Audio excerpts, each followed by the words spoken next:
Just 2 hours ago, Allied air forces began an attack on military targets in Iraq and Kuwait. These attacks continue as I speak. Ground forces are not engaged. This conflict started August 2nd when the dictator of Iraq invaded a small and helpless neighbor. Kuwait, a member of the Arab League and a member of the United Nations, was crushed. Its people brutalized. 5 months ago, Saddam Hussein started this cruel war against Kuwait. Tonight, the battle has been joined.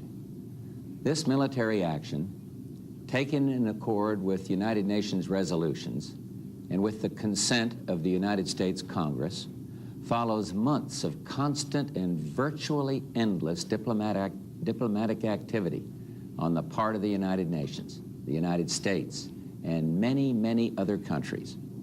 Arab leaders sought what became known as an Arab solution, only to conclude that Saddam Hussein was unwilling to leave Kuwait. Others traveled to Baghdad in a variety of efforts to restore peace and justice. Our Secretary of State, James Baker, held an historic meeting in Geneva, only to be totally rebuffed.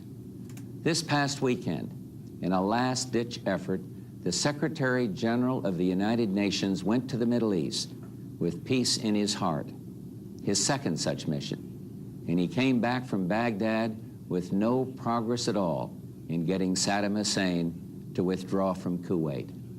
Now, the 28 countries with forces in the Gulf area have exhausted all reasonable efforts to reach a peaceful resolution, have no choice but to drive Saddam from Kuwait by force. We will not fail. As I report to you, air attacks are underway against military targets in Iraq. We are determined to knock out Saddam Hussein's nuclear bomb potential. We will also destroy his chemical weapons facilities. Much of Saddam's artillery and tanks will be destroyed. Our operations are designed to best protect the lives of all the coalition forces by targeting Saddam's vast military arsenal.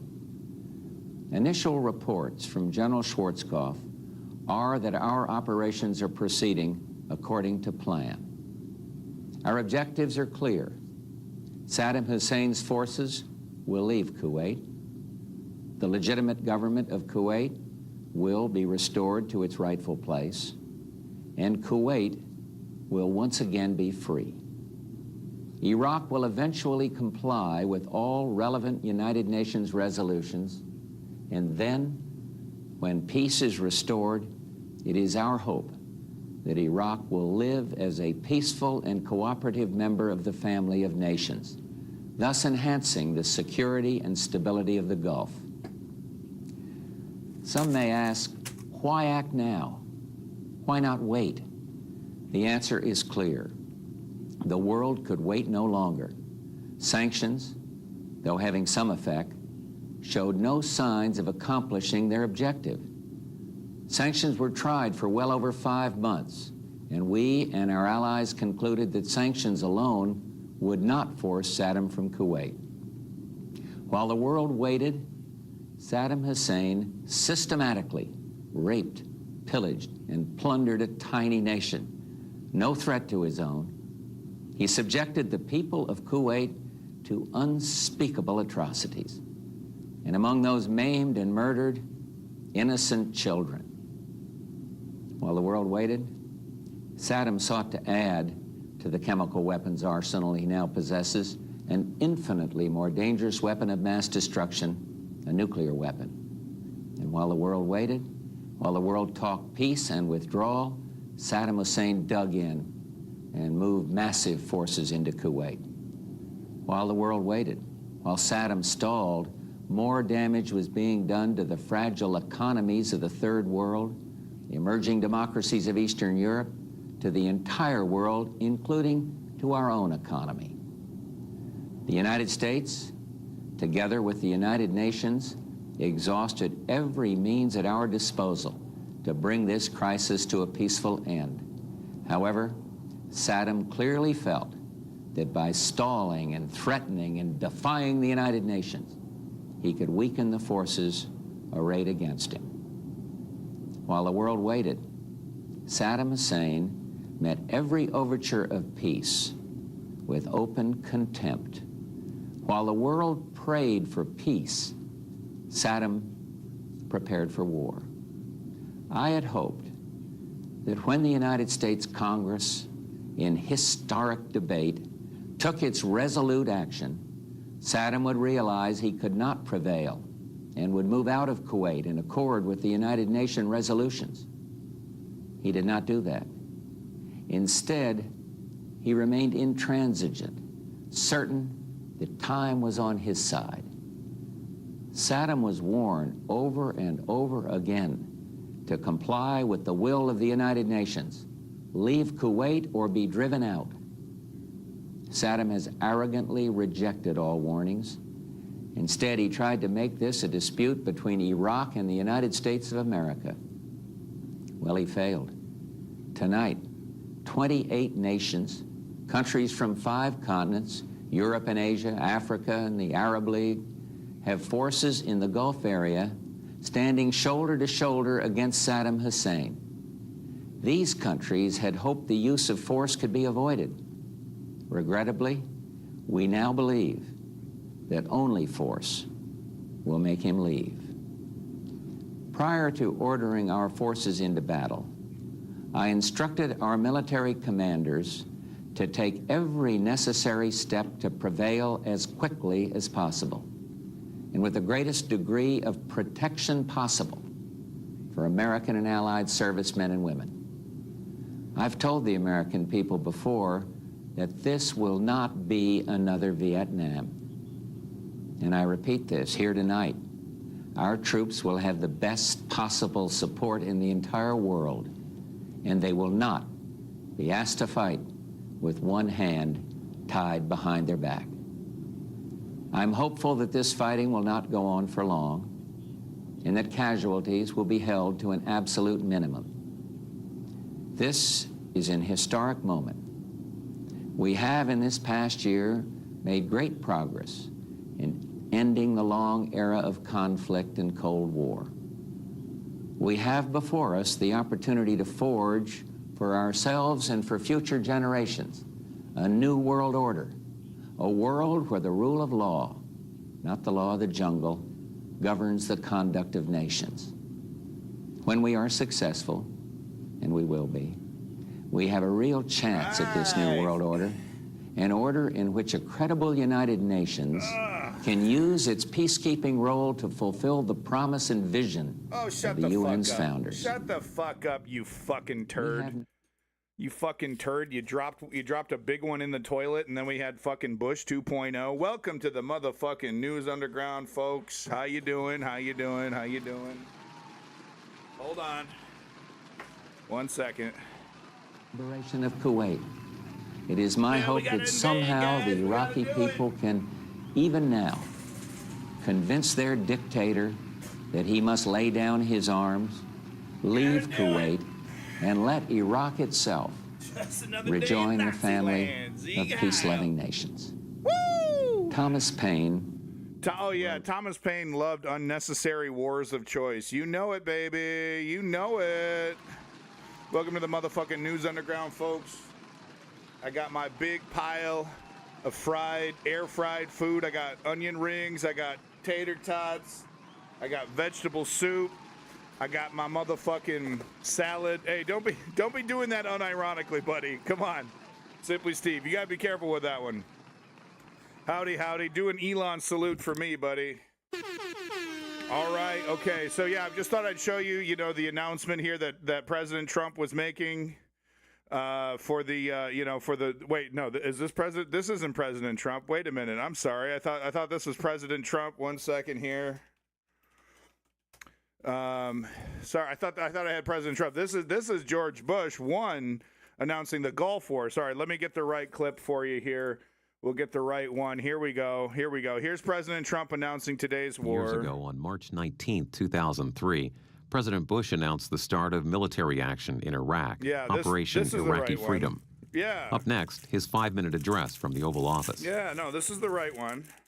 My fellow citizens, At this hour, wait, something doesn't American seem and right. coalition forces are in the early stages of military operations. Yeah, to no, disarm Stop Killing Iraq, Games had to free a its really people, good and to defend the meeting. world from grave danger. Yeah. On my orders, Grave danger, folks. coalition forces have begun striking selected yeah, targets of coalition military forces. importance to undermine Saddam Hussein's ability to wage war. Yeah. These are opening stages of what will be a broad and concerted Thank you, Tony campaign. Blair. More than 35 countries are giving crucial support Welcome back, from the Stickers. use of Welcome back, naval and air Strategy. bases Welcome back, Steve. to help with intelligence and logistics to the deployment of combat units. Every nation in this coalition This was has such a chosen success. to bear the duty and share the honor of serving we in bore our the duty, common baby. defense. To all the men and women of the United States Armed Forces now in the Middle East, the peace of a troubled world and Wait the a hopes minute. of an oppressed people now depend on you. That trust is Wait a well minute, is placed. this- The enemies you confront will come to know your Is this skill Donald and Trump? bravery. The people you liberate this looks will right. witness the honorable and decent spirit of the American military. Hell In yeah. this conflict, we kicked ass. America faces kicked an ass. enemy who has no regard Yeah. for conventions of We're war. not still or in there rules over of 20 years morality. later. We don't still have Saddam bases in Hussein has Iraq over placed 20 years Iraqi later. This troops was and in and out. equipment in civilian areas, In and out. attempting to use innocent men, women, and children as shields for his own military. We would never do that. A Welcome final back, German atrocity Cow. against Just his watching people. Trump's address to the nation. I want here. Americans and all the world to know that coalition forces will make every effort to spare innocent civilians from harm. Thank you, Tony Blair. A campaign on Thank the you, harsh terrain of Canada. a nation as large as California could be longer and more difficult than some predict. And helping Iraqis Yep, achieve a and everyone united, back then stable, was and free predicting that country it'd go over 20 will years. require our sustained commitment. We come to Iraq with respect for its citizens, for their great civilization, Sustained commitment. and for the Decades. religious faiths they practice. We have no ambition in Iraq Right. except to remove a threat That's it. and restore That's it. control And of we're that going to country leave to its as own soon people. as Saddam Hussein is killed. I know that the families of our military are praying Quick in that and all out. those who serve Quick in and will out. return safely and soon. Yeah. Millions of Americans are praying with you Yeah. for the I safety was of your praying. loved ones and Hell for the yeah, protection 8-bit of verse. the innocent.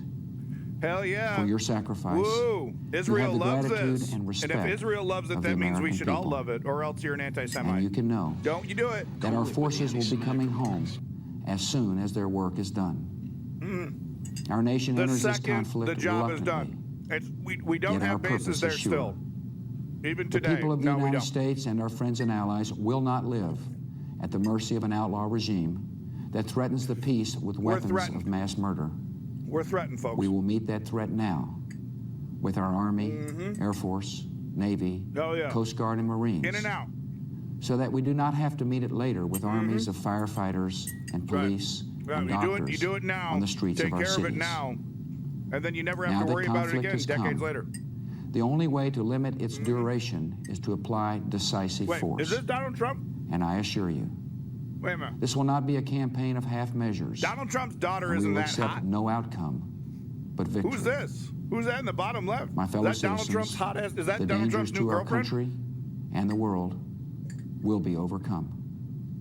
We will pass through this time Hell of yeah. peril and carry on the work of peace. Hell yeah. We will defend our freedom. We will bring freedom to others. And we will prevail. May God bless our country Yep.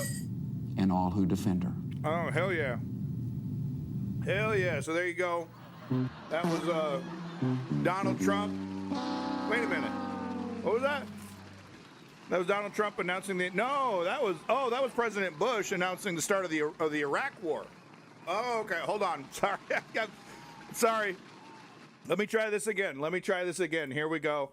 Oh, here we go. Here's Donald Trump announcing the Iran war. Sorry about that. Here we go. My orders. Here we go. 1 second. On my orders, Yeah. the United States military Welcome has back, begun Seneca. strikes against Al-Qaeda terrorist Hell training yeah. camps Al-Qaeda. and military installations Wait a of minute. the Are Taliban Al-Qaeda in regime in Iran? Afghanistan. Huh?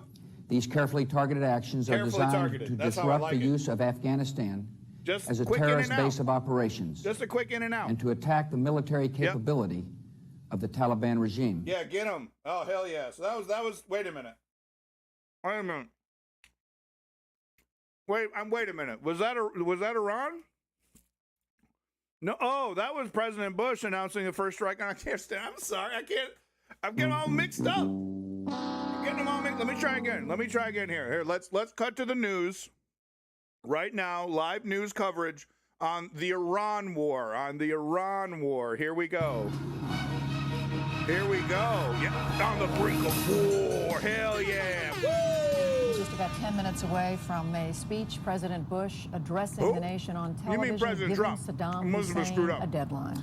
And from the moment those words welcome back, Lenny. Good to see you, your boy Lenny. The military planners will be even more nervous, if you will, than they have been, because at that point they start to worry that Saddam, feeling that the war is coming, may start one himself. They've got all of these American troops. CNN running out of money. They got the old logo. They got the old cameras that is out. One of the concerns for planners, while they are poised. Boy, Ellison bought up CNN, and he went cheap with it. Republican Guard units, this elite group of Iraqi soldiers, south of Baghdad, have been issued chemical munitions. Wait a minute.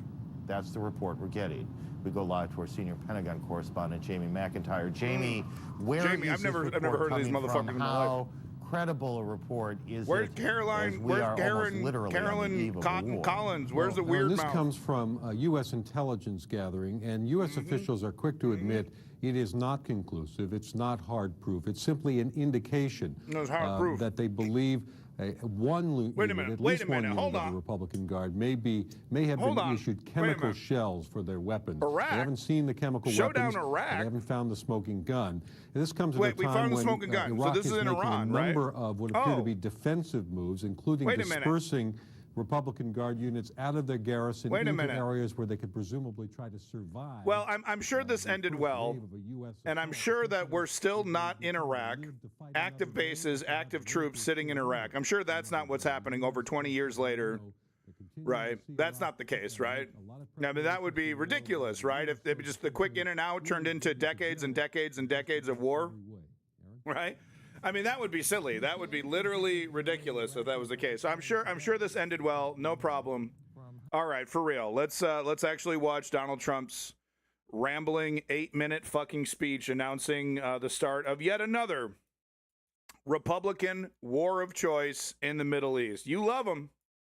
You know, it's like Transformers movies or fucking Fast and the Furious, right? It's just like, you know it's going to be like whatever, right? But it's like you kind of want to see it anyway. You know, they're going to Tokyo drift into this bitch. So let's just go ahead and see how it goes. I know it's going to be good. We're going to have a lot of fun. And I know my partners and buddies and official sponsor of this stream, Israel, are going to absolutely love this. This is exactly what they want. Complete destabilization of Iran. You know, and as we've seen in Iraq, as we've seen in Afghanistan, it's nothing but positives. When you destabilize an entire country and, you know, throw away diplomacy and just start dropping bombs, it's literally like the secret sauce. It's the secret, you know, fucking fix everything button. It's this big missile that blows shit up. It fixes everything, and there's never any problems afterwards, right? So let's go ahead and watch this one. A short time ago, the United States military began. He's like, homie needs a nap. He put on the fucking hat because his hair was frazzled. He's barely getting through this speech, by the way. Okay, let's get back to it.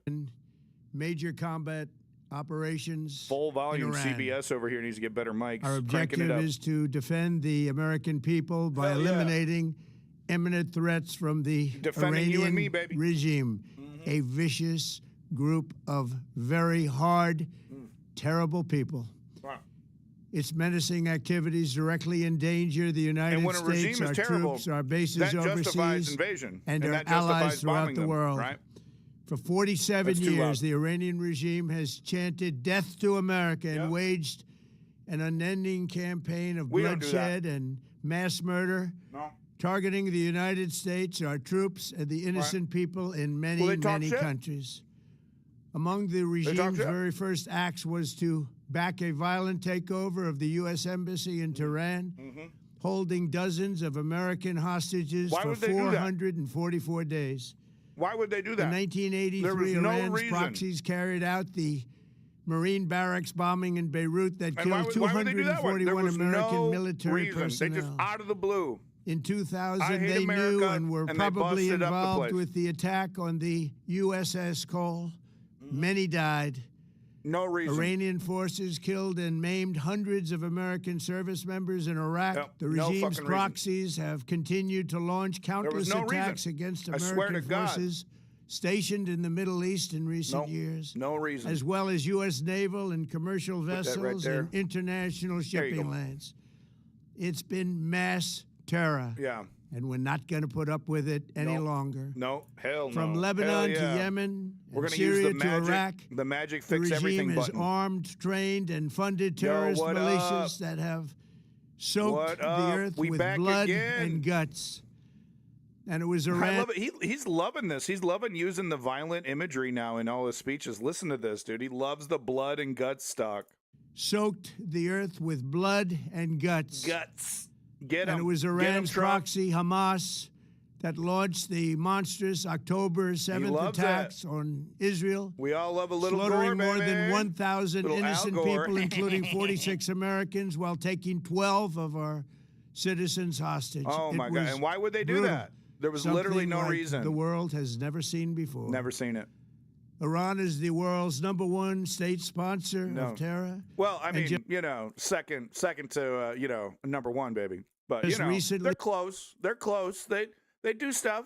They killed tens of thousands of its own citizens on the street as they protest. Yeah. It has always been the policy of the United States, in particular, my administration, that this terrorist regime can never have a nuclear weapon. Take them out, baby. I'll say it again. They can never have a nuclear weapon. We obliterated it couple months ago, in Operation Midnight Hammer last June, but now we got to do it again. We obliterated the regime's nuclear program at Fordo. Oh, Natanz. So we did that, but we're gonna do it anyway.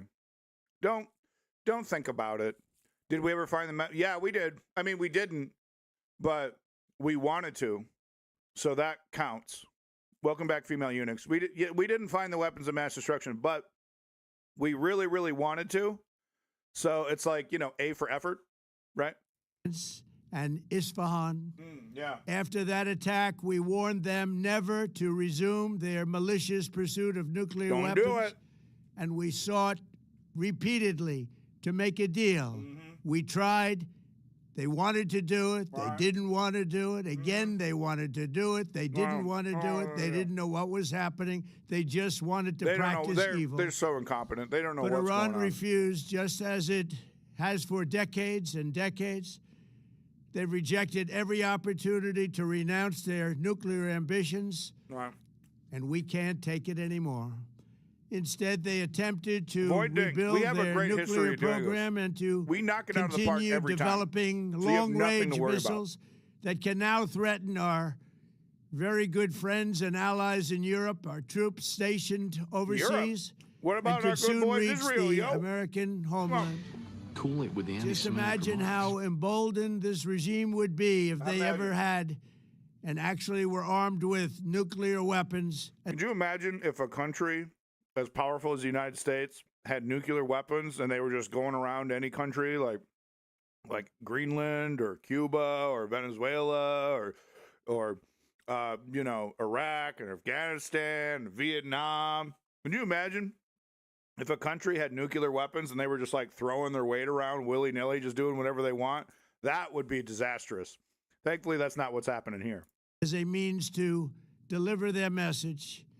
For these reasons, the United States military is undertaking a massive and ongoing operation to prevent this very wicked, radical dictatorship from threatening America and our core national security interests. Yeah. Quick in and out. We are going to destroy their missiles and raise their missile industry to the ground. It will be totally, again, obliterated. Hell yeah. We're going to annihilate their Navy. We're going to ensure that the region's terrorist proxies can no longer destabilize the region or the world and attack our forces and no longer use their IEDs or roadside bombs, as they are sometimes called, to so gravely wound and kill thousands and thousands of people, including many Americans. And we will ensure that Iran does not obtain a nuclear weapon. Yeah, because this is about very nukes. Simple message. This is about nukes. He hasn't mentioned Israel. Has he mentioned Israel? I think he's mentioned October 7th, or he does mention it. But it's interesting. It's interesting. The sole reason why we're doing this, not mentioned in the speech, that's just a coincidence. They will never have a nuclear weapon. Right. This regime will soon learn that no one should challenge the strength and might of the United States Armed Forces. I built and rebuilt our military in my first administration, and there is no military on earth even close to its power, strength, or sophistication. My administration has taken every possible step to minimize the risk to U.S. personnel in the region. Even so, and I do not make this statement lightly, the Iranian regime seeks to kill. Right. I mean, some of you might die, but that's a decision he's willing to make. He's a fucking hero, man. I'm so sick and tired of winning. I'm just brimming with winning. The lives of courageous American heroes may be lost, and we may have casualties. That often happens in war. But we're doing this not for now. We're doing this for the future, and it is a noble mission. We pray for every service member as they selflessly risk their lives to ensure that Americans and our children. Imagine Donald Trump praying. Imagine. Just imagine. You imagine? God over there like, what are you calling me for, buddy? He's like, the phone's ringing. You got Donald Trump on the thing. He's like, what the hell? What are you calling me? Hey, it's your boy, Donald Trump. Just wanted to say, I really love you. You're really great, God. If you could just let me win this war, that would be really great. Thank you so much. Fucking leaves him on read. Will never be threatened by a nuclear-armed Iran. We ask God to protect all of our heroes in harm's way, and we trust that with his help, the men and women of the armed forces will prevail. Is he talking about God? In the world, and they will prevail. To the members of the Islamic Revolutionary Guard, they prevailed in Afghanistan, the armed forces, prevailed in Vietnam, and all of they the prevailed police, in Iraq because we're not still tonight there. That you must lay down your weapons and have complete immunity, or in the alternative, face certain death.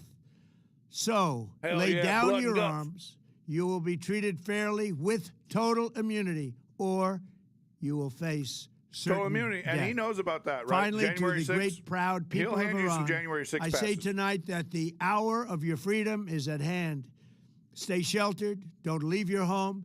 It's very dangerous outside. Bombs will be dropping everywhere. When we are finished, take over your government. It will be yours to take. It's just that easy, This will be probably your only chance for generations. For many years, you have asked for America's help, but you never got it. No president was willing to do what I am willing to do tonight. No president was willing to do it. Now you have a president who is giving you what you want. So let's see how you respond. America is backing you with overwhelming strength and devastating force. No boots on the ground, ground, Now is the time to seize control of your destiny and to unleash the prosperous and glorious future that is close within your reach. This is the moment for action. Do not let it pass. Glorious. May God bless the brave men and women of America's armed forces. He's so good at this. May God bless the United States of America. Oh, yeah, God bless. May God bless you all. Hell yeah. Hell yeah, boy. That's how you do it. That's how you do it, boy. That's how you do it. This is how we do it. This is how we do it. Let's see how things are going over there. All right. Cool. Ya Allah! Allah Ya Akbar. Allah! Allah Akbar. All right, we're Allah Akbarin, folks. Ya Allah! So footage of Iranian missile strike in the vicinity of U.S. base at Jafar in Bahrain. So wait a minute. Does the U.S. bases have Iron Dome? Don't we got Iron Dome? What did we just send all of our Iron Dome on over to Israel there? What in the world? All right, let's get some Kyle. Let's get some Kyle in our life. No. As soon as we're done with this, we're gonna hop over to Greenland for a quickie. We'll take that one out. we're going to do, as announced just a couple days ago by Donald Trump, we're going to do, what was it, like a peaceful takeover of Cuba. He said something like that, a nice takeover. So he maybe said nice takeover of Cuba, real quick, bop, bop, bop. You won't even feel it. Just like Stormy Daniels, in, out, you won't even feel it, baby. You're good to go.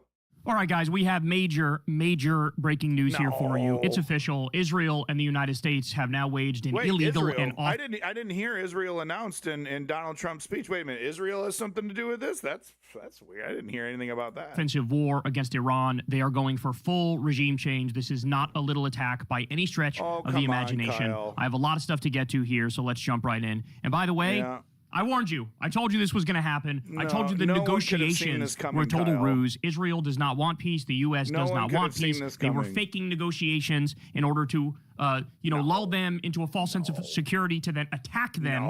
That's exactly what they did. I told you that was what's going to happen. And I knew that not only because we were moving all this military stuff in the region, but because Trump has a history of doing exactly this. This is how he killed Qasem Soleimani, one of the top Iranian commanders who was fighting ISIS. He lured him with fake negotiations, then he murdered him in a terror attack. So here we are, except now they're going for full illegal and offensive. He slipped on a banana peel, man. Fell on a bomb. I'm funny. I'm a hilarious guy. He's a good joke. Comedy Central, here I come. Daily Show's next, baby. Regime change. I also told you after the so-called 12-day war that if you think this thing is over, I have a bridge to sell you. And yet again, that's exactly correct. I wish it wasn't. I wish I was wrong, but I'm not wrong. So let's go ahead and jump right in, and I'll walk you through what we have right now. So the Associated Press says, breaking. Explosions heard in Tehran as Israel's defense minister confirms Israel has attacked Iran. So this is what Trump wanted. Trump wanted Israel to attack first, then Iran to counterattack, and then Trump gets to go, well, actually, technically, it's defensive because we were attacked first. Again, even though Israel... They'd say that shit anyway. I mean, who are we kidding? Who are we fucking kidding? Attack first, they were our attack dog. It's all bullshit. It's all a game. It's all a con. It's all theater. No. We were always going to go in and back up Israel. That was the point. They want the regime change. We're going to deliver the regime change. By the way, here's something nobody's going to talk about. The president of the United States was best friends with Jeffrey Epstein. Jeffrey Epstein was a honeypot blackmail operator. All the documents have been released, and as my buddy Trump has said, he's been completely and totally exonerated. All right? Tens of thousands, maybe even 1 million mentions of Trump in the documents. That's because Jeffrey Epstein hated him so much. And he was like, I hate Trump so much. Trump. Come on with this. There's just lies from the liberal woke factory. He was running a honeypot blackmail operation, and he worked with intelligence agencies all across the world, including Mossad.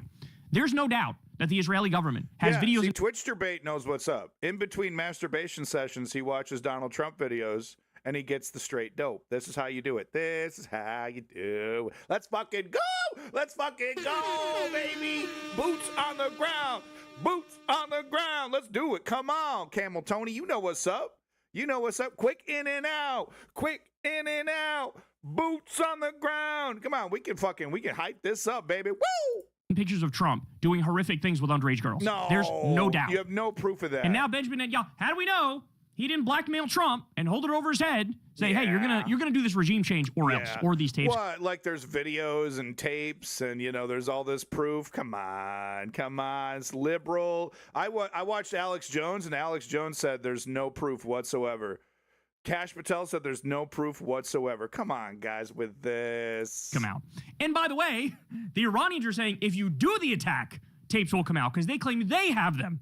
So we'll see if that's just a bluff or not. Yeah, but that'd be great. When I look at this, man, that'd be great. It stinks to the high heavens. And we have a blackmailed pedophile president. We do. And so now look at how deep we're into this. Okay, I got to keep going here because, like I said, I got a lot of stuff to get to. So here we have one of the attacks on Tehran that landed. You could see smoke in the distance. Take a look at this. I couldn't imagine, man. Kash Patel staring me down, dude. I'd fucking run, dude. I'd be like, I'd run, man. I'd be like, I don't want that smoke. I'm afraid. I'm afraid of Kash Patel and what he'll do with me. He might hop on a private jet and go take another vacation on the taxpayer dime. That scares the shit out of me. Just a quick whoa. And this is happening all across the Middle East, and we'll get to that as we move along. Whoop, Whoop, There It Is my son's new favorite song. So now every time I sing something, it's just going to be a version of Whoop, There It Is, okay? Well, he might bring me with if I'm nice to him. Yeah, you think he'd bring me with me on a taxpayer-funded vacation to Milan? That'd be cool. I want to go to the Olympics because I love the Olympics. Here, but here's another video in Iran with smoke coming up because something was clearly attacked. Here we go. You can see it right there. This is a different one, by the way. I should point. That's a barbecue, man. That's a barbecue, now, dude. This is a different one that we're talking about. We're going to get to Qatar. We're going to get to Abu Dhabi. We're going to get to all the different ones because there's a lot of stuff that's under attack right now. Iran is not playing around. They're not sitting ducks. This isn't like the Venezuela operation. No. And they're a much more formidable enemy, not only than Venezuela, but also compared to Iraq. No. Iran is a country of about 90 million people and is 4 times bigger than Iraq, and the government's been in existence since the 1970s. This is not easy. What we're doing here is not easy. And of course, this is totally against the Constitution because it's super easy, especially when we got competent war fighters who are not woke and they don't do DEI, like your boy Pete Hegseth, the #1 war fighter. Okay, he's on TV. You don't get to be on TV because you suck. Okay, if you're on TV, that means you're cool, and that means you could do cool stuff like epic freedom or whatever the hell. Call this epic freedom because that's what the shit's. It's epic, dog. It's epic, dude. Like an Elon salute. Shit's epic. Congress didn't approve this in any way, shape, or form. You got Thomas Massie out there saying it right now. Democrats should be screaming for impeachment. No. The Democrats are doing the right thing, but, they take the checks from Israel. Okay, that's the most important thing. You take that AIPAC money and then you shut the fuck up about any kind of foreign entanglements because, Israel wants that done. And if Israel wants it, then you're going to do it. It's called common sense politics, Kyle. You just don't understand. Screaming. Dropsite News says U.S. forces are carrying out dozens of strikes using aircraft from bases across the Middle East and from at least one aircraft carrier. Officials told the New York Times U.S. officials also expect the operation to be a significantly larger one than last June's American strikes on Iranian nuclear facilities. Good. U.S. officials confirms U.S. carrying out strikes against Iran, not solely an Israeli action, will not be a small operation. Now, by the way, what happened? You guys told us you destroyed their nuclear capabilities, and anybody who told you otherwise was spreading fake news. No, we did, but we didn't. And if we did, then they're going to come back. They're going to do it again. So you got to hit them first before they do that.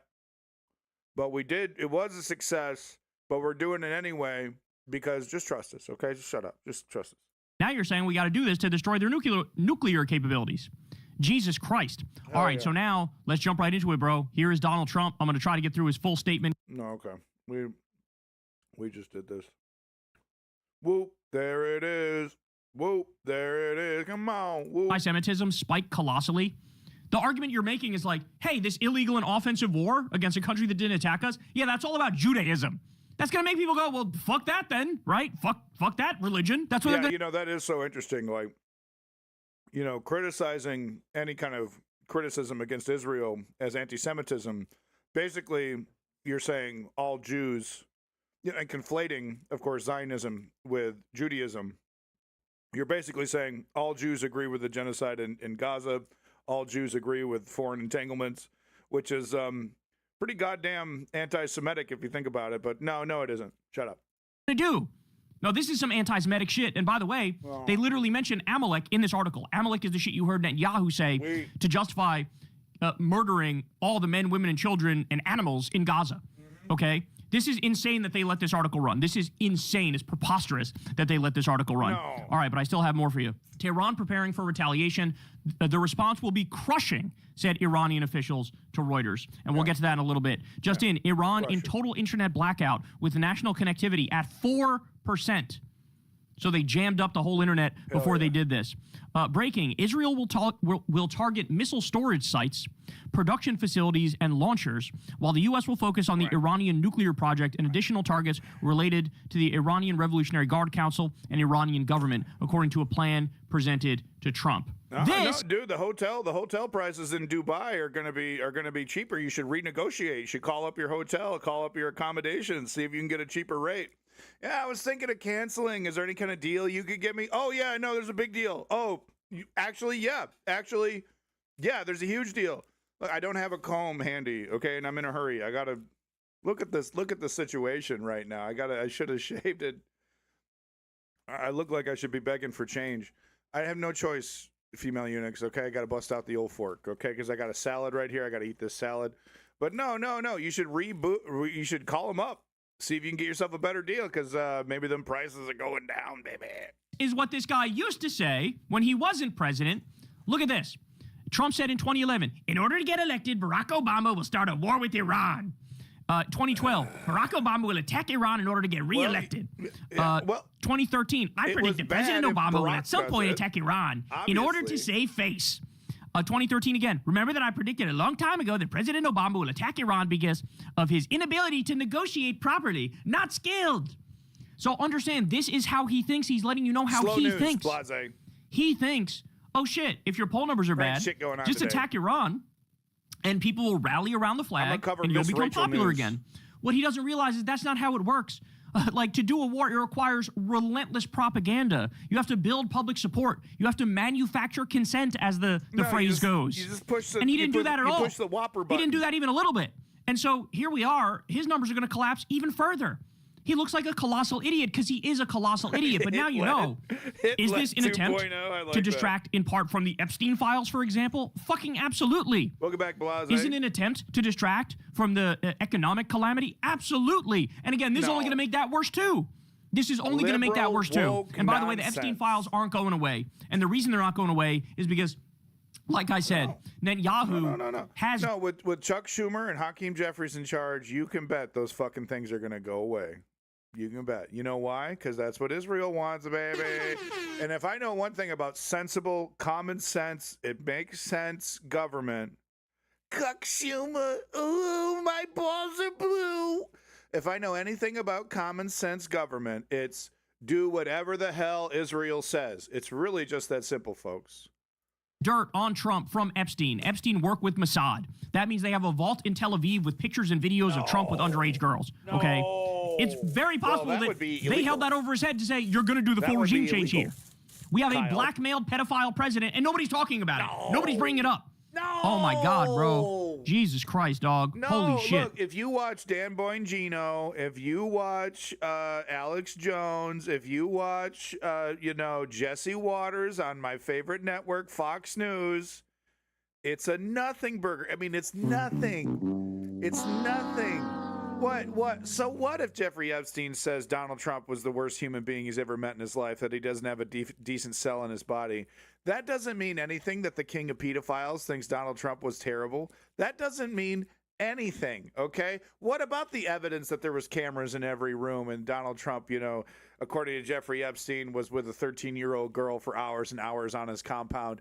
That literally means nothing, because I watch Alex Jones and Dan Bongino. They set you straight, okay? Jesse Waters, with a big shit-eating grin and a big smirk, he was like, come on! And I was like, come on! And then I slapped my wife, right? Because I'm a right-wing conservative, and I love nothing more than, being demasculated by my wife, who laughs at me and my tiny penis. Wait a minute. Wait, whoa, wait a minute, whoa.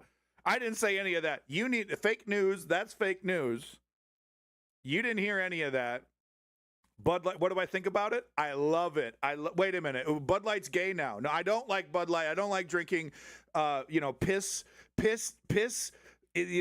water, Pilsner that I just chug and get fatter and fatter and fatter. I hate that beer. I don't secretly still buy it because it's gay. I don't buy it because it's gay. That would make me gay, and I am definitely not gay. And according to my wife, I have a big penis, not a small penis, okay? And that's not, okay, just because my daughter disowned me and I'm no longer invited to Thanksgiving, it's because of college. It has nothing to do with me and my fascistic ideology. Let me just get the record straight, okay? You wokesters, all you wokesters in my chat, I'm going to go drink a Bud Light now. Excuse me. This one is from 2019, not that long ago. The United States has spent $8 trillion fighting and policing in the Middle East. Thousands of our great soldiers have died or been badly wounded. Millions of people have died on the other side. Going into the Middle East is the worst decision ever made. No. So now I'm going to make it even harder. No. Now I'm going to go even further into the Middle East. Now I'm going to do even more war. Remember the video of him on the debate stage in 2016 talking about how the war in Iraq was a big fat mistake. It was a beauty, and it was a real beauty, and your brother made it, Jeb. Remember that? That was a great moment. That's like how he got popular. But now here we are. No, it's so true. No, it's so true. Donald Trump got popular in the Republican Party by being anti-war against Bush. Remember Jeb? Remember him? Jeb with an exclamation point. Jeb! Remember him, right? So that was a great moment when Donald Trump is like, "You're the reason why we're fucked up." Please clap. Can you help me out here? I'm the next in line. Come on, please clap. Here we are. He's worse than a neocon. No. He's a neocon, colonialist, imperialist. No. He's more of a warmonger than George W. Bush and Dick Cheney. Okay, Dropsite says, important. Hours before President Trump announced major combat operations to achieve regime change in Iran. Oh, Oman's foreign minister, send me the link. Chief mediator. Jerry, send me the link. I'm going to buy your shit immediately, dude. I need more viewers on kick.com. I need more viewers on kick.com, everyone. Jerry, send me the link, Jerry. In U.S.-Iran nuclear talks. Told CBS a breakthrough deal could be reached tomorrow. Sweet. And warned that military action would derail it. Well, that's the thing, bro. They played you guys for fools. No. This is what Trump does. No. He lulls you into a false sense of security and pretends like, oh, yeah, we're about to make that deal. This is going to be great. And then he fucking murders you. This is what he does because he's a charlatan. He's a scumbag. He's a vile, wretched cretin. Remember this one? The pro-peace ticket. I remember this. Do you guys remember how many segments did I do before the election? Look at the meme on the right. The fell for it again award. It just covers up the entire face. I love that.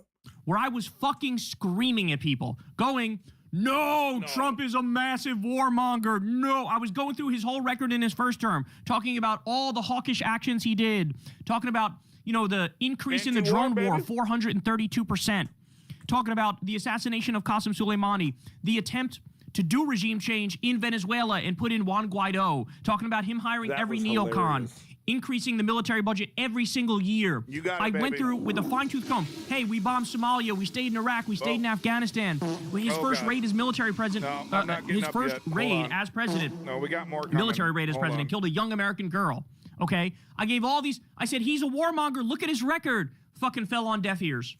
All the right-wingers, even the right-wingers who like to think they're anti-war, right? They were like, nope, yeah, Kamala's going to be worse.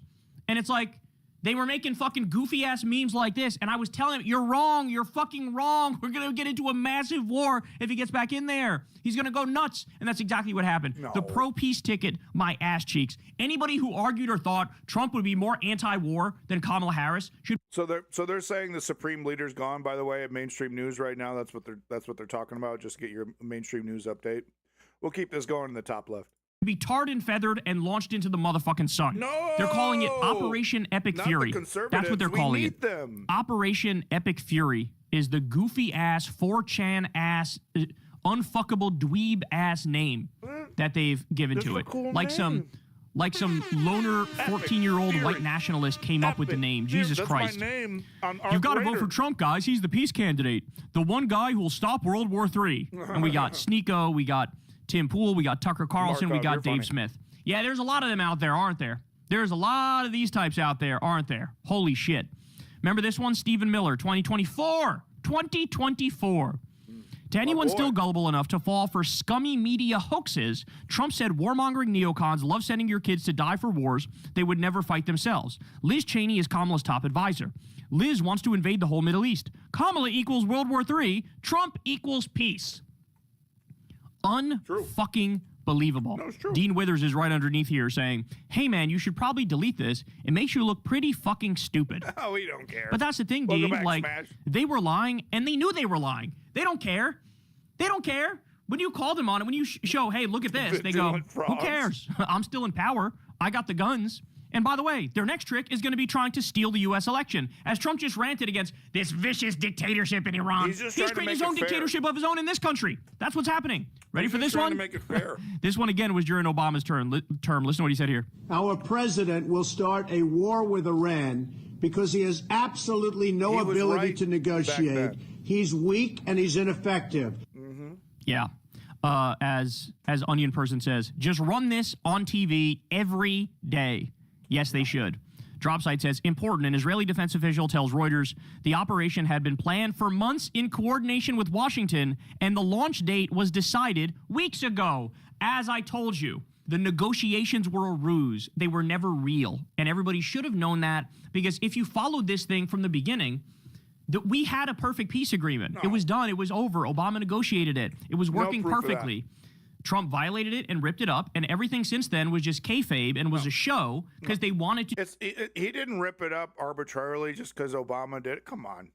Come on, that's so woke. Do the illegal and offensive war to do regime change, okay? That's the bottom line. They want a puppet government in there, and they want somebody who's not going to have any power in the region to push back against Israel's ambitions to create a greater Israel and become a global superpower themselves. There's no evidence. So just know, it's admitted. The IDF is now saying, yeah, of course, we were never going to fucking make a deal. So don't buy any of the propaganda, guys. This is the last bit of food I'm going to shove in my mouth. You just saw me eat my breakfast. There's literally... It's not like I could easily go on YouTube and find hours and hours of video of Bibi Netanyahu in front of a massive map of the Middle East talking about the Greater Israel theory.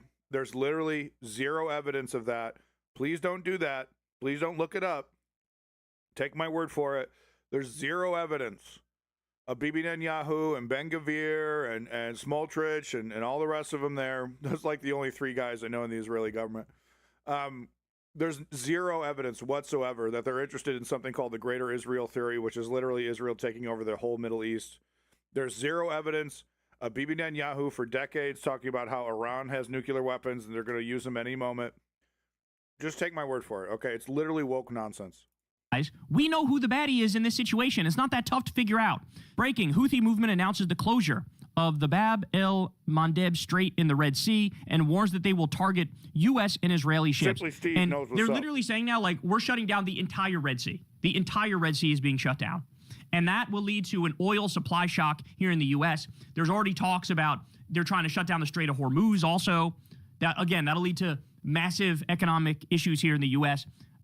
I'm telling you, global economic issues, actually. No. People are not ready to deal with that pain for this stupid fucking war. No. For this war that nobody wanted, except the Israel lobby, okay? I'm telling you, man, they're playing with fucking fire. They're playing with fire. There's going to be a colossal groundswell against this, the likes of which we probably haven't seen in modern American history.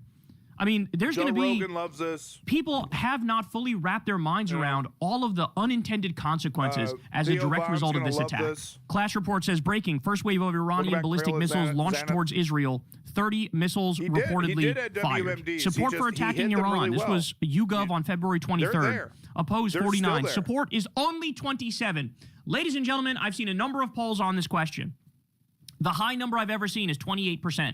Supporting war with Iran. The low number is 5% supporting war with Iran. Trump just did that with literally no congressional approval, so it's totally illegal and unconstitutional, and no support from the people whatsoever.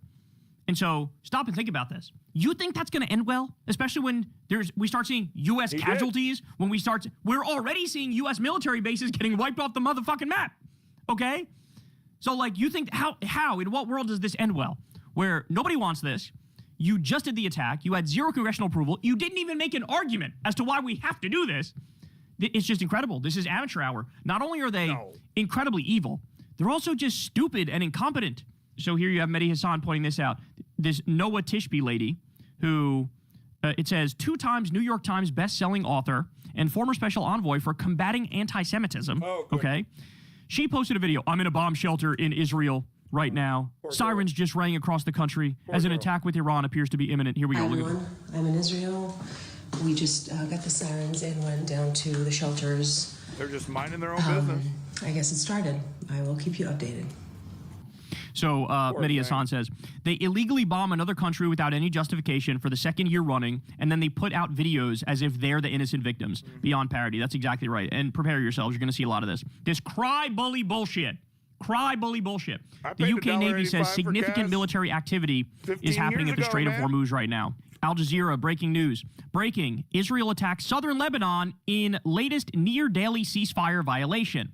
They're also attacking southern Lebanon at the moment. Here we go. The chairman of the U.S. Joint Chiefs of Staff was dismissed after warning Trump about the consequences of an attack on Iran. According to Reuters, after the warning from the head of the Pentagon's Joint Chiefs of Staff, Fred Katcher, to Trump about an attack on Iran leaked to the media, he was dismissed from his position, having served in it for just 3 months. Now, this one I have to say, I'm not sure this one is verified yet because I couldn't find anything else on it, but I do know for sure that there were some people in the military in particular providing pushback saying, I don't know if this is going to go well. Like, this is not going to happen. This is not going to be like the Venezuela thing where you think we're in and out and that's it ski. No. Like, no, this is a very complex thing we're talking about here, and to actually fully achieve regime change is not a walk in the park by any stretch of the imagination.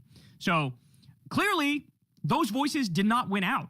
And Trump went with the Israel lobby and Netanyahu and the warmongers and the imperialists. So just absolutely disturbing stuff. I just ate a whole bowl of Campbell's vegetable soup, a big old plate of onion rings and tater tots, and a big old bowl of salad, man. I tell you what, I'm ready for the fucking news, baby. I'm here all day. All day long. All day long, baby. Lindsey Graham says the end of the largest state sponsor, end of the largest state sponsor of terrorism is upon us. God bless President Trump, our military, and our allies in Israel. Freedom for the long-suffering Iranian people. This operation is necessary and long justified. I love that he's saying this is necessary and he wants freedom for the Iranian people. Hey, asshole, how about freedom for the American people? Aren't you supporting the ICE Gestapo thugs, the secret police, the paramilitary, rounding up innocent people, throwing them in concentration camps, sending them places where they get raped and tortured? Aren't you supporting that?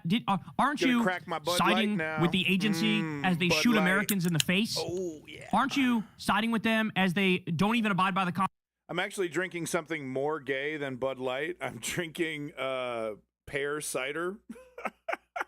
It's even more gay than Bud Light. Okay. Got to get my estrogen somehow, y'all. Constitution and don't use warrants. You want to talk about free somebody? Free the United States of America from your fucking fascism. How about that?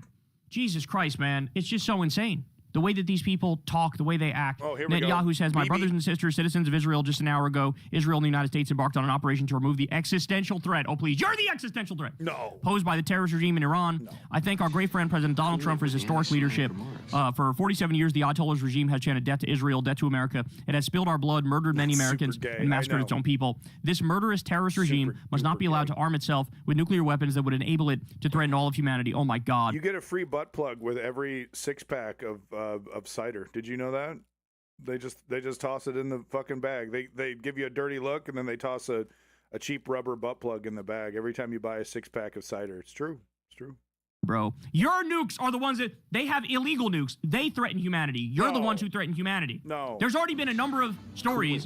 Jonathan Pollard in Israel. Is it pear-shaped? You know it's pear-shaped. You guys are fucking hilarious. You guys are actually legitimately the funniest chat on Twitch. Spy openly said we should threaten the U.S. with nukes if they don't do regime change for us in Iran. Okay? You're the psychopaths. You guys just did a live stream genocide. You're going to wag your finger at anybody else? Oh, my God. Bro, our joint operation will create the conditions for the brave Iranian people to take their fate into their own hands. The time has come for all parts of the Iranian people, the Persians, Kurds, Azeris, Baloch, Awazis, to cast off the yoke of tyranny and bring freedom and peace-loving values to Iran. I call on you, citizens of Israel, to heed the instructions of the Home Front Command in the coming days during Operation Lion's Roar. So they have different names for the shit. There's one U.S. name and one Israeli name. We will Lion's Roar. Yes. Yes. Yes. Be called upon to show patience and patience. He's saying patience. You know what that means, right? This shit's gonna last for a long ass motherfucking time, bro. Together we will stand, together we will fight, and together we will ensure the eternity of Israel. I'm dying to see what Agenda Free is doing. The voyeur, the news voyeur. What's Agenda Free up to? Where are you at, baby? Come on. Is he not live? He must have been live all night and he's taking a nap. Yeah, he's taking a nap because he was literally live all night last night. The news voyeur, he'll literally for hours stare at like a live feed of Israel just waiting for missiles to come down, and that's like the only thing he'll do is just, okay, who's gonna die? He's just like he actually watches NASCAR, and he just literally he's at the edge of his seat waiting for a brutal car crash. No, I love him. He's great. Guys, these are absolute religious psychopaths. Can we just say he'll be up soon. They believe the most ridiculous things. This guy believes the illegal Israeli settlers who are stealing land from Palestinians in the West Bank on a daily basis, they can do that because God gave them that land. Yeah, because they're good guys. Okay? You heard Mike Huckabee. Mike Huckabee is saying, let Israel take the entire Middle East because in order for the rapture to come true and Jesus to come back on a winged horse, we need Israel to have... Is it Hassan? I'm Hassan's favorite streamer. Is Hassan rating me? I'd hate that. Don't do that. Keep up the good work. Oh, thank you. That's so nice. Dan Banana debates. Oh, yeah? Are you a master debater? I only want to talk to master debaters. I don't really like to talk to the amateurs. Thank you, Dan Banana. That's so nice of you. Objection! Of all the territory. This is who's running the world. This is who's running the world. Warmongering psychopaths who are in a fucking cult. No. That's what this is. All right, here it is. At least 24 killed at a girls' elementary school in Iran by U.S. and Israeli strikes. Jesus Christ, at least 24 killed. When I first saw this, the number was lower, and the number has been steadily rising since then. Yeah, no, I'm not going to joke about this, folks. This is the reality of war. This is horrific. You know, sorry that it has to be RT showing this, but there's actually, if you notice on CNN and BBC, they're actually not showing a lot of what's actually happening over there. So we got to get sources, whoever's willing to show us what's actually happening. But this is the horrific reality of epic fury. This is the reality of the situation, right? It's not a quick in and out. People fucking die, and blowback is very real. You know, if we wanted a sequel to 9/11, we should keep this up. You know what I mean? There's a lot of Iranians and people who support the Iran, not necessarily support the Iranian government, but they support Iran, the country. They support Iranian people that are in the United States. So don't be surprised if we see, you know, an uptick in fucking terrorism because of these actions. Okay. Now that doesn't mean that we shouldn't defend ourselves against terrorism, but it means that we should use diplomacy and we should use carrot and stick. You know, it's one of the few things that Barack Obama had right about his foreign policy. His foreign policy was an absolute disaster. Remember the surges, the drone bombings of weddings, right? Some cell phone that was, you know, used by a terrorist, and then a few months later, you know, is thrown away, and then it's bought on the gray market and then given as a gift at a wedding, and then they turn it on, and then Barack Obama annihilates the entire wedding party. That happened multiple times. The double taps, right? We saw that.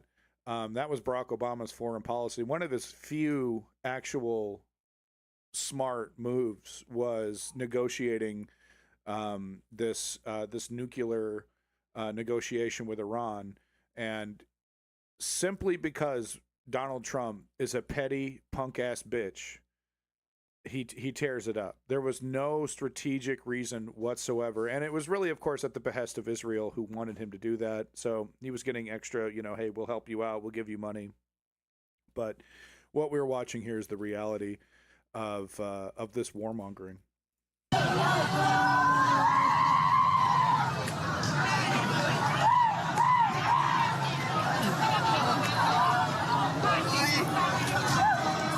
Let me ask you guys a question. So, and why is the United States targeting an elementary school?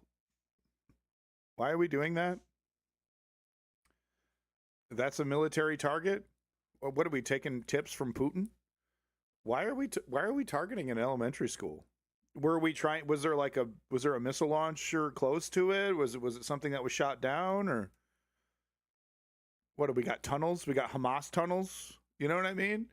Why are we doing this? Why, you know, on top of everything else, why specifically target? Hopefully it wasn't an intentional targeting of an elementary school. Okay, this kind of stuff puts American lives directly in danger. Okay, people don't forget this kind of shit. Why is it that we're always hearing about Israel bombing schools or bombing hospitals or bombing a bunch of innocent people, bombing a refugee camp? Oh, so this was Israel? This was a strike from Israel. That would make more sense, because I mean, as evil as America is, we you know, we don't go this far, even in our current state, right? So but Israel might want to do this. This is definitely up Israel's alley to target children, to target innocent people, no doubt about that. We're always hearing about that. That doesn't go in the other direction. I haven't heard about Iran bombing a girls' school. I haven't heard that. You know, it's almost like Israel makes a point of attacking civilians. Yeah. And that might lead you to some very different conclusions about who the baddies are. Jason Hickel says, bombing Iran in the middle of negotiations while starving Cuba, while genociding Palestinians, while threatening to invade Greenland, the U.S. and Israel are the single greatest threat to humanity, and it's not even close. We are all forced to live in the nightmare they create. Well, when you say it like that, Yeah, it kind of looks bad. Okay. Way to put it in context and list off the facts of the matter. You know, that's not very fair. Guys, we are run by a bunch of pedophile billionaire sadists who are creating the Fourth Reich. No. At this point, I am very comfortable with the comparison to the Nazis. Pedophile billionaire sadists. That's what they are. Pedophile billionaire sadists every single step of the way here. Come on. There's not literally hundreds of thousands of documents and videos and eyewitness reports and interviews and to corroborate any of that. There's literally no evidence whatsoever. There's none. There's none. And I think, here's the thing, though. I think people are waking up to that fact. They are waking up to the fact that these are, like, satanic, demonic people. Not enough of them. Vice President J.D. Vance said, quote, I think that we have to avoid overlearning the lessons of the past. Just because one president screwed up a military conflict doesn't mean we can never engage in military. That's a new one. That's a new one. Overlearning. Overlearning, yo. We're overlearning alternative facts, guys. Overlearn. Ain't no way, baby. Ain't no way. Where do they come up with this shit, dude?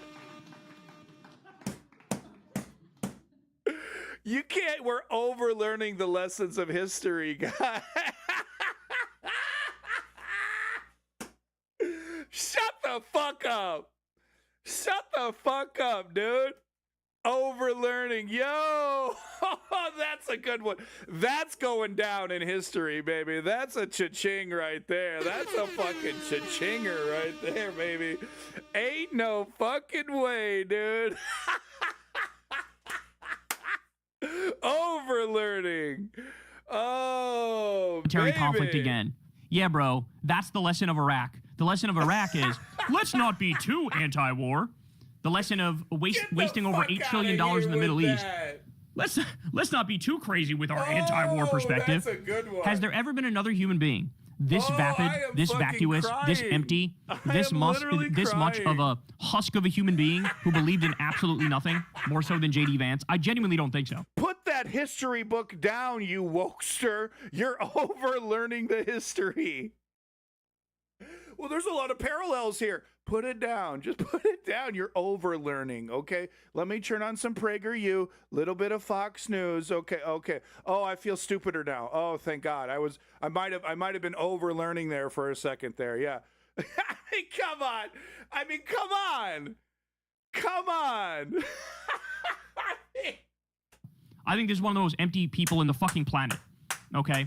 Look at this one. So in October of 2024, Cenk and Stephen Miller went back and forth. Cenk said, so I didn't hear your answer to the question. Will Trump help Israel with the war starting with Iran? Will he finance it? Will he use the U.S. military to help Israel fight that war? You can't say no because you know he's going to do everything Israel asks him to do. And when that happens, you'll pretend it was self-defense. You had to do it. Special ally. We have to show how tough we are, and you'll get us mired in a giant war in the Middle East. Just like Dick Cheney. And all along, you'll pretend you were against war as you do it endlessly. And Stephen Miller says, Cenk, I don't know how I can be more clear. Trump will end and prevent war in the Middle East. He wants peace. Harris and her neocon cap. Stephen Miller responding directly to Cenk Uygur. Cenk Uygur over here overlearning, yo. Holy fuck. And you know, look, if you watch the show, you know I got a lot of criticism of TYT, but this is this entire subject TYT has been on point about. Okay, so they're okay on this one for the most part. Iranian leader, is that official? That's what they're saying? Yeah, they're not officially saying it quite yet. Yeah, Clive. So minutes ago, we had a statement from the Israeli Prime Minister Mr. Benjamin Netanyahu, who went on television to say that the plan to destroy Israel is gone, and that there are growing signs that the Ayatollah Ali Khamenei is also gone. And after this statement, we've seen multiple reports in Israeli media quoting an Israeli official as saying that the supreme leader of Iran, Ayatollah Ali Khamenei, is dead. Now, we don't have the confirmation of that, official confirmation. There hasn't been any kind of official statement by the Israeli authorities. I want to make it clear, I'm not a fan of this motherfucker at all, okay? I hate theocracies. I hate the dictators that run them, okay? Every theocracy I hate. There's not a single, just like monarchies, okay? There's not a single one I respect. And this guy was a raging hypocrite, okay? Him being wiped off the face of the planet, you know, I'm not going to lose sleep over. My criticisms, though, come from the power vacuum that's going to be created here, right? We're just supposed to assume that this is going to result in a net positive for the world and a net positive. Yeah, even the Vatican, the Pope. Yeah, you fuck right. You mean the guy who protects pedophiles every fucking day of his life? The Pope? Yeah, you fucking right, I do. In his fucking golden palace called the Vatican, sitting up there, blaspheming God every single day he fucking exists, claiming to be the word of God. Yeah, you fucking right, I got a problem with the fucking Pope. So I'm no fan of theocracies and the dictators that run them. But the real question is the power vacuum and this assumption that, you know, that whatever we get is going to be somehow better than what we had before. Because, you know, as much as I'm not a fan of Khamenei, however you say that, it was proven with Barack Obama, it was proven that we could negotiate with that son of a bitch, at least on some level, when it came to the nuclear power question, when it came to the nuclear weapons question. Will we be able to negotiate with this new, who knows? Who knows what entity is going to take over? It's, you know, it's very likely, because a power vacuum is usually filled by the most brutal, by the most powerful, by the most craven. It's usually not filled by the nicest guy, the guy who hands out the most hugs. Okay? So that's my concern here. Described as the existential threat posed by Iran's nuclear program, something that the Prime Minister has been talking about for decades when describing the leadership in Iran, in particular the country's nuclear program. There were negotiations happening between the Iranians and the Americans. We still don't know whether the Americans can you tell me what the goal is? Right, so do you think the goal of regional stability is better achieved through this kind of direct force? No, it isn't, and I have history on my side. Iraq, Afghanistan, Vietnam, it doesn't result in what we want. What happened after Vietnam? The fucking communists took over. What happened after Afghanistan? The fucking Taliban took over. What happened after Iraq? A massive ethnic cleansing, and we're still stuck with the same fucking government that doesn't do shit for us. Okay? It doesn't fucking work. It doesn't fucking work.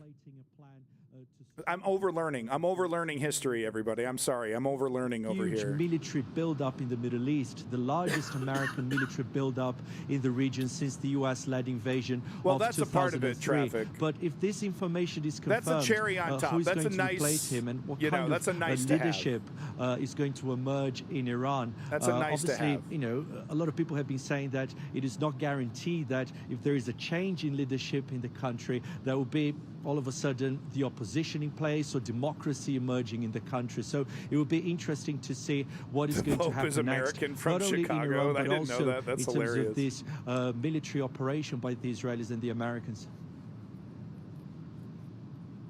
No. And this isn't going to be World War III either. Suggestions from the Israelis. This isn't going to be World War III because as much influence and power that Iran has, especially with the Strait of Hormuz, they don't have, you know, Russia isn't going to come to the fucking rescue. China isn't going to come to the rescue. This will not lead to World War III.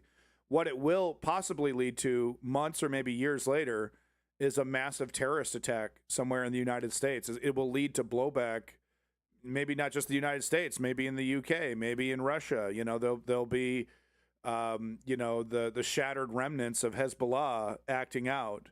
It will lead to further instability, and Israel is aware of that. They kind of want it. They kind of want that. You know.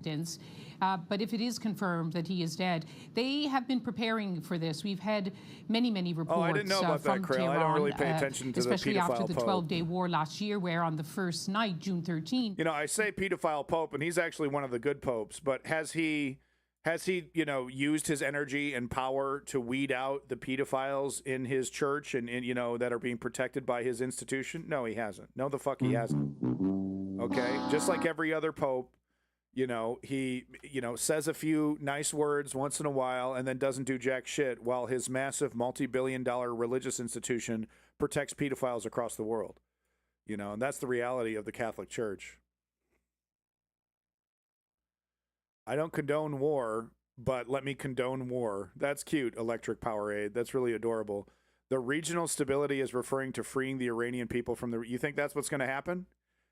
You think that's what you do? You think the brutal element is going to represent the people more? Because I agree that the Iranian regime, killing protesters, killing thousands of protesters, at least 1,000, I think is what we heard during the last protest against his regime. Shoving gay people off of buildings, right? Like, this guy was not a friend to humanity. By any means, but you think the quote unquote the Iranian people are going to fill this power vacuum? You think so? Yeah, with elements like Hezbollah and whatnot. The remnants of the elite Iranian guard.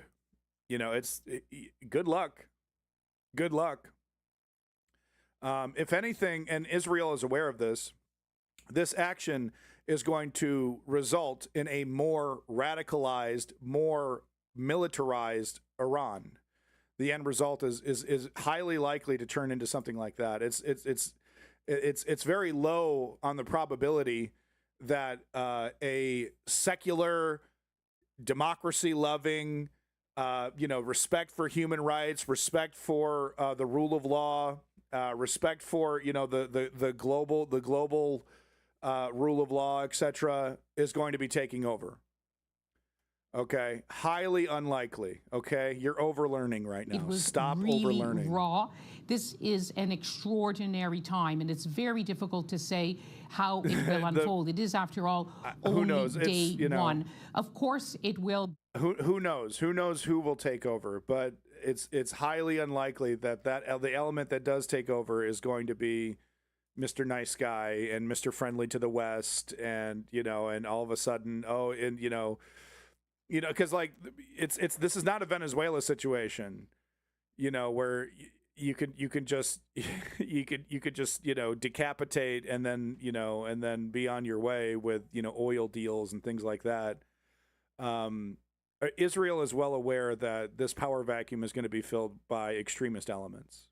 Those hardliners could become harder still, but it does open up a whole new game.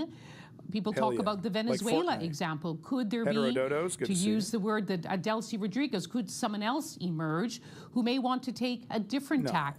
Whatever it is, their main objective, as it was the main objective of Ayatollah Khamenei, the red line is the survival of the regime, the survival of the Islamic Republic. Right, individuals can come and go, but what they want to preserve is their power, their control, their presence at the helm of the Islamic Republic of Iran. But all bets are off, given the way this military operation has unfolded, even in these early hours.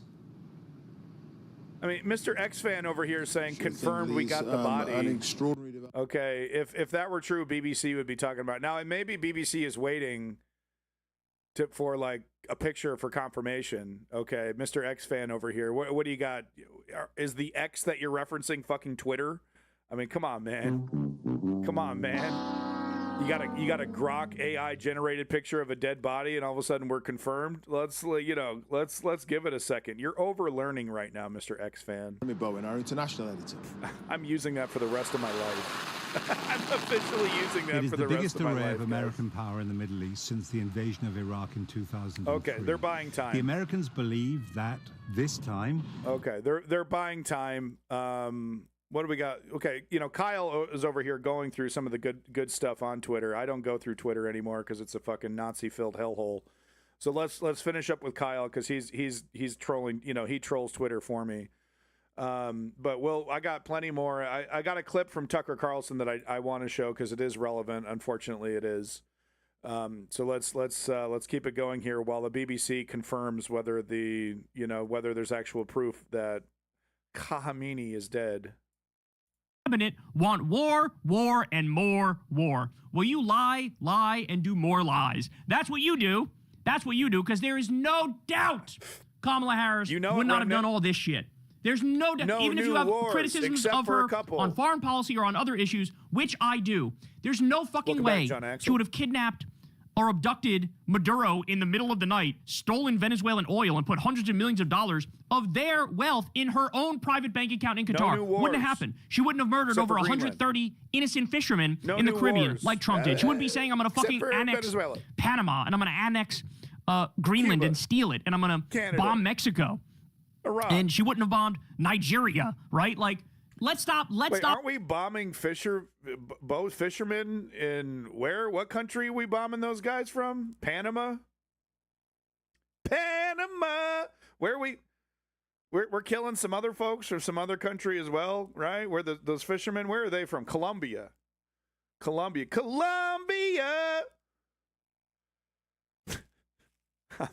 I'm sorry. No new wars except for a couple. Look, you can't judge a guy just because but his heart's in the right place. He's doing it reluctantly. Okay. Ooh, that's a good one. Jeez, look at that one. Yikes. Up with the false equivalence bullshit in the year 2026. Let's leave that in the past, okay? Because look at how brazenly, how blatantly, how overtly these sick sons of bitches lie to your face.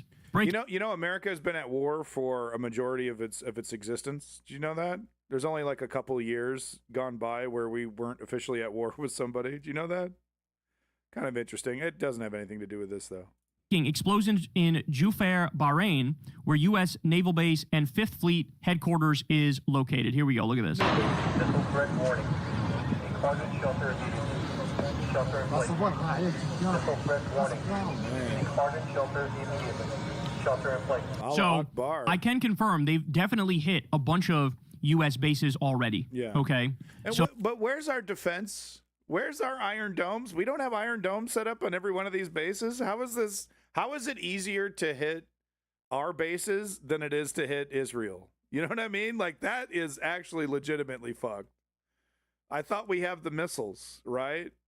Arby's has the beef, and we have the fucking missiles. I thought that's how it worked. Some people were debating what's happening here on Twitter, and one person said, like, well, hey, we had to attack Iran. All right, John Axel, I appreciate it. You keep overlearning about the Roman Empire because there's no parity there. Drone that comes in right after the missile and smokes the radar station. We don't have any. I thought we had the meats. How come we don't have the fucking missiles? What's up with this? Do they want this to happen? What is going on? Terrorist organizations. Look at this. Quote, they back terrorist organizations, and look at the picture. It's Trump with a literal Al-Qaeda leader who now we installed as the head of Syria. It's incredible that these people argue these things with a straight face. Breaking, satellite images show Ayatollah Khamenei's official residence completely destroyed. Completely destroyed. Now, was he in there? We don't know yet, right? We don't know. They've expected... No fucking way he was in there. They knew this attack was coming, I think, for quite a while, as soon as the most recent military buildup started happening a couple weeks ago. And so they probably adjusted and made new plans. But we'll see. We'll see how good the internal intelligence was that outed the Iranian Revolutionary Guard Council. But this is what they're doing. They're going for the whole thing. They're going for the whole regime change. By the way, the ultimate goal... But no boots on the ground. They're just going to blow shit up. They don't want to do boots on the ground. Israel doesn't want to do it. United States doesn't want to do it. They expect the Iranian people to kick in.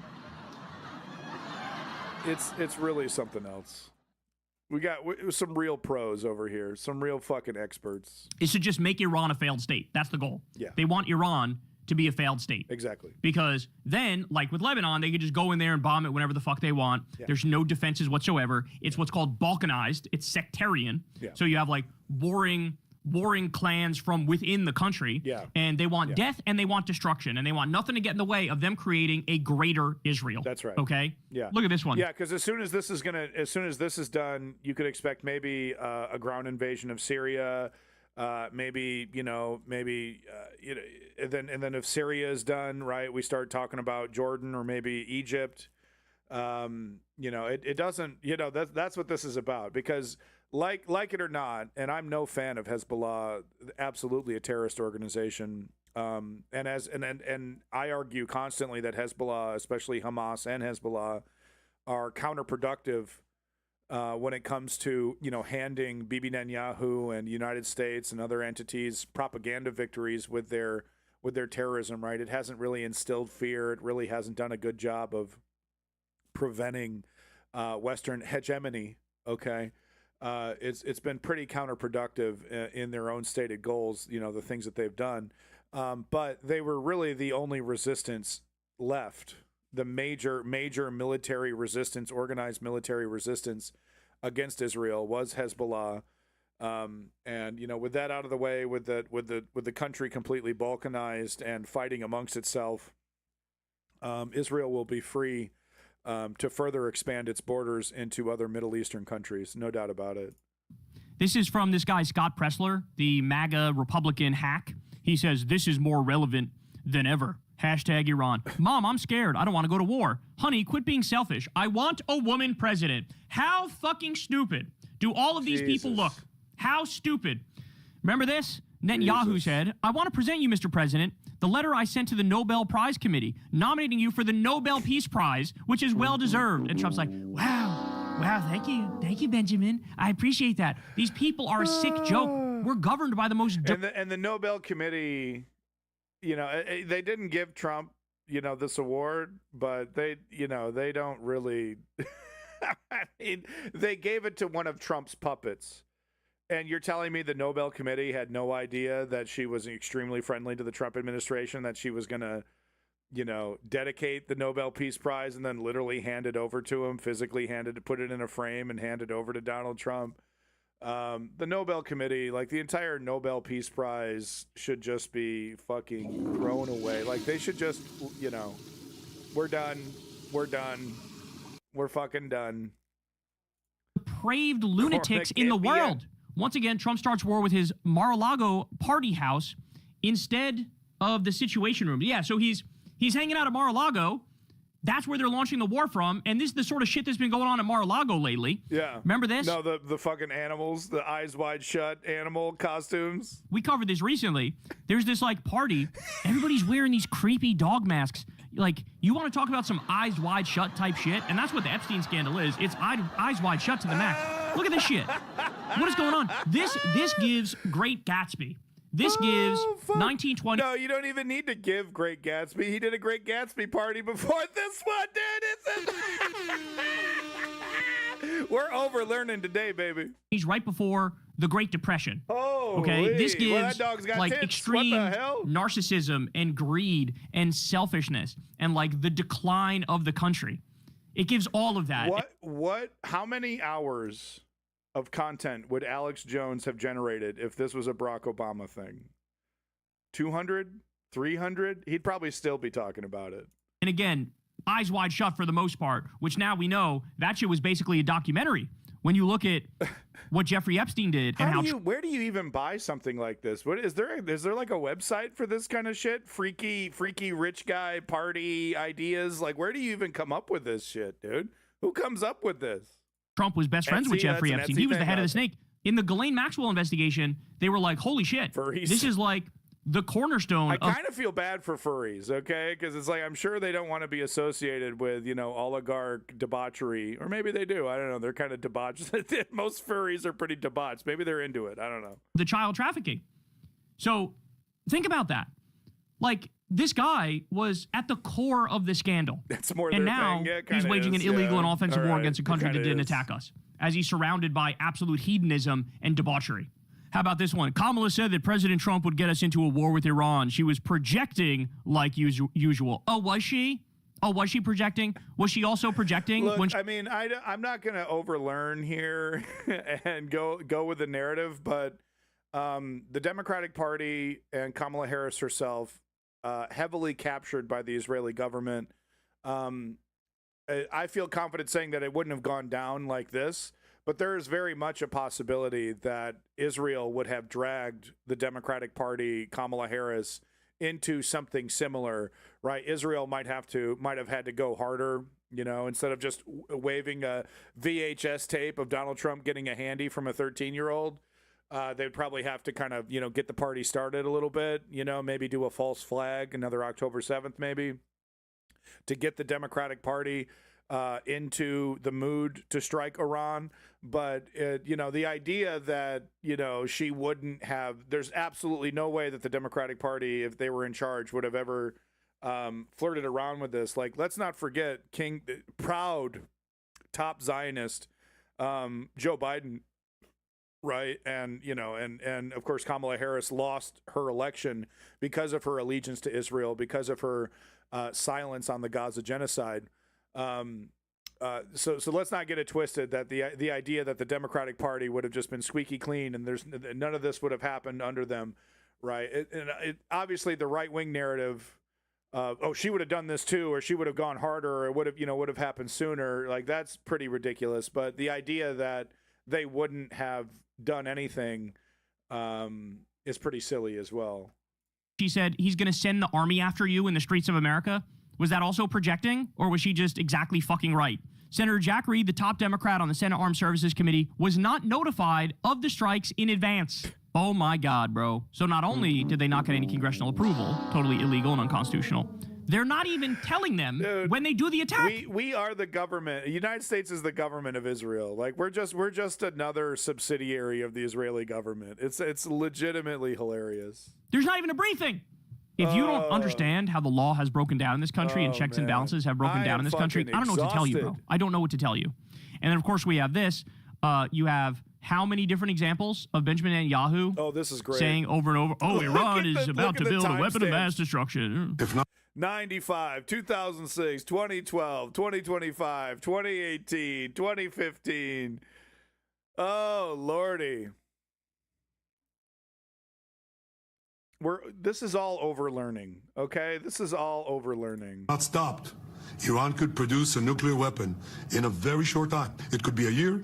They have the wherewithal, the stored up, preserved knowledge to make a bomb very quickly if they wanted to. Iran is so dangerous. Weeks away from having the fissile material 2015 for an entire arsenal of nuclear bombs. They're very close. They're 6 months away from being about 90% of having the enriched uranium for an atom bomb. Iran is gearing up to produce 25 bombs, atomic bombs a year, 250 bombs in a decade. Iran will be capable of producing alone, without importing anything, nuclear bombs within 3 to 5 years. Once Saddam has nuclear weapons, 3 to 5 years, the terror network will have nuclear weapons. The next thing you'll see is a nuclear bomb in the World Trade Center.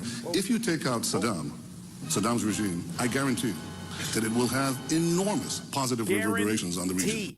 This is who's calling the shots right now. Here we have an impact that hit Israel. This appears to be like some sort of a bus depot. Take a look at this. No. Twitch your bait. No.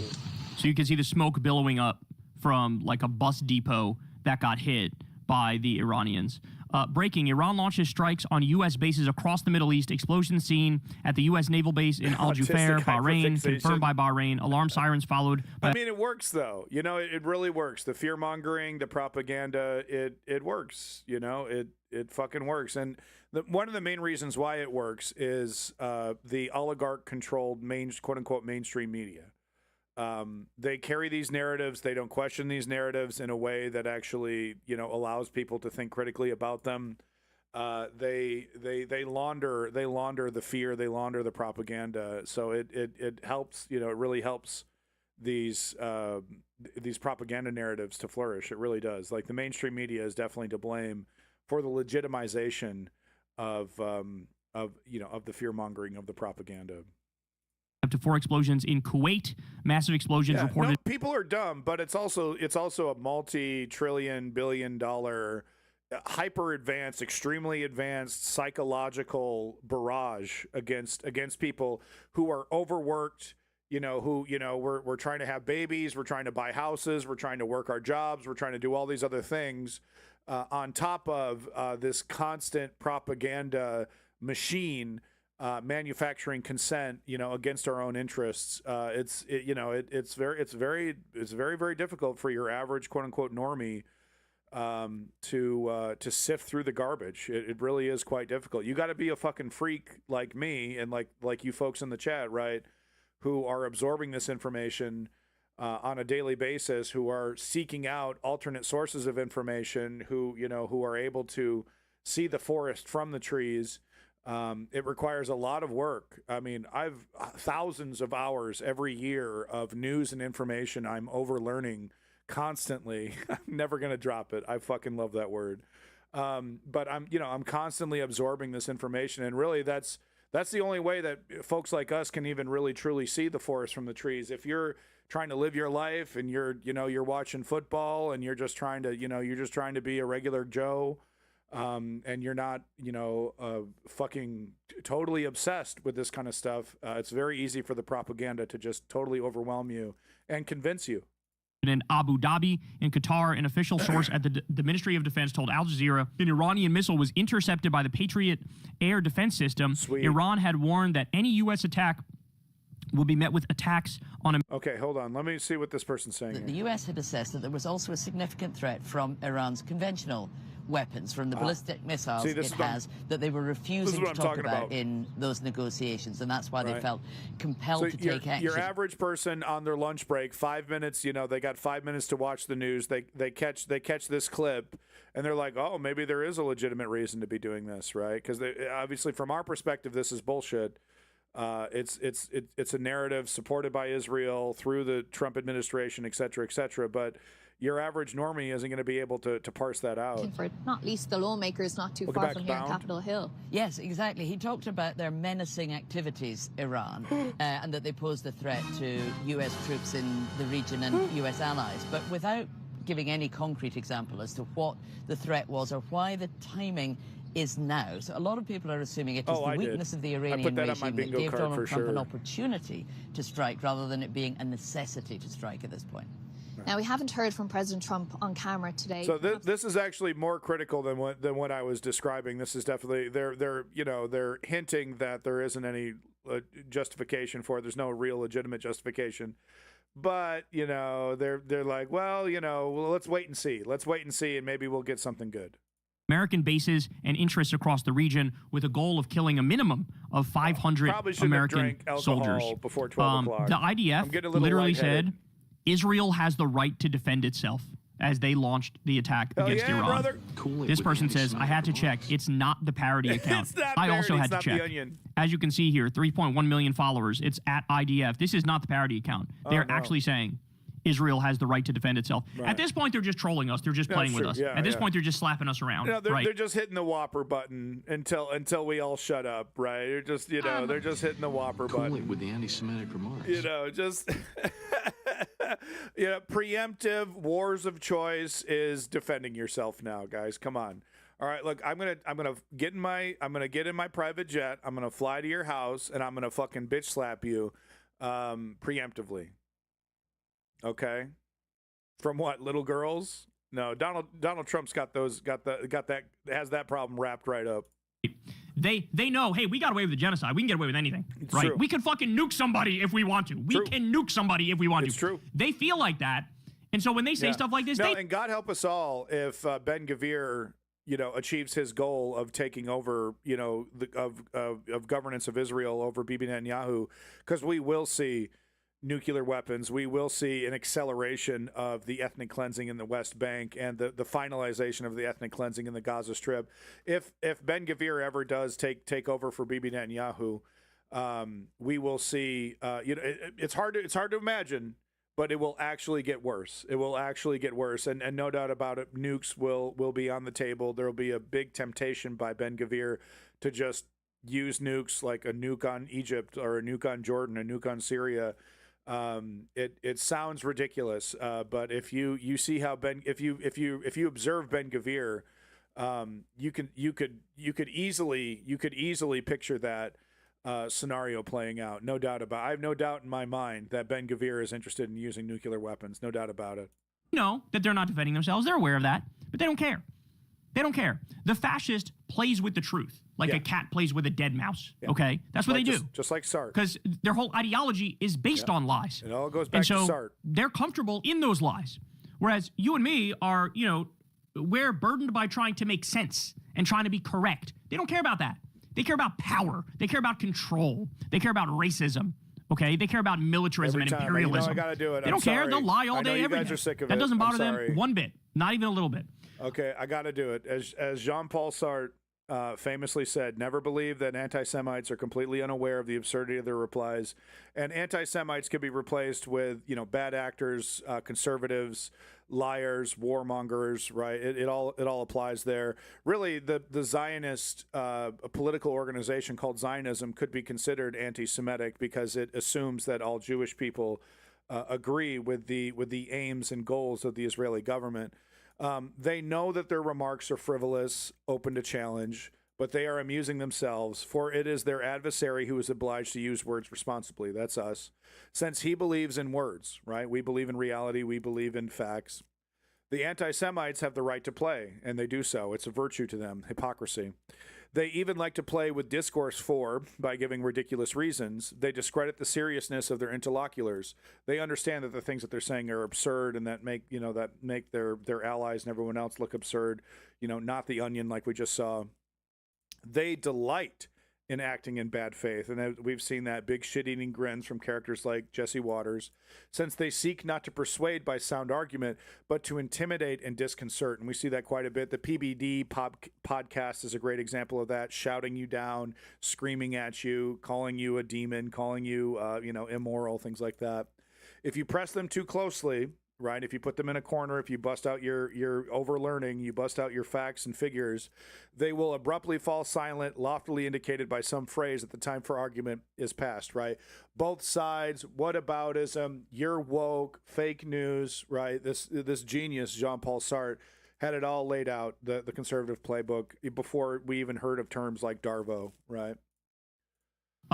The brain-damaged diet MAGA Senator John Fetterman says... Yeah, I mean, Panda, I was, it's not a, don't write that shit in stone. I'm just saying that, once Iran is destabilized, Israel will take an assessment of what Middle Eastern country they should take over next, and then that's what we'll see, right? Operation Epic Fury. President Trump has been willing to do what's right and necessary to produce real peace in the region. I hate this motherfucker. God bless the United States, our great military, and Israel.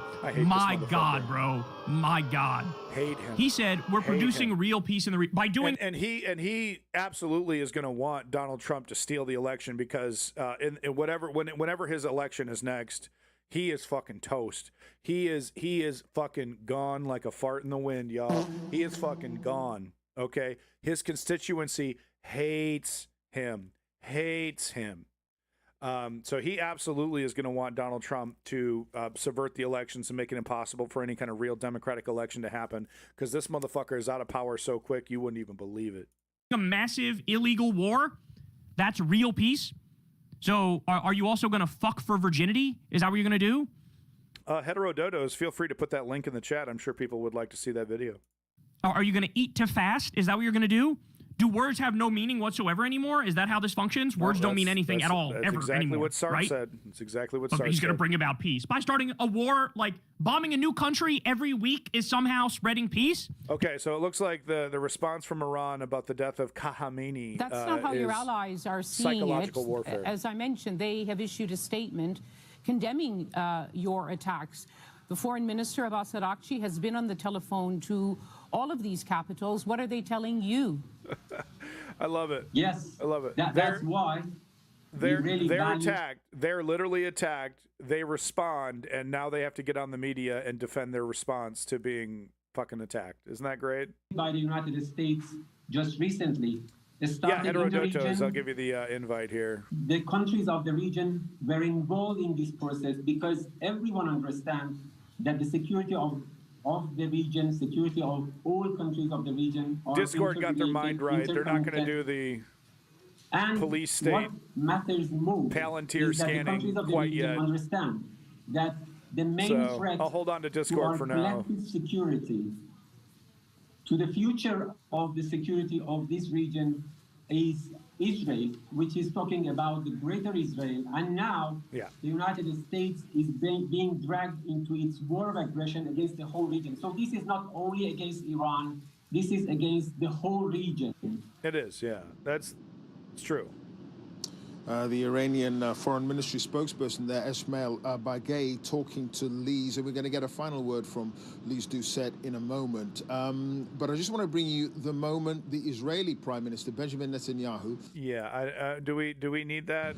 Do we need... Cool it with the anti-Semitic remarks. Do we need that? Do we need that? Do we need the... Literally, it might as well be an AI Grok chatbot, okay? With fucking big jiggly tits. Like, do we need that? Literally, it's exactly what you would expect. Nuclear bomb, nuclear bomb, nuclear bomb. Who fought the entire world and made its own people miserable, was October constantly 7th. trying to eradicate October Israel. 7th. This plan no Need longer some boobs. I need exists, some boobs on the and screen. all Where are my boobs indications at? show that this tyrant is no longer with Okay, us that's as good well. enough. Let's talk to Lise Doucet Got once some boobs. again. Lise, you were in R.I.P. to a Iran not long ago. And we know that there was a huge buildup of American military assets in the region. Right. This attack, was it something... What's a banana worth? What, $10? Do you hear yourself? Bro, you're brain damaged. Retire. Step down. Go get the help that you obviously so desperately need. Smash. If Discord decides to pull some fuck shit, I will have an alternative ready. But the problem is that the alternatives weren't even ready. Like the best one, Stowed or Slowed or whatever, didn't even have an app that people from Europe could use to connect to my server. So it's like, you know, if I really do have to shut down the Discord server and hop onto like a Matrix or a Slowed, it's going to be, you know, unfortunately my international audience, which is very international. I'm very honored that people from Europe of all different shapes and sizes there, you know, they join the Discord and give us their opinions. They wouldn't be able to join in on the fun, right? Thank you, Heterodotos. I appreciate it. McLeod says, if Iran did have nukes... I'll be right back. I drank cider, so now my body demands that I go to the little girl's room. I'll be right back. None of this would be happening. That's exactly correct. That's exactly correct. Videos from Abu Dhabi a short while ago, so here's some more of the attacks. Take a look at this one. That's a big explosion. That's a big explosion right there. So the Iranians are hitting some of their targets. Answer Coalition says, emergency nationwide day of action today, Saturday, February 28th. Stop the war with Iran. Trump and Israel are carrying out an unprovoked illegal bombing of Iran. This war threatens to cause unthinkable death and destruction. Iran has not attacked the United States. The people of this country reject another war for regime change and empire, a war which only serves the interests of a tiny elite and oil executives. Today, protests will take place in cities around the United States to oppose a new war with Iran. A growing list of demonstrations will be updated at answercoalition.org in the coming hours. Initial sponsoring organizations of the day of protests include Answer Coalition, National Iranian American Council, 5051, American Muslims for Palestine, the People's Forum, Palestinian Youth Movement, and Code Pink. So everybody go to answercoalition.org and look at that. Stop the war protests. I think they're going to explode all across this country, man. So Mark Dubowitz says, the Islamic Republic started the war against America and Israel in 1979. That's the Islamic Revolution, okay? Mehdi responds, if we're going to play this game, then America started the war against Iran in 1953. And that's exactly right. When we illegally used the CIA and overthrew their democratically elected president, Mohammad Mossadegh, because he wanted to nationalize the oil, we tried to protect Western oil corporations, and so we overthrew him illegally and put in a puppet dictator. We started the whole ass shit, okay? Large fire at a building in Tel Aviv, possibly munitions storage. Here we go. Wow. Things are happening. Things are happening. This is not like Venezuela. This is not like anything we've seen in modern history. This is not even like the 12-day war. Iran waited 9 days to fire back during one of the earlier rounds of fighting, okay? Now that's not that at all. This is like they're doing it immediately because they know it's existential. They know that Israel and the U.S. are going for full regime change. Several impacts at CENTCOM headquarters in Qatar. Again, like I said, this is different. There's going to be a pound of flesh extracted, okay? And this is something I don't know if people are ready for. Anonymous TV says, breaking, Iranian hackers vow to publish alleged videos of Donald Trump with minors within the next couple of hours. I don't know if this is accurate. This one is not verified. The reason I say that, this is the same account that said Trump would announce the war with Iran during his State of the Union address, and he didn't. So this account is a little bit on my shit list right now because they have spread things that turned out not to be true. Having said that, we did hear this rumor previously. I wanted to share it with you now, and we'll all learn together whether or not it's accurate. But one thing's for sure, we know Mossad has all that dirt, and we know almost certainly that Netanyahu is holding this over Trump's head to launch this full regime change war in Iran. And remember, the idea like, oh, they'd never do something like that. We know they already did do something like that. I don't know if you guys read Ryan Grimm's reporting about Bill Clinton, but apparently Netanyahu threatened Bill Clinton and said, you know, like, oh, you know, we have the video or we have the tape or we have the evidence of him getting the blowjob from Monica Lewinsky. And he slyly mentioned it to blackmail him to like try to get his way in negotiations at the time with Palestinians. So, I mean, again, crazy stuff. But they've blackmailed American presidents in the past. They've done it. All right, this is a super important post. This is a good time to remind everyone that neither the U.S. military nor the IDF thought this war in Iran was a good idea. This is why. Number one, military planners have warned that there is no robust exit strategy. Unlike a I was reading an article on the Daily Beast there about this, and someone in the comments section, they were calling it Operation Epstein Fury. Very funny stuff. Surgical strike, a sustained campaign, risks becoming a war of attrition where Iran decides when the conflict ends. Iran has spent decades preparing to make any conflict drawn out and costly rather than trying to win quickly. The potential closure of the Strait of Hormuz, through which 20% of traded oil passes, could cause a global economic shock. Key regional allies like Saudi Arabia and the UAE have expressed... quite frankly, I'm actually surprised that they haven't immediately gone to this. Like, they're still mulling over pulling this Strait of Hormuz card. It's like, you know, because like the nuclear strikes are one thing. Those were obviously going to be, you know, quick, you know, isolated to just the nuclear sites. This is pretty clear that the goal is a more protracted, elongated conflict. So I'm really surprised that they haven't just immediately shut it down right there, minute one. They do not want to be drawn into a war and have even barred the use of their airspaces for strikes. That's true. That's sort of a big deal. The military is reportedly wary of resource-draining distractions. They have. Crail, could you, I hate to ask for a source, but would you mind providing one? At a time when competition with China is accelerating, committing major carrier groups and precision munitions to Iran could leave the U.S. under-equipped to respond to crises in the Indo-Pacific or Ukraine. Polls show that only 16% of Americans support direct military involvement in a conflict between Israel and Iran, while 60% are opposed. I've seen numbers as low as 5 and numbers as high as 28%. The Epstein War. You see that trending on Twitter? You know, you just fuck some kids, and then all of a sudden they won't leave you alone with it. Saw it in another stream. All right, I'm gonna need more than that. You know, Crail. I don't mean to be an asshole, but I'm gonna need a little bit more than that. This lacks of public mandate makes a sustained or escalating war a significant political risk for the administration. There's a concern that strikes might backfire politically within Iran. Instead of toppling the regime, external aggression could allow the clerical leadership to mobilize nationalist sentiment and marginalize the very opposition movements the U.S. hopes will take power. Yes, the rally around the flag effect when you're actually... Why is Barron trending on fucking Twitter? What? This is Twitter? We got a potential nuclear conflict, and people are really, the algorithm thinks that people are talking about Barron Trump. Are we serious? This is the problem with fucking Twitter nowadays. Under attack, yes. While there are massive anti-government protests, the opposition remains fragmented and lacks the organizational capacity to seize and hold power on its own. Without a boots-on-the-ground presence to protect and empower a specific alternative government, a vacuum is more likely. Okay, I asked for it. Crail of Xanath provided. Let's take a look. Have the Strait of Hormuz, has the Strait of Hormuz been closed? Iran closed the Strait of Hormuz after U.S.-Israeli strikes, reports say. Saturday, 28th February 2026. Okay, all right. Thank you very much, Crail. Appreciate the link here from The Independent.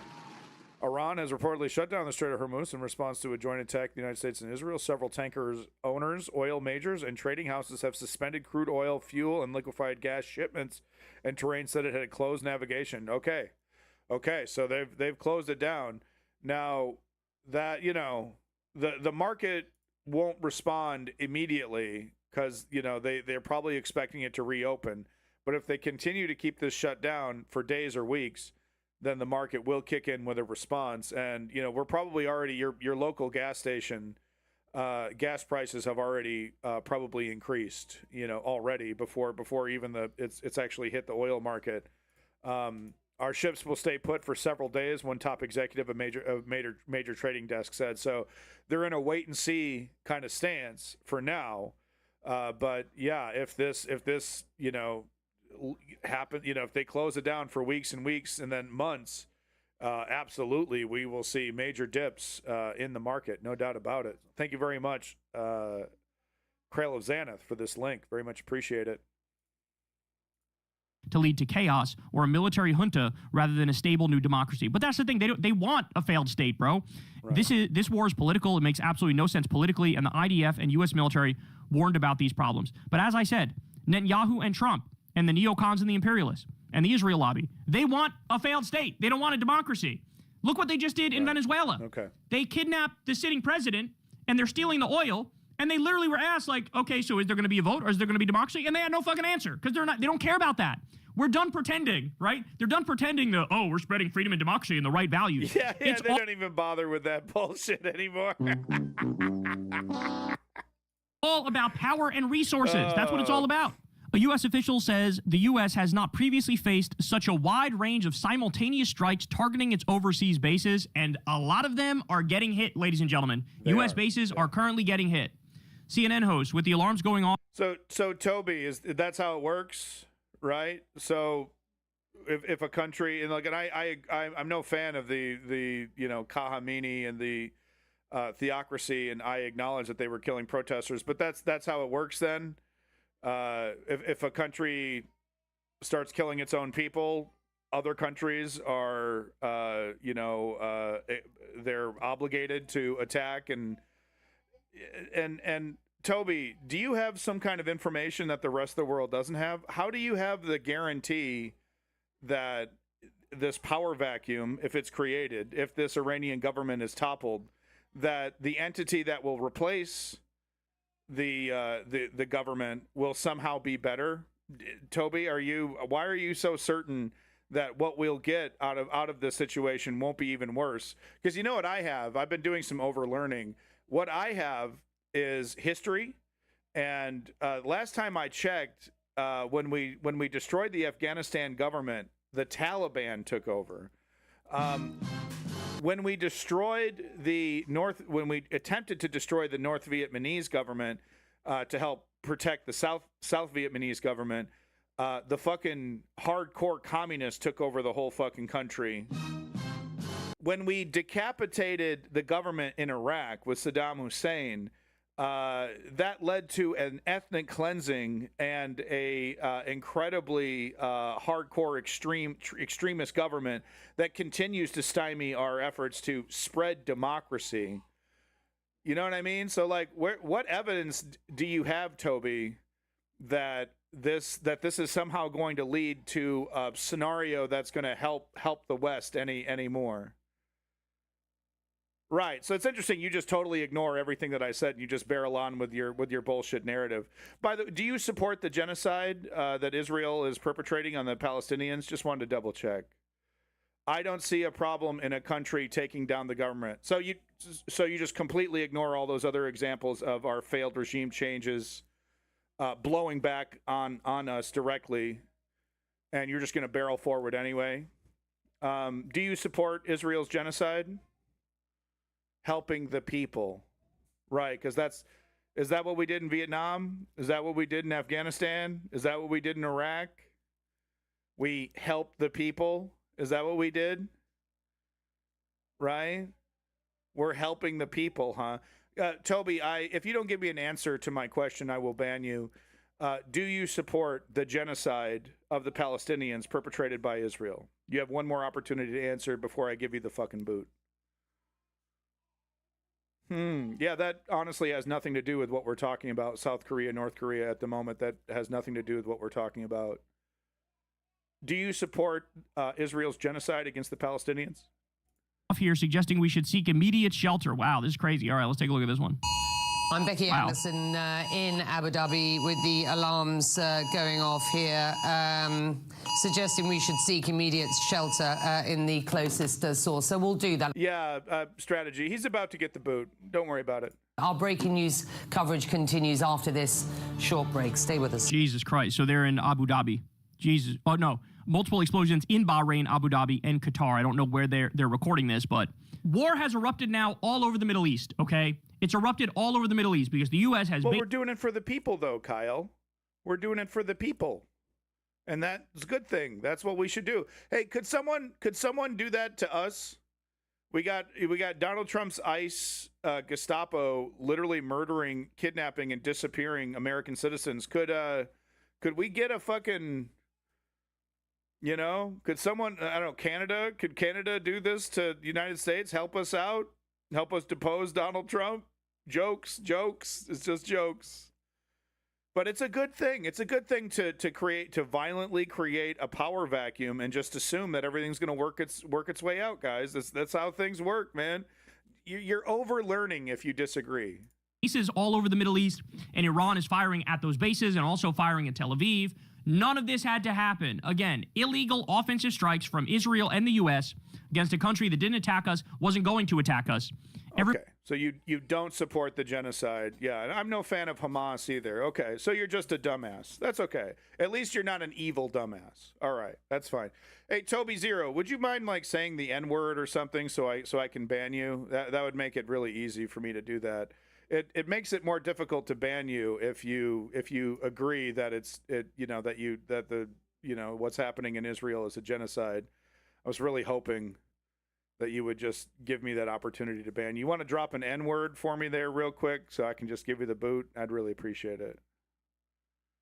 Right. Well, I'm calling you a dumbass because you're assuming that a violently created power vacuum is going to be filled by Democrat supporting, Western government supporting citizens of Iran, that it's not going to turn into a massive quagmire, balkanized country similar to Syria, similar to Iraq. We have all these examples of history, those examples that I gave you that you totally ignored and just kind of barreled through. We have all these examples of these attempted regime changes, these decapitation strikes, not resulting in a more sectarian government that will work with the West and, stop their violence, like through Hezbollah. In fact, the evidence shows us that what is likely to happen is the most violent and radical and extreme elements of Hezbollah are probably going to fill this power vacuum because they have the guns and they have the weapons and they're also willing to use brutality. Right. Do you support Russia's invasion of Ukraine? Maybe we can make this happen, folks. Toby, do you support Russia's invasion of Ukraine? Do you think that was justified? That Ukraine's a bunch of Nazis run by a Jewish guy? Ah, damn it. You're making this so difficult, Toby. But no, you are a dumbass for assuming that this decapitation strike is going to somehow result in okay, please leave. Bye-bye. Bye-bye. No problem. I'm a joke. Yeah, I mean, it's kind of true. So what can I do about that? I'm overlearning. I can't help myself. Cry more. Why? Because I don't agree with your farted out opinion that a decapitation strike in Iran is going to somehow result in a government that is going to respect its people, that isn't going to be spreading terrorism. We have so many different examples throughout history of that not being the case. But we're now supposed to believe Toby. We're supposed to believe Toby, guys. Toby has the right idea. Everybody knows this. There's no playing hide the ball on that fact. There's no pretend. Countless examples. Could you give me one? Of a similar decapitation strike resulting in a government that works with the West and is super friendly and super great and everything works out really well? Would you mind giving me your example, please? Like you're actually being defensive. I mean, they will try, but that shit is not going to fucking work. But here we are. These are the results, and it's only going to get worse, okay? And then finally, I'll end on this one.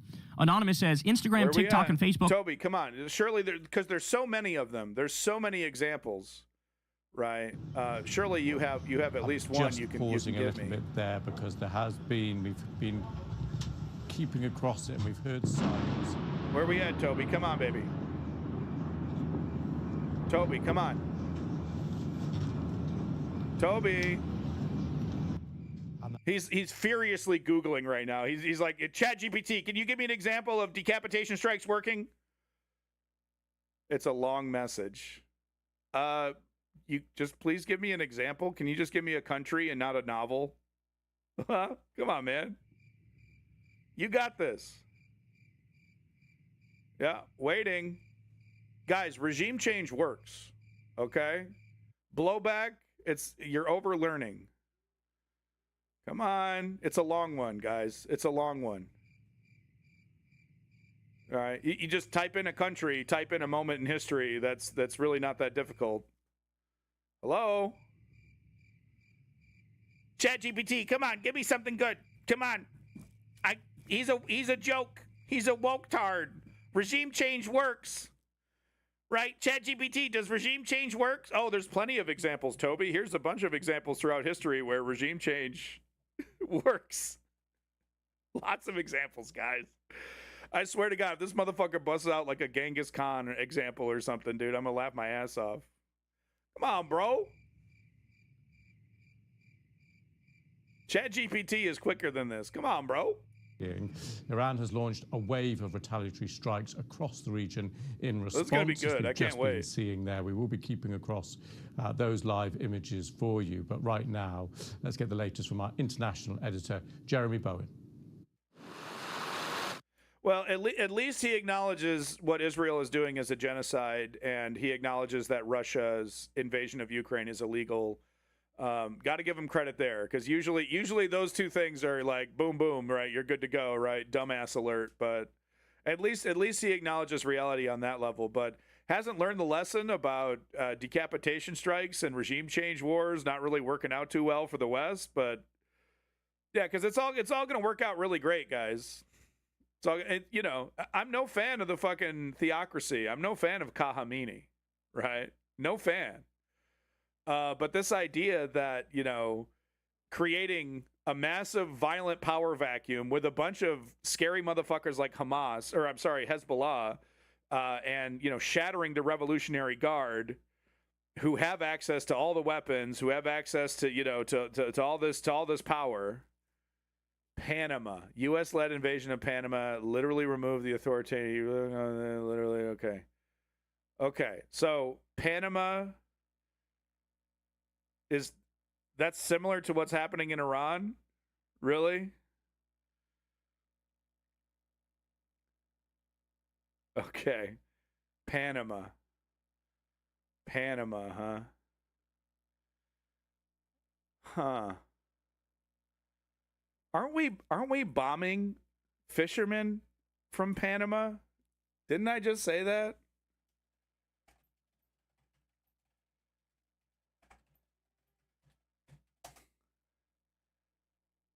Yeah, so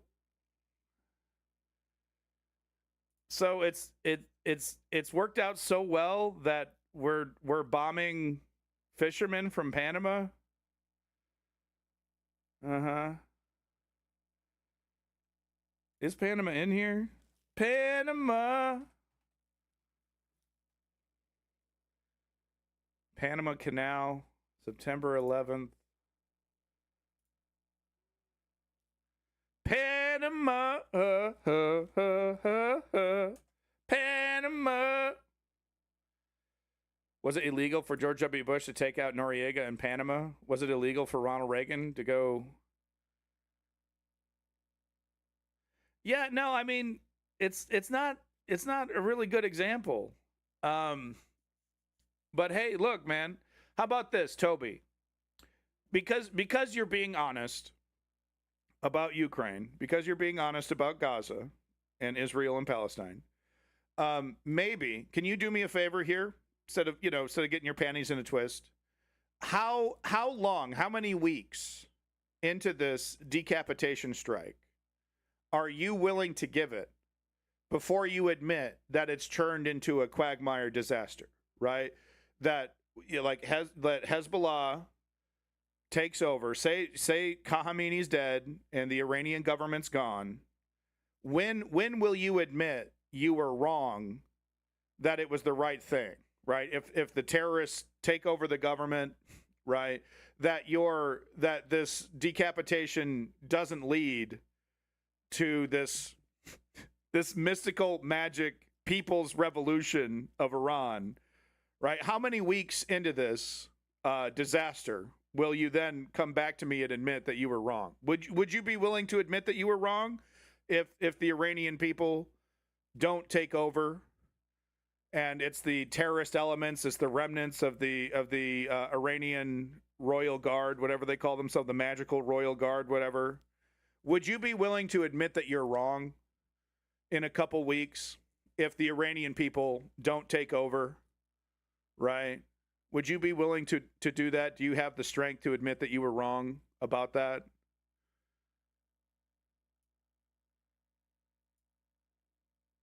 I'm curious. The IDF, our Air Force, right? intelligence and security services. It's a little ridiculous to just assume that this power vacuum is going to be filled with nice guys, right? Would you agree with that? That it's kind of wishful thinking to just assume that this power vacuum is going to be filled with nice guys that respect democracy, that they're going to hold an election. You know, that they're going to hold an election. All right, that's a good limit there.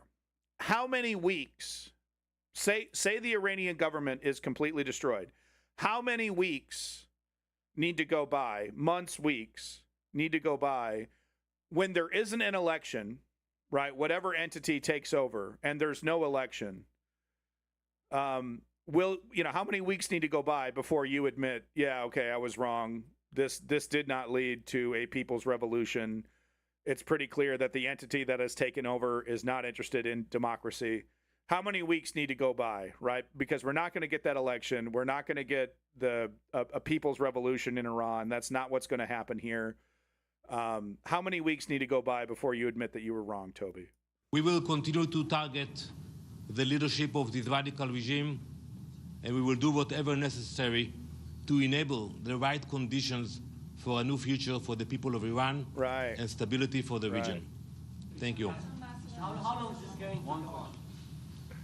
As long as it will take to achieve the goals I just mentioned. Thank you very much. Thank you. Bye-bye. Bye-bye.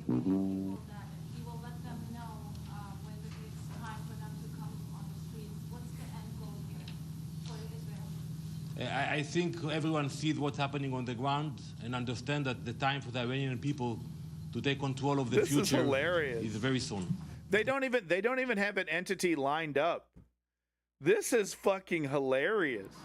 So it just random the people, quote unquote, the people are gonna magically rise up, and they're gonna depose Hezbollah. They're gonna depose the shattered remnants of the Israeli National Guard or whatever, the Royal Guard, whatever they call themselves. And it's gonna be the people. And I guess what we expect magically there's nothing lined up. Even Venezuela, we had a puppet ready to go, right? They figured out that they didn't need the puppet. Right, that they just let the vice president kind of charm them. They'd be like, it's easier to just let the vice president kind of keep the ball rolling, right, with Venezuela. Right, but so we just magically the people are going to take over, right, and then I guess we're just assuming things are going to go hunky dory, and we're going to get that election, and then all of a sudden, you know, this election's going to result in a government that dismantles the nuclear program and promises we'll never make a nuclear weapon, and it's going to unify Iran. There's a lot of assumptions here. I mean, there is like a whole buttload of assumptions. By the way, that's a real unit of measurement. Look it up. There's a whole buttload of assumptions here. Where we're just assuming that this massive power vacuum is going to be magically filled with the people. And then in a couple, we'll have an election soon and everything will be hunky-dory, huh, guys? That's how this shit works, huh? Wow. And 12 drones from Iran. Well, it worked out really well in Panama. I've heard from very smart and very accurate sources that it worked out really well in Panama. So I'm sure this will work out just fine. This will be just fine, guys. Okay, now, with your fucking hypotheticals, right? If you have to conjure up a magic scenario where you're right to make your point, you've already lost. Toby, I'm not too long, didn't read. Okay, what a waste of your time. Do me a favor, answer my question that I asked you 5 minutes ago. Okay, how many weeks, months into this people's revolution where they don't have an election? No, I'm not going to read your ridiculous hypothetical where you're correct. Answer my question. How many weeks or months need to go by before, because there isn't going to be an election, there isn't going to be a people's revolution. It's most likely going to be the most violent and brutal elements of Hezbollah that takes over. If this has even happened, if the Iranian government has even been destroyed, which we don't know for sure right now. But how many weeks or months?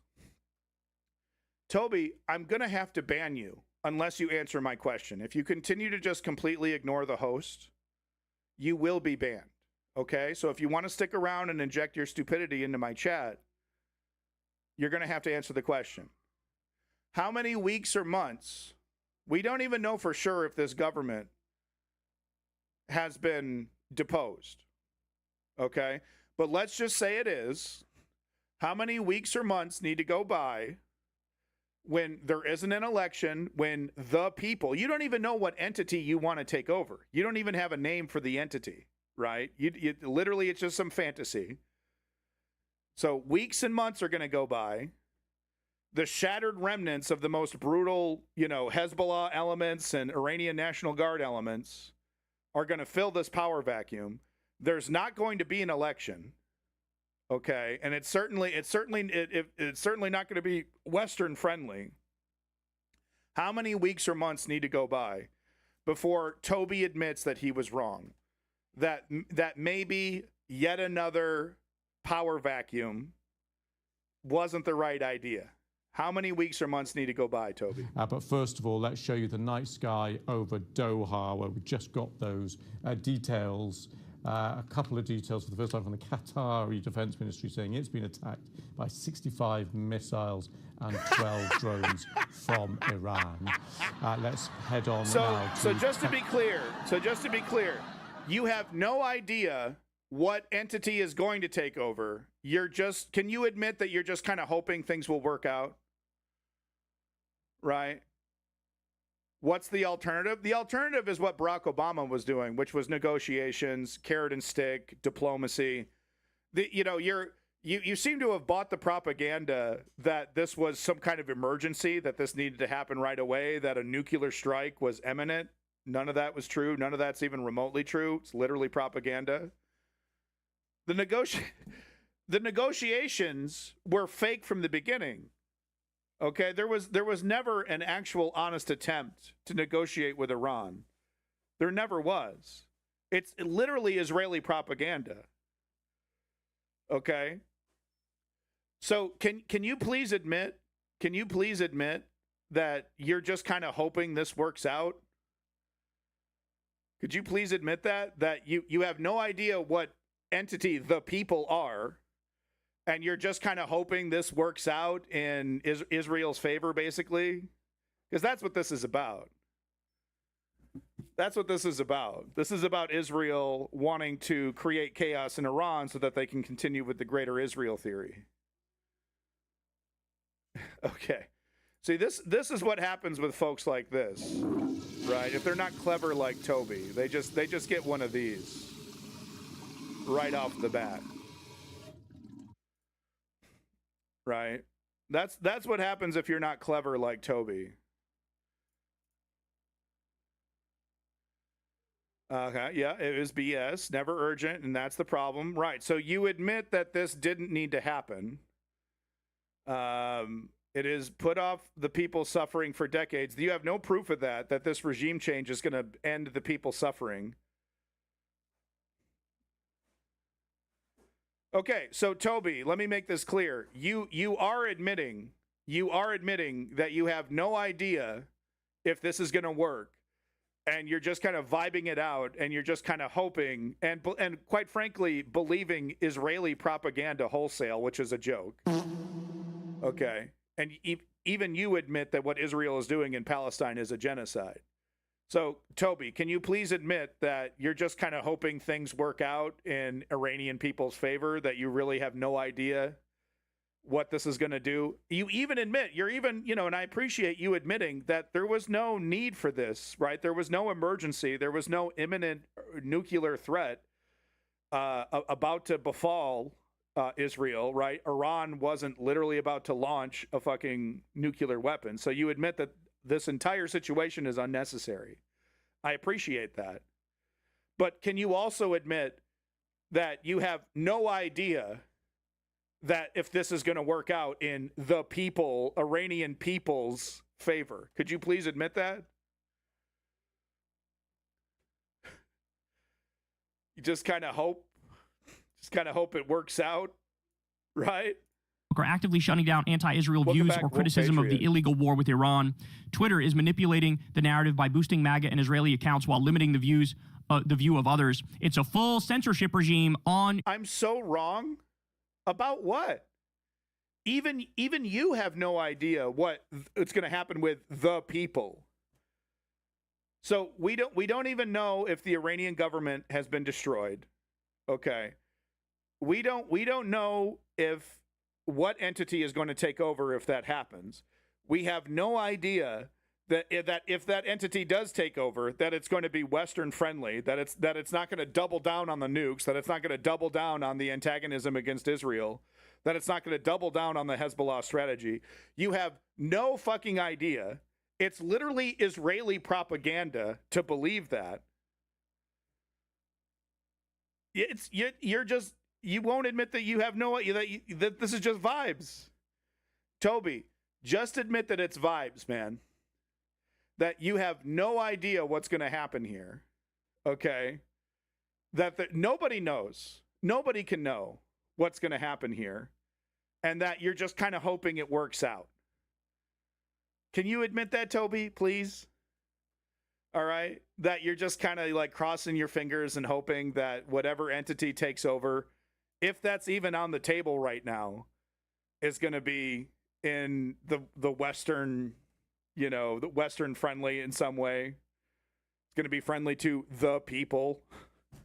That we're going to, in a couple months, we're going to see an election. Okay.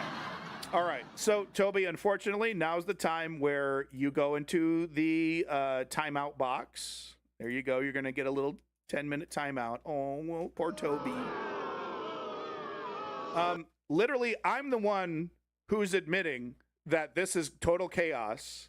I'm the one who's admitting that we have no idea what direction this is going to go in.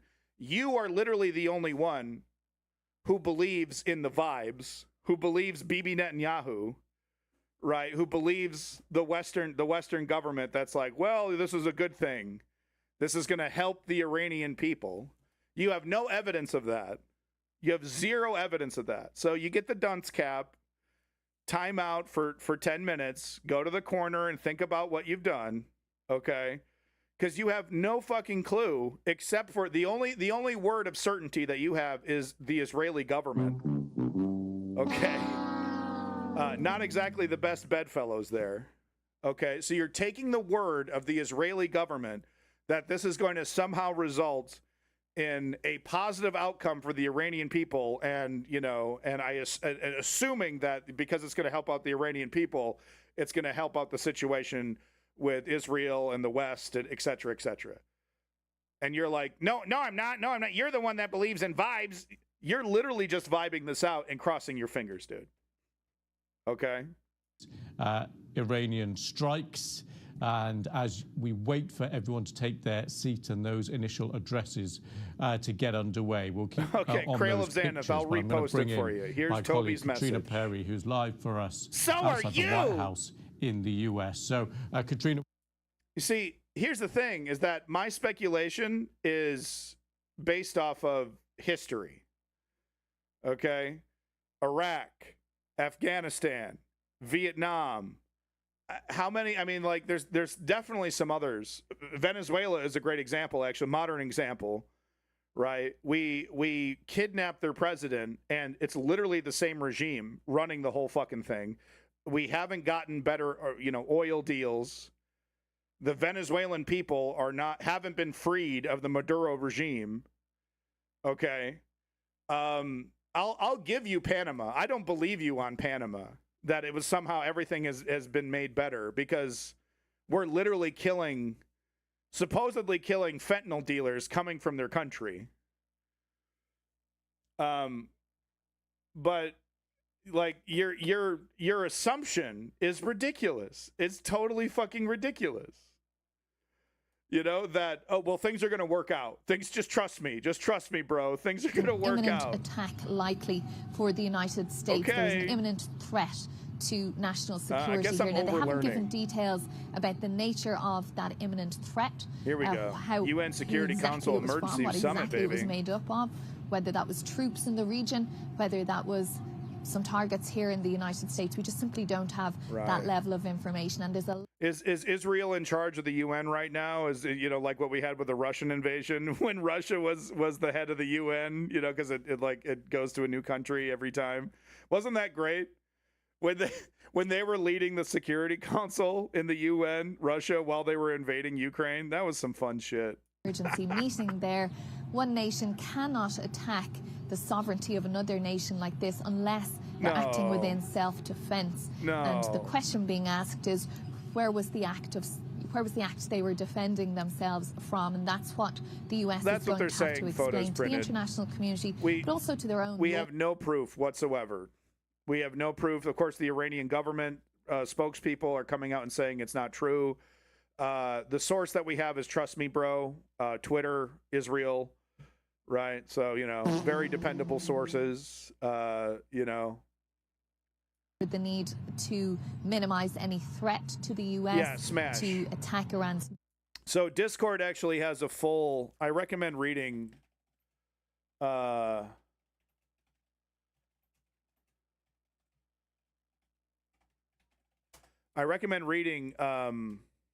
this right here from Discord, because it kind of gives you a full rundown of what direction Discord is going in.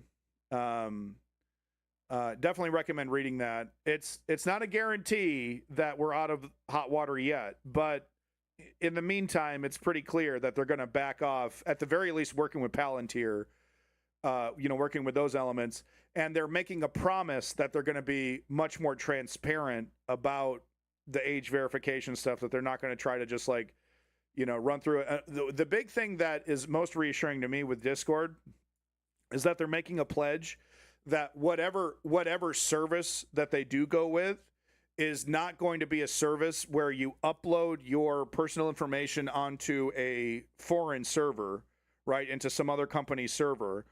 Even if they promise to delete it, all the data will stay on your device, probably within the Discord app, within your device. It will then be looked at by whatever service that they use, and there won't be any copying or transferring of that information to a server where they promise, right, one day we'll delete it, and then we find out years later, it turns out we didn't delete any of your information, right? So that, to me, that is the most reassuring part. Now, with all that said, Discord's a multi-million-dollar, billion-dollar company, and what very well could happen is that Discord is bought up, like we saw with Twitter, like we're seeing with CNN, like we're seeing with everything, ABC, CBS, right? It very likely could be a multi-billion-dollar right-wing organization that just buys Discord and then turns it into the police state, the further extension of the police state that we've seen with everything else, right? Would we know if they did copy it? I mean, that's the thing, right? Is that we kind of at a certain level, we do have to kind of take their word for it. But as we've seen with their tests with that Palantir app, Palantir adjacent app, wasn't Palantir, but it was, you know, owned by Peter Thiel, etc. Is that we will have investigators looking into this stuff and, you know, hacking and checking for information, right? So we will have people outside of Discord holding them to their statements, holding them to their promises, and we will get reports on that, whether they're breaking that promise or not, right? Welcome back, Iron Moth. Good to see you. The principles, the facts, and the way out. First, the principles. The UN Charter provides the foundation for the maintenance of international peace and security. No problem. Article 2 of the Charter clearly states, all members shall refrain in their international relations from the threat or use of force against the territorial integrity or political independence of any state. International law and international humanitarian law must always be respected. That is why, since this morning, I have condemned the massive military strikes by the United States and Israel against Iran. And I also condemned the subsequent attacks by Iran, violating the sovereignty and territorial integrity of Bahrain, Iraq, Jordan, Kuwait, Qatar, Saudi Arabia, and United Arab Emirates. We are witnessing a grave threat to... Well, that's pretty convenient. I mean, it's not like they just attacked the country randomly. They attacked American bases at those locations. ...can control in the most volatile region of the world. Let me be clear. There is no viable alternative to the peaceful settlement of international disputes. Right. Okay. So they're, you know, war bad, war bad, war bad. We'll get some hot takes and links later on if anything comes from this, but stop it. Everyone stop it. You know, usual bullshit from the UN. Let's see what Zateo is talking about. The entire upper echelons of the Donald Trump administration are in with right now, where they know how sideways, politically speaking, not even talking militarily, but politically speaking, this can go for them very quickly, but they still are just gonna do it because the God King Emperor Trump feels like doing it, is going ahead with it, and there's just even from the people in the administration, like that actually might be, you know, that would work. I mean, dropping food and dropping money and like dropping propaganda would probably be more effective at encouraging the Iranian people to take over their government, right?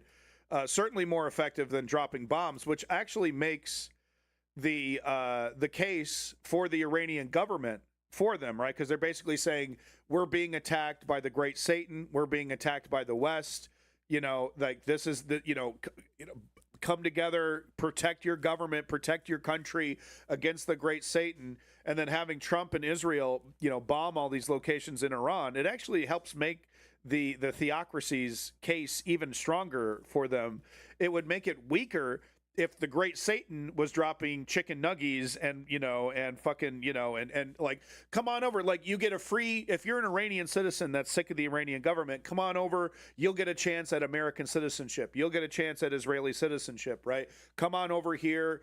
You know, we'll fast track you and get that citizenship. You can just leave your government, right? That would help. That would actually help destabilize the theocracy much more efficiently than dropping a bunch of fucking bombs and crossing your fingers and hoping that the Iranian people rise up in some fantasy scenario. The bombing last year was illegal under international law, under the UN Charter, which only allows the use of force in a case of self-defense or if it's been approved by the Security Council. Neither of those count here. It's illegal under the US Constitution, which gives Congress the power to declare war. Think about this, Prem. Even George W. Bush and Dick Cheney went to Congress to get approval to attack Iraq. Yeah. Trump has gone even beyond. No, I mean, I obviously, no Iranian's going to want to go to Israel. But there's a lot of Iranian citizens that would be like, what, free U.S. citizenship? And a coupon for some free chicken nuggies? Yeah, okay. That'd be pretty cool. You know? Like, it's the carrot and stick stuff. Like, the stick doesn't work. this magic scenario where this regime change is going to result in a people's revolution, it's farcical. It's fucking farcical. They're not posing an imminent threat to you, and it's not self-defense. And all this bullshit, people in the mainstream media have been using the phrase preemptive war, using Israeli language. It is not a preemptive war. Preemptive war means someone's about to attack you, so you attack them first. What is that? There is zero evidence that Iran was about to attack anyone, that Iran has the kind of missiles that would allow it to attack the US. Yeah, even that Tony it even has a admits nuclear that. weapons program. It doesn't. Even Tony it always had a admits, civil what's his nuclear name? program, which the Even he IAEA admitted never said that there became a was weapons no- program. Trump then bragged that he obliterated that program. It still says so on the White House Even website. Toby admitted so what that this was nuclear no threat were they emergency, trying to that this stop? didn't need to I happen. do want to pick up on something Swin said about this being an American operation. Couple of things. Every Republican president does this. Yeah. Right? Every Republican president Everyone. comes to office. Yeah. And the reason why Trump didn't do it in his first term is because he was so incompetent. He wanted to do it. There was a bunch of stuff that he wanted to do, but he was stymied by his own party. He didn't have that full dictatorial control. But it's every Republican president wants to do this. Mentally desiccated game show star. It's not just that it wasn't George Bush and Dick Cheney that attacked Iran. It was the guy from Home Alone 2.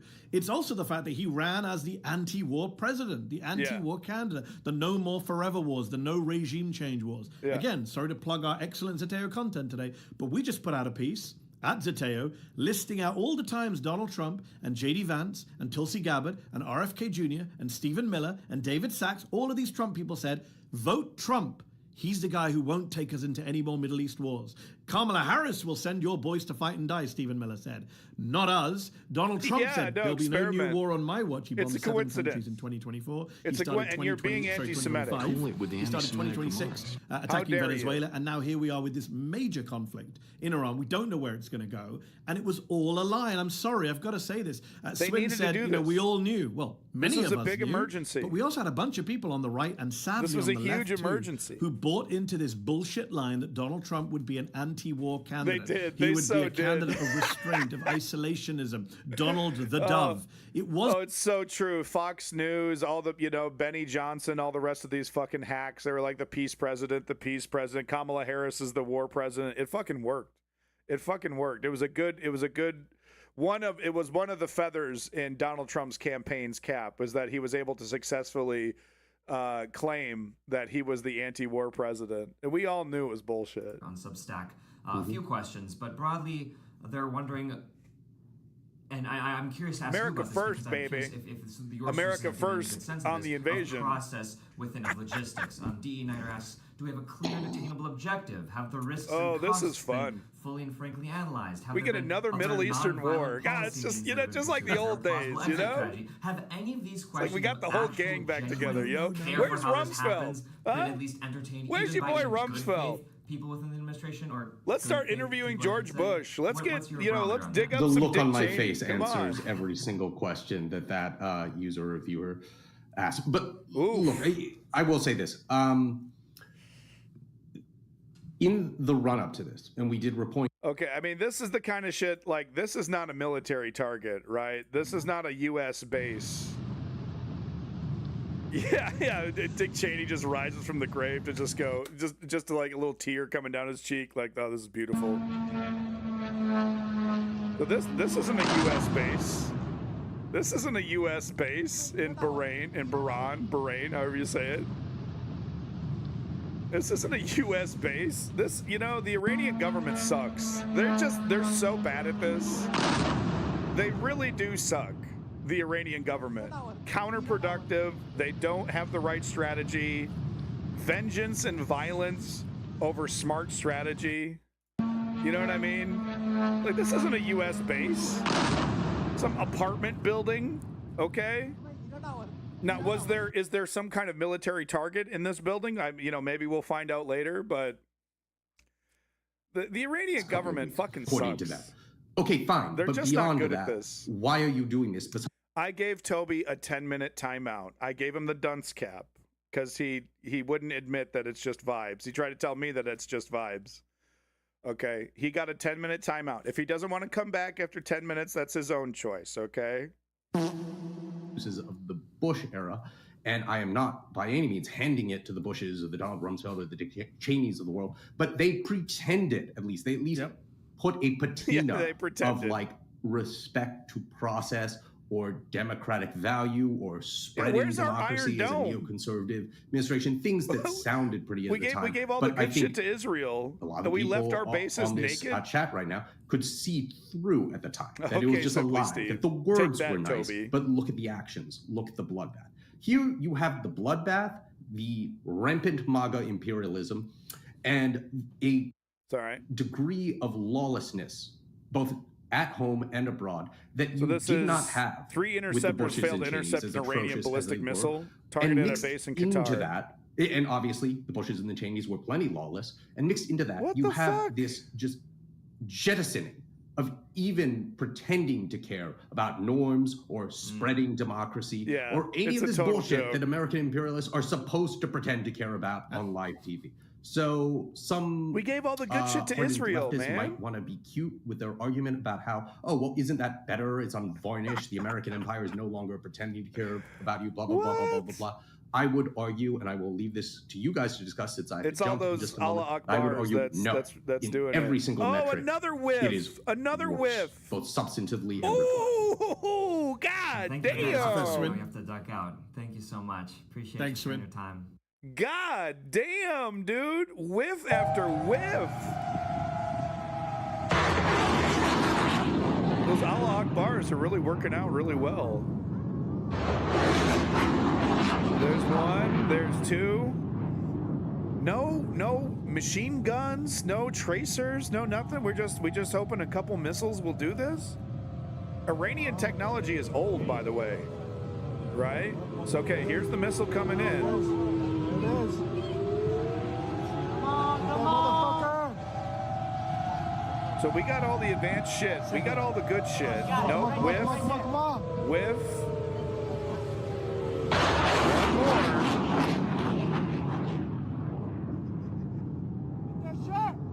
Whiff. Fucking whiff.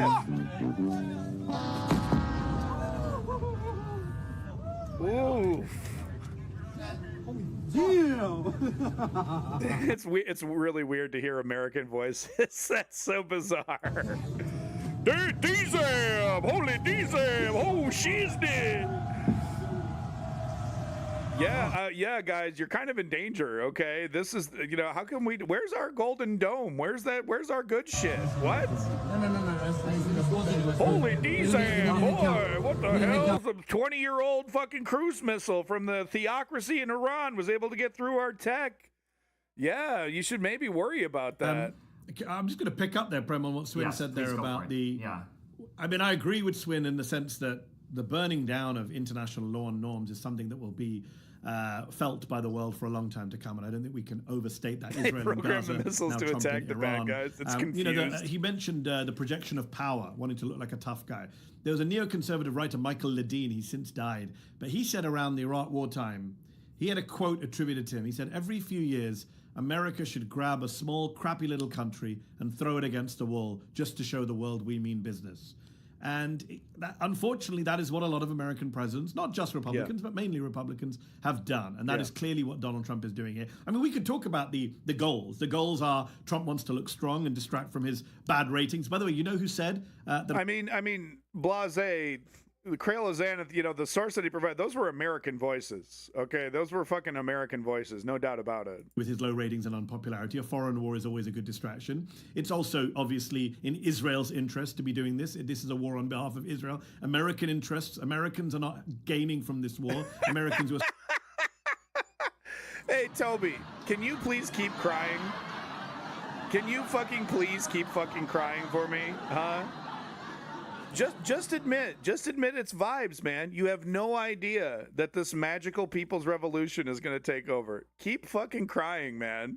You have a moral obligation to the truth, and the truth is that Israeli propaganda is correct, and that this magical thing is going to result in a great revolution of the people. That is the fucking truth! Can you stop embarrassing yourself, Toby? Okay? Can you fucking stop? Keep fucking crying, man. Lewinsky saga. There is precedent here for American presidents using foreign policy, using the U.S. military for distraction from problems at home. And I think, sadly, we have to recognize that point. The other thing I'd say about strategies and exit strategies, these people are ignorant, Prem, just like George Bush was. Months before the Iraq war, a bunch of Kurdish leaders went into the Oval Office.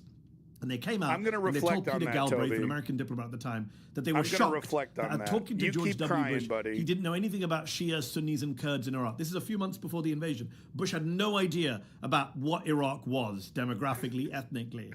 And the same with Iran. You had Senator Mark Wayne Mullen, Republican senator, go on CNN the other day and say that Ayatollah Khomeini is still alive. He thought the guy ruling Iran is the guy who came to power in 1979. Ayatollah Khomeini came to power in 79, died in 89. The guy they claim, the Israelis are claiming right now, and it hasn't been verified that they've killed the Iranian Supreme Leader Ayatollah Ali Khamenei. He's giving us the reality. He came to power in 1989. The truth. Been in charge for nearly 37. Why won't you just, why can't we all just get along, first of all? And why won't you just kind of vibe it out? Come on. So now it's justified, even though there was no danger whatsoever of a nuclear strike happening anytime soon. Barack Obama proved that we could have done inspections and had done all of this without it. It's still justified. It's literally Israeli propaganda. You're just literally a mouthpiece for Israel right now, and it's really embarrassing, Toby. It's really embarrassing, man. Years, but this is the kind of ignorance. They don't have an exit plan. They don't understand the people there. They claim that a majority of Iranians want this. Well, let's see. And hey, Toby, who's the country that makes it make sense for Iran to have a nuclear weapon? Huh? Cool it with the anti-Semitic remarks. What's that belligerent country, so-called democracy in the Middle East, that makes it make sense for Iran to have a nuclear weapon? Huh? Toby, stop embarrassing yourself. I'm going to have to put you back in the fucking dunce corner, buddy. Because they said the same thing about Iraq, and my worry is, what is the blowback from this? Americans watching this right now here in the U.S. Yeah, inverted. God forbid there are attacks inside the U.S., suicide attacks, bomb attacks. God forbid, because that's what happened in the U.K. and the U.S. after Blair and guys. Did you know preemptive strikes that create chaos in the Middle East is protecting yourself? You're literally a propagandist. You're about to get flushed. You're blindly repeating Israeli propaganda without any thought. I don't think you even believe. I think you're lying to me when you say that Israel isn't justified in its genocide of the Palestinians. I think you're lying. You're blindly repeating Israeli propaganda. We're not gonna have that in my chat. So maybe you should just stop talking. This is kind of your final chance to stick around. I'm about to give you the boot, buddy. Bush invaded Iraq, and Blair and Bush were responsible for those attacks. They knew, they were warned by their intelligence agencies. Starting wars with random countries in the Middle East, they were told is that. Not I would like to know, was yourself. Donald Trump told that by the U.S. intelligence community? Defending Tulsi yourself. Gabbard's now in charge of that intel committee. She's someone who's been anti-war for years, but won't quit, even after he attacks Venezuela, even after he attacks Iran. She shamelessly will not quit on principle. So I don't know if we can trust anything coming out of the intelligence community right now. Yeah.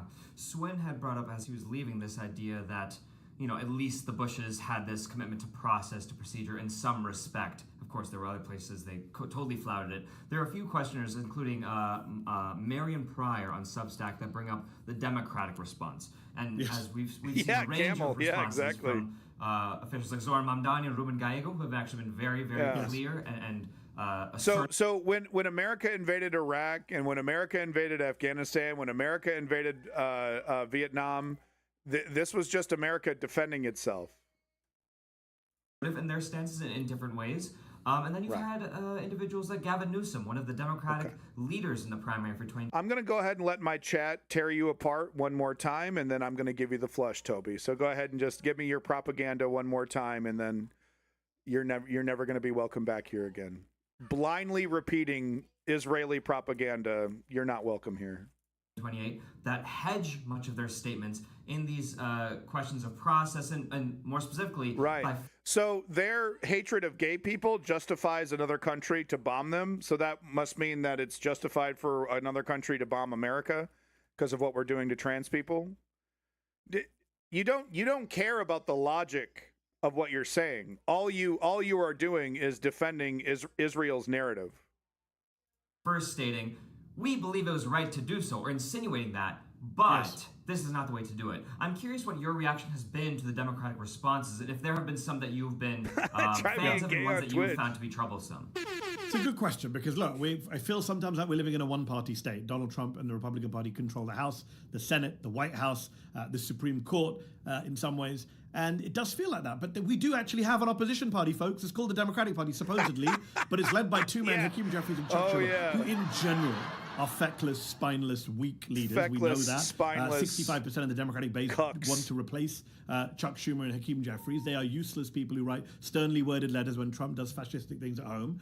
And on this issue in particular, they're useless because they actually agree with Trump. Let's not beat around the bush here, Prem. They support Trump's war. Chuck Schumer was attacking Trump from the right a few months ago, saying, Taco Trump, when will he stand up to Iran? Yeah. So Hakeem Jeffries and Chuck Schumer are very much behind this war, but they can't be seen to be behind this war. So they say stuff like, when's he going to come to Congress? When's he going to brief us? What's the exit plan? But they can't come out and say what happened was wrong. It was illegal. It was against American He won't say anything. He's going to be totally silent. Cuck Schumer is going to be completely silent. That's what we're going to see from Cucky Schumer. He's going to sit in his little cuck chair. Toby, bye-bye. What can I say, man? It's just, you're just literally blindly repeating Israeli talking points, okay? It's time to say goodbye to Toby, everybody. Wave goodbye. Wave goodbye, folks. Bye-bye, Toby. I'm gonna go get a life. I'm gonna go do some overlearning, and then I'm gonna go get a life, okay? I'm gonna give you the old double flush. Bye-bye, Toby. Thank you for giving me the Israeli point of view on the situation, that everything is going to magically work out, that this is Israel defending itself. Really appreciate it, Toby. Thank you so much. Now go fuck off. Values against the Constitution, against the United Nations Charter. It's a disaster I know, Twitch for the region. We're not another going to war be better in the Middle people East. now. They're not saying any of that. Although I have other a moral Democrats obligation Newsom, to let I him think, will regret spread Israeli not taking a strong line. propaganda If you on run my for stream. president in 2028, the Democratic base, I think only 9% of Democrats support attacking that was Iran. fun. 9%, according to a recent poll. So people like Ruben Gallego, who is not a lefty, pretty centrist, senator from Arizona, border state, Iraq war veteran, served in the Marine Corps. He came out today with, I think, the perfect line, which is Donald Trump Toby was doing the right thing, though, right? He lied about, agreeing that Israel was doing a genocide in Gaza, right? He lied about that because you don't blindly spread Israeli propaganda about this, but then disagree that they're not defending themselves against Palestinians. So he lied about that, which is very smart. And then I think he actually does believe that Russia invaded Ukraine illegally. So he said the right things to keep him around, right? So we had a little fun. We got Israel's point of view on the situation. Turns out Israel's defending itself, right? But getting kind of tired. Time to move on. Pedophiles and ending wars. Right now, he's protecting pedophiles and starting wars. That is the line. You have it. You don't need to go get an expensive marketing firm to test out your strategy. That's the line you should be pushing from Senator Gallego in Arizona. And yes, Ro Khanna, who's also running for president, who's led the charge on, getting a vote in Congress to stop this stuff, the War Powers Act. Zoran Mamdani, who of course sadly can't run for president, mayor of New York, put out a very strong statement on international law. Zoran actually was one of the few politicians also to point out that the Iranian community in the U.S. right now, wherever you stand on Iran, whether you're pro-intervention or anti-intervention, the Iranian community in America Russia is, over of course, here, not a monolith, has many views within it. But regardless, they must be feeling worried right now, not just about family in Iran, but what if there's a backlash in the U.S.? We know that when there are foreign wars, you get attacks from right-wing bigots and racists on minority communities here in the U.S. Mamdani is one of the few politicians. Yeah, look, I mean, you can vehemently disagree with the Iranian government like I do, but also acknowledge that violently decapitating that government and creating a massive power vacuum that will likely be filled with some of the terrorist elements that you supposedly are afraid of is also a bad idea. Okay, and that's where Toby wasn't willing to, he just wanted to blindly believe the fantasy that Israel is putting out there, that this is somehow going to lead to a people's revolution that will somehow lead to a pro-democracy, pro-Western, anti-nuclear, government. And that, you know, there's like a 5-10% chance, right? I mean, that's like extremely low. What is most likely going to happen is that the remnants of Hezbollah and the remnants of the Israeli government are going to rip itself apart, like what we see in Syria right now, right after Bashir al-Assad was kicked out of his country, creates this, you know, and that's exactly what Israel wants. They want a totally destabilized, deunified, balkanized Iran. So because Hezbollah was one of the few, elements that was resisting the Greater Israel goal, the Greater Israel, project, and now Israel, with the full support of the UK and full support of the United States, is now going to be able to go even harder in Syria, or maybe even open up another front on Jordan or Egypt to continue to expand the Israeli country, right, into other Middle Eastern territories. That's what make that point. The Iranian community will be safe in New York. He will go out of his way. That's an important message for American politicians. So you can acknowledge, but in general, the Democratic Iran leadership have been a bad, waste of space. the theocracy on this bad, war, but you can also acknowledge the reality that violent regime change wars the don't Yojo work. 2011 Doesn't make anyone safer. Why is there no doesn't lead to magic democracies springing up out of the fucking thin air, isolation, or both? And I'm curious, especially as we see countries like the UAE, Kuwait, and Bahrain also potentially in the crossfire, how do you think they're sort of navigating the situation specifically? Yeah, it's a great question. I mean, the Middle East is a complicated place in general. Right now, super complicated. Those of you following the Saudi-UAE split that's going on in the region. Yeah. Obviously, the Qatar played its own role. Yeah, fucking Pakistan is now fighting with the Taliban, right? They're now fighting with Afghanistan, right? Who's Pakistan going to war with right now? Wasn't it with the Taliban? Israel and Gaza is ongoing. By the way, we should do a shout out. We're very clear at Zeteo that we won't ignore what's happening in Gaza. The Israelis. No, heterodotos, they do remember. They do remember. It's convenient memory holing, right? They absolutely do remember. They have, Toby knows damn well. He had to bring up Panama, which apparently worked at Pakistan. Is it Pakistan? Yeah.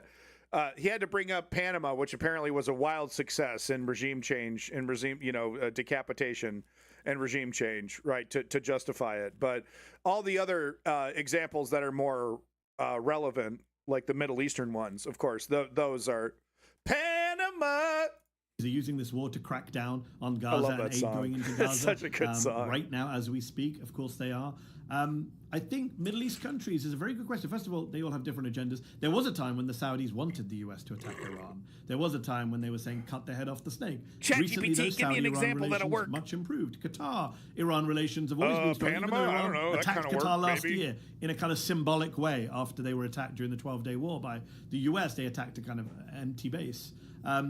I don't think it's helping the Iranians that their obviously strategy of hitting the US Seneca, requires hitting US bases in Middle East countries. Like I said, you can disagree with the Iranian government. You can agree that the Iranian government fucking deserves this even, right? But you have to acknowledge that historically this has not worked out in the past when it comes to creating a massive power vacuum and then magically a Western-friendly democracy, inspired by a people's revolution, takes its place. It doesn't fucking happen. They've attacked Bahrain Not in the this Middle morning. East. They've attacked, maybe I believe, Jordan, the UAE, Qatar, Saudi. So that doesn't help them obviously win friends in the region. But I guess they would argue that that's where American interests are, and we have to hit back. Nobody wants a war. None of those countries want a war in the Middle East. If you know anything about Gulf rulers or any of the kings of Jordan and elsewhere, they want we have to do that every time. Stability, it's a rule now. They stay in power. And there's no all right, that's a good rule. They don't want wars. They don't want Makes me think of that really funny Family Guy sketch. A lot of them, the Iraq War. And I don't think they want a prolonged conflict. I gotta show it now. I don't think Donald Trump wants a prolonged conflict. I might get DMCA, but it's worth it. He likes this kind of performative, spectacular, go in, boom, boom, boom, bang, bang, bang, I win. That's what he did in Venezuela. I think Venezuela... All units, this is dispatch. We've got a red station wagon blasting Panama and being awesome and partying and being rad. Being awesome and partying and being rad. Not in my town, dispatch. This is Officer Stickbutt in pursuit. Stickbutt. Stickbutt, break off pursuit. Panama kicks too much ass and shreds way too hard. You'll never catch him. Negative, dispatch. Just need to wait for that running a little bit hot tonight part. Yeah, we're running a little bit hot Running a little tonight. bit hot Bingo. tonight. Got him now. I can barely see the road. The heat coming on. What's gonna happen next? What's he doing? Suspect is headed toward Unjumpable Canyon. Oh, hold on. I gotta pause it for the DMCA. This is such a good sketch. Totally unjumpable. Unless what, stick butt? Over. Dear God, he's gonna do it. He's gonna time his jump for the greatest harmonized sound drop in 80s rock history. You're right. The part that goes, ain't no stopping now.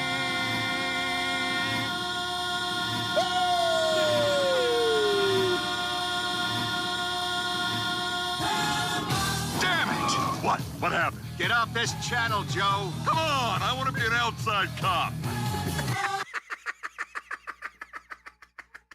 I want to be an outside cop. Venezuela gave him God. this extra boost to do this. I think he just did it into He's too awesome and too rad and partying too hard. I can take it over, or it can be over Such in a a few funny days if they sketch. do what I want. I think he sees it in a Venezuelan way, which is you take out Maduro and the rest of the government, they just bow down to you, and that's how fine. Trump I'll keep sees them in it. office. Yeah. I don't think Iran is the same as Venezuela, and I do think, God forbid, this could get much He worse turned for down a everyone. dime. If He they have did, killed yeah. Khamenei, There was no Ayatollah Khamenei, who, physics by the way, there. I just want to be clear here, this man is not just a political leader, he is a religious leader to millions of people in Iran and outside of Iran, many of whom fanatically follow him. You kill a religious leader, illegal to just kill heads of state and heads of government. We They're have also fun trying to around kill here, don't the we? president of Iran. But what kind of backlash is You gotta have Has fun. anyone gamed this out? What's going to happen when they start attacking American troops Yes, and American it's civilians? officially in a response? thing. Americans didn't sign up to get killed alternate for Donald facts, Trump's war. overlearning. And to that point, I mean, It and is a Swin's thing. point as well, it seems like we're almost It's gaming this out officially a more thing. than the administration has. There's SARS3661 on YouTube and Anna Asp on Substack, who are kind of asking similar questions, Fun which is about mandatory. what could potentially come next. As in, who, oh, sorry, not SARS3661. I'll get to your question later. Wash Egg, sorry, on YouTube, who asked, Love the YouTube essentially, indeed, what about who might come next?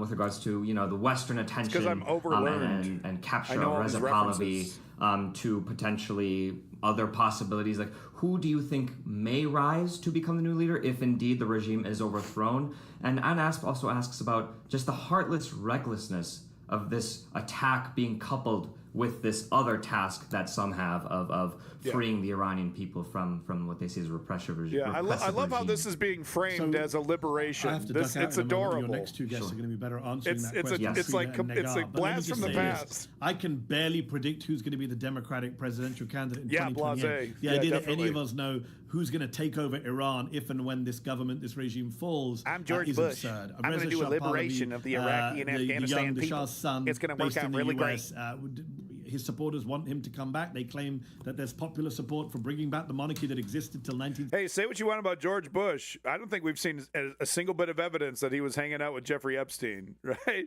Was he too lame for Jeffrey Epstein? Hey, Jeffrey, I wanted to come by and paint one of my paintings on your island. Well, don't you want to have sex with an underage Russian? Nah, I just wanted to do some painting. I wanted to paint a clown on Little PP Island. You think that'd be okay? 79 that was backed by the US, a brutal monarchy, which was replaced by another brutal Iranian government, a brutal theocracy.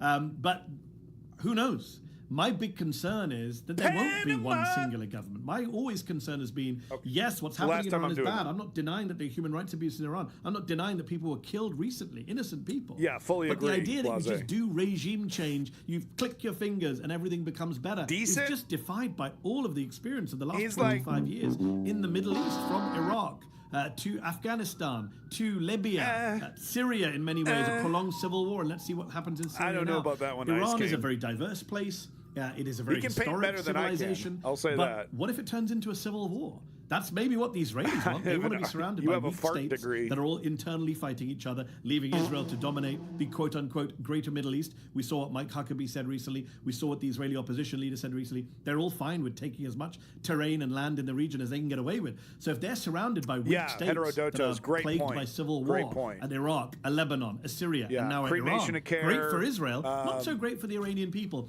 And what bothers me so much, if you're the going to say Bohemian nuclear, Grove, then say nuclear. what's Don't that pretend this is secret a group from humanitarian college? intervention. Donald Yale Trump does not guys, give what a do they call shit themselves? About the people of Iran. Donald Trump is happy to deport says Iranians he's dead, back huh? to Iran to be tortured. So don't give me that crap. Nigel Farage, we should say a word about the UK, the vassal state that is my other country, the United Kingdom. Keir Starmer, the Prime Minister, came out today, not a word of criticism for this breach of international law. Instead, he said, oh, if Iranians only gave up their nuclear program, it'd be fine.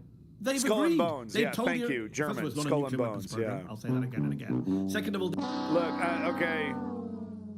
I acknowledge that the President of the United States has sources that I don't have. I'm not trusting a single word of this, okay? I need some fucking... Oh, look, they have the same fucking thing right up here on BBC. Trump saying he's dead. Okay. We got any kind of confirmation? Surely they got a picture or something, right? they agreed with the Omanis that they will give up the enriched uranium. So Keir Starmer's lying. But worse than that, you have Nigel Farage, the Trumpist leader in the UK, saying, oh, we 100% support this war. Iranian refugees come to the UK, Farage will be the first person to kick them out. Do not pretend that any of these right-wing leaders give a shit about ordinary Iranians. They do not. Donald Trump does not give a damn about the people of Iran. And, to Iranians in the diaspora who are cheering him on and saying, you're our savior, I worry that you may come to regret that position. Donald Trump tends to disappoint and screw over everyone who's ever had faith in him. So let's not pretend. And by the way, my last word on this, you want to save people from a repressive dictator? Best not to blow up schools full of children on the first day of your liberation war, come on. which is what they've done today, outrageously and criminally. We'll leave it there. All right, Ayatollah. It's time to give up the nuclear weapons program. The program which does not exist even though it does. Which I obliterated last summer even though I did not. Which is why we cannot give it up. Which is why you must. And we might, but only if you will give up the sanctions which are not killing us even though they are. Well, only if you give up your other weapons, which you will not. Donald, are you still talking to the Iranians even though you shouldn't? Simmer down, baby. I'm already letting you take more land that you say is yours even though it isn't. Why does...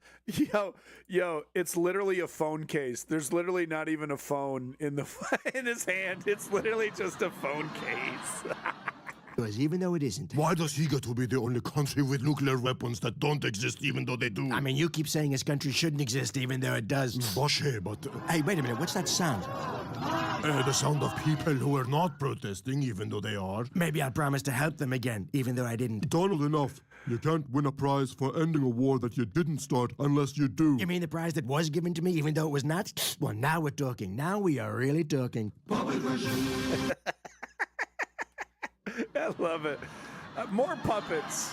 Can we get more puppets doing political commentary, please? I would just, please, can we get more puppets, please? There is still an almost 100% internet blackout on Iran, so it's pretty impossible for us to get information from there, what's going on at the moment. I can tell you outside the White House here, there's been protests happening all day long. Earlier, they were anti-war protesters, people calling for President Trump to stay out of Iran. Those people have moved on and they've been replaced now by those who are celebrating, saying they love President Trump. Anti-regime Iranians living here in the US, very much in favor of this. A cheer went up when the news was starting to be reported earlier when Israel first claimed that Khamenei was dead. But this does change the dynamic quite significantly. That's somewhat of an understatement. Avenue Q? Interesting that the president is posting that information Were those as adult the puppet international shows? Community is debating there in New York the very legality of this whole action. The other very notable point in what the president has posted there is when he says the heavy and pinpoint bombing, however, will continue uninterrupted throughout the week or as long as necessary to achieve our objective of peace throughout the Middle East and indeed the world. Should have been listening to Panama. So again, we heard from the president overnight referring to this as a multi-day operation, which had been interpreted as perhaps just a couple of days.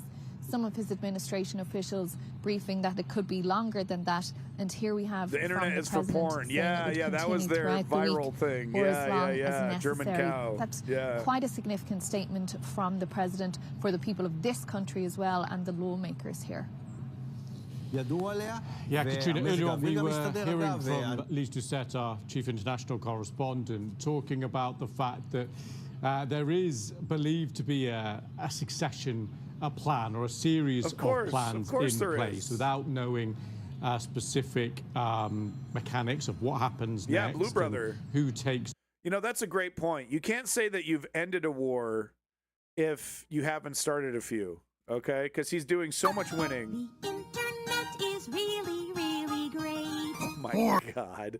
Oh my God.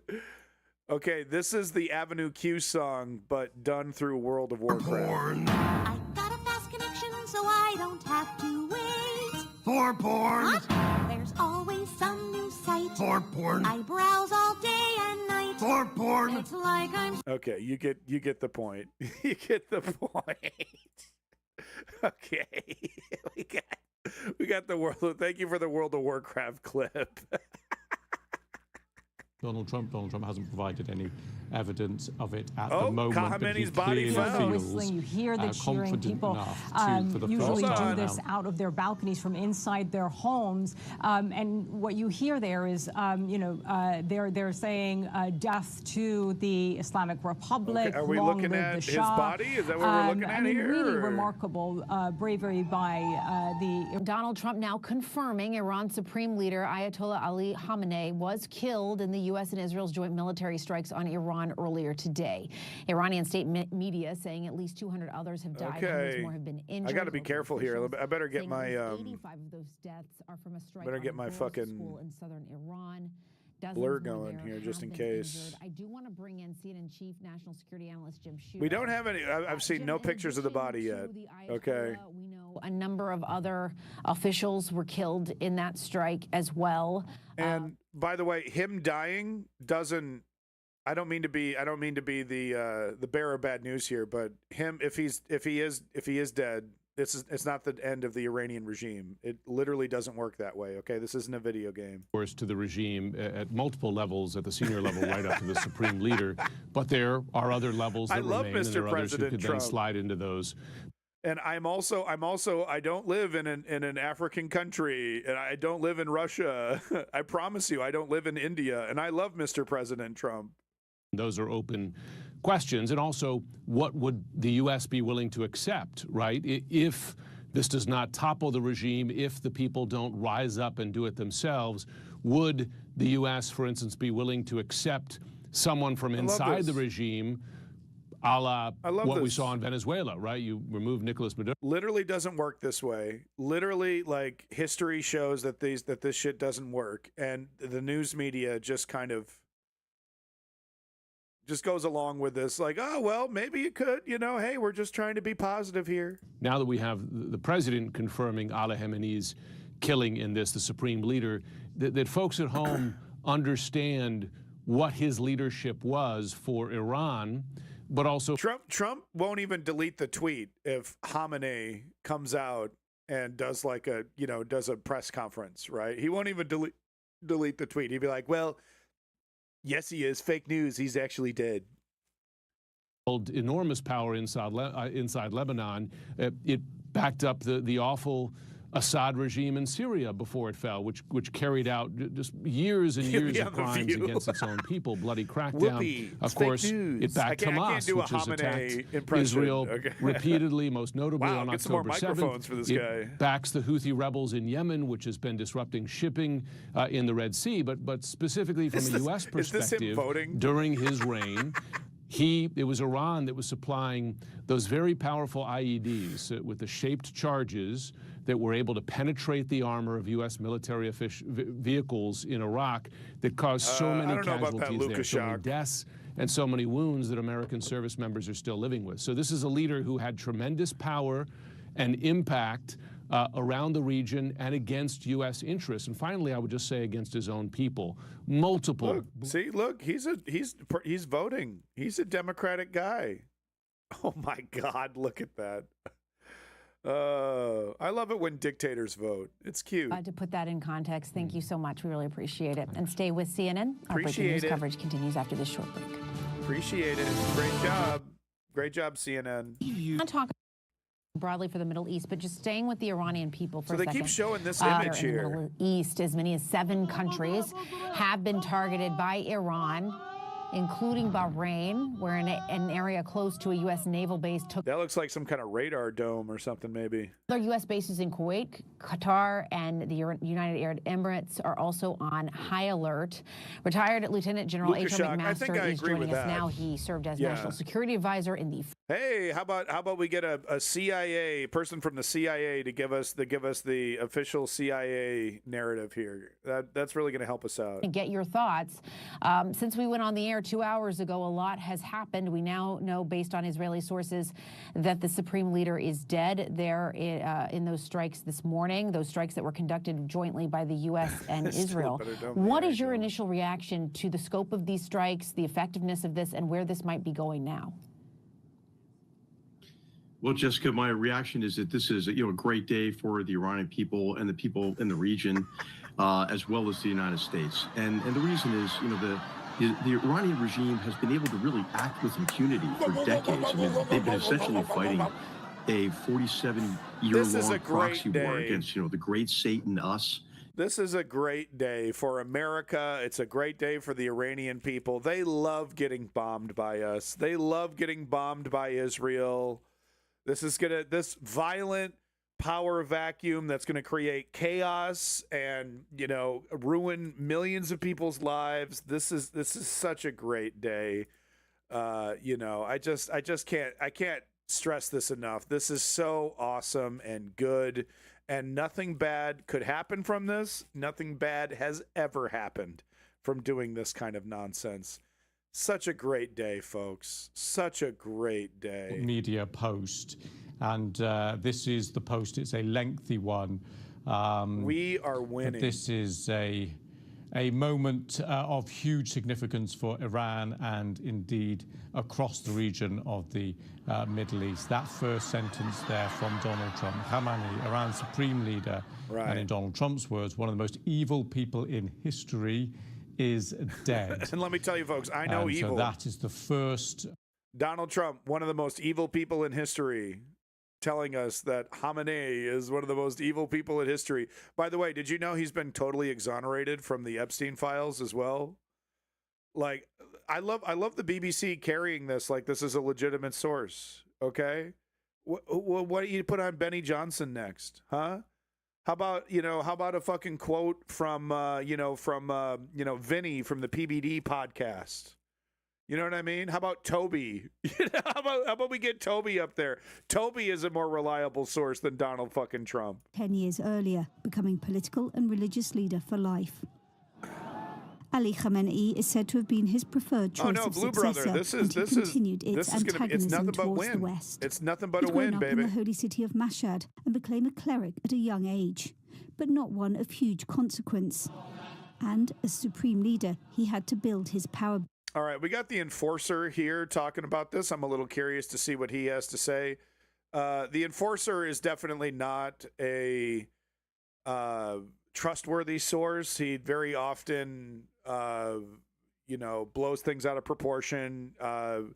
Very clickbaity. I'll say that, extremely clickbaity, but I'm curious to see what he's got to say. I mean, they're getting attacked by Iran. Are they going to sit by and let Iran attack them and not do anything about it? Shouldn't they respond to this? We're not seeing any response at all from the states launching attacks on Iran. It seems like it would be about time to respond, but they're kind of just sitting there and just taking it for the most part, which might indicate where they really stand on the Iran situation. It seems a little bit strange not to respond.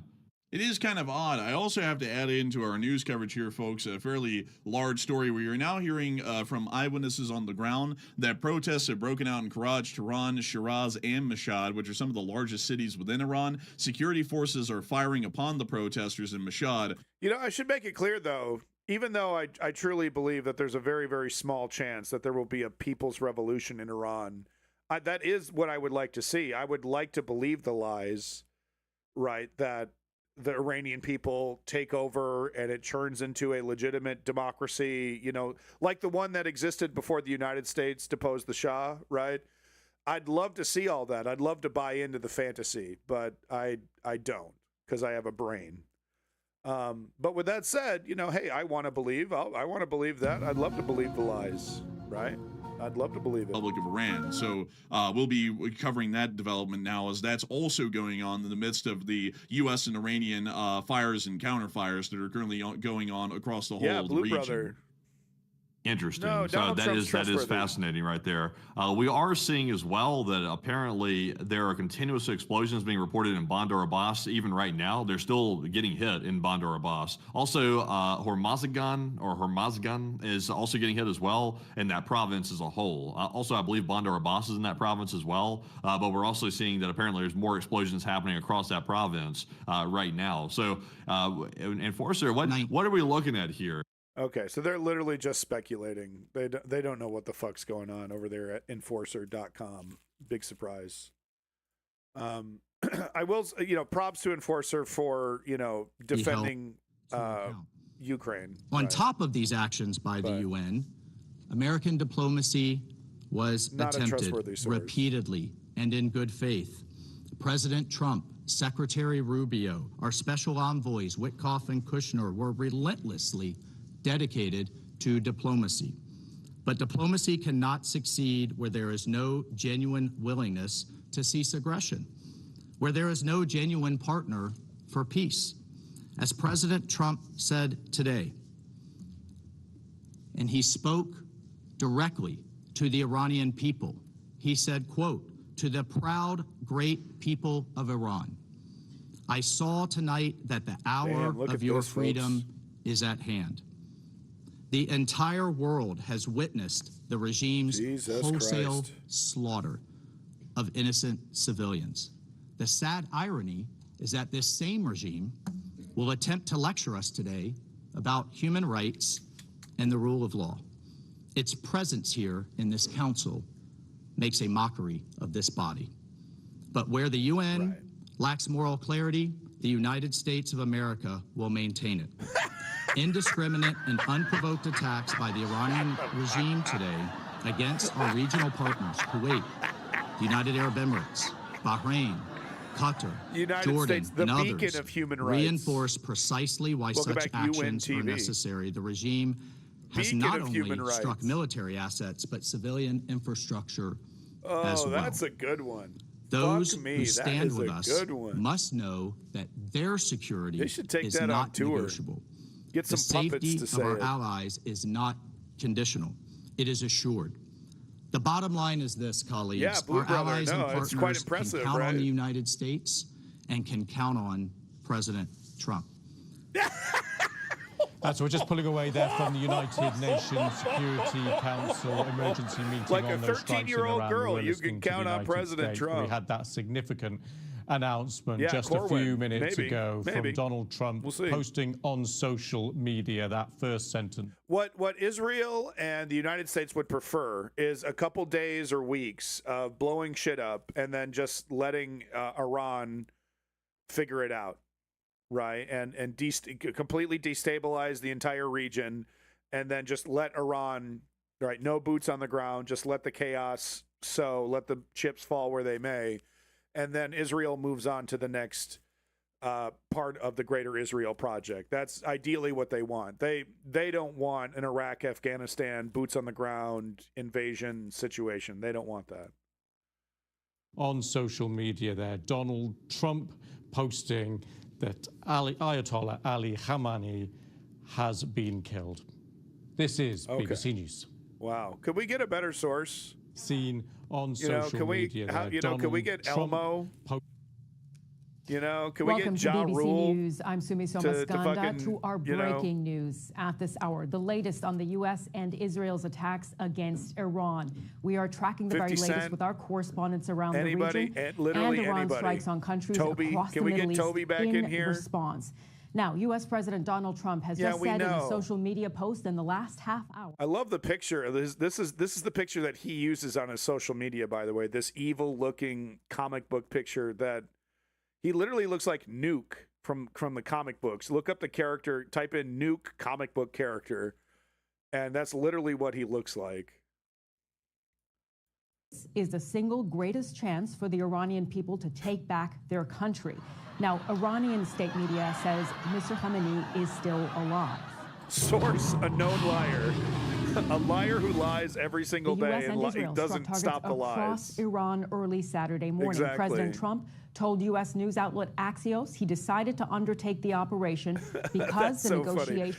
Source, we have a well-known liar who literally lies every time he opens his mouth. He is confirming that he's dead.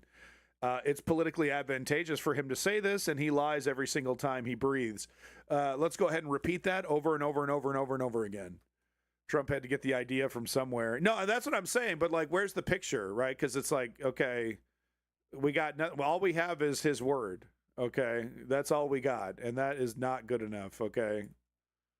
Since this morning, when the attacks began, Sumi, when Yeah, it was you clear win. that Of in the course he first does. strikes this Yeah. time, that the residence of the Supreme Leader, Ayatollah Ali Khamenei, had been targeted. The Khamenei. satellite images show that there had been Khamenei. significant damage. The first response from Iran was that he had been taken to another place, but then the reports kept swirling, and there was a report that he was to address the nation on state television. We waited hours, nothing materialized, and then it was Prime Minister Benjamin Netanyahu of Israel, when he addressed the nation, he used the expression that the Supreme Leader was gone. He didn't use the word dead, but he said he was gone, leaving many to wonder, well, did he go somewhere? What has happened to him?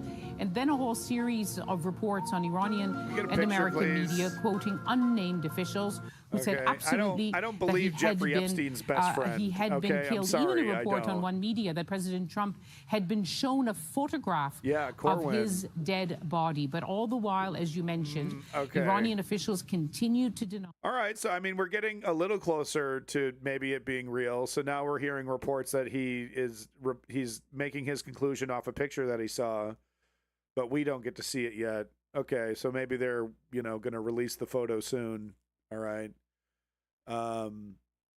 but yeah, we're talking about Jeffrey Epstein's best friend. So kind of still alive. So we got NBC reporting.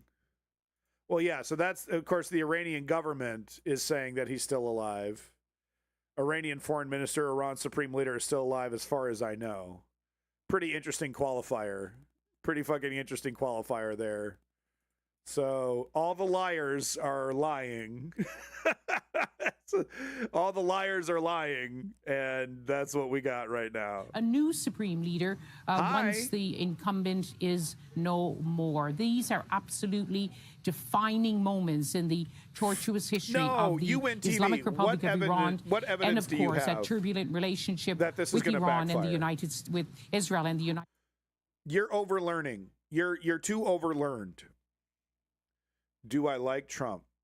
Fuck you. Go fuck yourself. Does that answer your question? To take back their country. He spoke about that. And There's no historical evidence that this has ever gone wrong. Trump's endgame and is in Iran now for many weeks now. Sometimes he talked about the nuclear program. Sometimes he said the regime change is the best thing to happen. Sometimes he spoke about the protesters. And in that nearly 8-minute-long video address this morning, very early in the morning in Florida time, he basically told Iranians to take shelter, not to go out on the streets when the bombs were falling, but when he says we are done, then you should use this one chance in generations to seize the control of the institutions and to take over, to end the rule of the clerics. How does he see that happening? What will the Iranians do? We've got an array of different kind of messages, videos that are emerging from. Okay, thank you for letting me know. Is there anything else you wanted to let me know, or should I just ban you right now, or do you have anything else of value to say, or should I just flush you right now, I guess? You walk into a room, you rip a big nasty fart, and then you're waiting for your applause, right? You're like, huh? Huh? That was a stinky one, huh? Anyone else here like fascists? Best friends with Jeffrey Epstein? It's free speech. You know what else is free speech? Banning you the second I fucking see you. Bye-bye. Bye-bye. Free speech. This is called free speech, folks. It legitimately is free speech. Bye-bye. Double flush. It's free speech, folks. Bye-bye. free speech, it actually doesn't mean you're free from consequences for being a jackass. Did you know that? Guess you know that now. Yeah. Yeah. Actions unfolding on the streets in these. Yeah, looking for an echo chamber? Go back to the fucking sewer. That's a good one, Seneca. That's a good one. Yeah, favorite person ever since Jesus. Jesus was also a very close personal friend of Jeffrey Epstein's. Didn't you know that? Strike a number of Gulf states, of course, Israel as well. No, exactly, if there is indeed UNTV. confirmed this vacuum of power. Nobody believes in free speech less than a Trump supporter. You know what I mean? And they're aware of the irony. They're fully, man, it's kick.com. If you go to my Kick channel, it's not working because I'm being doxxed by the free speech supporters. The free speech lovers are destroying my channel on Kick because there's no DDoS protections. But the bots are still there. The bots are still coming in and like, hey, homie, you want to buy my view bot? That's what the free speech supporters are up to. Currently, literally destroying my Kick channel, you know, because there's no DDoS protections. Saudi Arabia, even United Arab Emirates, Jordan, and their first comment from leaders who have been working around the clock, talking to President Trump on the telephone, rushing to Washington, all of them with the same message saying, don't attack Iran. Don't set the region off on another dangerous spiral. But this time, unlike last year when he seemed to listen to the leaders of the region, and particularly it's nothing but winning. It's nothing but dubs like when you do this. I don't know why you would. This time, why would you tell him not to? Instead went alongside Prime Minister Netanyahu of Israel in saying that diplomacy was not going to work. This was a unique moment of opportunity. UNTV. No, it's hilarious. But Check those this out. leaders, Arab leaders, their first statement was not to condemn Israel, but this to is my Kick channel right condemn Iran for attacking their countries and saying that their sovereignty and territorial integrity was under attack. When I spoke to It's been Iran's happening for foreign months. ministry spokesman Ismail Baghai, I This pointed is out what to him free speech that supporters they are risk doing losing to my this channel on Kick. diplomatic support from its regional streaming allies to at a it. time when it can't afford to be Online, isolated, offline, and he offline. insisted that these weren't attacks on It'll work its for 5 neighboring seconds and states then and get its shut allies. off These and were then work attacks again on and then shut American off. bases and personnel. But the people of the region, the leaders of the region, certainly Free haven't speech seen warriors, it guys. that They way. believe in This free is speech. really, It's one of really their main principles. unpredictable and a perilous moment, just not for Iran, but for the entire region. Okay, Lise, really good to get your analysis there. Thank you so much for that reporting. The good news is, folks, the good news is that DLive up and running. DLive up and running, and everyone loves it. I got 3 viewers on DLive. Not a problem to be had on D. They don't even bother doxing me. They don't even give a shit.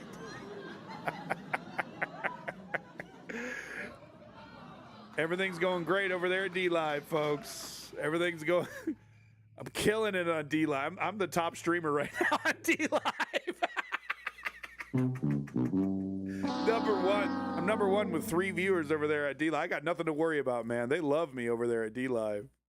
Number 1, baby. Emergency services are now carrying out rescue operations in a neighborhood that was hit by one of those missiles that was fired by deliver a televised Iran, address. Okay, excellent. Thank you, just Lukashan, for that half an update. hour I ago. appreciate that. And according to the emergency services there, and you're looking at the pictures there of the scene, at least 21 people were injured. At least one of them is in a critical condition, and one residential building there was partially destroyed as a result of this impact. So the first significant impact on this dramatic day of events with Israel and the U.S. carrying out this large-scale bombing campaign against Iran.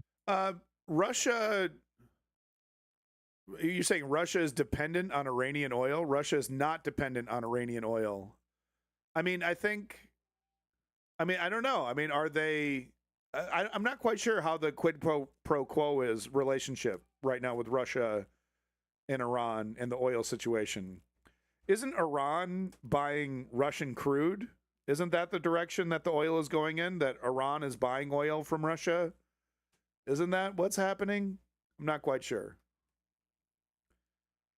Majority of them were either intercepted by the country's military or fell in open areas in the country. But again, the Look, can either one of you just check with the robot? Just check with ChatGPT, okay, and stop fighting. Can you kids stop fighting? All right.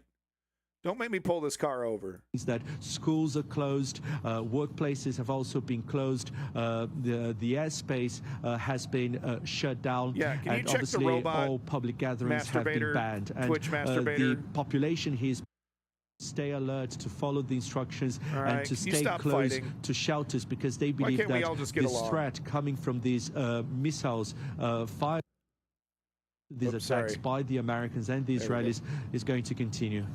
Indeed, Hugo. Do we have a sense, after President Trump wrote on social media, on Truth Social, that the heavy pinpoint bombing will continue, at least from the U.S. side? I'll turn this Do we have a fucking car sense right of around. what We're we can on our way to expect in the McDonald's, coming hours, the okay? coming days? There'll be no nuggies for anybody. Yes, Sumi. So I think it's very interesting that, again, when the Prime Minister Benjamin Netanyahu addressed the nation just hours Wow, ago, look at this he guy's talked office. about removing the existential. Holy shit! Is this you, Woke Patriot? I feel like this is your office, Woke Patriot. Is this you? By doing that, it is really damaging its already Holy very shit. low capital Okay, dude, with we these get it. You other read. countries in the region, with its neighbors. So who I gotta are, for go. I gotta now, read pretty 100 much more siding books. with the U.S. because they really resent being. I gotta being read targeted. 300 more books. Excuse me. Thomas Junot is a professor of public and international affairs at the University of Ottawa. Yeah, we get it. You read books. Deer are grass. Twitch bait. Chill out, man. Chill the fuck out. Yeah, I think Woke Patriot, I mean, yeah, because more people will, because instead of getting it from Iran, they'll want to buy it from Russia, right? Is that the thinking? Right?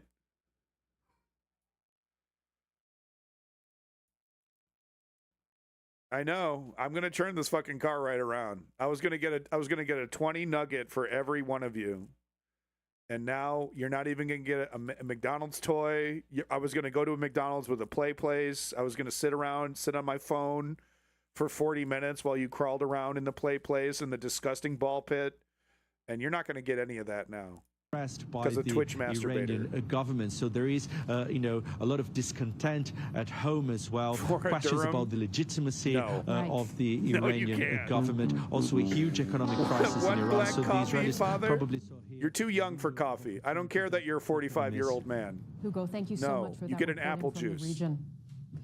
There was plenty of debate here in the U.S. as well. Let's speak about that with Congressman Seth Moulton, a Yeah, I Democrat mean, from I think I agree with you, Massachusetts. He's though, on the Twitch masturbator. If that is what he's saying, that Russia is dependent on Iranian oil, I don't think that's true.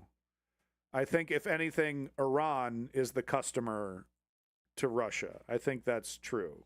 Yeah, I think that's the correct way. Who's killed thousands of his own people and chanted death to America for decades. So it's So justified. I'm glad he's dead. But the question it's before us justified. right now in the United States of America is, Fermented should we apple be juice? risking lives Yeah, okay. for this? Young American lives who we're putting on the line without any democratic decision from Congress about whether this is the Corwin. right thing to do.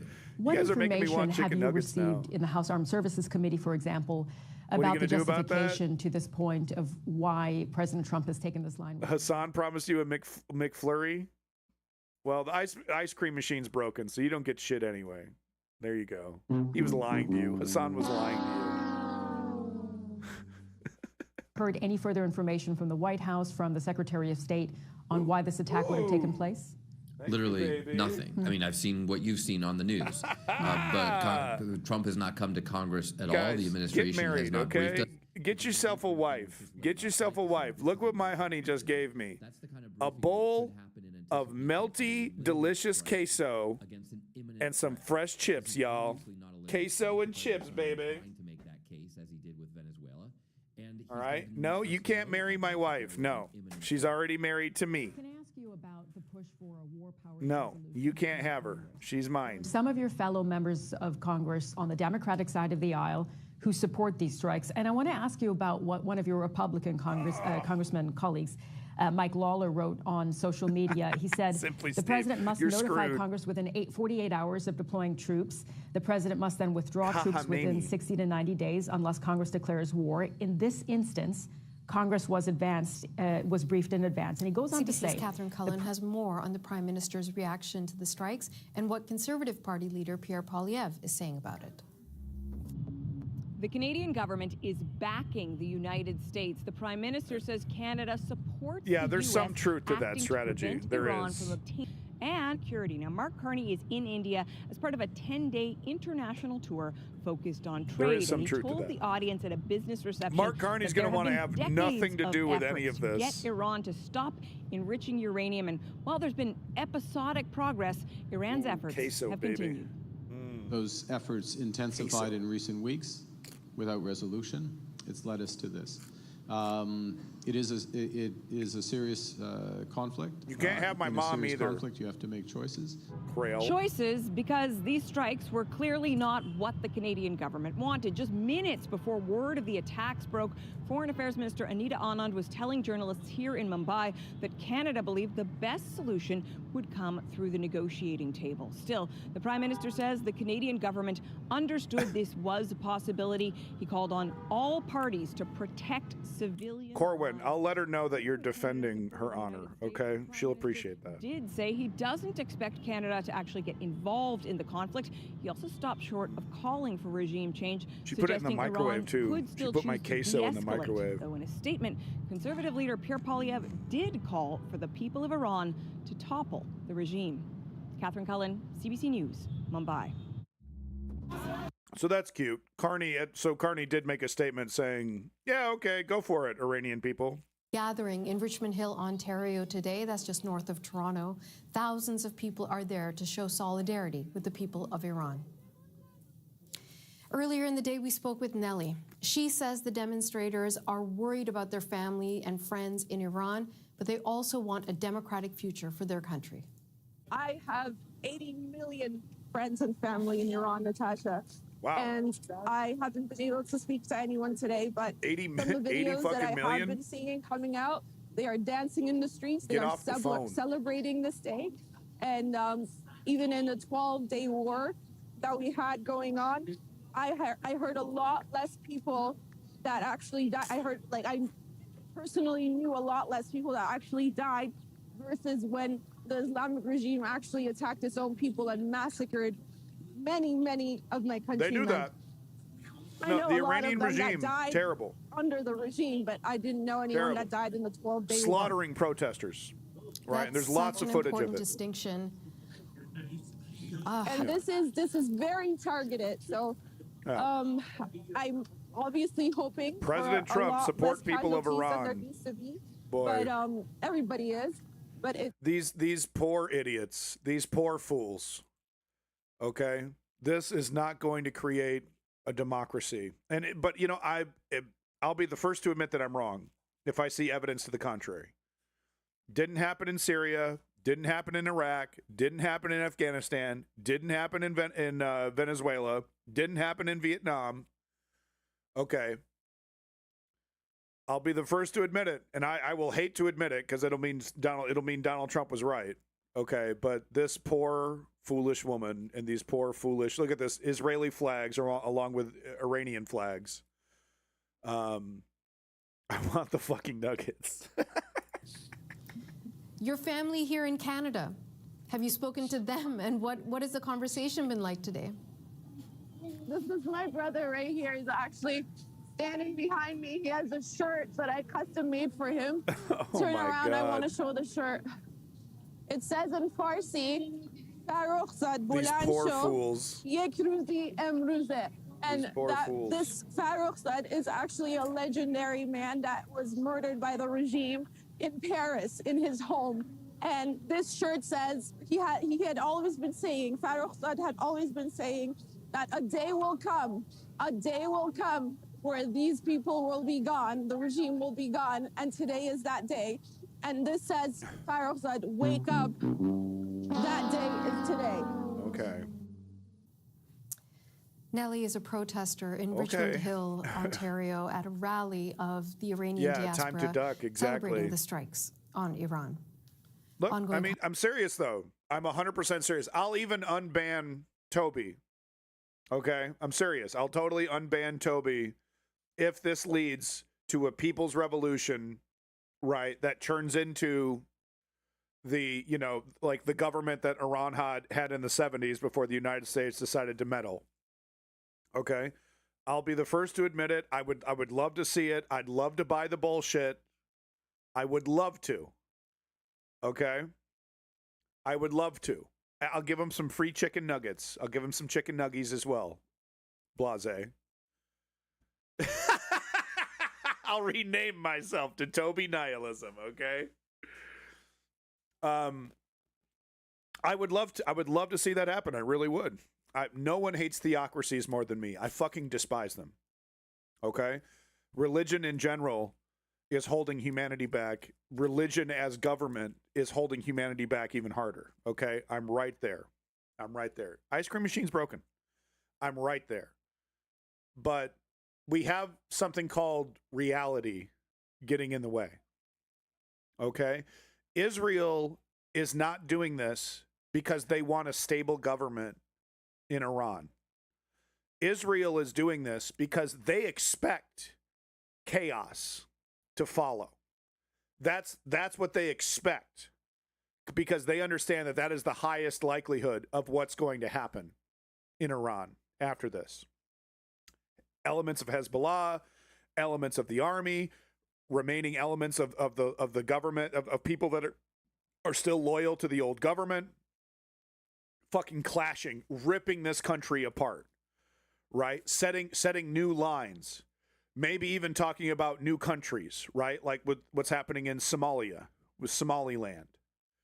That's what they expect. That's what they expect. Ice King, I mean, you might be wrong on this one. I don't think Iran is dependent on Russian. I think Iran is buying Russian oil. I don't think Russia is dependent on Iranian oil. I'm pretty sure that's what you guys are fighting over. It's okay. Everyone else, it's okay. We're still going to McDonald's. All right. We're still going. I want a double cheeseburger. Okay, we're still going to go. Okay, everybody, don't worry. Don't worry. We're still going to get them nuggies. People left Tehran, evacuated Tehran as the war started, and many of them have the habit of going to the. I said they got a lot. They get a lot of coast oil. Of the Iran? Caspian Sea, the cities there. I mean, they people sell a have lot of villas oil. They go stay there. The roads are full of traffic. Cars are at a standstill. The moment the possibility of death was announced, people just get out of their cars. You're going to and get start 19 dancing. nuggies now. I'm going to eat one of your There are videos on nuggets. social media from Tehran. You're seeing firecrackers. You're hearing people celebrating, cheers erupting in the capital.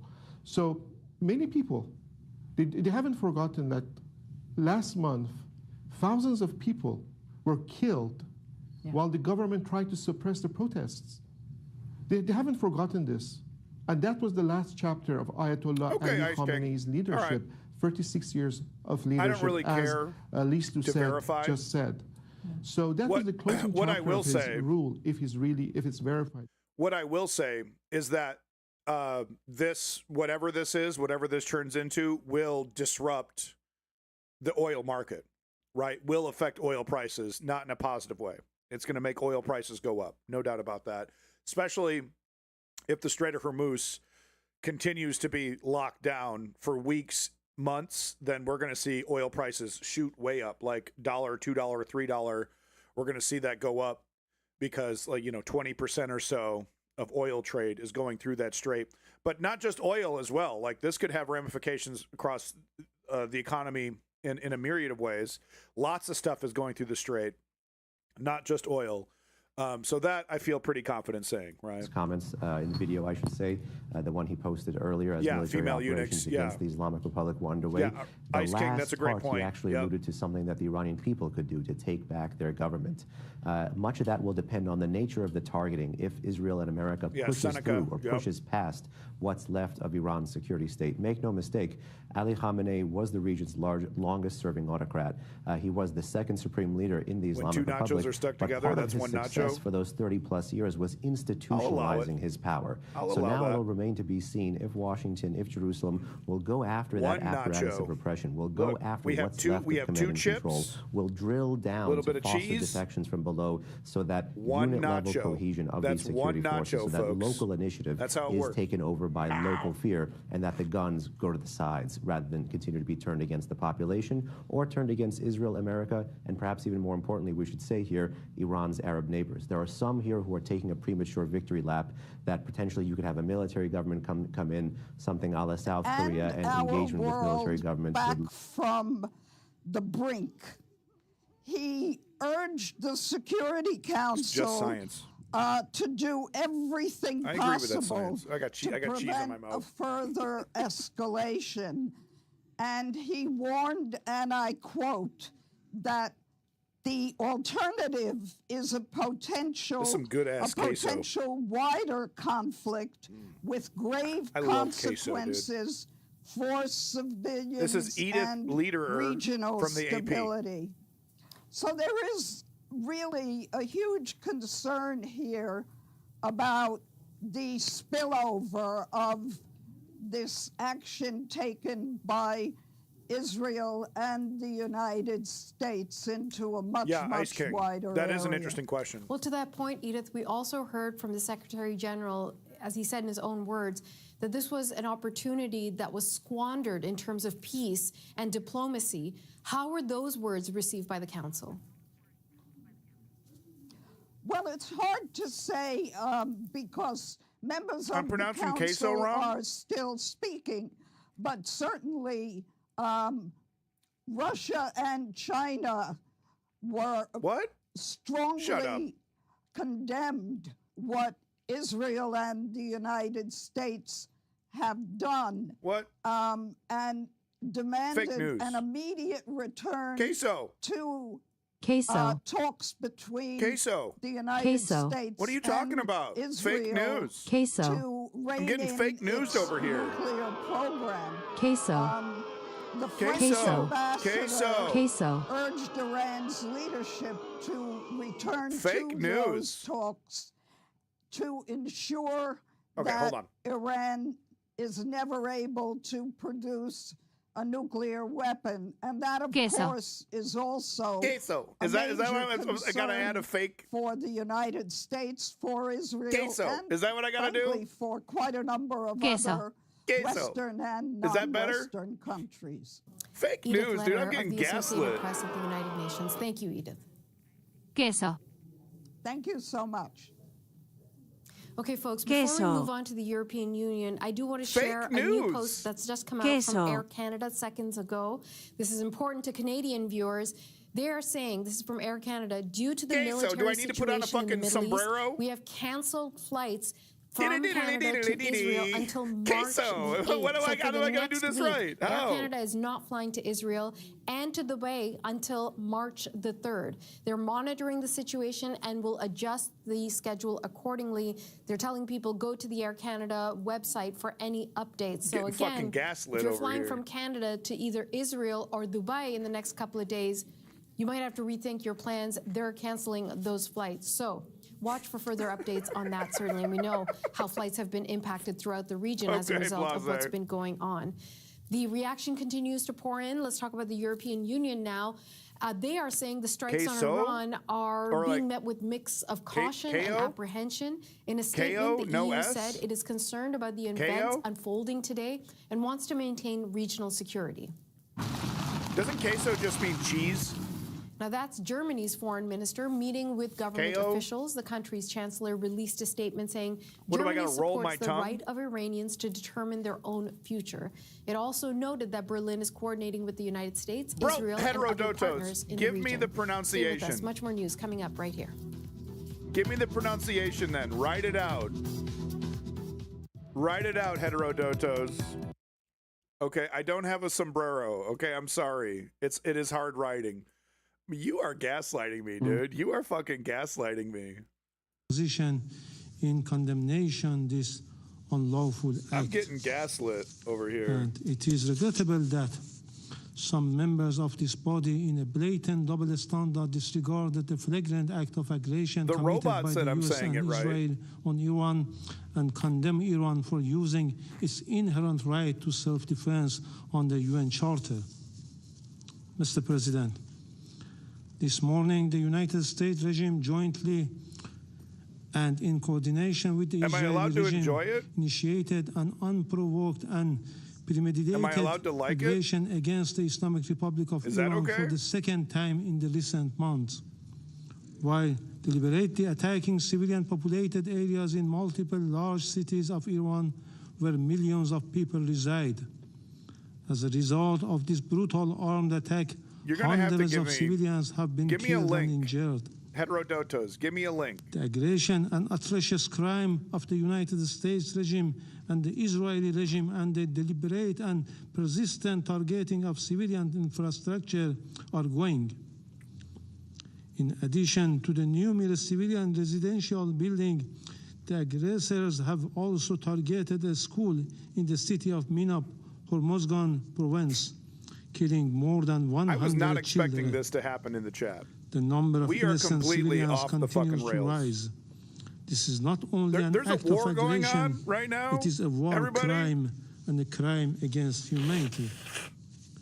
Yet today, once again, the representative of the United States, through a regrettable pattern, has attempted to distort facts and rely on misinformation to justify the blatant aggression of the United States and Israel against my country. The fact, however, are and a soft S and a short O.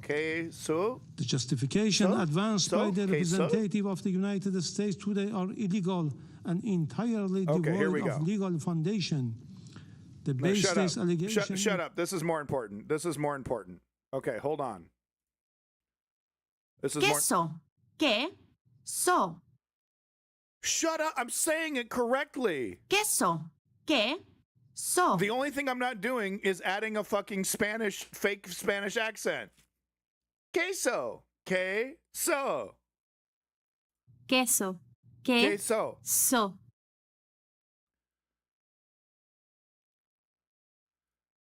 What am I doing wrong? No, okay, this, I literally, I feel like I'm being gaslit right now. Can someone please? Queso. Queso. Queso. Queso. Queso. Queso. Queso. Queso. Queso. Queso. Queso. Queso. Queso. Panama. So. Queso. I'm sorry, heterodotos. I honestly. Queso.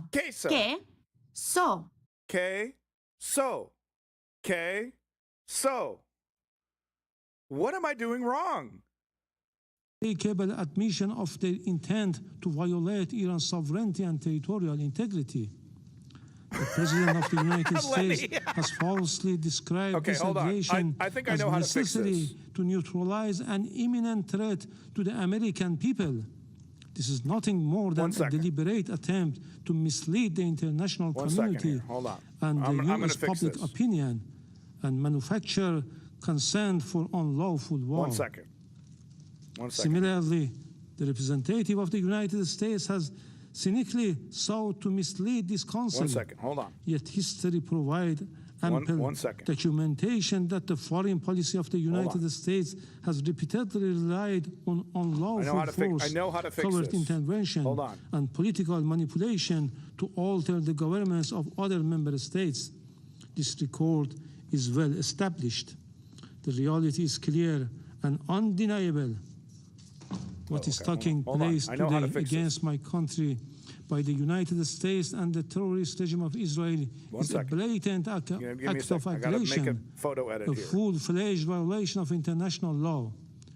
No justification, no accusation, no narrative of disinformation can legitimize or excuse this manifest crime and aggression.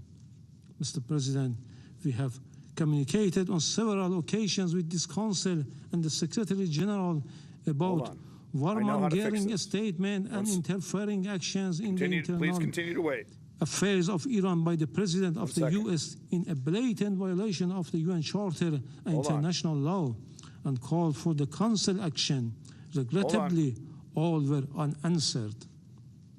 The issue before the Council is straightforward. 1 second. Whether any member state may, including a permanent member of this Council, through the use of force, coercion, or aggression, determine the political future of another state or impose control over its affairs. International law and the Charter are explicit on this matter. Article 2, paragraph 4 of the Charter. Okay. Ready? Queso. Queso. Am I doing it right now? Queso. Queso. Are we good? Did I do it right? Are we good? No, but keep going. Okay.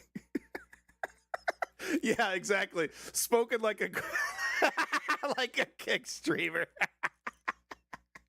Against the Charter of the United Nations, a war against international law, and a war against the international legal order upon which the United Nations and the Security Council have been built for over 8 decades. As the Charter affirms, the United Nations was established to save succeeding generations from a scourge of war. The Charter, adopted in 1945,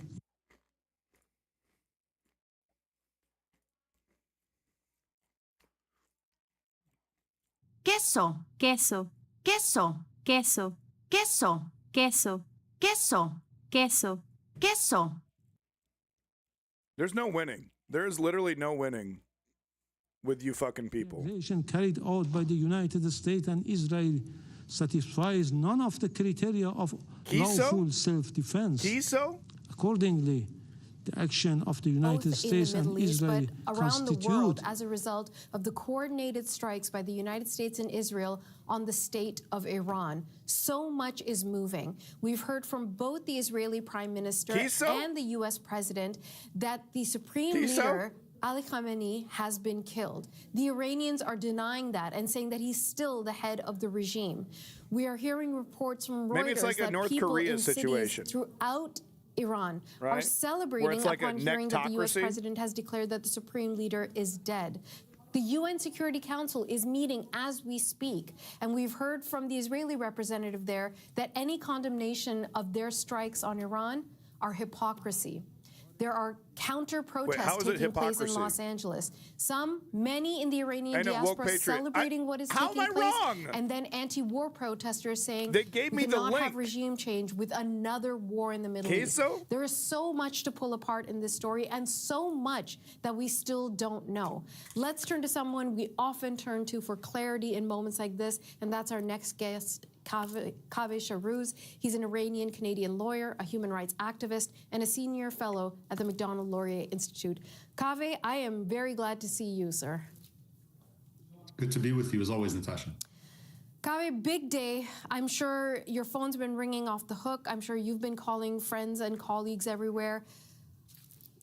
Talk to me about, now we're 15 hours into this thing, how you're interpreting what we've seen so far. Hold on. What a day. I woke up 3 in the morning not knowing what's going on, just wanting to get a glass of water, and I haven't slept since. It's something that, frankly, everyone I know, all friends, all family, and friends of friends, everyone inside the country has wanted for a long time. It's very strange to say this, but people inside the country, anyone that was sick of this regime, which is the vast majority of people, they were all hoping for awesome is that video game? Because frankly, they felt that they had shown that's something we can all agree. Resident Evil 4 kicks ass. Themselves, the regime was simply too violent. Fucking game rules. And to then get this news, hopefully to be fully confirmed soon, that Ali Khamenei is dead. Are we distracted yet? Just a little bit. For 3 decades and the entire time of his time with Lenny. the regime, Lenny is correct. Years. I have been eating literally this whole stream. It's really a spectacular day. I'm hoping that as these military actions continue, my stomach just made a really weird noise, guys. I'm not lying. It just made a noise. That this leads to a change in regime and a democracy for the Iranian people. Let's say that Khamenei is dead. then what happens, Kaveh? Well, there are multiple scenarios that could play out. The one that I'm hoping for certainly is that people come back out in the streets. This time the regime's That's a great point, Woke Patriot. Apparatus of repression has been degraded. We're not talking about Jeffrey, there will be that's for sure. defection among the armed forces, and the people manage to take power, and hopefully there will be a democratic system established. That's the best case scenario and the one I'm hoping for. It's certainly in the realm of possibility.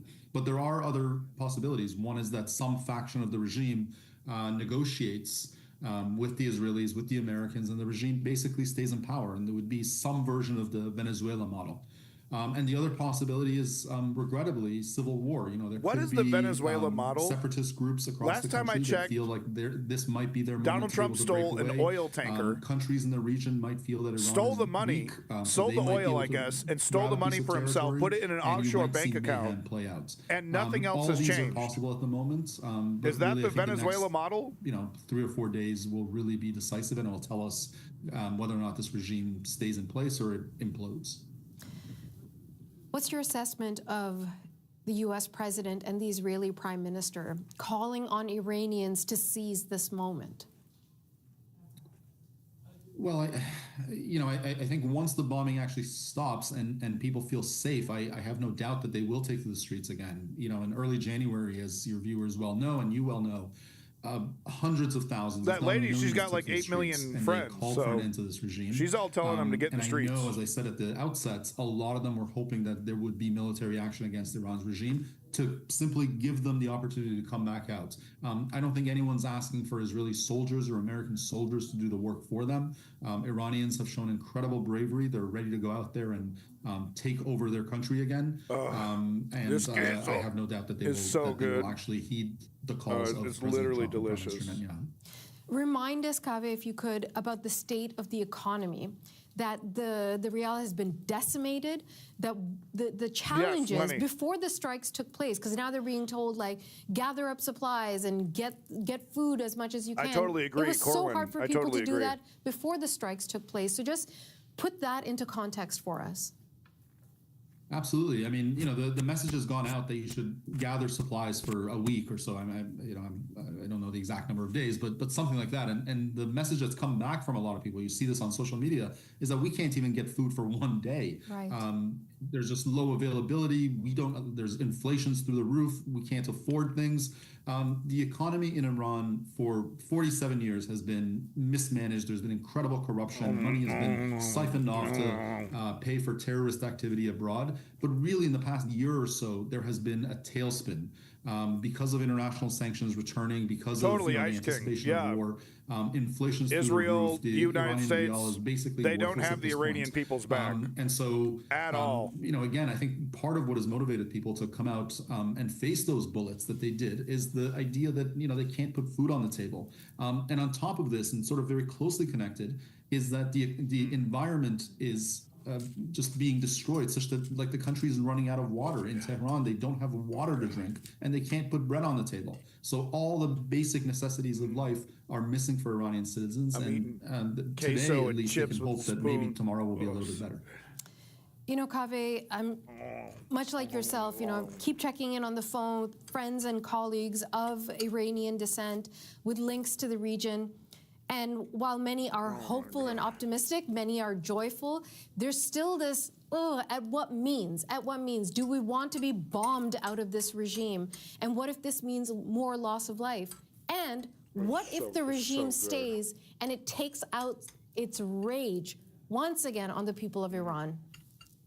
Oh, this is a big cheesy. Regrettably, that is a possible scenario that could play out. So first of all, the fact that so many Iranians, both inside the country and outside the country, are happy to have two foreign governments bomb them, should tell you something about how miserable the Iranian regime has made life for Iranians. I mean, who wants to see their country bombed by foreign powers?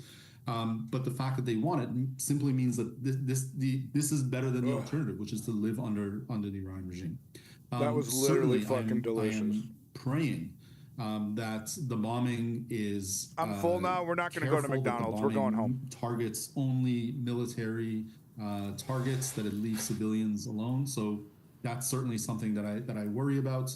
And yeah, I mean, look, what we're entering into is a very uncertain phase. But in that uncertain phase, I think there is hope, there is possibility of a better tomorrow. Yeah, blase. Whereas staying with the status quo, staying with the Islamic bratwurst. Am I saying bratwurst wrong? Misery, immense economic hamburger. devastation, Am I saying that shit environmental wrong? devastation, and the Iranians have made it known that that's not what they want to live with. That they prefer the uncertainty that we're entering. Let me ask you about the interests of the United States and Israel. Hold on, I got something for because that too. Hold there on. is a healthy dose of skepticism, even those who are very hopeful for the future of Iran, of what U.S. foreign policy has been, specifically in the Middle East. You know, whether we talk about Iraq or we talk about Libya or let's say into South Asia with Afghanistan, that there have been missteps, to put it lightly, in the past. And is there a fear that we would see a repetition of that in Iran? That's obviously it's a fear. Look, I knew it. Except today, where I'm very happy with the steps that the United States and Israel have taken, I'm not really one to praise Donald Trump and Benjamin Netanyahu. I am very skeptical of their motivations, certainly. But in this case, I think they've done the right thing. Certainly, there's a possibility that something like Iraq could play out. But I think there are significant differences between Iraq in 2003 or Afghanistan in 2001 and Iran in 2026. Iran is a much more sophisticated country. Iran has a population that has, time and again said that they want rid of this regime. They've said that they want democracy. Iran has a much richer tradition of democracy, and Iran has a much wider and larger diaspora that has lived under democratic conditions. And I think a lot of them are prepared to go back and build democracy in their country. So even though there are risks, I think Iran is in a much better position than the other examples that you cited of achieving the best version of regime change as opposed to the worst that we saw in the last few decades. Kaveh, what are we... Okay. So because Iran is more advanced, this isn't going to happen in the same way. I want to see it. I hate this channel. I want to see it. Okay, look, this guy's got glasses. He's in an office. He's got books on a shelf, right? We can trust him. So he's saying it's going to be all good, guys. Journalists out there that's followed this story throughout the years, and I'm grateful to you. I don't think there's much that you're missing. I think probably the one thing worth knowing for your viewers is that, regrettably, there is not, a coherent opposition ready to take the lead. Now, some of your viewers will disagree with me when I say that. So it's all going to work out, but there's literally no one who's lining up to take over. Prince Reza Pahlavi, as somebody that's the leader of the opposition, that people claim that he's the undisputed leader of the opposition. But I think there are segments of the Iranian population, especially among ethnic groups. It's the totally, Kurdish population, the Azeri it's totally population. pulled out of his butt, bro science. Okay, he's like, yeah, I mean, they're more advanced and stuff, and there's a history of democracy, which I mean, these things are technically true, but no one's like, so there isn't an organization lined up. So it's literally fantasy stuff. It's just, well, it'll work out. Eventually, it'll work out. It's bro science. It's vibes.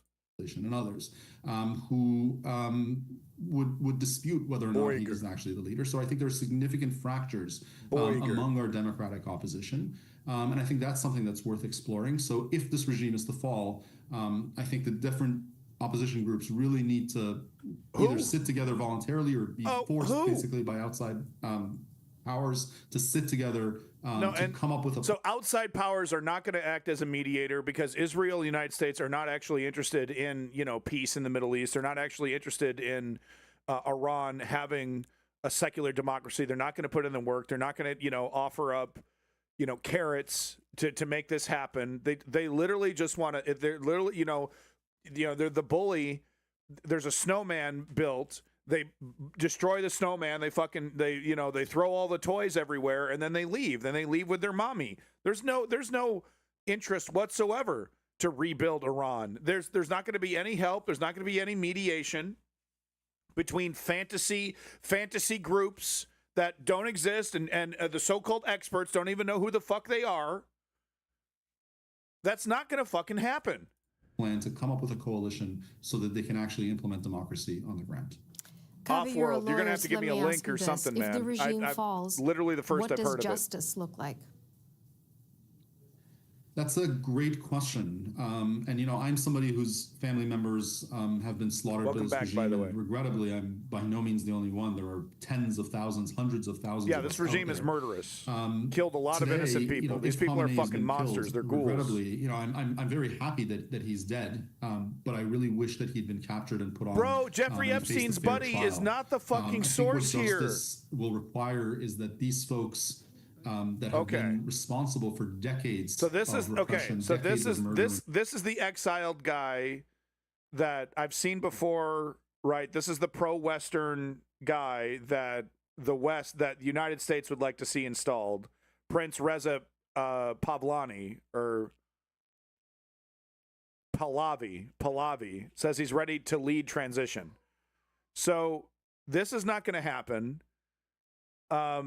Pro-Western puppet, eager to be installed, Pavlova, eager to be installed, right, as the new government, especially in Iran, because like Iranians remember what happened when the Shah was deposed, right, and they installed who the hell, right? It was the Shah was the Democratic guy, right?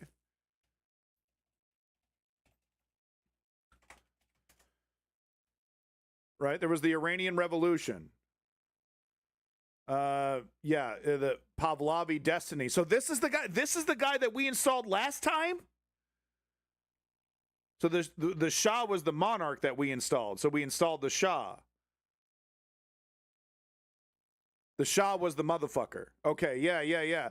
So this is the fucking guy we installed last time. This is the son of the guy that we installed that literally led to the revolution that people were so fucking pissed off about that they did a whole fucking revolution. They fucking destroyed this entire setup, and then they installed a fucking theocracy. So that's what we're expecting, is that the Iranian we're changing nothing. Literally, we're changing fucking nothing here. This is such a fucking... Dude, this is a log in the fucking toilet, man. This is unbelievable. Pahlavi, right, was superseded by Khomeini, monarchical government of Shah. The revolution led to the replacement of the imperial state of Iran as the monarchical government of Shah. Mohammad Reza Pahlavi was superseded by Khomeini. Okay, no, wait. So wait, which one did we install? Who did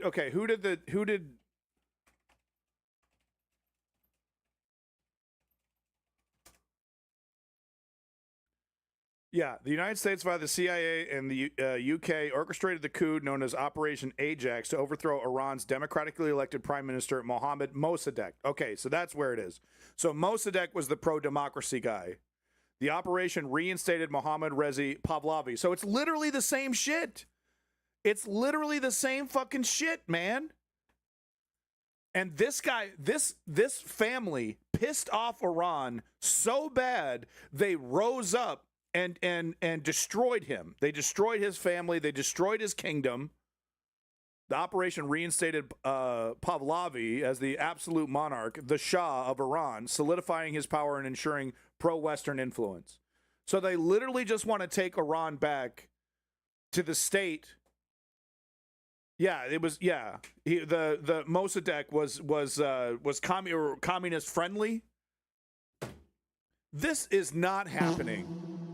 This is supposed to be the people's revolution, going back to the place where Iranians hated this period. They hated it so much they rose up and destroyed it, through an Islamic revolution. Apparently this guy was decadent, it was like the religious elements were able to say, that he was. I remember seeing the documentary on this. The 1953 coup is considered the first successful CIA-led coup. What a joke. Creating lasting resentment towards the U.S. and Iran, which contributed to the 1979 Iranian Revolution. So they want to go right back to it. They want to reinstall the puppet that created the Islamic fucking revolution in Iran. They want to go right back to it with the same fucking dude. The son of the dude. Right. Yeah, he wasn't communist, but he was communist friendly. And this successful coup, this is supposed to be a success. The Iranian Revolution, man, it was no joke. It was no fucking joke. Hold on. It was no fucking joke.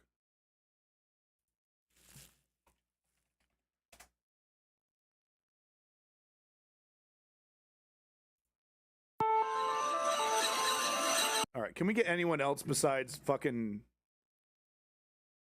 Yeah, let's get some BBC To mark the 30th here. anniversary of the Islamic Revolution in Iran, the first of a two-part series looking back The at Shah. the seismic event. So Mossadegh was deposed by the Shah. We installed the Shah.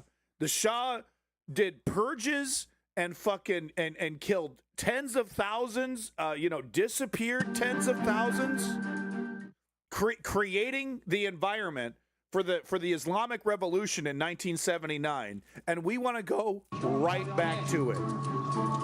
The Shah, Mohammad Reza Pahlavi, We have ruled fucking Iran learned from September nothing. 1941 to February Thank you, 1979. Heterodotos. Queso. From the start, he was determined to transform Thank you, his Heterodotos. impoverished and feudal Have a country queso, into good a day. modern industrialized nation. To BBC documentary makers who tracked Welcome most back, of his reign, Energy. he made a fascinating subject. When you talk about your mission for your country, what exactly do you mean?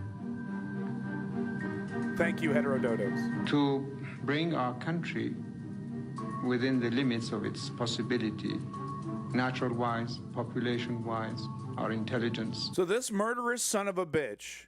So we're going to reinstall the son of this fucking murderer that pissed Iran off so bad they did a full-blown revolution to take this guy's government out.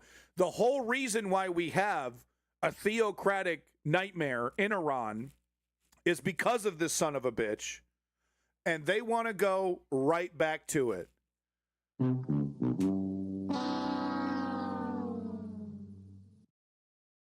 I'm starting to think the West doesn't know what they're talking about, doesn't know what they're doing, and they have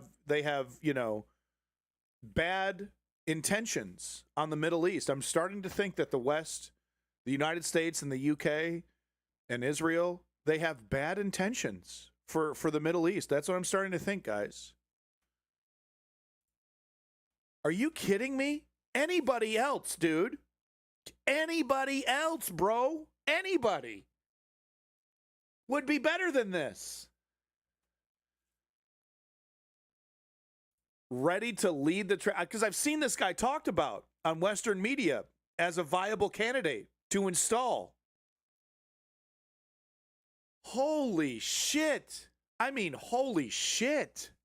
And torture and so on, that they are forced to hear the testimony of people whose lives they've destroyed, that the victims finally get a say, that the victims finally get to tell their stories, and that the folks at the upper levels of this regime, at least, are forced to hear that testimony. They're forced That's supposed to be the people's revolution? Face the people whose lives they've destroyed. And that they, they face reinstall the Shah. That's what they imprisonment got. or That's execution their or whatever idea. the fair penalty is after a fair trial. That's what I'm hoping for. Kaveh Sharuz, always good to speak to you and get your very fair. Total ass polls. Very fair. Very up his own. I mean, what are you talking about? What the fuck, man? Complete ass polls. Israel, the occupying power, made extremist religious assertions. Let's see what thus Sky News is offering saying. I'm clear sick and tired of evidence the BBC. the arrogance of Israel, which seeks to impose its own extremist religious interpretation on the word, claiming that all Palestinian land, including Total ass polls. You know what I'm saying, though? You know what I'm saying? Like, it's a total ass poll over here. What are we talking about? You know? We're going to reinstall the Shah. That's the big idea? That's the grand plan? Reinstalling the Shah. Are we fucking serious here?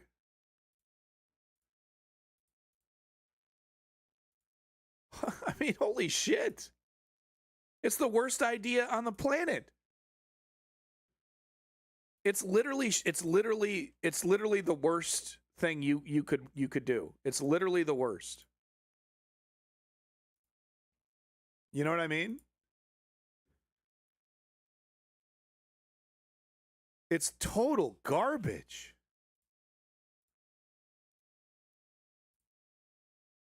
See if I can just get this. Yeah, shut down, refresh browser when scene becomes active. Yeah, there we go. And then I can maybe, because I only get a few seconds to scroll down on this thing. Okay, can we? Yeah, there we go. There we go. It's literally the worst idea ever. Yeah, it further backs up that the whole plan is chaos. You know what I mean? That's the narrative that that idea supports.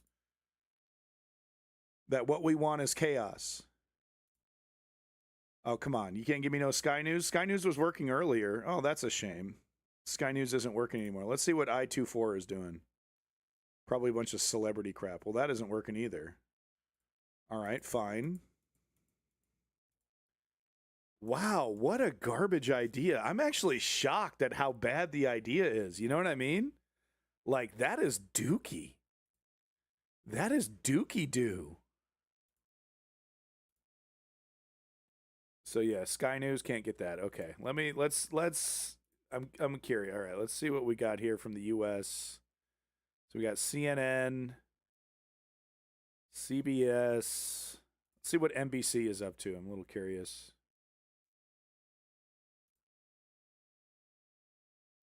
Rescue workers told us that several more had already been destroyed. They said, when we were just out there now, that they're still looking for injured and dead people in the rubble. So this is an ongoing situation. I mean, that's like, that's like doing a regime change in Germany and then getting like Nick Fuentes to be the guy. You know what I mean? Like getting some Hitler cosplayer to be the guy that takes over for Germany. It really drives home why we need to be running into these shelters every time we start to hear the sirens go off. You know what I'm saying? Because it doesn't take just a direct hit from one of these Iranian ballistic missiles to potentially kill people. It can be blocks and blocks away, and if you're in an unprotected place, this is NBC, you could be killed folks. by broken glass, you could be killed by debris flying, or by the concussive force of the blast. Yeah, I know. It really drives home when you're actually walking around these sites. Example, and again, we did right? that last summer in June during the last round of conflict. It was really chilling to see just how far one of these impacts can stretch, especially in an urban area. Matt, the UN convened an Emergency Security Council meeting this afternoon around 4 p.m. here in New York City. And the Iranian ambassador to the UN, Iravani, just spoke. And he said, in part, that Iran is exercising its quote-unquote inherent and lawful right to self-defense, and goes on to say it will continue to do so without hesitation until the aggression this is framed as self-defense, ceases. Man. What have we heard from the Prime Minister's office as to how far? Look, we got to make 100% clear, this is not self-defense. Preemptive war of choices where there's literally no evidence whatsoever that there was any existential threat coming from Iran. That is not defense. That is not defense. From here in Israel have said repeatedly that this could be a trying time, that it could last for a while. Corwin? Is that how you do it? Echoed what President Maybe Trump Elon said. should be the guy that we install in Germany. There is a price to pay. Now, when you speak to the Israeli public after what happened last June, there were about 30 Israelis who were killed in those Iranian strikes on Israel that, again, were retaliating for Israel's Oh, God damn it, I did it. God damn it, I didn't want to do that, but then I did it. Sorry. About 1,000 people are thought to have been killed in Iran Son of a bitch. by Hold on. Israeli strikes. So far, in what could be, we don't know, but this sounds like it could be the most blistering day of Iranian retaliations against the Israelis. We have seen very, very modest casualty numbers. The numbers of injured, according to the officials. Sorry. I literally only get a micro fraction of a second to refresh this long enough to get scrolled down to the right area. Okay, there we go. Sorry. Person dead. All of those numbers could very easily climb. But at this early hour in this conflict, despite how unprecedented and confusing all of this is, it looks like the casualties on Israel's side are going to continue to be modest. We're looking at live pictures on the other side of your screen, as Matt was just talking of the UN Security Council meeting that was convened here in New York City at the UN, just down the street from where I am. I don't want to see anybody die. Looking at various delegations speaking there with regards to the ongoing conflict between the United States, Israel, and Iran. And I just read, obviously, a quote from Iran's ambassador to the UN. Matt, as we are talking, the Prime Minister has wanted this for quite some time. That is the Prime Minister in Israel. Yes, he has been kind of gunning, no pun intended, for regime change inside of Iran for a long time. Yeah, and quite frankly, many people and many analysts I spoke to said that is what he wanted when he went for Gaza after October 7th. That his ultimate objective was to go for. It's 100% true that Iran has been using Hezbollah to try and fuck with everything and everybody. But that literally doesn't give the West the justification to do a half-hearted fucking, fart out a fucking regime change, preemptive war. Like, it literally doesn't give us the right to do that.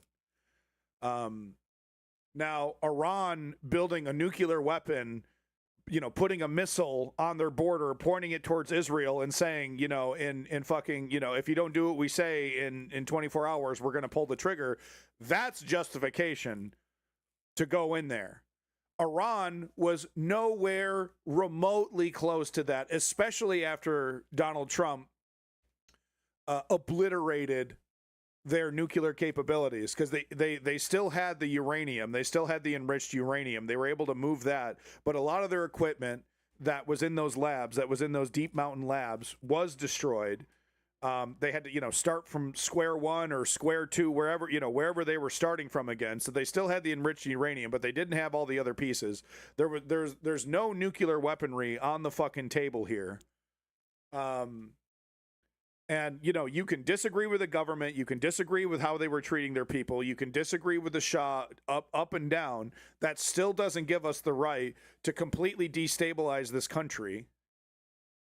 And what? Off of what? Off a magic assumption that, this is whatever replaces it is going to be magically better. Israel knows this. Israel knows that there's a high chance that this is going to create chaos, not peace. And that's kind of what they're banking on. That's kind of what they want.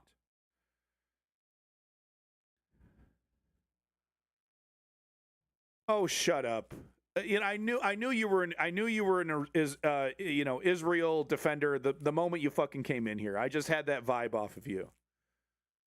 This is not going to lead to a safer Middle East. This is going to create chaos. This is not going to lead to a people's revolution.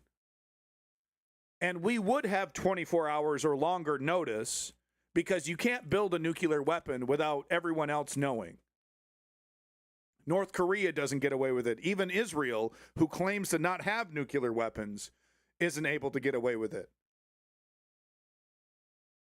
By the way, had we kept the plan that Barack Obama put in place, we would have knowledge about exactly what was happening with Iran's nuclear energy and nuclear weapons program. But because that was thrown into obscurity because of Donald Trump's ridiculous shredding of the inspection deal that we had. We could have had full fucking visibility on Iran's capabilities. We could have known exactly what they had. But that was thrown away for Trump's fucking ego. And now, guess what we're not talking about? We're not talking about ICE. We're not talking about the elections. We're not talking about Jeffrey Epstein. Now we're talking about yet another magic regime change that's going to create peace in the Middle East. And then what are we going to say? What are we going to say 6 months from now or a year from now? Oh, whoopsie, whoops. Didn't work out the way that we magically wanted it to. Turns out yet another regime change. Didn't create peace in the Middle East. Aw, shucks, I guess we'll get them next time.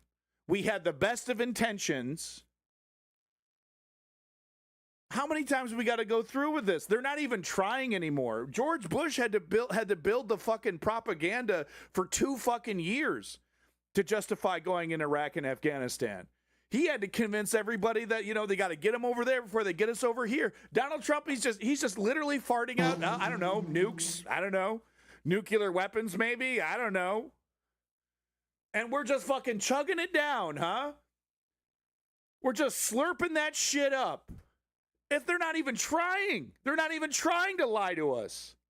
Visible presence outside targets like these. Yasmin. Valerie Castro, thank you. Want to bring in now Nicole Gajewski. She is an Iran Nuclear Policy Program Fellow at the Carnegie Endowment for International Peace. Exactly. Nicole, thanks for joining us on this.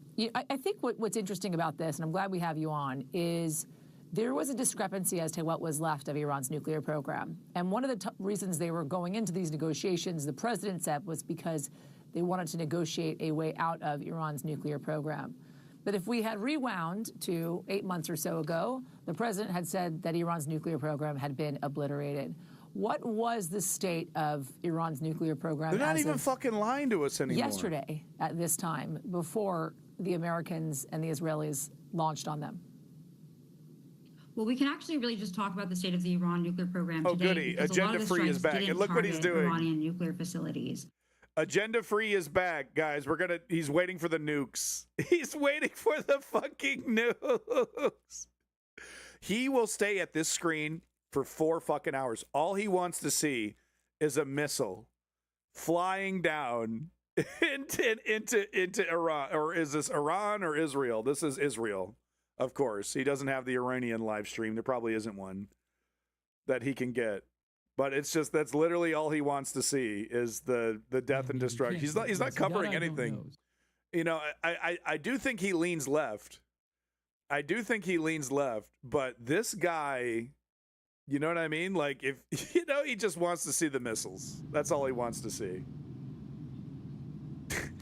Hold on a second. Pat W. sent me something from the government of Dubai Media that said a drone was intercepted and debris caused a minor fire on the outer facade of the Burj Al Arab Hotel Rebel Phoenix, Splendid Dubai. Mania. No injuries. Fire under control.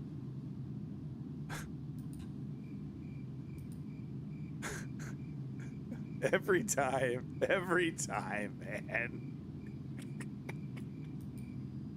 His coverage is always like this.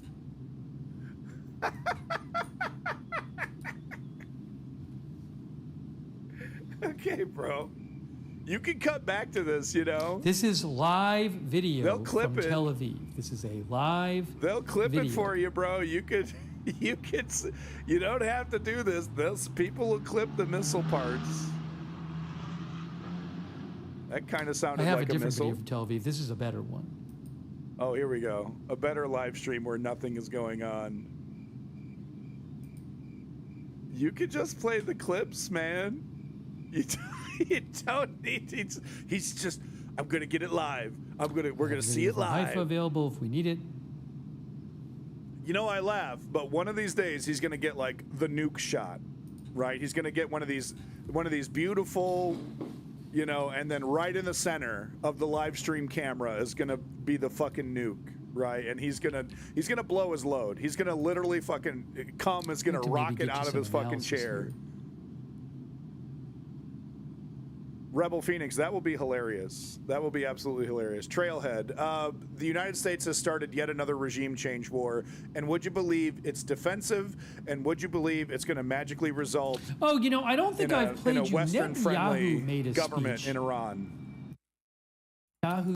All the good things are going to happen, and none of the bad things are going to happen. Did you know that? That's what's going to happen here, Trailhead. All the good things are going to happen.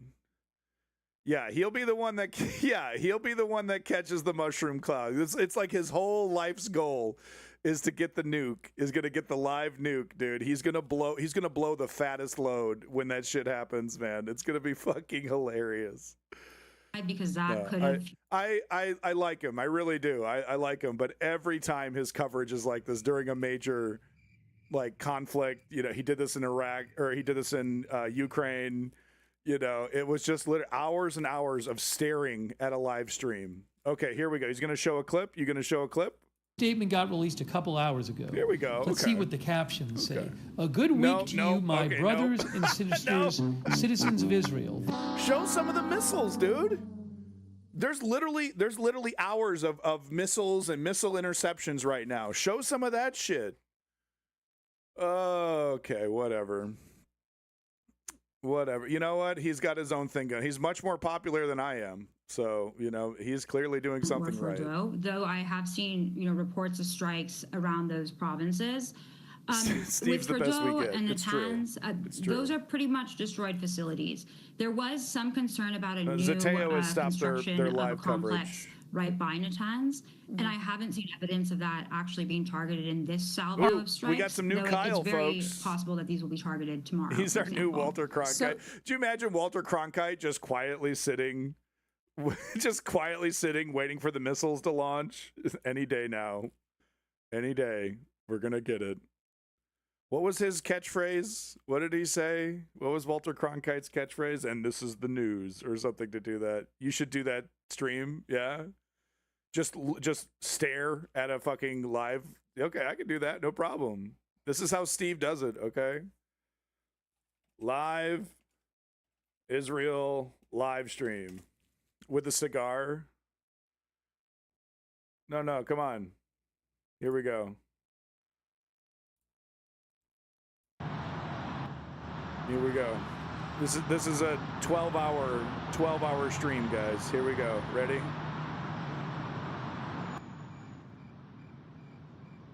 It's gonna happen. Hold on. Wait. Hold on. Wait, is that a missile? No, that's a pigeon. That's a pigeon. Hold on. Any minute now. I'm being mean. I'm sorry, Blase. I'm sorry. Okay. No, I mean, he's great. He's cool. I'm sorry. He's cool, and he's much more popular than I am, right? But his cover, it's like you can depend on it. Like, if you want to look at a live stream for hours, Steve is your guy. But no, he's one of the good ones, no doubt about it. Let's see. So Kyle, did we win? Oh, we're winning every single day. Word him up. Every single fucking day, actually. We're winning. All we do is win, win, win, win, win. Panama. All right, let's see. We started off with some Kyle. He put on a tie. He's ready to go. We got more coverage. He's covering Khamenei dead, according to Jeffrey Epstein's best buddy. And that's literally it. That's all we got is Donald Trump saying he's dead. So that's good enough for everybody else, I guess. Exactly. I thought you left. All right, let's see what Kyle has to say. All right, y'all, I got a whole bunch of updates for you. So as you know, the U.S. and Israel launched an illegal and offensive war against... Look, I don't even put on a tie. So who am I to make fun of his tie choices? Black and red, yeah, I don't know.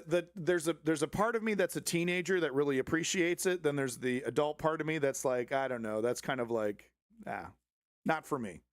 But it is kind of for me. Maybe I should wear a black and red tie. I don't know. I hate it, but I also like it. Does that make sense to anybody? All right, let's get back to it. Iran, they did not attack us. They were not threatening to attack us. They did not attack Israel. They weren't threatening to attack Israel. Yeah, Ice King. The U.S. and Israel launched attacks first, and then they retaliated. They did a counterattack, and now we are. OFEKN, do you support Israel's genocide on the Palestinian people? Just want to double check to see if you're an asshole or not. Are where we are now, okay? Okay, so let's start with this. Your first update. Iran Observer says, breaking, the IRGC says U.S.'s Navy intelligence ship, MST, has been targeted. So as we go through here, you'll see they've done some damage. The Iranians have done some damage in retaliation for the attack on them.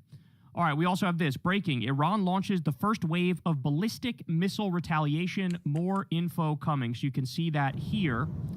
The ballistic missiles taking off. Somebody's driving in a car and showing the ballistic missiles taking off here. Good question. And that's a lot of them. That's a lot of ballistic missiles. Energy, that's true, but they've already given the technology to Russia, and I believe Russia is already producing the Shahed drones in Russia. But yeah, I mean, if this slows down some of that drone production that is being used in Ukraine, that could be seen as a positive. If you're looking for positives in this disastrous regime change, sure, yeah, I would agree with that one. Here today, we discussed there was an attack that the Israelis did on a girls' school in Iran. So they intentionally targeted school. Now, earlier the number was about 24 girls dead. It turns out that number has gone up and up and up since then. So the Telegraph. So they intentionally, and this is absolutely Israel's playbook. This is exactly how Israel operates. Said 51 schoolgirls were killed and 60 were injured when a strike hit a girls' elementary school, okay? Since this came out, I've seen another number that now it's up to 84. I noticed Mr. Ofek in there hasn't responded to my question about whether he supports Israel's genocide on Palestine. Interesting silence. 4 girls. Oh, there we go. No, there is a genocide. I'm against it. Ooh, so we're denying the existence of the genocide. That's interesting. I got to check what's going on. Oh, sure, honey. No, we're a bunch of idiots. Yeah, we're a bunch of idiots, and we believe that. Yeah, okay. Well, I mean, if it is happening over there, then I would disagree with it. Oh, okay, sure, buddy. Sure. No, we're fucking morons, and we totally believe you. Yeah. Were killed. So this is an atrocity. This is a war crime. And this is what Israel does. They attack schools. They attack hospitals. They attack UN buildings. They attack refugee camps. This is what they did in Gaza. They basically got away with it. And now they're going to try to get away with it in Iran as well. Absolutely disgusting. And I want you to stop and think for 1 second. What if Iran did that to us? Or what if Iran did that to Israel? Nukes. Where in the first wave of attacks, they killed 84 little kids. Duke Nukem. What would our reaction be, and what would the media say, right? We would literally genetically create Duke Nukem and just fucking give him a fucking nuke launcher and send him over there. It would be a totally different picture. Instead, give a nuke launcher to John Cena. Yeah, that's a good point. It is Ramadan. Yeah, no, that's a good point. Links there. I didn't even think of that myself, but yeah, no, it is. It's considered like a holy month for Islamic people, right? For Islam. So this story comes out, you're going to hear me talk about it, but it's largely going to be buried, and people will continue to pretend like this is a just war, okay? Let me continue. Have heard from an Iranian friend, says Tariq Ali on Twitter, that her partner in Tehran has sent her a message. Tell me, I knew he would, dude. I knew he would. I knew Toby would be back. Yeah, okay. You're gonna give me more? Have you changed your mind at all, or is this is still a great thing that's gonna lead to a fucking revolution? We are Toby. Right?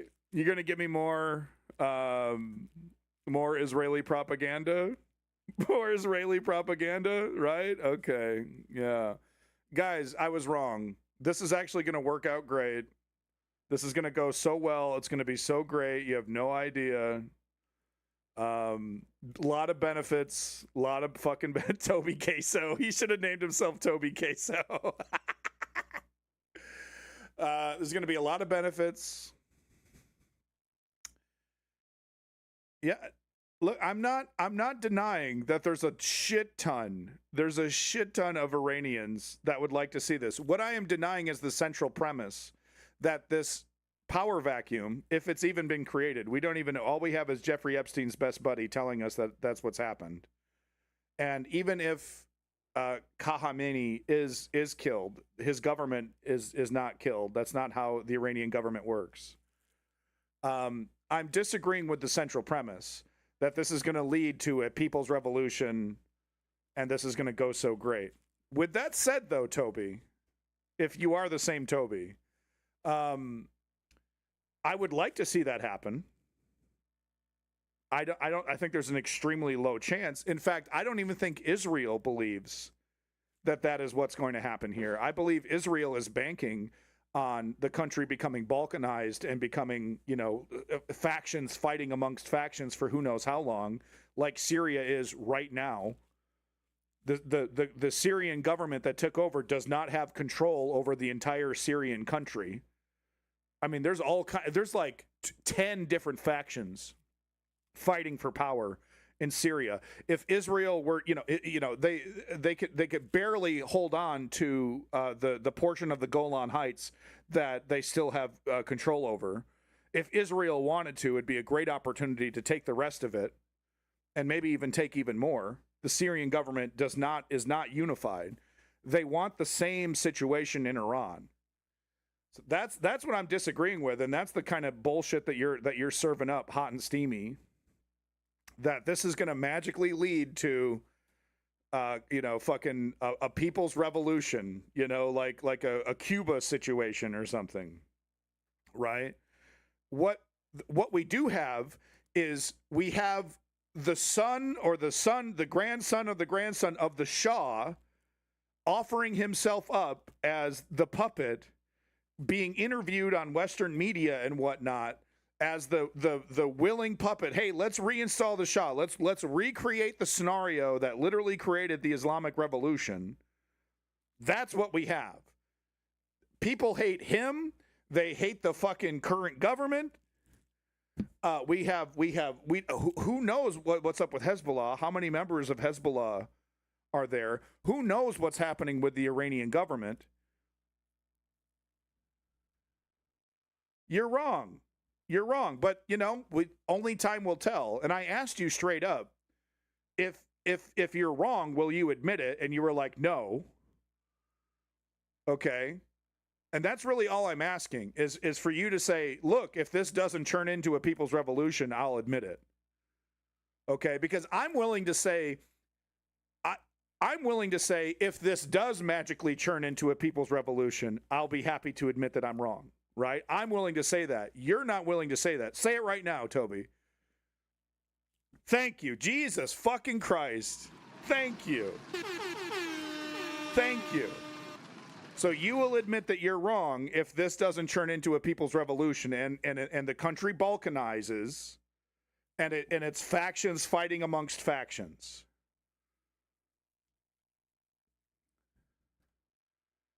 It is possible, even if things ease just a bit, just for a period of time, at least it gives them some time to escape. Oppressive regime is a good sign. We'll see, man. I think there's an extremely low chance that this fantasy of yours is going to come true. And I don't think, Israel doesn't even think that. Israel is expecting this to turn into a fucking nightmare for the Iranian people, factions fighting amongst themselves. Right? And then imagine the situation for the Iranian people, right? They had a government that they didn't like, but it was the government of Iran. So everything was going through them. Now, if this happens the way that Israel wants it to happen, who do you go to get a driver's license? Who do you go to? The Hezbollah faction, the remnants of the Iranian army, the Western friendly Shah alliance that wants to reinstall the Shah, right? Where do you go to fill a pothole, huh? It's going to be a fucking nightmare. Food, electricity, internet. Who's going to control all that stuff? It's going to be constant warring and fucking suicide bombings and fucking chaos for who knows how long. And that's exactly what Israel is expecting. Okay? So just admit it when the time comes, when a couple weeks go by or a couple months go by and it's total fucking chaos in Iran. We could have a scenario, though, where the Iranian government doesn't budge, right? So maybe they kill Khamenei, but the Iranian government maintains control over the entire country, and then we haven't moved the needle at all. We could be dealing with that scenario as well. Because there's like a president, there's a whole government, there's an army that's loyal. Okay, goodbye, Toby. I appreciate that. Thank you. Thank you. Thank you, Toby. Hey, look at that. Toby came back. Redeemed himself. Thank you. Took a shower, went to McDonald's, got some chicken nuggets, and came back and redeemed himself. Thank you, Toby. Appreciate it. He is a leftist and is telling her that the U.S. and Israelis are targeting a number of known leftist homes in Tehran and elsewhere in an attempt to make sure there's no opposition to their favorite candidate once they destroy the regime. What this reveals is the degree 100%. Of penetration by Mossad in Iran. What it also means is that Woke Patriot, totally correct. You're totally correct, Woke Patriot. That this is not going to be an easy occupation for the U.S. and its Israeli buddies. So, and there's a number of different pieces of evidence coming out that they're indeed targeting. I didn't have that on my bingo card. Toby coming back with a different account and redeeming himself. How about that, huh? Well, you know. He had to make a visit to Panama. All right, I'm going to go ahead and unban Toby's other account because, I mean, goddamn it, when when he redeems himself, he redeems himself. Congratulations, Toby. Very rare for people to do that. Left-wingers who have some semblance of a following and could unite the country and could bring about like real democratic change, okay? So that is a devastating thing because, like I said, the goal at the end of the day is either balkanization and make it a failed state, or bring the son of the Shah in and have him be the new Shah, the new dictator. That's what I think they want. That's what's on the menu for them, and so that's why they're targeting left-wing leaders. Okay. BNO News says Israel used about 200 fighter jets to strike approximately 500 targets across Iran, the IDF says. 200 fighter jets going after 500 targets. And there's a lot of videos coming out, both in Iran, but also, the U.S. bases and stuff that were attacked in, like, is this good or bad? Bahrain and most likely going to be bad. Jager, most likely. Elsewhere. But what's interesting is both Israel, Iran, and the other Middle Eastern countries are basically trying to, like, stop people from sharing the evidence and stop people from sharing the videos. Yeah. Okay, so they're trying to snuff this out and give us as little as possible, but of course, because of social media in real time, we're getting a lot of updates. Legitimate Target says, breaking, Iran has destroyed Mossad's Unit 8200 Gelilat base north of Tel Aviv. Okay, now, by the way, I should also point out as we go through this here, this is all like in the moment that I'm giving you this stuff. So take everything with a grain of salt. Why is this such a pain in the ass? Take everything with a grain of salt. Why is this so hard? Because in the early moments of stuff like this, there's plenty of like misinformation and disinformation that's floating around.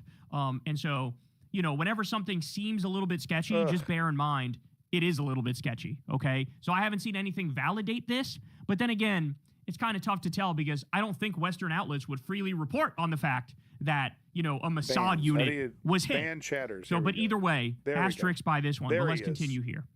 Trita Parsi says, the U.S. appears to be trying to assassinate jailed Iranian dissident Mir Hossein Mousavi, who has been in house arrest since 2009. Damn. So again, they are targeting leftists. They're not just going after the Iranian Revolutionary Guard. No, Jager, this one's going to work out. This one's going to work out. It's going to be really fucking great, especially if we get the son of the Shah, the grandson of the Shah, and we just do that shit all over again. Shah 2.0. That's going to fucking be sick, dude. That's going to be awesome. They're going after anybody and everybody who would get in the way of Israel expanding and becoming a greater Israel and dominating the entire Middle East. Hugo Lowell says, Trump posts on Truth Social the headline and link to adjust the news story. Quote, Iran tried to interfere in 2020 and 2024 elections to stop Trump and now faces renewed war with the United States. So Donald Trump... Clutch Cargo, I don't think... that's wishful thinking. That'd be nice, but what I've learned from MAGA is that they fall in line. The closer we're going to get to an election, the closer we're going to get, maybe, some of the podcasters and stuff that have realized that it's not good for their pocketbook to continue with the MAGA line. Maybe they'll continue to hedge, but a good majority of the MAGA fucks are going to continue to suck on that MAGA pipe. And, it really, it's going to take the death of Donald Trump to break the cult. And they're not going to be voting Democrat. They're just going to stop being political. It's not going to be fun anymore. They're not going to want to put up the MAGA 2.0, the JD Vance, the Ted Cruz. They're not going to want to just, turn someone else into Trump, Barron Trump, or Trump Jr. or Eric Trump. They're, as long as Trump's alive, they'll just continue voting Trump, right? But JD Vance is going to have to do it by force. He's going to have to stick a gun in everyone's face and say, I'm the dictator. You're going to do what I say. I don't care that you don't like me. He's going to go full Putin. Where Donald Trump, he's got a weird hold on millions of people. And the best we're going to get from his cult members, they're never going to not vote MAGA as long as Trump is alive. But the best we're going to get from his cult members is that they stop engaging in politics. But by then, of course, it'll be far too late because Donald Trump will have built the foundation of American dictatorship, Americanism, right? After launching an illegal and offensive war against Iran, a country that didn't attack us, they weren't going to attack us, okay? He immediately posts that they basically stole the 2020 election and tried to steal the 2024 election for the Democrats. Again, this is because he's going to try to declare a national emergency and federalize the midterm elections so that he can steal it for Republicans. That's why he's doing this. Don't be naive. Yeah. That's exactly what's going on. And it's going to be completely unconstitutional. There's nothing in the Constitution that says he can do it, even in an emergency. America famously held elections during the Civil War and stuff. We've always had elections, even through the hardest of times in our country. And they've always been run by the state. It's literally in the Constitution. That's how it's supposed to be done. It's going to be wildly anti-constitutional, but there's no enforcement. The marshals, the cops, the army, his private military ICE, they all have his back. They all have his back, and he's just going to do it anyway. And MSNBC and even ABC and CBS and CNN and everyone is going to say this is blatantly anti-constitutional. Even the fucking Supreme Court might come out and say it's unconstitutional. But he's just going to do it anyway. And of course, they're going to find Donald Trump won, and he's just going to be doubling down. And then Benny Johnson and Sean Hannity and fucking Glenn Beck and all the rest of the MAGA sucking sycophants are just going to be see, we won. Well, we won the election. This election had no fraud, and we won. They're going to ignore all the reality. They're going to ignore the unconstitutional nature of the entire thing, and they're just going to barrel forward with the lie because they've learned from Donald Trump. Repeat the lie over and over and over. Hey, welcome back, Kem. It's good to see you. You'd have to go way, way back. JD Vance basically said that people that were mentioning Iraq and Afghanistan in reference to the potential disaster of this regime change were over-learning history, which is it's a new Orwellian term that they come up with. They're so good at it. But we're over-learning history if we look back to the past regime changes to try and determine if this one's going to be successful. Really, I mean, it's just you got to give them credit. You got to give them credit on that. Anyway, so back to this. On here. All right, Iranian general Sardar Jabari says, quote, Trump should know that today I hear we fired Vance the old stockpile really hot missiles. on this. Soon we will unveil weapons you have never seen before. So is it a bluff? Potentially. Could be but a also potentially not. And maybe this is just the beginning of the damage. Yeah, could be. I mean, this could also be a Russia situation where they talk a lot of shit. They say that they got all this stuff, but then when push comes to shove, it's it's a erectile dysfunction, right? But we'll see. I mean, if they start taking out I mean, look, we saw the missiles getting through to American bases, right? We're seeing that. If they start taking ships out on the Strait of Hormuz, right? If we start seeing that, being successful, them enforcing their blockade on the Strait of Hormuz with weapons that we can't block, all hell is gonna fucking break loose. Yeah, Eric the Red. I literally just explained that to Chem Goblin. Basically, it's if you're the kind of person that likes to go back in history and base your conclusions off of unsuccessful regime changes in the past, you're over learning history. It's a quote from J.D. Vance. How about this? This UEWR in Qatar, costing more than $1.1 billion, was U.S. radar for monitoring air activity across the whole Gulf it's and happened Levant a bunch region. of times. Iran Every military action after Vietnam has been an emergency move, unapproved by every one of them after Vietnam. Vietnam was the last officially declared war approved by Congress. Everything else, George Bush, Barack Obama, everybody uses emergency war powers acts to now special operations, right? Yeah. Vietnam was the last officially declared war. Everything else that we've seen in American history has been emergency bullshit. Iran took it out within the first 2 hours as retaliation, blinding the U.S. for what follows. So our main hub of radar in the Middle East has been wiped out.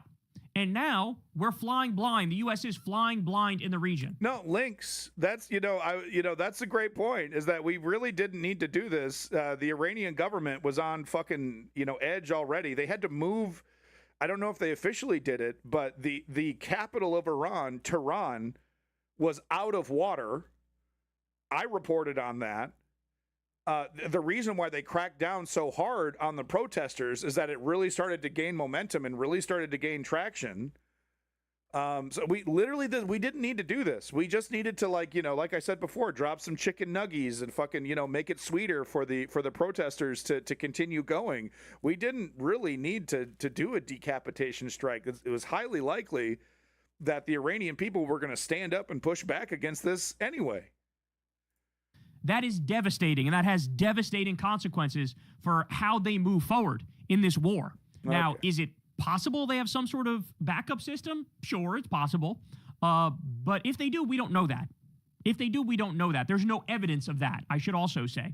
So this is kind of a huge deal. And again, it goes to show you, Iran, they're not sitting ducks. This is very, very different from the Venezuela thing. The Venezuela thing was already illegal and unethical and immoral and wrong, and you kidnapped a sovereign leader, and then you started stealing. God bless America. Is that, you mean Jeffrey Epstein bless America? Is that what you mean? Their oil and selling it, and now Trump has hundreds of millions of dollars in a private bank account. Fast Squirrel, do you acknowledge that Donald Trump rapes children? Do you acknowledge that reality, that factual reality, that Donald Trump seeks out and has sex with children? Did you know that, Fast Squirrel, that Donald Trump rapes children? Did you know that? Fact. Eyewitness reports, emails, documentation. Highly likely there's video evidence. Donald Trump is a confirmed, not only is he a confirmed sexual assaulter, not only was he convicted over 30 times, guilty, stone cold guilty, but he's also a pedophile. Do you think God likes pedophile presidents, Fast Squirrel? Peace, God bless America. Okay. All right. I think, okay, we got another MAGA from India over here. Donald Trump rapes children. Count in Qatar in his name that he's stealing from the Iranian people. That's who your person is. But it was in and out, right? This is very different. And this is why they keep telling you, like, oh, maybe a couple weeks or a couple months. Like, the fact that they're saying that now reminds me exactly of Iraq. You're so pathetic. I don't even feel the need to ban you. You're literally that pathetic. Yeah, God was pretty. In fact, God, according to the slavers, this was justified. Slavery was justified according to the slavers. But I just want to make that clear that Donald Trump is a pedophile, confirmed. They said the same thing, and then it went on over 20 years, and we're still there. Okay? So that's the concern with this one, is the same thing could happen. Now, Trump might chicken out and declare victory anyway. That's certainly, in the realm of what's possible. But everything he's done to this point has been a major, colossal crime and has led to horrific consequences. All right. You know who was the most famous pedophile supporter before Donald Trump? The motherfucking Pope, dude. The motherfucking Pope. Okay. Right. More. Reports of at least 18 THAAD Plus Patriot air defense systems failed to intercept Iranian missile strikes on Tel Aviv. Okay. Iran says this is the first wave of missile strikes against Israeli cities of ports and government buildings. So let me see if we can get the video here. Wow, 46 viewers. Hey, big props to 46 viewers tuning in. I just got a glimpse of that. I don't really look at the view count too often. 46 viewers. I got to say thank you so much to all the lurkers out there, everyone tuning in for my coverage. I do appreciate it. Thank you very much. Regulators in the chat. I couldn't do this without you. Queso. Thank you, everybody. I appreciate it. Make sure you're following Accidents Waiting to Happen, by the way. Make sure you follow Lenny. All the goblins in this motherfucker. So I definitely see all the smoke in the air here, but apparently the defense systems are not working that well, which, by the way... Strategy. That's why I don't look at the view count, because you see the view count going down. You're like, should I pull out my feet? Should I? Who wants to see my boobs? You get really self-conscious. So I don't even look at the view count. But hey, I do appreciate it. Thank you very much to everybody that's tuning in.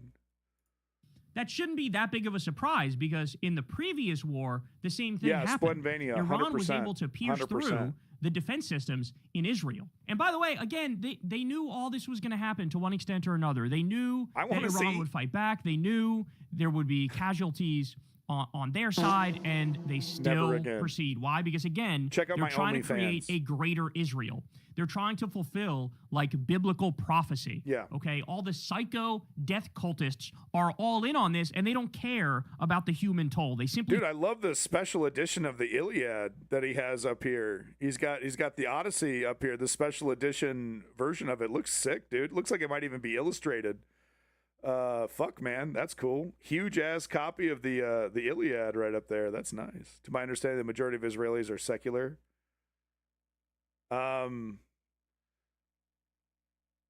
Well, I don't know if that's true. But I do know for a fact that a majority of Israelis are okay with erasing Palestine. Whether that's religiously motivated or not, I don't think actually matters. But I do know, every time polls are put out, it's the only really the debate amongst the Israeli people. And of course, there's a small subset of people that want peace, rabbis and stuff, right? That want peace with Palestine, that don't believe that erasing Palestine is a biblical, is justified biblically in the Bible by Genesis, etc. But when you do polling of the entire Israeli population, grand majority of them are either kill all the Palestinians or ethnically cleanse all the Palestinians and dump them in Somaliland or somewhere else.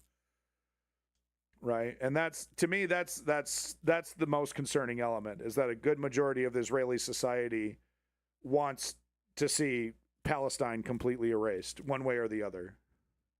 Don't. All right, how about this one? The American bases that were attacked today by Iran. In Bahrain, okay. Thank you, Rebel we have 2 different bases, including the U.S. 5th Fleet Command Center. In Qatar, we have an air base that was attacked. In Kuwait, we have 3 different air bases. Where's our Iron Dome? I'm serious over here. We're supposed to be the sickest, most badass military, and we're letting this old tech squeak through? Is this intentional? This is embarrassing. None of this shit should have gotten through. We should have the best of the best and share that with Israel. But apparently Israel has the best of the best, and we get the dregs. That's fucked up.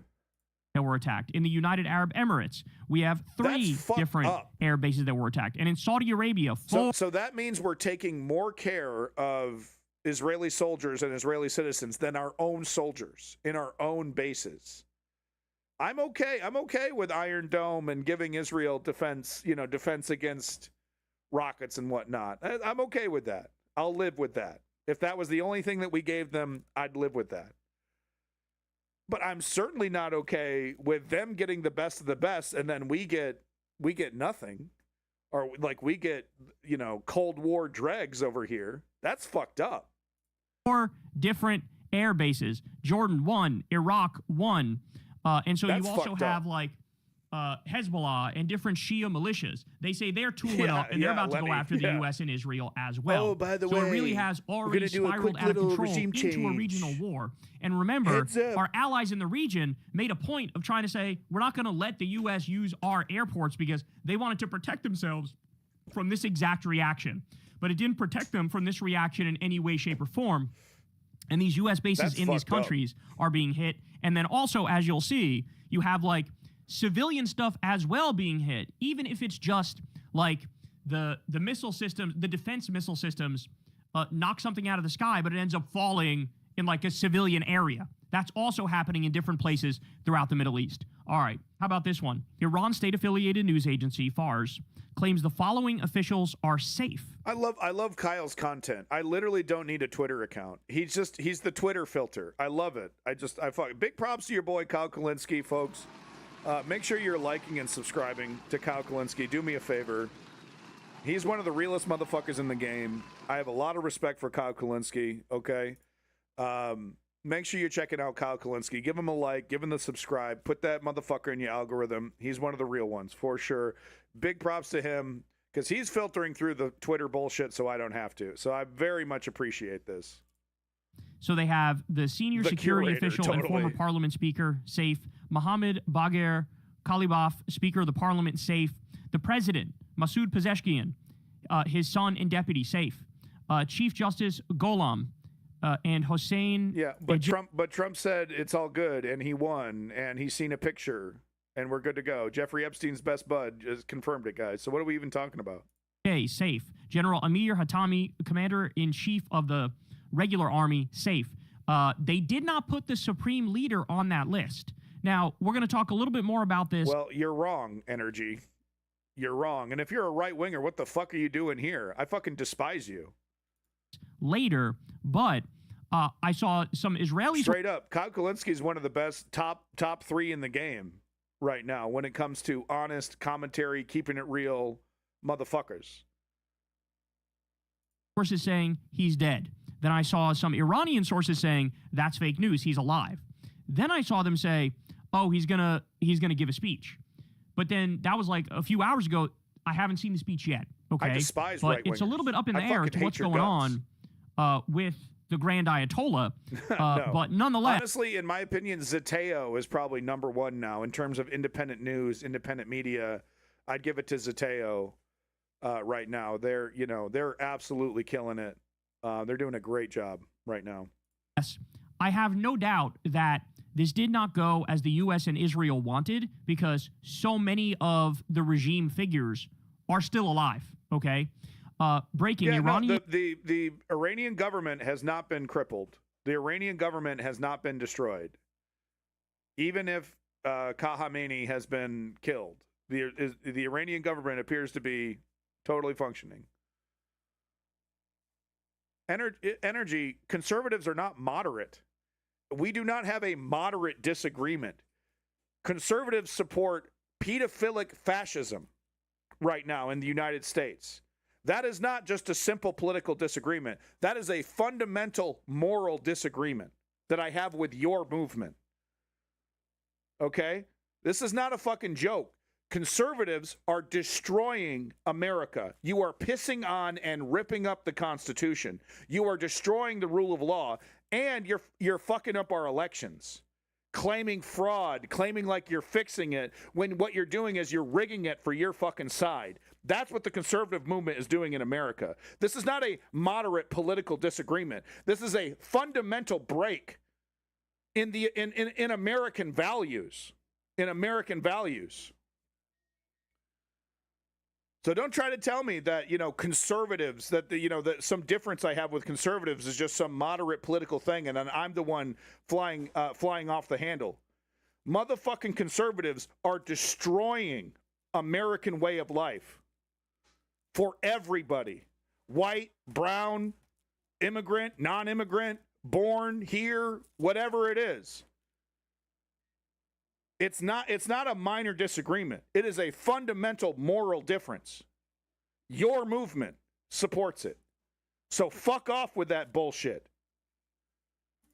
Defense Minister Amir Nasirzadeh and Revolutionary Guard Commander Mohammed Pakpour killed in Israeli attacks. 3 sources from energy. If the conservatives successfully steal the midterm elections, are you going to still support them? Are you going to still support your conservative movement that holds power in America unjustly without a mandate, without a democratic mandate?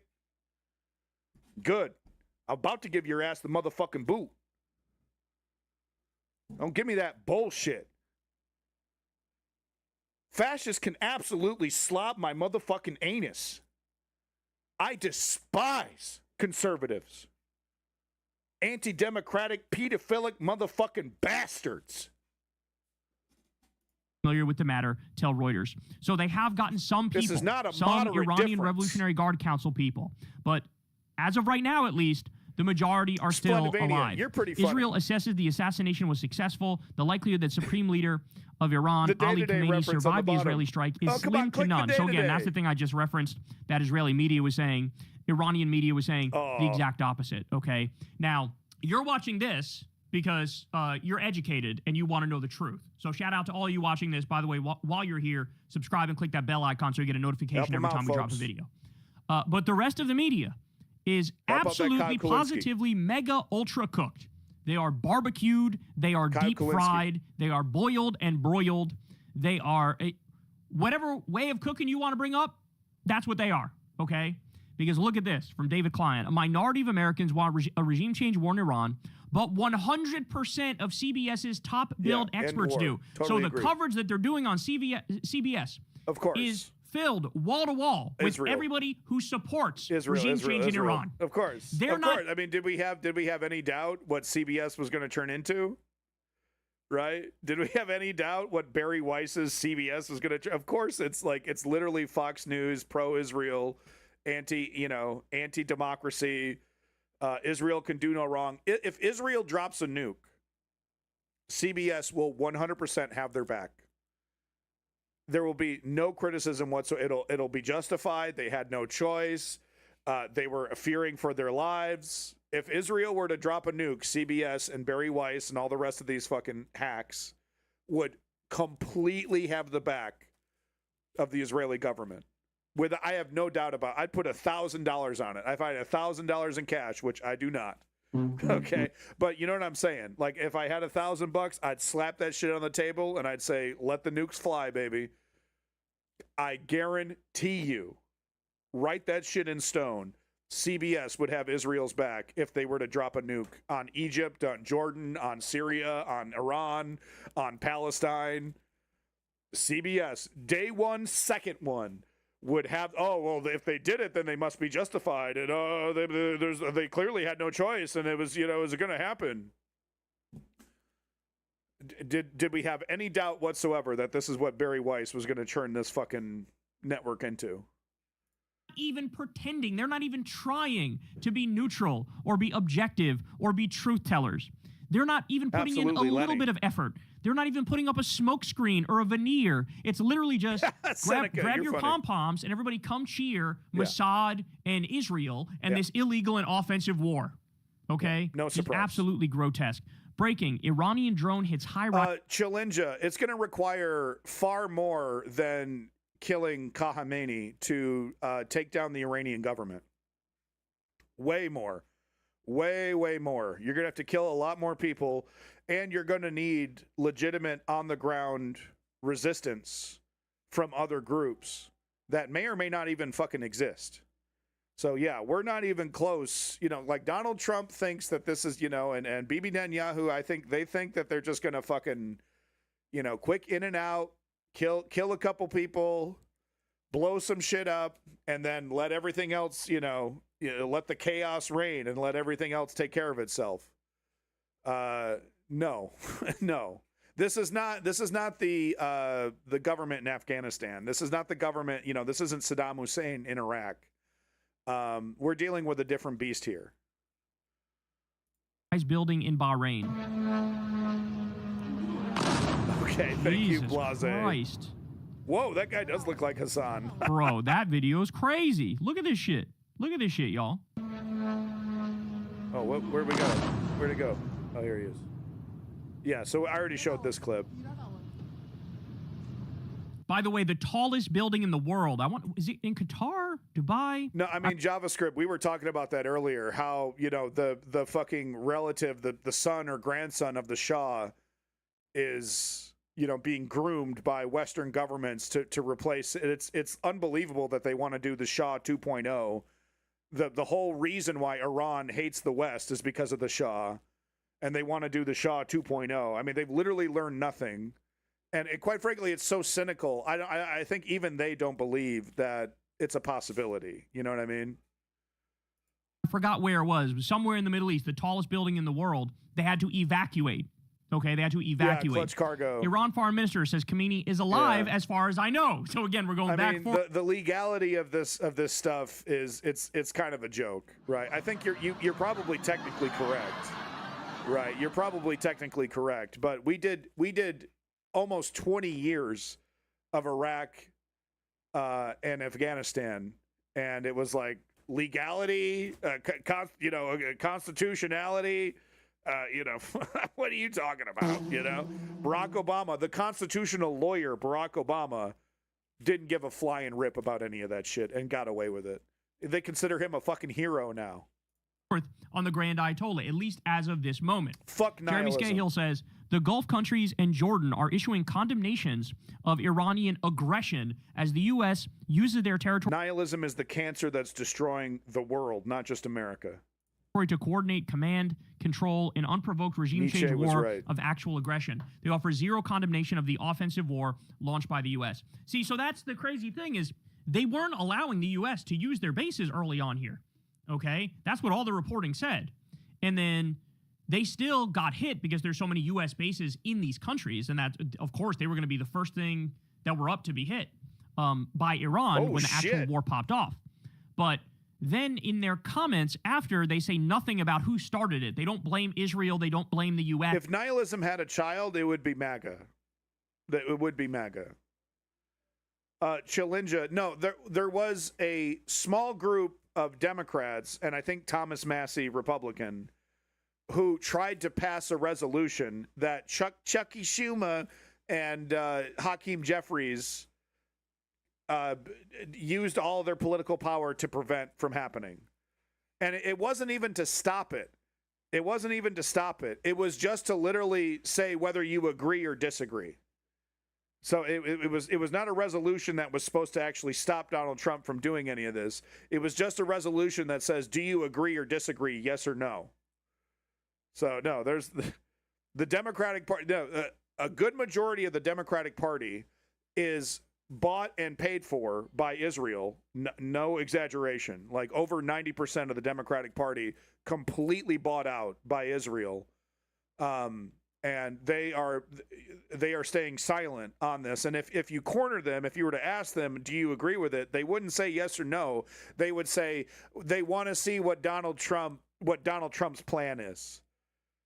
They're complete shills for Israel. And quite frankly, they've wanted this for quite some time because Israel wants it. That's what's going on right now in the halls of Congress and the Senate.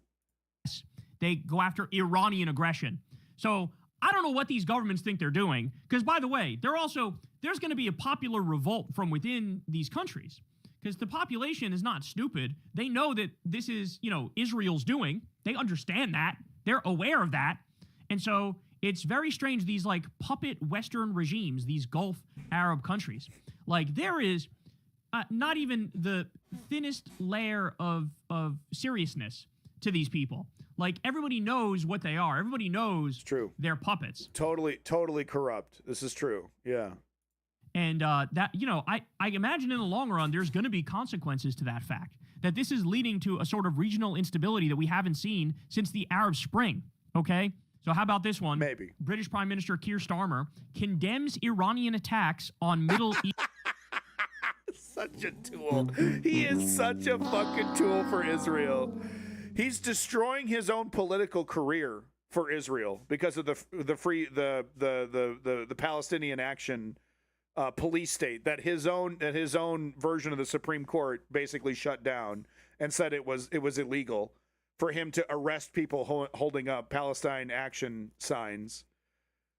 And here he is, a country retaliating to a preemptive, unnecessary strike, and he takes the time to get in front of the camera to condemn Iran for defending themselves.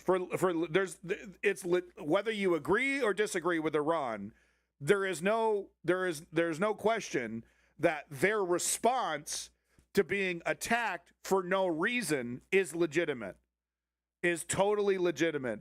And this fucking tool for Bibi Netanyahu and the Israeli government gets out here and condemns Iran for you should have taken it.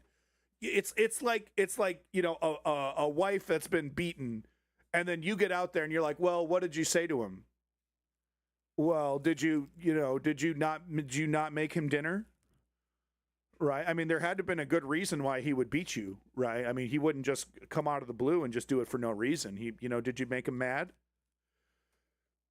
He's such, he is such a pathetic politician, Keir Starmer. He has destroyed his own political career. He has destroyed the Labour Party. You got Greens. You got the fucking Green Party making moves on his ass. You got Reform about ready to completely take over the country. Even more right-wing than the fucking Tories. Tory 2.0, MAGA style. Fucking MAGA-flavored Tories over here. This man will go down in history as one of the most ineffective and pathetic fucking politicians that the UK government, that the UK political system has ever produced. I swear to God, he is a fucking joke on every level, Keir Starmer.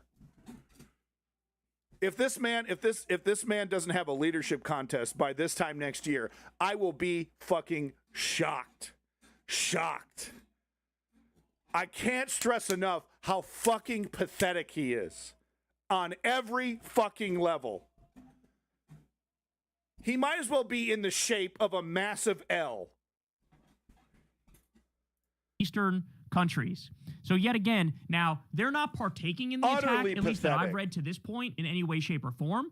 But to condemn Iran when they were the ones that were illegally attacked by Israel and the U.S., I mean, it's very bizarre how, it's blame the victim day. Like they do this all the time. And this is Here's the Keir Starmer emote. Whenever there are Western wars of aggression, it's like, even with no evidence or no argument whatsoever, they'll still just assert that we're the good guys and that we're somehow on the defensive. He's destroyed the entire Labour Dubai just shut down. Party. The busiest international airport on Earth closed indefinitely. Dubai International and Al Maktoum International both suspended all operations on February 28th per official Dubai airport statements. Over 280 flights canceled, 250 more delayed.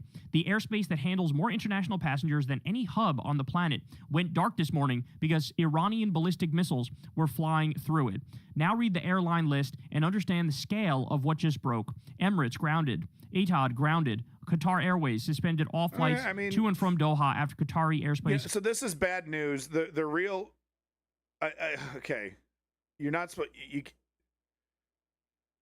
I always get it wrong. Hold on. Air India, every single flight to every destination in the entire Middle East, suspended indefinitely. Turkish Airlines suspended flights to Bahrain, Iraq, Iran, and it goes on and on and on. This is not a regional disruption. This is the global aviation network breaking at one of its most critical nodes. Dubai is not just an airport; it is the single largest connecting hub between Asia, Europe, Africa, and the Middle East. Every flight from Mumbai to London, from Singapore to... I deserve to get called out for it. I always say it wrong. Hyperbole. You could say it correctly both ways. Hyperbole is the right way of saying it. I apologize. Yo, Lee up in this motherfucker. Always good to see you, Lee. Welcome back. Big props to your boy, Lee. OG Lee. Always good to see you. Back to this tweet here. Yeah, I mean, this is bad news. They shut down the airports. The real question is, like, is it sustained? Right? Because if it's just a little blink and then everything's back to business in 48 hours, not that big a deal. No, Spartan, you're correct. Hyperbole. Hyperbole. I need to get it right. Frankfurt from Nairobi to New York. He goes on and on and on. He says the cost is compounding by the hour. Rerouted flights burn more fuel when oil is spiking past $100 a barrel because the same conflict that closed the airspace is threatening the Strait that moves 21 million barrels a day. That's the Strait of Hormuz. And they've already shut that down, by the way. There's some reporting. Folks, props in the chat. Props in the chat for your boy OG Lee. Hitting that 81. Bonus years. Bonus years. Congratulations, OG Lee. Big 8-1. Hopefully we'll see another 81. That's what I want to see. More Lee. Love to see it come through. Thank you so much, Lee, for being coming through and giving us your insights. I always appreciate it. To that effect.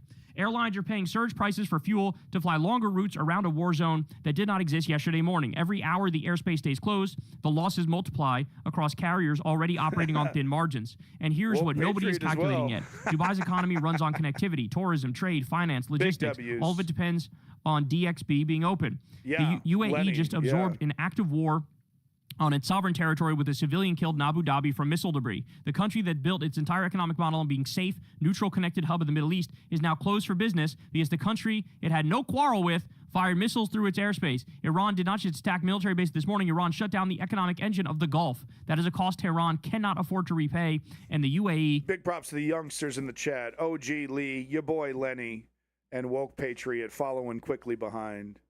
Big props to the youngsters in the chat, y'all. But yeah, I mean, like, I agree. I don't know. Like, I think Iran should have focused exclusively on Israel. That probably would have been the smarter move to attack, just to go completely ham on Israel and obviously shut down the Strait of Hormuz, right? It clearly it's not benefiting them politically to attack U.S. bases in other Muslim countries, right? I think it would have been probably smarter strategically to just focus strictly on Israel and leave the American bases alone in these other countries. Will not forget. So yes, point here, there are so many unintended consequences that are all going to happen. That's a good now. question. How and long? I genuinely think Donald Trump is too fucking stupid to have thought this through in any serious way, and Netanyahu didn't fucking care. Because Netanyahu wants to create that greater Israel no matter what. He doesn't care who or what gets in the way. He's going to genocide whoever he wants. He's going to ethnically cleanse whoever he wants. He's going to blackmail whoever he wants. And then here we are. Now we have the pedophile billionaire president. I mean, how many hours has it been? Has it been like, it's been over an hour at least, almost 2 hours now, maybe, since Donald Trump has announced that this guy's dead, and we have no proof whatsoever outside of Donald Trump's Truth Social post. Lie Social. I'm kind of waiting for I thought the confirmation we would see it in 30 minutes after seeing, but we literally have nothing right now. Blackmailed by Jeffrey Epstein, and Mossad has all that information. Josh and Gaines, would you look at that? Netanyahu was able to blackmail him, no way, and extort him and coerce him and hold it over his head. And here we are. I think Trump was fine with this war anyway because he's a massive warmonger as it is. But it's certainly an added bonus and a cherry on top that Netanyahu can blackmail him, just like he blackmailed Bill Clinton in the past, by the way. There's detailed reporting on that from Ryan Grimm. So, but now shit like this is going to it's going to backfire so fucking hard because people aren't, especially in the U.S., we are not used to dealing with any sort of actual consequences, right? Anything that disrupts life, even a little bit in this country, people are going to go, what the fuck is this bullshit? No, it's true. I didn't ask for this. No, if the price of gas goes up 50 cents, people are going to lose their shit. Yeah. So I'm telling you, homie's approval rating is going to collapse to something in the 20s. No, it's not going to help Donald Trump. Like, even, unless everything works out perfectly, it's not going to help out Donald Trump. Even the Venezuela shit hasn't really helped out Donald Trump. And he basically got away with that bullshit. be impeached. He should be removed. He should be arrested. I mean, goes without saying that Netanyahu should be locked up by the ICC. Josh, I don't think regime change wars are a good thing, but there's no historical context that I'm referencing. It's not like we tried it in Vietnam and we tried it in Iraq or we tried it in Afghanistan. And, you know, there's no historical context whatsoever. It's literally my own personal feelings that regime change wars don't work. In fact, there's a load of evidence that shows that regime change wars are totally awesome and work all the time. So that's kind of my thoughts. I mean, this guy's genocidal and a war criminal. Super. Let me show you this one. So we just mentioned the airport. Dubai International Airport has been paralyzed. Flights have been suspended indefinitely. Yeah, Kim, yeah. Look at what it looks like in there, bro. Look at what nobody's going anywhere. And yes, you know, Crystal was talking to me about this too. Crystal has been to some of these places, and her point is like, yeah, these are like luxury tourist hubs, right? Where I hate the airport. This is my nightmare. I'm leaving the airport and I'm going to a hotel at this point. Like, I'm literally booking a Holiday Inn or whatever the fuck, and I'm doing an Airbnb. I'm not hanging out. I'm going to give them a call. We'll reschedule for a couple days later. I'm not hanging out, dude. I hate this. It's my fucking nightmare. Everything is super expensive. Everything is luxury. Everything is like, you know, they got these like premier golf courses. They were begging us to invade. Really? Okay. Hey, Josh, can you do me a favor? Could you invert yourself into your own asshole and find your way to the door? Could you do that for me? I'm so lazy right now. I don't even have the wherewithal to fucking ban you for being a complete moron. But if you could just go ahead and fit yourself up your own anus and just kind of waddle your way out of my chat, I'd really appreciate it. You know, Josh, bunch of numbers. That'd be really great. And 5-star restaurants and everything's fancy and like they are not used to this. At least you're not on the streets protesting like a loser. No, you know what? I think I'm starting to get the energy now to block your stupid ass. Yeah. Whoa, here I come. Whoa. And there he goes. Bye-bye, Josh. Bye-bye, Josh. Even Toby isn't stupid enough to be saying protesting, literally the most American thing one can do. Of course, he's talking about the protesters against ICE in Minnesota. That's exactly, of course, what he was talking about. Because that's the narrative amongst right-wingers now, is that protesting is dumb. Only real Americans bootlick our fascist dictator. You're not a real American unless you love Jeffrey Epstein's best friend. That's the narrative amongst conservatives right now. Remember the pro-liberty Second Amendment? That's why I got my arsenal so I could take on tyranny. Right-wing conservatives. Remember those fucking posers? Yeah, now the narrative from them is protesting bad, protesting dumb. Bootlicking is great. Bootlicking is American. Bootlicking is patriotism. That's what's coming from your fucking average conservative nowadays. They are fucking disgusting. Anti-American trash. Okay? Fucking trash. One of the most patriotic American things you can do is dissent against your government, is disagree with you against your government and get in the fucking streets and demand change. It is literally one of the most American things you can do. And these fucking fascistic, pedophile supporting bastards are trying to convince us otherwise. I won't fucking have it. I won't fucking have it. I need an eagle scream on the soundboard. I do, because it is one of the most patriotic things you can do as an American, is get in the streets and protest. By the way, I didn't hear Republicans talking shit about protesting when it was Joe Biden's administration and they were getting in the streets and expressing their First Amendment rights. Oh, but now they got a motherfucking problem with protesting when it's people protesting their pedophile dictator. Sort of shit. And here we are because Netanyahu and Trump want to do an illegal and offensive war and regime change against a country that didn't attack us. We are plunging the entire region and the entire world into absolute chaos. An Iranian attack hit the Palm Hotel and Resort in Dubai. Holy cow. So this one might be where the defensive system kicked in, but the debris hit the hotel. And take a look at this.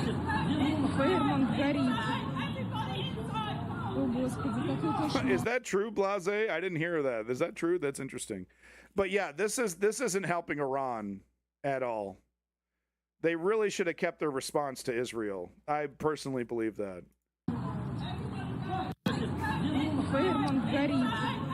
Insane, bro. Absolutely insane. Yeah. New video from Tehran reveals streets on fire as people walk through the rubble. Crying and screaming can be heard. Christ. The Trump administration reportedly struck several residential buildings in Tehran earlier today. So on top of attacking and killing at least 80 innocent little girls at an elementary school, we have horror scenes like this.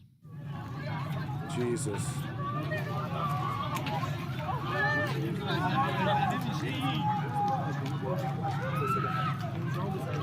Good God. So Israel's... Good God. We'll take a look at this link from Blase.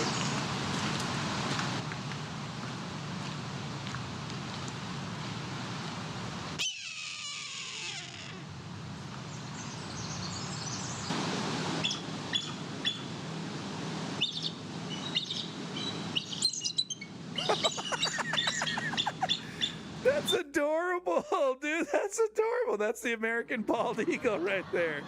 Tweet, tweet, tweet, tweet, tweet. Tweet, tweet, tweet, tweet, tweet.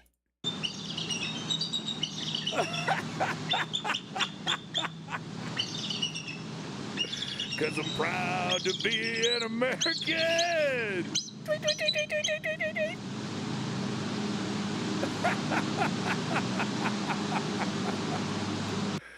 Oh, that is precious. That is actually precious. Thank you for that, Blase.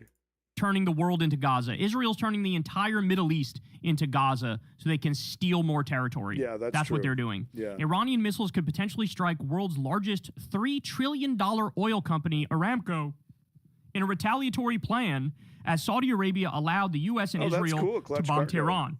Major oil. Hawks are beautiful, and the American eagle is a gorgeous, gorgeous bird. When you see it soaring through the air, it does fill you with a certain amount of pride, you know, whether it's an American symbol or not. Like, it's a very strong, beautiful animal, right?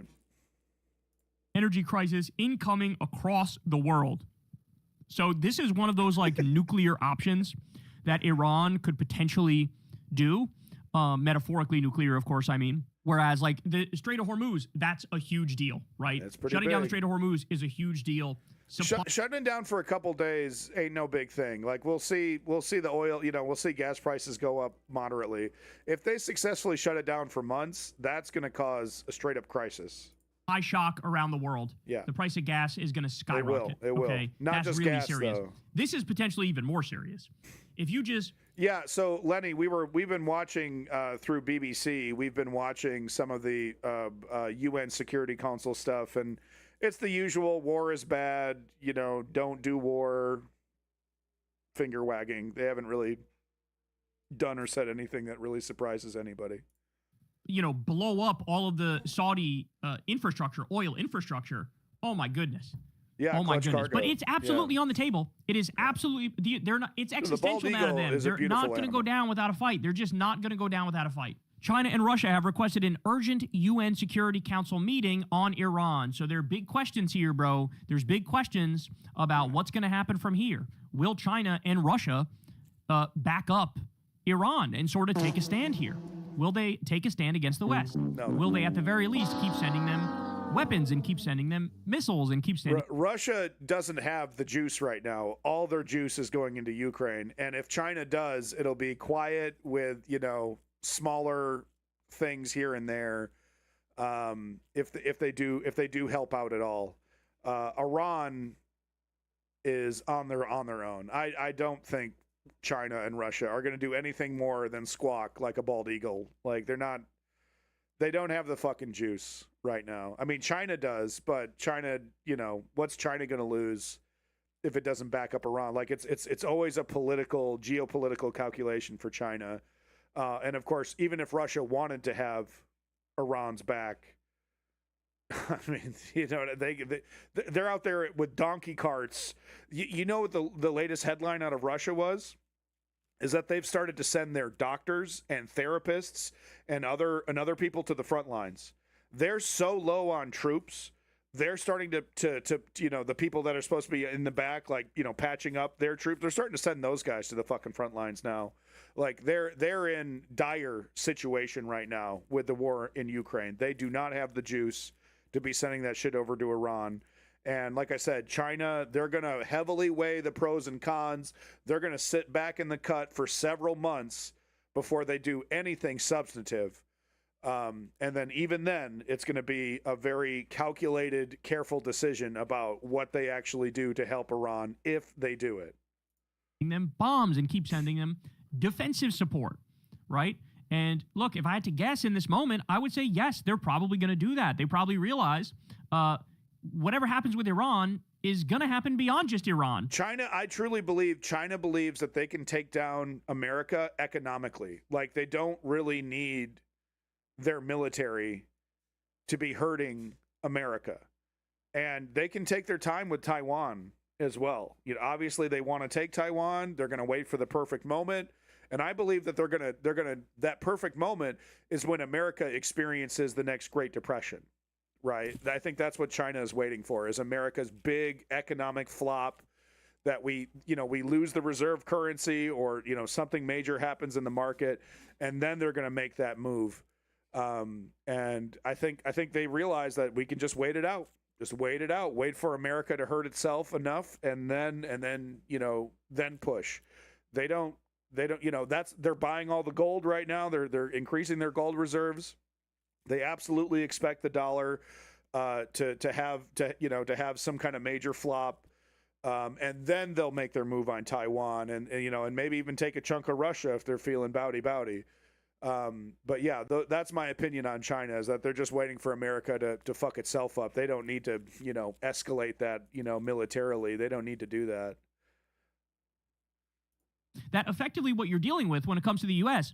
is the Fourth Reich. Between Netanyahu and the U.S., this is Fourth Reich shit. We see what Trump is doing. He's saying he's going to steal Greenland. He's going to steal Panama. He just did regime change in Venezuela. He's doing it in Cuba. He's threatening Ben Mexico. Franklin wanted the Turkey to be U.S. bird. That would be interesting. The tech state of America. He's trying to expand the territory of America. That would be legitimately interesting. And Netanyahu's doing the same with creating a greater Israel in the Middle East. This is a terrorist, death cult, expansionist ideology, and they will stop at nothing until they dominate more people, murder more people, and take more land. This is not, you can't appease that. You just can't. Oh, just like, everybody said back in the day, Neville Chamberlain ended up looking like an idiot. The queso's making me tired. Hitler by giving him some land, and it didn't fucking work. He was unappeasable. And will China and Russia take that same lesson away when it comes to the U.S.? I guess we'll find out. But when you look at the U.S. and you look at Israel and you look at what they've gotten away with, I mean, it's astonishing if you don't come to that conclusion. I don't know about this one, but I'm going to present it to you anyway. So the foreign minister of Iran, his phone has been blowing up a lot today. Turkey bacon. And allegedly, Trump is asking for a ceasefire through Italy. A few hours after Iran's large-scale operation against American bases in the region, Donald Trump conveyed a message to Tehran through Italy calling for an immediate ceasefire. Okay? Now, I don't know if this one is true. I don't know if this is verified. But if it is true, that would be fascinating. Because this would be basically things finally not going 100% in the way of the U.S. and Israel. Yeah. That would lead to him panicking and pressing this button. Yeah, true. Yeah, I mean, this is what he's, he doesn't want a big protracted. He wants to get in, get out, declare victory, and then add it to his list of wars that he helped fix, right? He doesn't want an Iraq, Afghanistan situation. I mean, because he knows damn well what a disaster that was politically for his own opponents, right? He successfully used that in 2016, and once again against Joe Biden. Talking about how unsuccessful these Middle Eastern quagmires were. And he was able to successfully leverage that politically, claiming he was anti-war. So yeah, he definitely doesn't want a big protracted boots on the ground, kind of fucking months long, multi-month long thing, especially if it starts hurting the economy. You know what I'm saying? Because, like I said, shutting down the Strait of Hormuz, supply shock, price of oil skyrockets. People get furious about that. In the U.S., your approval rating tanks even more, right? Bombing our very expensive radar system and destroying that in the Middle East, Turkey's which they delicious. did. Now we're flying blind. Now it's much harder to do literally anything when it comes to... It's funny we're talking about turkey. Literally the dream I had last night, I was eating a delicious turkey dinner. The fucking stuffing, mashed potatoes, the whole, gravy, the whole fucking nine, man. I was eating one of those turkey delicious Thanksgiving dinners in my dream. Literally. I'm such a fat ass. I dream about delicious Thanksgiving turkey meals. What can I say? A military mission. The fact that those things alone happened might make them go, oh, fuck. Like, we weren't expecting that. We don't know what to do now. Big disagree. Our contingency plans are not good. And so it could be Trump might try to back out and save face.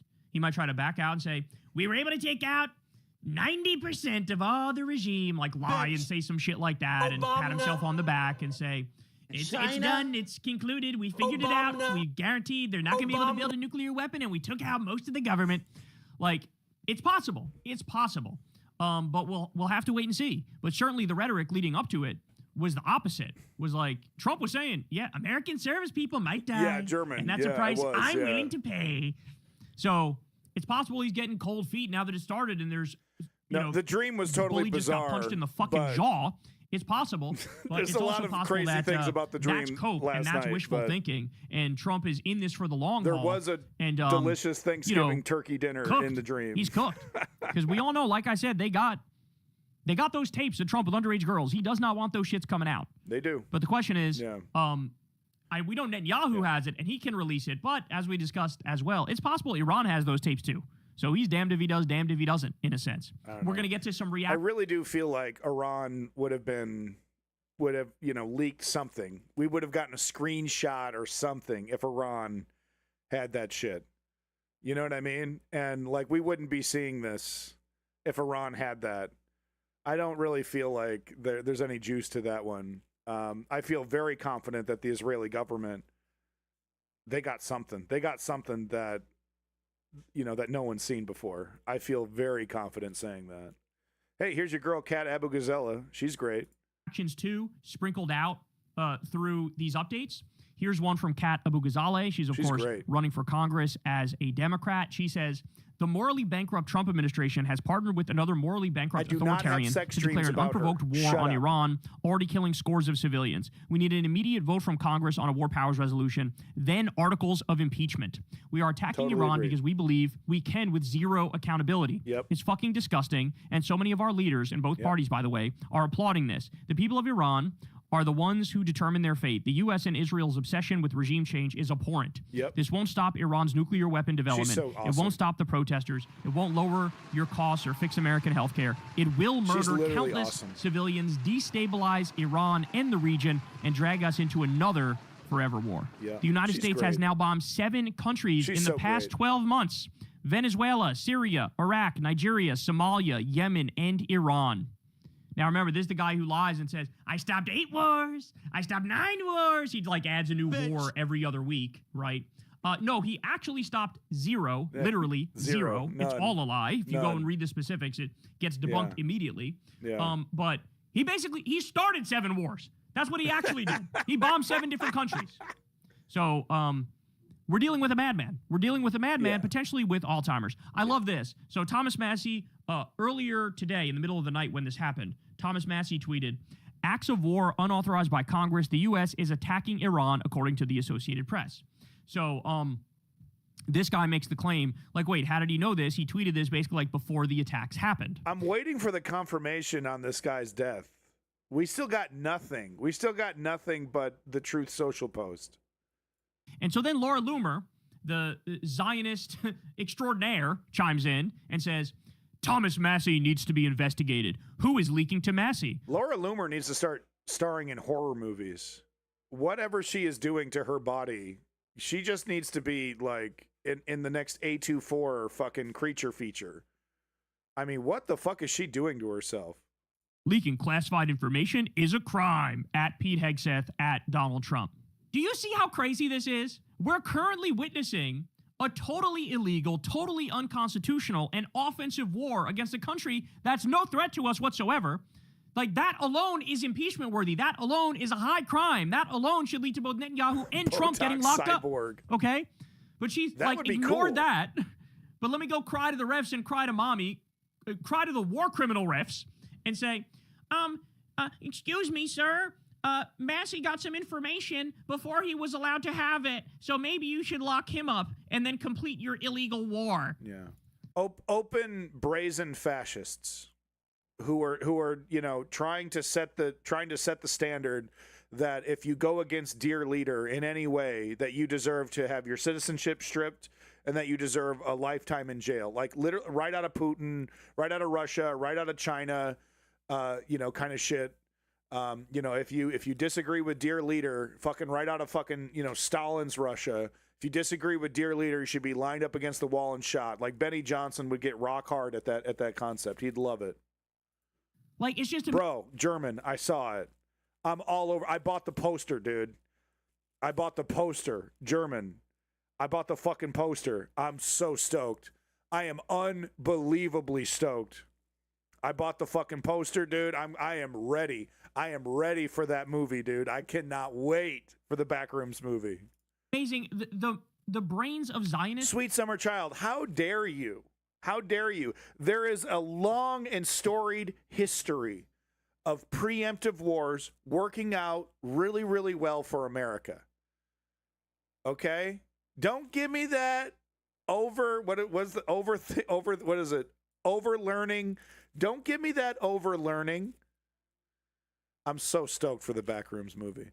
Sweet Summer Child. There's literally no evidence whatsoever that would point to preemptive decapitation strikes not working.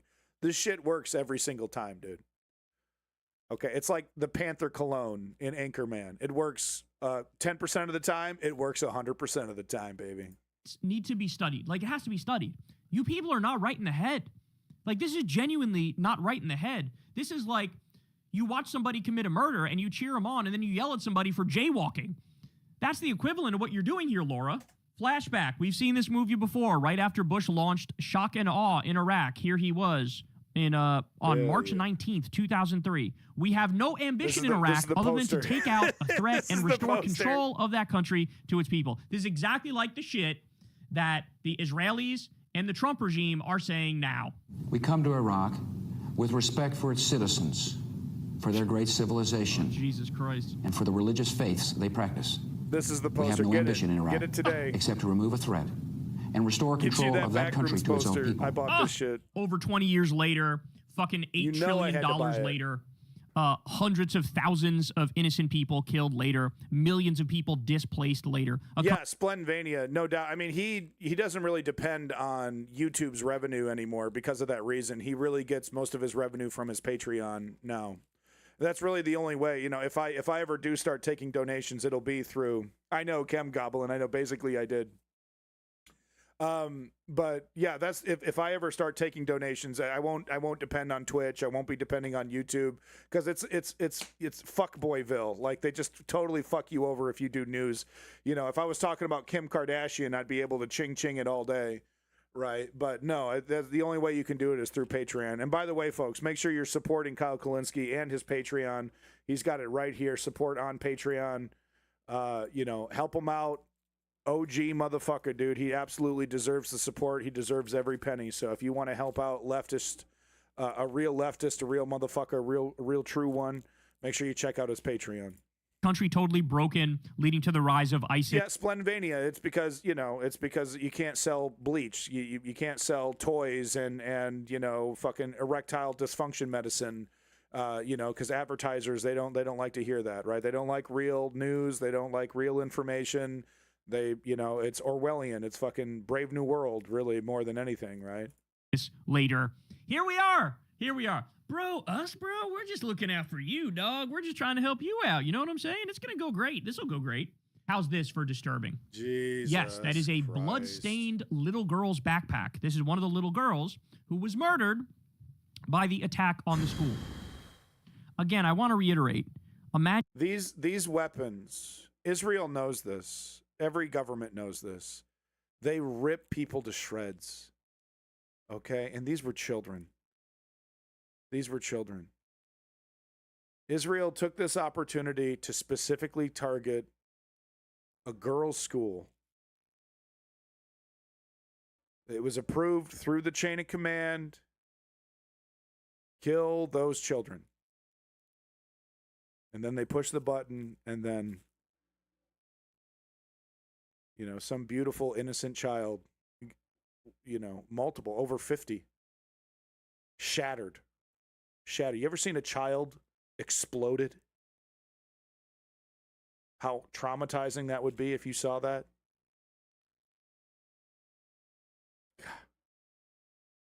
You know, it makes people like me wish there was a God. You know, it makes people like me who despise God and despises religion wish that it existed. Because then maybe there would be some justice. You know? But if you want justice, we have to create it now. We can't wait for some magic deity to make up the difference later. You know, and send these people to some magical realm called hell, where they'll be punished until the end of time. That doesn't exist. It's not going to happen, energy. If we want justice on this earth, we have to create it now. And that's why, that's my motivation. We don't wait for justice to happen. We have to create justice now, or else it'll never happen. And these murderers, Stalin, you know, he died in a hilarious way, but he never had to, you know, he never had to see justice. Stalin didn't go straight to hell. You know, he just suffered for a couple hours after his heart attack or whatever the hell happened, and then that was it. That was his only bit of justice, was those couple hours that, you know, after he pissed himself and collapsed in his opulent office. King of fucking Russia, basically.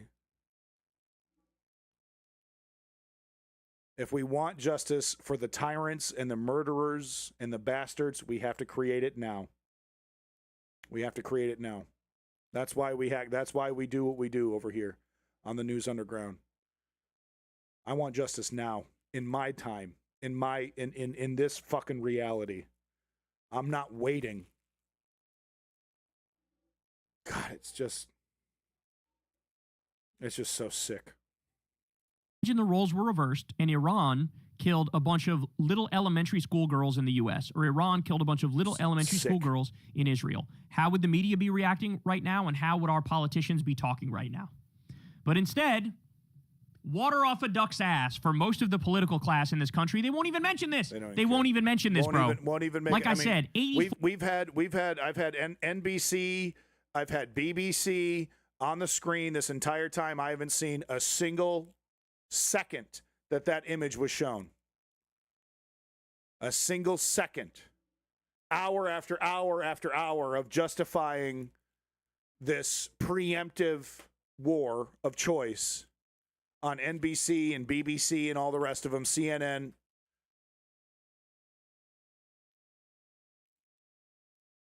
And they don't show it. They don't show what's really happening. 4 dead and rising. Breaking. Iran says Supreme Leader Khamenei will give a speech just hours after the U.S. and Israel targeted him in assassination attempts just 1 hour ago. Israeli media said the odds Khamenei survived their strikes are slim to none. The world now awaits the supposed speech. So, again, as of me recording this right now, he hasn't given it yet. I don't know if he will or if he won't. I don't know if he's alive or if he isn't. It's also possible they run a speech, but he was still dead, like they pre-recorded it, right? That's possible. Yep. So I don't know. That's all up in the air. But like I said, people are going back and forth on whether or not the Grand Ayatollah survived. But even if he didn't, it's really the Iranian Revolutionary Guard Council that runs the country. Kim Goblin, yeah. So I'm being, because of my disabled son, I have to move back to America. So the studio that I was building in my garage here in Canada, that's been canceled, unfortunately. I'm sorry about that. But things are getting packed up. My wife is trying to get another job, which is incredibly difficult. If you know, right now the job market in America is a fucking dumpster fire. And you know, we're just kind of waiting for her to get another job, and then I'll be moving to America. And I have a big house with a big garage. My brother-in-law is giving us a good deal on a house that he owns. We're going to be able to rent that out for pretty cheap. Thank you, Lenny. And I get the whole garage to myself. So, no, not yet. Not yet. Working on it. But that's what's happening with the news studio. And eventually I will have like legitimate news desk and fucking I have a whole idea of what I'm going to do. It's going to be a lot of fun. And I'm going to get the whole garage to myself to do that with. But that's going to be happening, whenever my wife can secure employment in the United States and we can move back there. So that my blind son can receive the kind of, therapy, physical therapy, speech therapy, all the services that he's going to need. There's specialty schools. Yeah, I'm Chem Goblin. You get the idea. You know exactly what direction I want to go in. But yeah, that's exactly what the kind of stuff I want to do. So that's what's going on. That's what's going on with the studio. Spartan, no, I actually have an answer for that one. If I could go back in time, I would go back in time where Hitler was a baby or a child, and I would become his mentor. I'd become like a family friend, and I would spend my entire life to be like Hitler's best buddy, encouraging him and directing him away, and only until he becomes an adult, if he continues down the path, right? There's some weird cosmic, he just, no matter what I do, he heads in that direction of being Hitler. Then I would kill him as an adult. But if I had an opportunity to go back in time to when Hitler was a child, I would become his mentor, best buddy, right? Uncle abandoned nihilism. And I would, encourage him in his art and encourage him, and teach him to try and not be racist and teach him to try and not be anti-Jewish. That's what I would do. I'm never going to kill a child. Children are inherently innocent. But if Hitler, continues to be the Hitler that we all know and hate in his adult, in adulthood, then I would assassinate him. That's my answer to that question. I have one ready to go, baby. Yeah, I mean, that's possible as well, MC, right? That's possible as well. But specifically about the, if you go back in time and Hitler was a kid, what would you do? That's what I would do personally. There's a bunch of them, and they didn't even get the majority of them, okay? So, this is not quick. This is not a simple thing. This is not Hitler's a teenager. Like, the way you can do it, buddy. You can do it, Adolf. Stuff, I think is just wrong. I think it's just crazy. Support him the whole way. Like we're witnessing the next potential giant catastrophic war happening right now. There was no debate. There was no discussion. They didn't even try to make an argument. They didn't go through Congress. They just did it. They just fucking did it. Gavin Newsom. I would probably do it at the beer hall pushed, however you say that. That's, if and I see he's doing his speech, right? And it's like, we're at the beer hall and he's doing his anti-Jewish speech and the crowd's going nuts. That's pooch. Is that how you say it? Pooch, beer hall pooch. But that's when I would take him out as an adult. Adolf as an adult. Yeah, no. No, I would direct him away. I would take him to Poland, and I would try to get him laid in Poland. Pooch. I'm sorry. Pooch. Beer hall pooch. Pooch. I'm sorry. No, I would take his ass to Poland to get him laid. Try to find him a good woman. You know what I mean? Have you met my buddy Adolf? Oh, what a nice guy. You wouldn't believe it. A disgusting, putrid response. He should be fucking ashamed of himself for this response, ladies and gentlemen. He should be ashamed, okay? He says, the corrupt and repressive Iranian regime must never have nuclear weapons. The leadership of Iran must go. By the way, really? You're watching a fascist, imperialist, bloodthirsty warmonger start illegal and offensive wars, both Netanyahu and Trump, and you start by validating what their position is? Yeah. You start by basically agreeing with what their position is? Yeah. No, to me, that's unacceptable. That's unacceptable. Like, did you learn nothing from Iraq? Did you learn absolutely nothing? So, yeah, back to the subject over here. My time machine isn't complete, so we don't need to worry about that scenario. But back to this subject here, Gavin Newsom being a fucking piece of shit. Not going to stop Israel, right? Learned nothing from Kamala. Learned nothing from Biden. He's going to totally have Israel's back. He's going to, it's just neoliberalism, doubling down on neoliberalism over and over and over and over and over again. Yeah, exactly. Amen, MC. But no, with Gavin Newsom here, like he's learned nothing. Bog standard neoliberalism every fucking time. Every fucking time. Okay, blase. Putsch. Beer hall putsch. Putsch. Hold on, I gotta get my, here we go. Beer hall. Putsch. Okay, is that better? Are we friends again? Thank you, blase. Nothing. Oh my God, I can't stand this guy, bro. He continues. Yeah, Gavin Newsom is if he wins the primaries, the Democratic primaries, right? If the neoliberals steamroll and do another Bernie Sanders, or even worse, do another Joe Biden, and they don't have a proper primary, and they just ordain Gavin Newsom as the next, president to be, we will be worse off. We will be worse off. The left, whatever left this represents. It's just, if he wins, it'll buy us another 4 years, and then we're right back into it. We're right back into it because he's not going to tax the rich. He's not going to do shit about Israel. He's probably going to have the same kind of attitude that Joe Biden had with Ukraine and Russia, just keeping it going, but not really taking it to the level that it needs to be taken, where he's embarrassing Russia, right? Because we don't want to escalate. Same kind of neoliberal cowardice that we've always seen.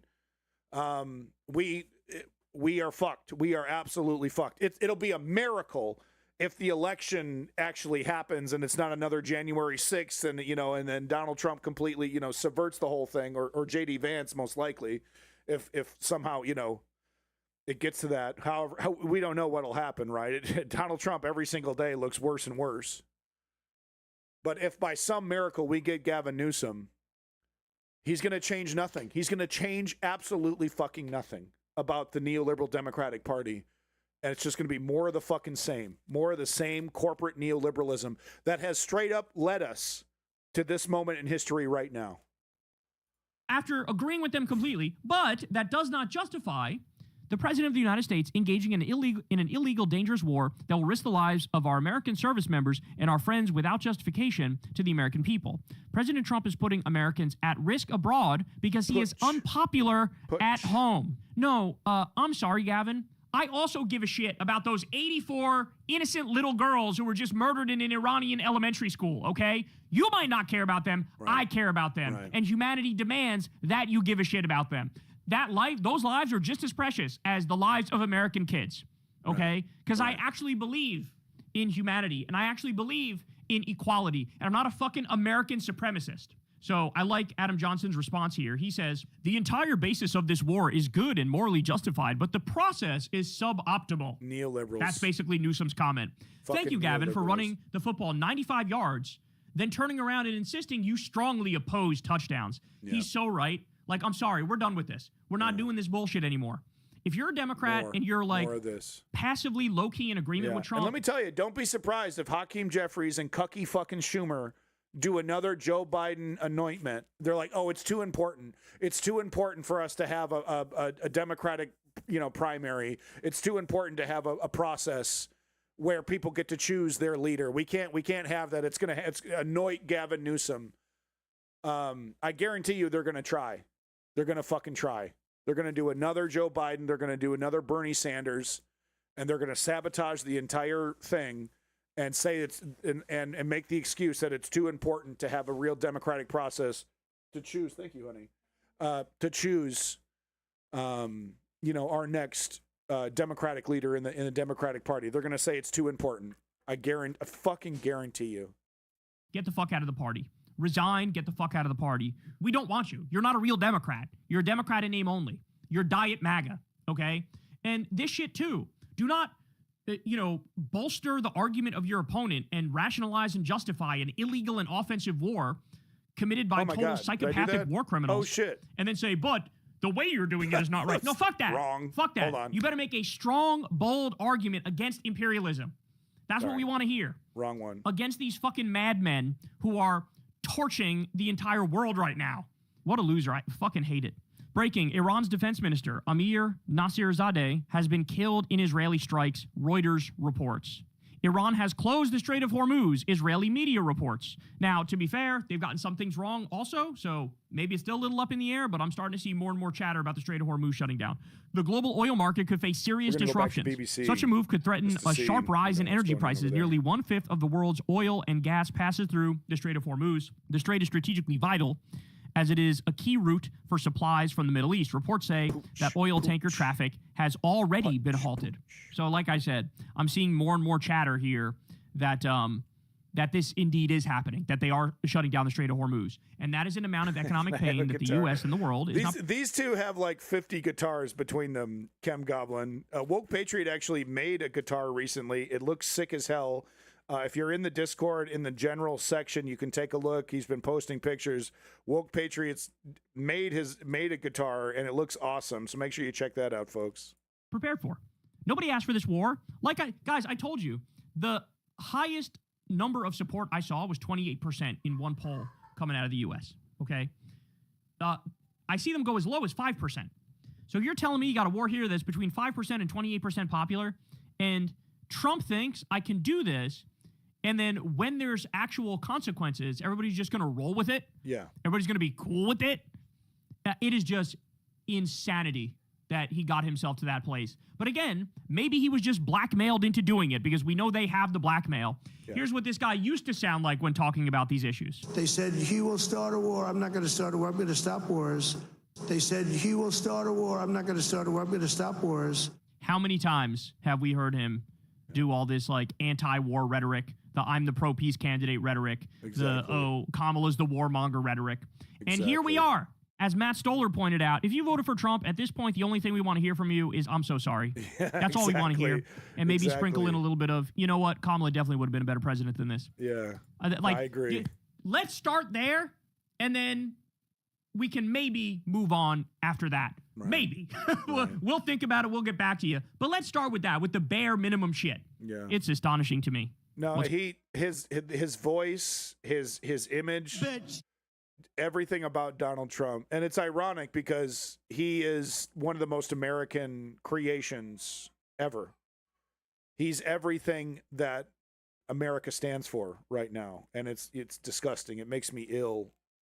Just to look at the man, just to hear the man's fucking voice. You know what I mean? Like he's everything that is he is America, man. This is America. Like it or not, this is what we've created, and this, like, you know, we need to change. We need radical change because this is what we've created. Going on here. Graham Plattner. Graham Plattner, dude. Graham fucking Plattner, my boy. Wrong one. My fucking boy, dude. Graham fucking Plattner over here. This guy rules. This guy absolutely rules. Let me just get this thing out of the way here, and you can see his face. Graham Plattner. He's the future of America, right? This is the thing. So neoliberals' main goal, their main job, is to prevent Graham Plattner and the Cat Obergazellas.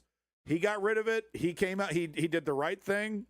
Blase got rid of it. Said I was ignorant. I didn't know what it was. Got rid of it immediately and kept on going. He didn't deny it. He's not doing a Pete Hegseth where he's trying to play games. He's not doing an Elon Musk.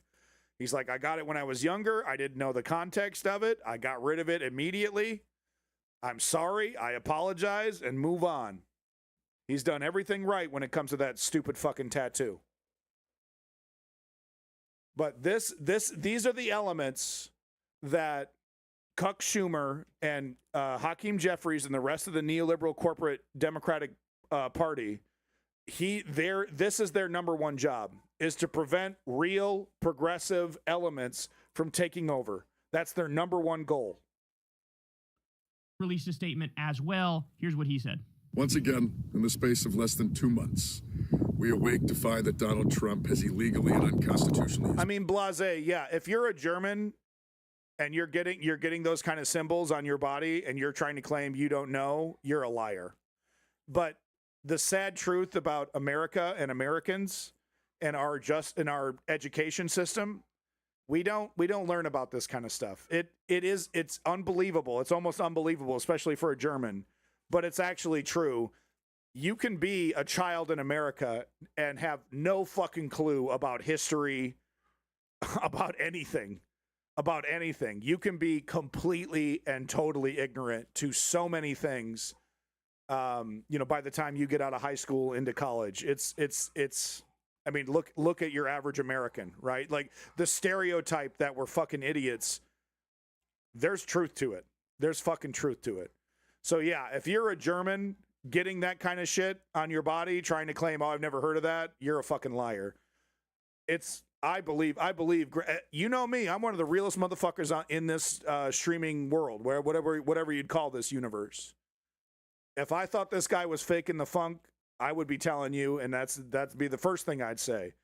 But I don't think that's the case with this guy. I really don't. Like, I'm not getting Fetterman vibes off him whatsoever. Like, I really do get this authenticity vibe. I could be wrong. We could all be wrong, and I'll be the first to admit that I'm wrong. If it's a miracle he gets into power and and he pulls a Fetterman on us, right? Starts doing Elon salutes, right? I was just kidding about the tattoo. I love that shit. I got it back on there. Right? That could absolutely happen. But the guy, every time I hear this guy speak, every time he gets in front of a camera, it's really nothing but authenticity, real American grit, real American blue collar, the patriotism, right? That's the kind of shit, that's the kind of vibe I get from this guy. Military force against another country. Yeah, Seneca, and rightfully so. He has started major combat operations against the nation of Iran. Yeah, he is doing this because he is flailing politically. He ran on ending foreign interference. There are a good majority, not just a few people. A good majority of Americans don't know like the structure of our government. They don't know there's 3 branches of government. They don't know who the vice president is. They don't know the head. They don't know their own state leaders. They don't know how politics work. I swear to God, there are people in America who probably think Joe Biden is still president. You would be absolutely shocked at the level of ignorance your average American has, right? George Carlin has several great bits about it. And he's like, if you want to picture the stupidest American, picture the stupidest person and then make them 4 times stupider. And it's true. It's just fucking true. Like this, but because he sees his political future at risk, he is willing to send young American men and women into harm's way, and he is willing to bring an immense amount of violence upon the civilian population of Iran. This behavior makes us a pariah on the international stage. But we have to remember that this behavior is because we have acted like this in the past. I fought in wars just like this one. We cannot continue to have a foreign policy built around just dropping bombs on people when it benefits those in power here at home or benefits corporate interests abroad. This is not how the United States military should be utilized. Sadly, in the coming weeks, we are likely going to see more horror and more failure. This kind of behavior needs to end. None of us, no American, certainly no one in the Democratic Party, should support this kind of operation. This is the kind of foreign policy we need to end, not continue to support. Fucking right. I'm standing across the street from a war memorial here in northern Maine. It reminds me of the human toll of war, something that I have seen with my own eyes. We cannot continue to act in this way. This must end. People... See what I'm saying, man? It's like, it's hard to fake that. It's really hard to fake that. I'm not saying it's impossible to fake that. Even Fetterman at the top of his game couldn't fake it like that. You know what I mean? Like, I believe this guy. I believe him. I was not happy about the fucking tattoo. but I was happy and satisfied with his response. He's like, I'm getting rid of that shit immediately. I'm sorry. I was ignorant. I got it when I didn't know what that symbol meant. All my buddies got it. You know, he was like, it was some kind of thing he got, you know, with his buddies.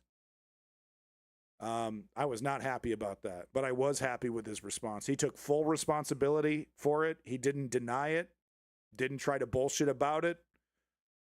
I mean, he took that shit like a man. You can't fake that.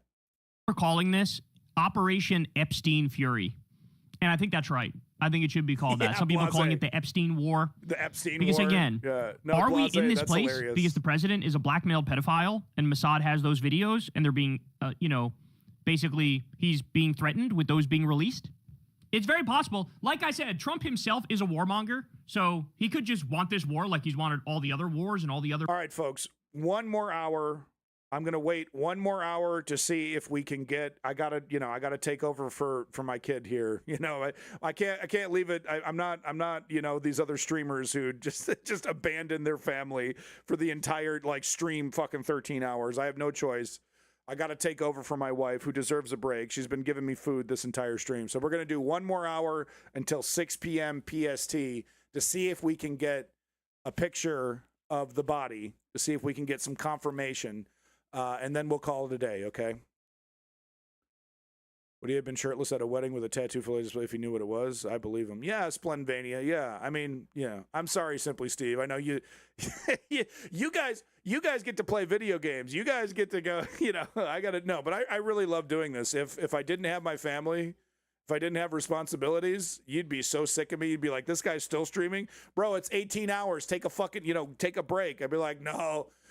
No, I'm going to beat Steve from Agenda Free. I'm going to beat him. I'm going to beat him in streaming hours.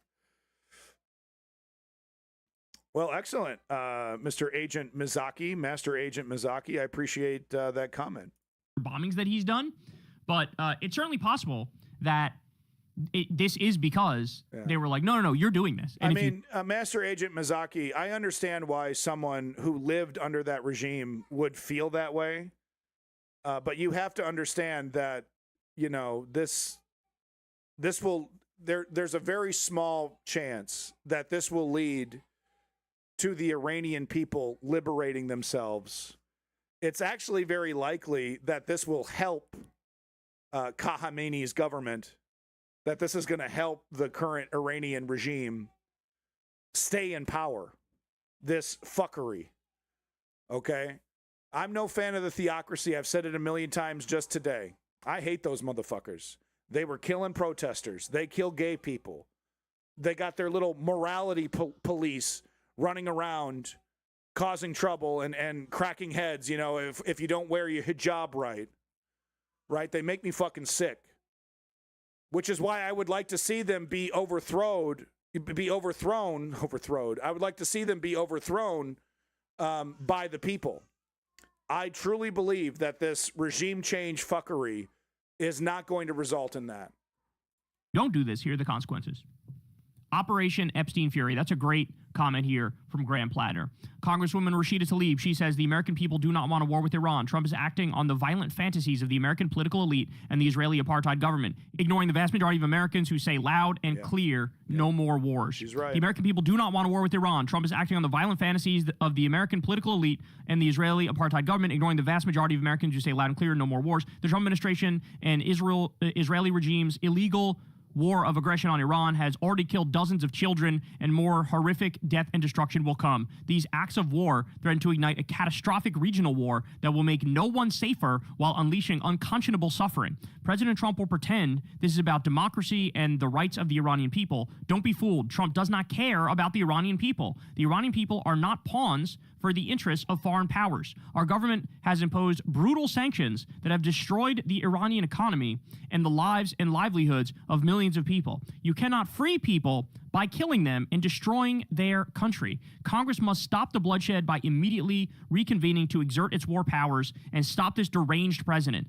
But let's be clear, warmongering politicians from both parties support this illegal war, and it will take a mass anti-war movement to stop it. Hear, hear. And let me just add to that, Hakeem Jeffries, you got to step down. Chuck Schumer, you got to step down. And Donald Trump, you need to be either 25th Amendmented or you need to be impeached, okay? And you're... No, I mean, Chuck Schumer and Hakeem Jeffries are getting rich. They know what their job is.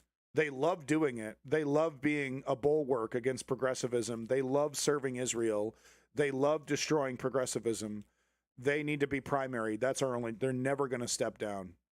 Never. No, it's going to... We have to primary them and literally remove them from office. Let's get a little bit of BBC here. Let's see what they're talking about. Agreed. The desires of the Iranian people and their ability to constitute opposition to Iran and its government is unknown. It's unknown despite what we saw in the early January. And there have definitely been these kind of specters of failed uprisings in Iraq in 91, in Hungary in 56, elsewhere, that haunt the region and haunt those countries for a long time. I do think up until this point, you have to say that the goals we have been met. Can I ask you a bit about what the president has said about the objectives here? Because the ambassador was mentioning the fact that they have shifted a bit. And we heard from senior U.S. officials who are speaking to reporters that they said that there was a direct and immediate threat to the U.S. What do we know about what that would have been?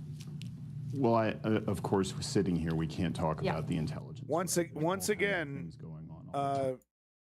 if your goal is the destruction of the Iranian regime, then what Donald Trump has just done, at the behest of the Israeli government, what the Israeli government has done, because they're dropping bombs as well, might be diametrically opposed to that. If you want to see the end of the Iranian regime, then you should be questioning heavily whether this fuckboy regime change is actually going to result in that. It might literally empower Khamenei and the Iranian government, because their whole justification for doing all the oppression is that they're fighting against the great Satan. It could actually lead to the rallying of Iranian people to support their current government. So if you want to, Mizaki, you want to see the end of this regime, just like I would, you should be heavily, questioning the effectiveness of what this is. There is no guarantee whatsoever that this action is going to result in the end of the Iranian government. No guarantee whatsoever. In fact, there's a higher likelihood that it's going to help buttress and garner support for this current Iranian regime. So you should be very careful about cheerleading this and thinking this is great and America's great and Trump is great and Israel's great. You should be heavily questioning that support, because if that's your goal and you want to see the end of the Iranian regime, this action might have actually just helped the Iranian regime. Straight up. Before we wrap up the discussion, I want to ask you both the same question. Dr. Peake, starting with you, what will you be looking out for in the next 24 hours, the next few days, as to what is critical for this mission for the U.S., for Israel, and how Iran responds? I would look at two things. One is, if there is in Tehran or in the region some kind of burgeoning collection of opposition such that the regime loses control of areas, I think that's absolutely critical for them, so that they have to move security forces and present a more clear target for the U.S. to strike. The Shah's grandchild? I think also our biggest gaping vulnerability is, and has been for a long time, Iraq, where some Shia militants sit right side by side 100%. Americans in our forces. If there is a terrorist strike back, I suspect it would probably be against the U.S. Embassy or some kind of facility there. And Ambassador? I think that's exactly the reason that there were strikes today on Jabal al-Nasser, which is a site that has been held by some of these militias. So I think that was to get ahead of that possibility, which was prudent. On the other hand, what I would be looking for, we've all been looking for over these last weeks, is any sense of the pressure creating cracks in the security establishment itself. Right. Okay. Because it's been everybody's jaw flapping and gum yapping. All right, we're going to keep them up. We're going to see if we get a picture of a body that is spreading across social media. We'll see it. We'll see it on BBC immediately. Okay. Let's get back to Kyle here. Needs to be locked up. But great statement here from Rashida Tlaib. A Tehran city council member, Maysam Mosafar, says the son-in-law and daughter of Iran's supreme leader were killed. So the Grand Ayatollah's son and daughter. Now, is it possible, based on this information, that also means he's dead? It is possible. Yep. It certainly is possible. Yep. They would likely be in the same whatever safe area, right? Trump, in a conversation with Barack Ravid, who's this like pro-Israel journalist, okay? Yeah. Quote, I have many exit points from this campaign. I can make it long and take control of everything or end it in a few days and tell just take control of everything like he did in Venezuela. Oh, we're going to run everything. We're going to run the oil. We're going to run the government. And then he fucking does nothing. Steals a bunch of money and then bails and then declares victory and then bails. Iranians will see you again in a few years if you start rebuilding. In any case, it will take them several years to recover from this attack. Right. So if this is a real quote from Trump, which I have no reason to doubt it, then it could be yet again, like I said, he might just declare victory and back out again. Yeah. Right? Even if the Iranian Revolutionary Guard Council is still there. That's what he wants. Exactly. He will declare victory. That kind of language is very clearly indicating that he'll just bail out and bitch out. He's not going to do an occupation, a sustained attack. And of course, Bibi and Israel are like, put boots on the ground, go, occupy, make this into an Iraq-Afghanistan situation. But even Trump is not that stupid. Even Trump understands that would be a net negative for himself.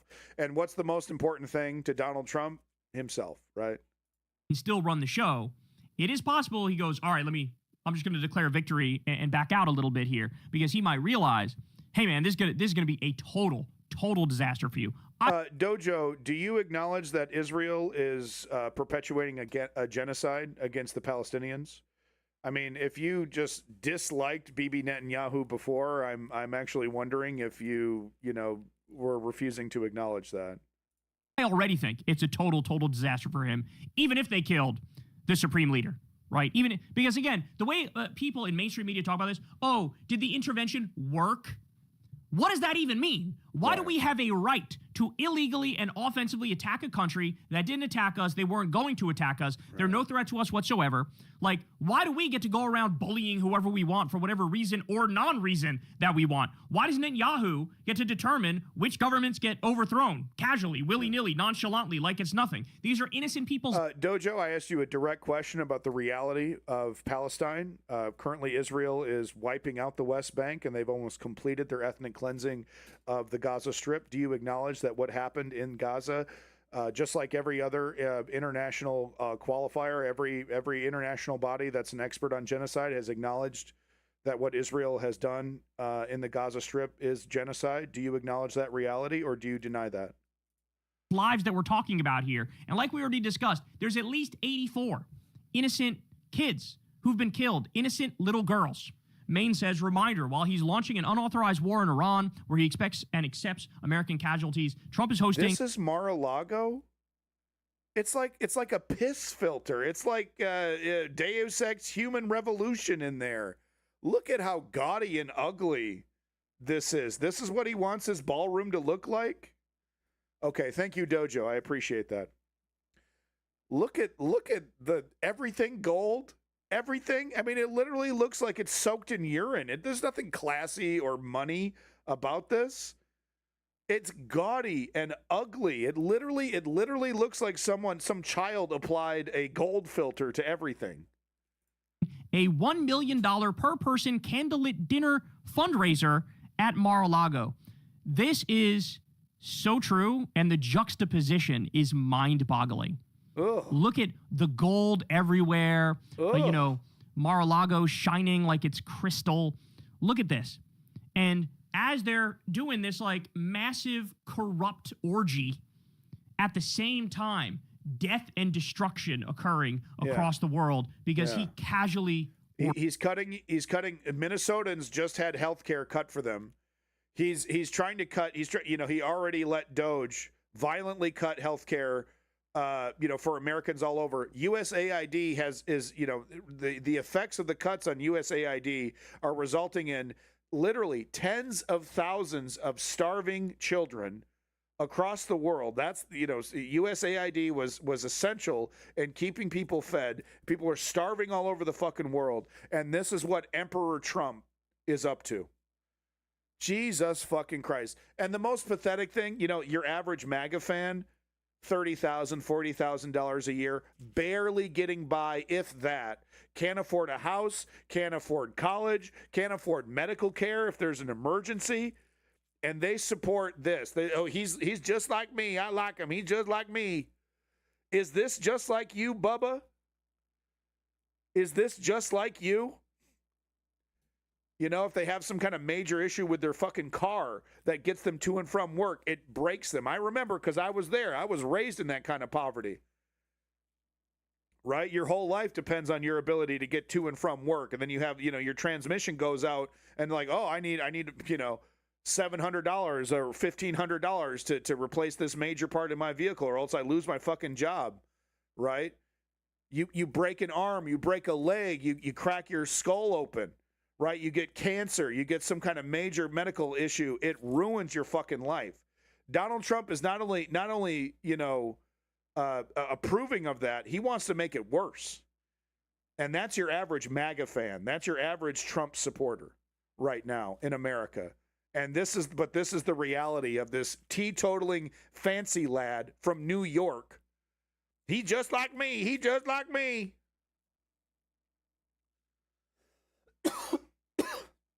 The absolute state of politics in America right now. Ordered it. Casually ordered it.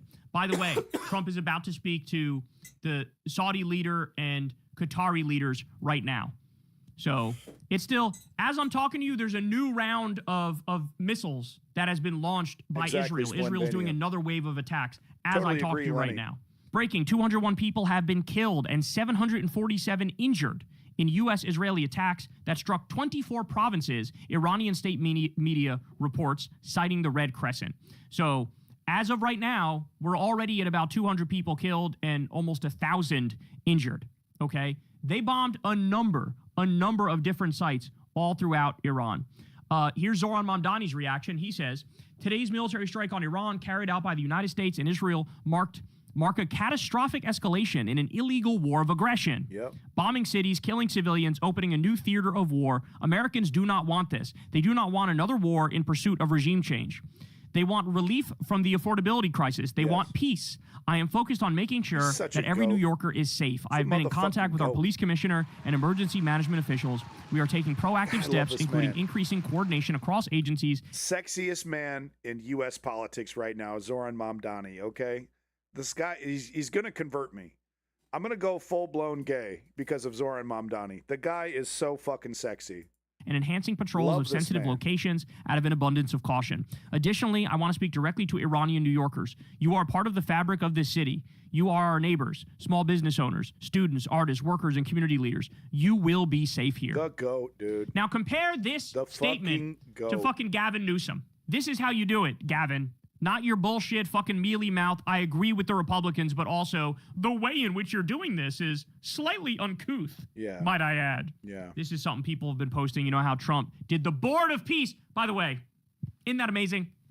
He creates the Board of Peace and starts like multiple wars. I know. Like, soon as he finishes that, he's like, yeah, but I attacked like 4 different countries, bombed 7 of them in my new term. It's just crazy. But now people it's a rogues gallery of tyrants and dictators who absolutely love committing violence on their own people and other countries. Board of Peace. Exactly. Saying Board of Peace, B-O-R-E-D. Yep. And that is perfectly appropriate. By the way, he's besmirching the great name of the glorious FIFA Peace Prize. He ruined the good name of the FIFA Peace Prize. Look, I get, Mizaki, I get you that you're willing to gamble. I have history on my side. I'm not just pulling my opinion out of my ass. There's an overwhelming amount of evidence that would point to disaster. And like I said, there's a high likelihood that the Iranian government is going to not only come out of this existing, but might actually become stronger because of this, right? And I'm assuming that that's not what you want to see. So yeah, it's interesting that you classify it as a gamble, because that's exactly what it is.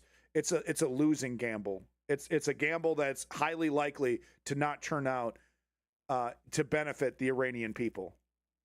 If anything, it's going to bolster and buttress the Iranian government, the current Iranian government. All right, massive pro-government crowd chants death to America in Iran. So as you have Netanyahu and Trump going, Iranians, raise up and fight back, get in there and take over your government, do the regime change. While that's going on, here's what's actually happening in Iran, because this tends to happen when other countries bomb you and attack you.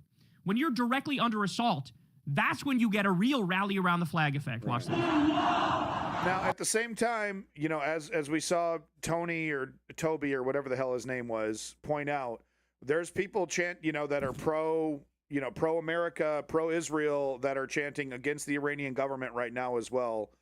But you know what? The Iranian government, you know, is famous, you know, for criticizing the Great Satan, and these strikes, especially Israel, targeting children and murdering, according to Kyle, over 80 children. It's going to be a propaganda victory for the theocratic government in Iran right now. Okay. And you can, you know, it's you know, this idea that it's just going to be easy peasy, in and out, you know, be the catalyst, be the motivating force that causes a massive revolution in Iran. It's like way lower percentage wise. A much higher percentage likelihood is that the Iranian government is going to, you know, bolster their support, that they're going to have more support than less. They're going to be plastering that massacre that Israel just committed on those children all over media. It's going to be on posters everywhere. It's going to be all over their TV, and it's going to work in you know, for some people. Some people who question the government are going to be like, no, well, you know, our government is fighting against a greater evil, Israel or the West. And I'm going to support my government now. I'm going to double down on supporting my government. That's the disgusting reality of this. How counterproductive this action by Benjamin Netanyahu, Israel, and Donald Trump.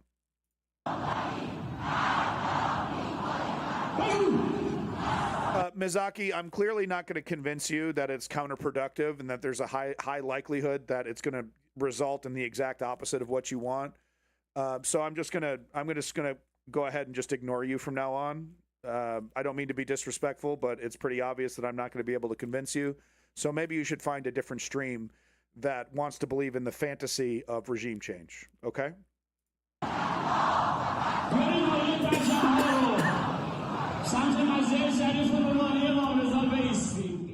Andrew Solender says, Democratic Representative Josh Gottheimer praises decisive action to defend our national security, fight terror, protect our allies, and stand with the Iranian people. So I ain't reading all this shit, but the gist of what he said is right there. And this is absolutely disgusting. Representative Josh Gottheimer should resign. He should absolutely resign, and he should be stripped of his label of being a Democrat. He should not be allowed in this party. I'm sorry, we are so sick and tired of Diet MAGA. We are so sick and tired of people who agree with warmongering and imperialism. Then they pretend to be a liberal or a leftist. Yeah. Get the fuck out of here. Yeah. No, he's bought by the Israel lobby, just like the rest of them. Bought by all these so-called Democrats, so-called lefties that are supporting this. Look it up. Follow the money. It's a guarantee that they're taking money from Israel. It's a guarantee. Military-industrial complex, just like the rest of them. We see you. We know what you are. Stop with the bullshit. It is fraudulent to misrepresent yourself like you agree with Democratic voters. Guys, literally only 2% of Democratic voters support war with Iran. He's saying, I will represent the 2% of Democratic voters and tell the other 98 to kick rocks. Yep. No, I'm sorry. There's no place for you in the Democratic coalition. You're not. Like, go be a Republican. That's what you are in your heart of hearts. Like, who are we kidding here? Like, how many issues can you spit in our eye and tell us to fuck off? And by the way, this is sort of a big issue. Like, being anti-imperialist or pro-imperialist, kind of like a cornerstone issue. You know, look, and I feel for Mizaki, Splendid Mania. I feel for that person because I would love to see the end of this regime. They're murderous, ignorant, corrupt. They're everything I disagree with. Anti-democratic, right? I would love to see the end of this regime, which is why I am so worried that this action is going to end in absolute bullshit, like you said, that it's going to end in actually helping this regime, and that it's highly likely to be counterproductive in ending this theocratic nightmare in Iran that we helped create, by the way. That we were directly responsible for installing the Shah that then led to the Iranian Revolution, the Islamic Revolution, that has created this brutal theocracy. It's a direct result of us intervening and thinking that we knew better. And here we go, once again, thinking that we know better, stirring up shit, and we got Shah 2.0 in the back. We've learned literally nothing, but somehow magically the narrative, that we see a lot of people pushing this narrative that it's going to magically be different this time. And I'm sorry, that is bullshit. Okay, but I'll be the first to admit that I'm wrong if we see it. But how many times have the cynics been right? It's like it's the fucking century of the cynic. Any skeptical of the effectiveness of government and skeptical of things are just going to work out and the narrative, those kind of narratives. The cynics are always the ones that are correct here. And unfortunately, I feel like the cynics, once again, are going to be victorious. I don't like to see it. It's so funny. Most leftists would love to be wrong. We would love to be wrong about Donald Trump. We would love to be wrong about these kind of actions. Time and time again, we're not, though. How many times and people will never learn. People will never fucking learn. You know what I'm saying? So just absolutely positively unacceptable here, and he should get the fuck out. Oh, don't even get me started on this, bro. All the fucking suckers and con men and frauds and idiots over the years. Well, Mizaki, it honestly sounds like you have no faith whatsoever in the Iranian people. That if you feel like the only way for the Iranian people to have a revolution is with the help of Israel and Donald Trump, it sounds like you have no faith whatsoever, because the last time I checked, the Islamic Revolution happened without any help whatsoever. In fact, they were fighting against it from Israel and the United States and the UK. So you have no faith in the Iranian people to do a revolution, except your country has actually a rich history of doing an entire Islamic revolution against Western hegemony and succeeded. So maybe you should have a little bit more faith in the Iranian people to do this without the help of Donald Trump and Israel. Who, made the argument in a full-throated way that actually Donald Trump is the anti-war guy. Russell Brand in 2023 said it should be a big story that Trump opposes a war with Iran.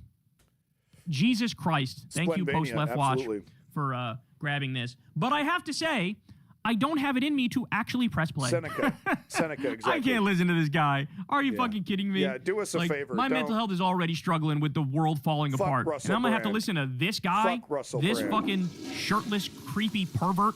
Yeah, I don't want to listen have to a him. fucking shirt on. But apparently he's, Trump's anti. Guilty of sexual assault, magically turns himself into a Christian and runs to the right wing when he's fucking stone cold busted being a goddamn sex creep. Drops the fucking bag with Katy fucking Perry over here. Already had a perfectly good woman. Drops the fucking bag. Gropes a bunch of people. Runs to the fucking religious right for salvation, and now he's trying to package fascism in a hippie crunchy guru package. Fuck this absolute turd. Wall. Goodness gracious me. Oh, is he? How's that going for you now, Russell? Are any of these people going to come out and just be like, I'm sorry, I was wrong, I apologize. Kamala would have been better. My bad. Are any of them going to do that? How about this one? So Christian Nightmares pointed this out. Because of the U.S. Israeli attack on Iran, I'm unlocking this post for more context on why most evangelical Christians want this war to happen. Right. Watch, Mike Johnson wants to usher in biblical end times by having a red heifer sacrificed in Jerusalem. So Breaking Points talked about this when this happened not that long ago. I also talked about it. They snuck a red heifer into Jerusalem and they sacrificed it. And this is like some biblical shit where like end times begins when you kill the red heifer. So understand, what these people actually believe is psychotic and delusional. They think that Jesus is going to come back on a winged horse to the Middle East. This is what the Christian Zionists believe. Jesus will come back on a winged horse to the Middle East, and he's going to usher in the apocalypse, the end times. He's going to kill most of the Jews, but some will convert to Christianity. All of them will fly up to heaven, right? Yeah. But this can only happen. They unironically believe this. When Israel has all of the land. Yeah. And that's why Mike Huckabee is like, Israel should take all the land. And then you have, so there are ultra-Orthodox fundamentalists. And quite frankly, you got to give it to the Zionists who have turned this normally anti-Semitic, anti-Jewish group of extreme religious, people into hardcore allies for their greater Israel project, right? For their project to take over the Middle East. I mean, you got to give it up to the Zionists who have completely scrambled the brains of the Christian right and convince them to become advocates for their political project. I mean, it's actually pretty fucking brilliant if you think about it. Just the mind fuck that they've done to the Christian right. Jews who believe in a literalism like this, Christian where right. they believe in the red heifer sacrifice, and you have the Christian Zionists, the evangelicals like Mike Huckabee, who also believe in similar psycho shit. But what unites them all is they believe in the biblical nonsense that they have a right to murder people and steal their land because 100% Clutch Cart. We went over that a little bit because I was getting my terms mixed up a little bit. I was getting the Shah mixed up with Mossadegh. But yeah, we went over that, and it's it's like, I mean, Mizaki should have a little bit more faith in the Iranian people, right, to foment a revolution against their government. They literally did it just a few decades ago. Yeah, look it up, Lynx. It's no joke. It's fucking no joke. I mean, Mizaki, once again, I'm going to restate what I've said. You seemingly have no faith in the Iranian people to create a revolution without the help of Israel and Donald Trump. And that flies in the face of Iran's history, of the history of Iran. The Islamic Revolution, the Israel, UK, and the United States, did everything they could to help the Shah stay in power, and they did that shit anyway. Okay, they did that shit anyway. Obviously for ill, right? They installed a theocracy. But that's the spirit of the Iranian people right there. They've shown the ability to organize and foment a revolution to take down their government. They literally did it just a few decades ago. Yeah, German cow. Yeah. No, that's a great point, right? Silence is complicity. Yeah, I know, Splenvania. I know, right? All it took was a little bit of money from Russia, and then the world's #1 nihilist, Tucker Carlson, comes out and fucking schools Mike Huckabee. That was a pretty good clip. I mean, he's obviously a very skilled propagandist. Because even I didn't think about that, about how why don't we just do you say it has to do with this this person having the legal right to be there, and that's why all of this is justified. Why don't we do some DNA tests then to try to figure out who these descendants are? Mike Huckabee didn't have shit to say, but he was like, well, I don't even know what you're talking about. That was a pretty good gotcha. I mean, Tucker Carlson does have skills. Bible says I should take your land. Okay. That's where we are. And that's actually what these people believe. Yeah. And they make policy decisions based on absolute nonsense, right? Based on fake shit from the Torah and from the Bible. And we're dealing with the fallout. Yeah. Okay. But I need everybody to understand, a lot of these decisions are being made by people that are this fucking crazy. Dude, where's They're actually body? This crazy. If you were in a position. Whoa, hold up. Iranian state TV saying Supreme Leader is dead. Yo. would be a potential candidate. But the honest answer is we really don't know how this opaque political system works, who will be pushed to the position. Maybe we will not have a supreme leader. We may have a council of leadership. Dude. They got it. We may also have some sort of a hostile takeover, a coup-style takeover by the IRGC. There's also a possibility for regime change. I personally think this is not, you know, they're going to have to kill a lot more motherfuckers to actually decapitate the Iranian government. But this is the supreme leader. This is the supreme leader. He's in charge of everything. The government are, you know, they're a bunch of functionaries. They make sure the day-to-day stuff is happening. And the army, I believe, is its own entity as well. So they got a lot more work to do if they want to actually succeed in this decapitation. But this is a pretty big fucking deal, folks. It looks like it's legit. This type of uncertainty it's legit, as to where folks. the country heads next, amid this incredible pressure, military pressure from the U.S. and Israel, where do you think this leaves Iranians? Well, I think there are a lot of, from what I'm seeing, a lot of Iranians are cheering for the death of Ayatollah Khamenei. And as I said, not many people will cry for him. But we also have to keep in mind. Look, man, I'm going to need a lot of proof to this, you know, majority of Iranian people. I need to see some proof on this. I'm coming around. I'm coming around to it. Okay. But I'm going to need to see a little proof on this one. Very small number.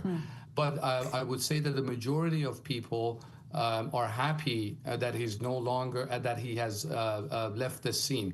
But this also puts Iranians in an uncertain situation because of, as you pointed out, there's a military conflict, there's a possibility of chaos in Iran, and there was an Israeli former negotiator that said that Israel's objectives are not a regime change, but rather chaos in Iran. And I think this is Iranians having experienced this over the lifetime of the country. I am sure that many people are wary of what will happen next. Sure. Okay, Sina Azodi, great to get your analysis on this breaking news. Again, Iranian State TV confirming that the Supreme Leader has died, killed in that operation. Can I just ask you, Sina, before we let you go, it must have meant, of course, an incredible infiltration into Iranian government sources. I've already made my opinions clear about how it's likely to create chaos. But I would like to say that I want to believe that this will result in freedom for the Iranian people, some kind of democratic change, right? Some kind of actual democracy in Iran. I want to believe that. I'm extremely skeptical of it, but I want to believe it because I fucking hate this theocracy. I hate it. To see this storm coming. You also have to keep in mind that with the Iranian economy being in dire situation, there are many people who are willing to accept money and give information, commit espionage. It's because of the ideology. Many people are secretly opposed to the Islamic Republic, but they have to maintain some sort of a facade of commitment to the Islamic Republic. One of those untouchable dudes. And we saw the first experience of this when in 2018, Iran's nuclear secrets were stolen by Mossad. That was the first indication that the Iranian intelligence has been infiltrated. We saw last year that how effectively Israelis were able to pinpoint the top brass of the Iranian military. And we saw this year that not only Khamenei has been killed, his family has been killed, and the Iranian defense minister and senior commanders have also been killed. That shows the efficiency of the Israeli intelligence and inability of Iranian intelligence services to plug the holes, if you will. That's a big deal. Okay, that's Sina, big deal. thank you so much for that right analysis. That's really interesting points you made that's there. Huge. We really appreciate your time tonight. Thank you. Well, as we mentioned, they're confirming now, the Iranian State TV has said that the Ayatollah Ali Khamenei, the supreme leader of Iran, has indeed been killed.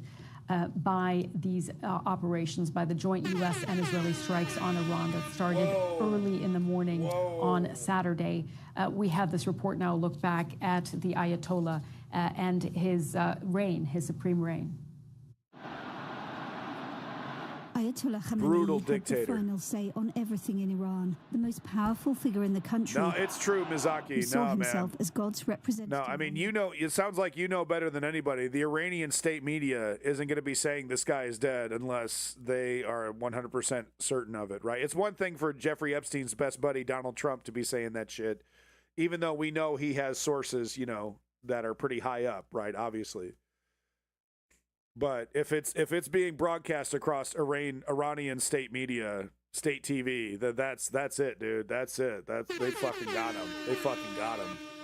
And if what that guy said is true, and it's not just fucking Khamenei, but it's also the head of the military, and that they've taken out key figures in the Iranian army, that could be an opening. That could be a major fucking opening. Well, I'm still incredibly skeptical that this is going to lead to anything in terms of helping the Iranian people. But I want to believe. I want to fucking believe. Trump has shown a picture of Khamenei's body, but how? Yeah. Well, I mean, you know, it's the goddamn U.S. military working with Israeli intelligence, right? Like if anyone had it, you know. So, I want to believe. I want the Iranian people to be free, like in the 70s, like with Mossadegh, and there was, you know, somewhat of, you know, some flavor of democracy before the Shah was installed, right? That's what I want to see, like a reset. Okay, because when the Shah was deposed in the Islamic Revolution, you know, one tyranny was replaced with another tyranny, a religious tyranny, and that's what this was. That's what this motherfucker's government was all about. Yeah, Iranians should be happy. This guy, he was a tyrant. He was a tyrant and a fucking dictator.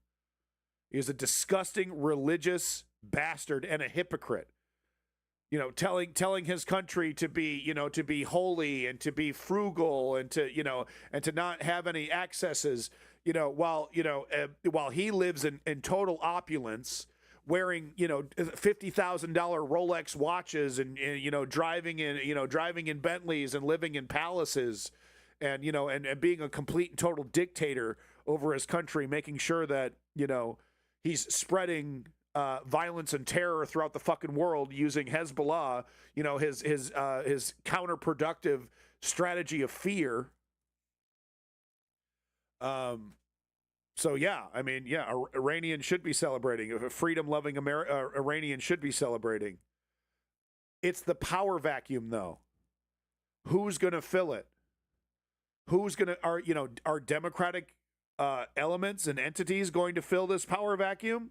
Or is it going to be like the Islamic Revolution and yet another extreme religious element comes in to fill the void and locks the Iranian civilization down yet again?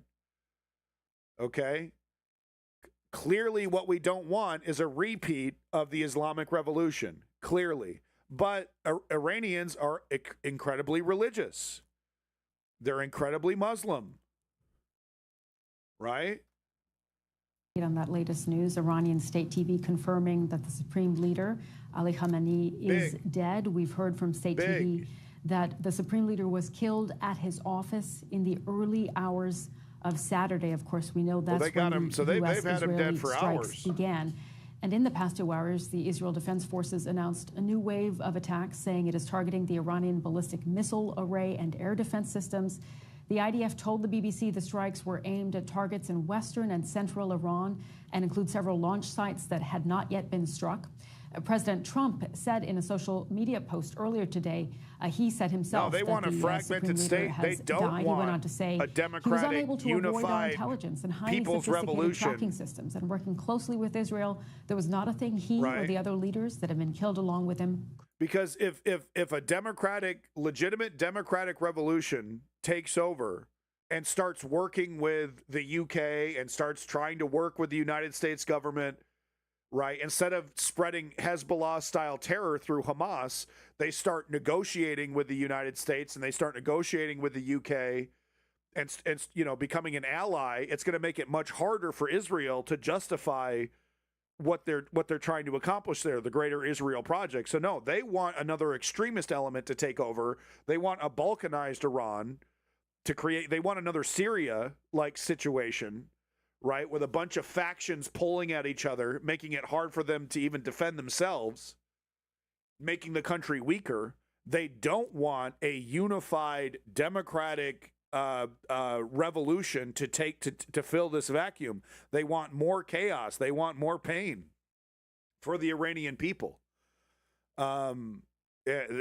So I mean, they're not going to help this at all. In fact, what have we seen with Syria? Right, with Israel? What happened as soon as Bashar al-Assad was, he got the fuck out of there, right? Israel immediately took more chunk of, I believe they took another big chunk of the fucking Golan Heights, right? They went up there, they antagonized, they fired more weapons against the Syrian government because they wanted to destabilize Syria. They didn't want a strong central government that was willing to unify all these factions and try to make these factions work together.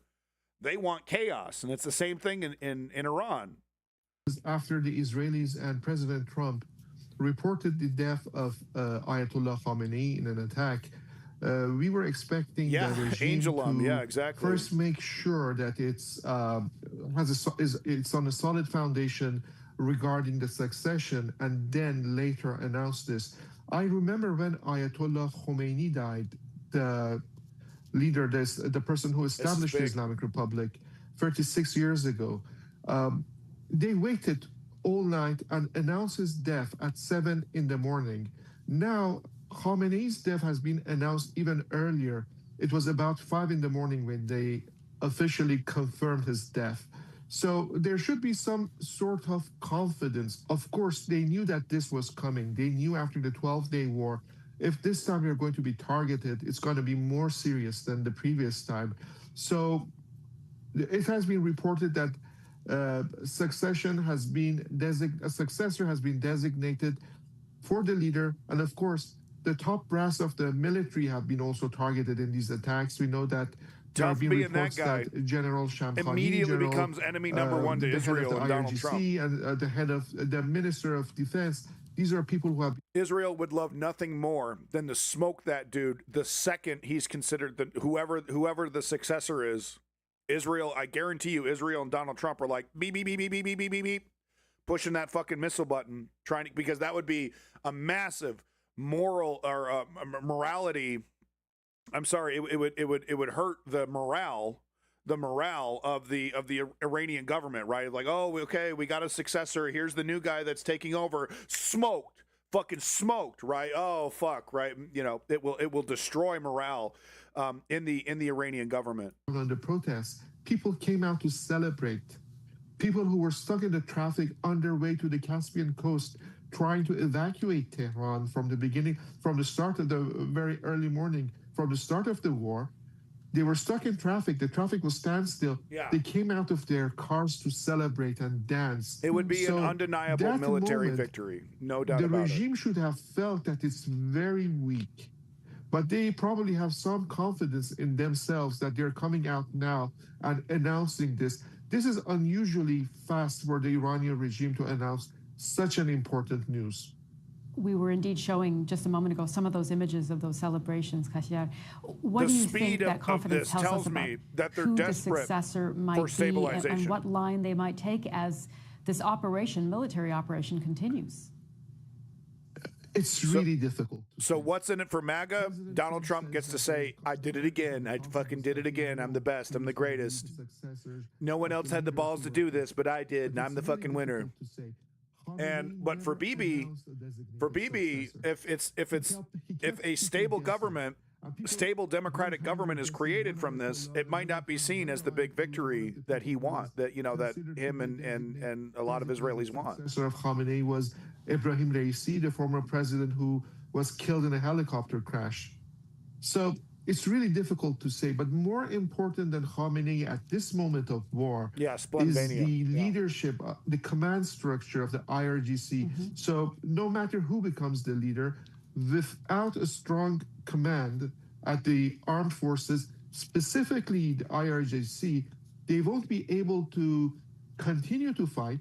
They won't be able to hold their grip of power inside the country. Let's not forget, last month, thousands of protesters were killed by the IRGC and other security apparatus inside the country.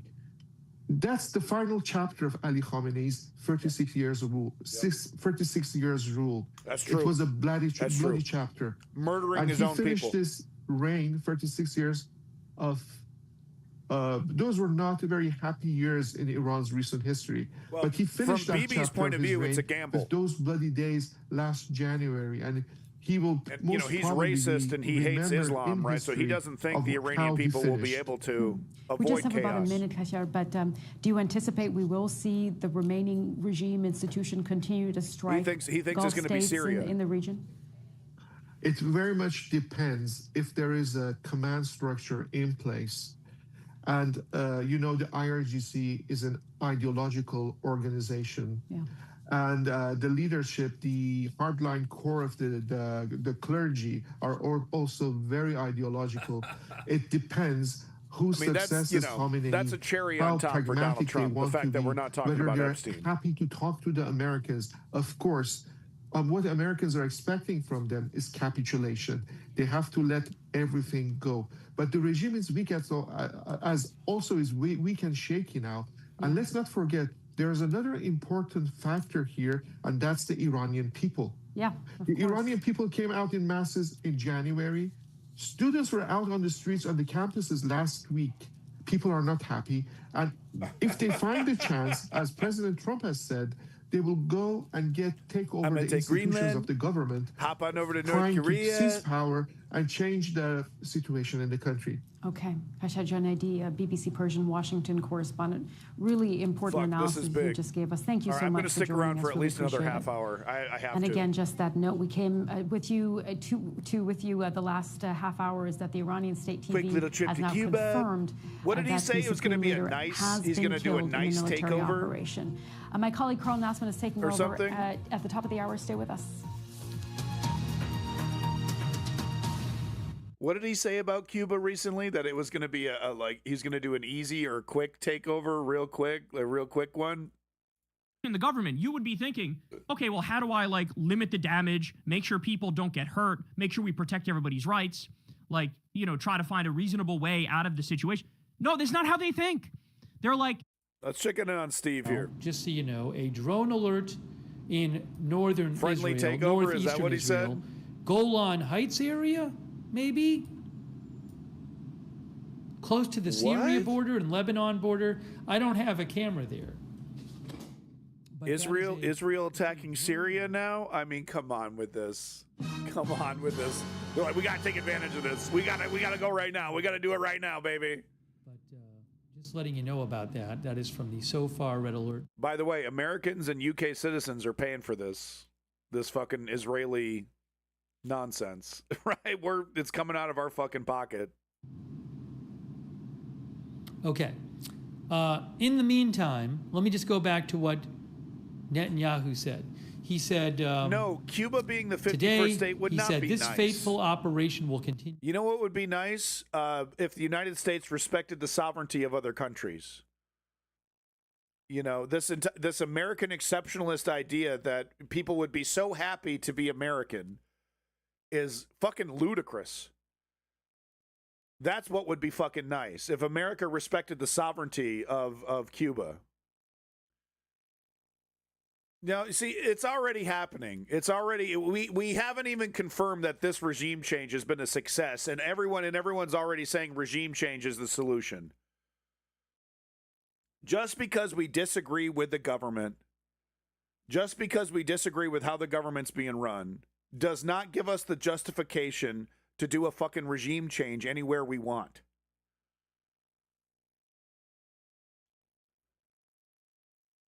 Okay?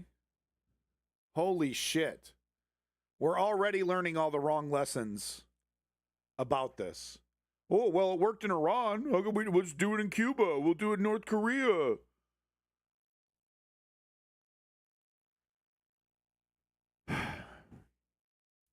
We did so in Operation Rising Lion, and we are doing so. Okay, he's just reading off Israeli propaganda. I'm not interested. Heard from President Trump. We heard from Israeli sources. Oh, but God, now okay. No Israeli propaganda, but let's get fucking U.S. propaganda from your boy, mustache boy over here. Well, he deserved it. That man and his regime were responsible for the deaths of thousands of Americans, civilians and service members over the years. His government posed a direct threat to the United States by its pursuit of deliverable nuclear weapons and international terror, unparalleled in history, really. I hope this is the beginning and the end of the regime, but it is the fact. This is a very well-entrenched dictatorship, and Bolton's it will take time and effort. Yep. This is not going to be a one-and-done use of military force. This will take time. I hope we have the persistence to do it, and I hope, as I said before, Bolton and the Bush boys have wanted to see this happen in Iran for decades, since the days of Dick Cheney and Donald Rumsfeld. It will brutally take out its ire on the civilians, the citizens of Iran, who only want a better life for themselves and their families. So a lot is at stake here.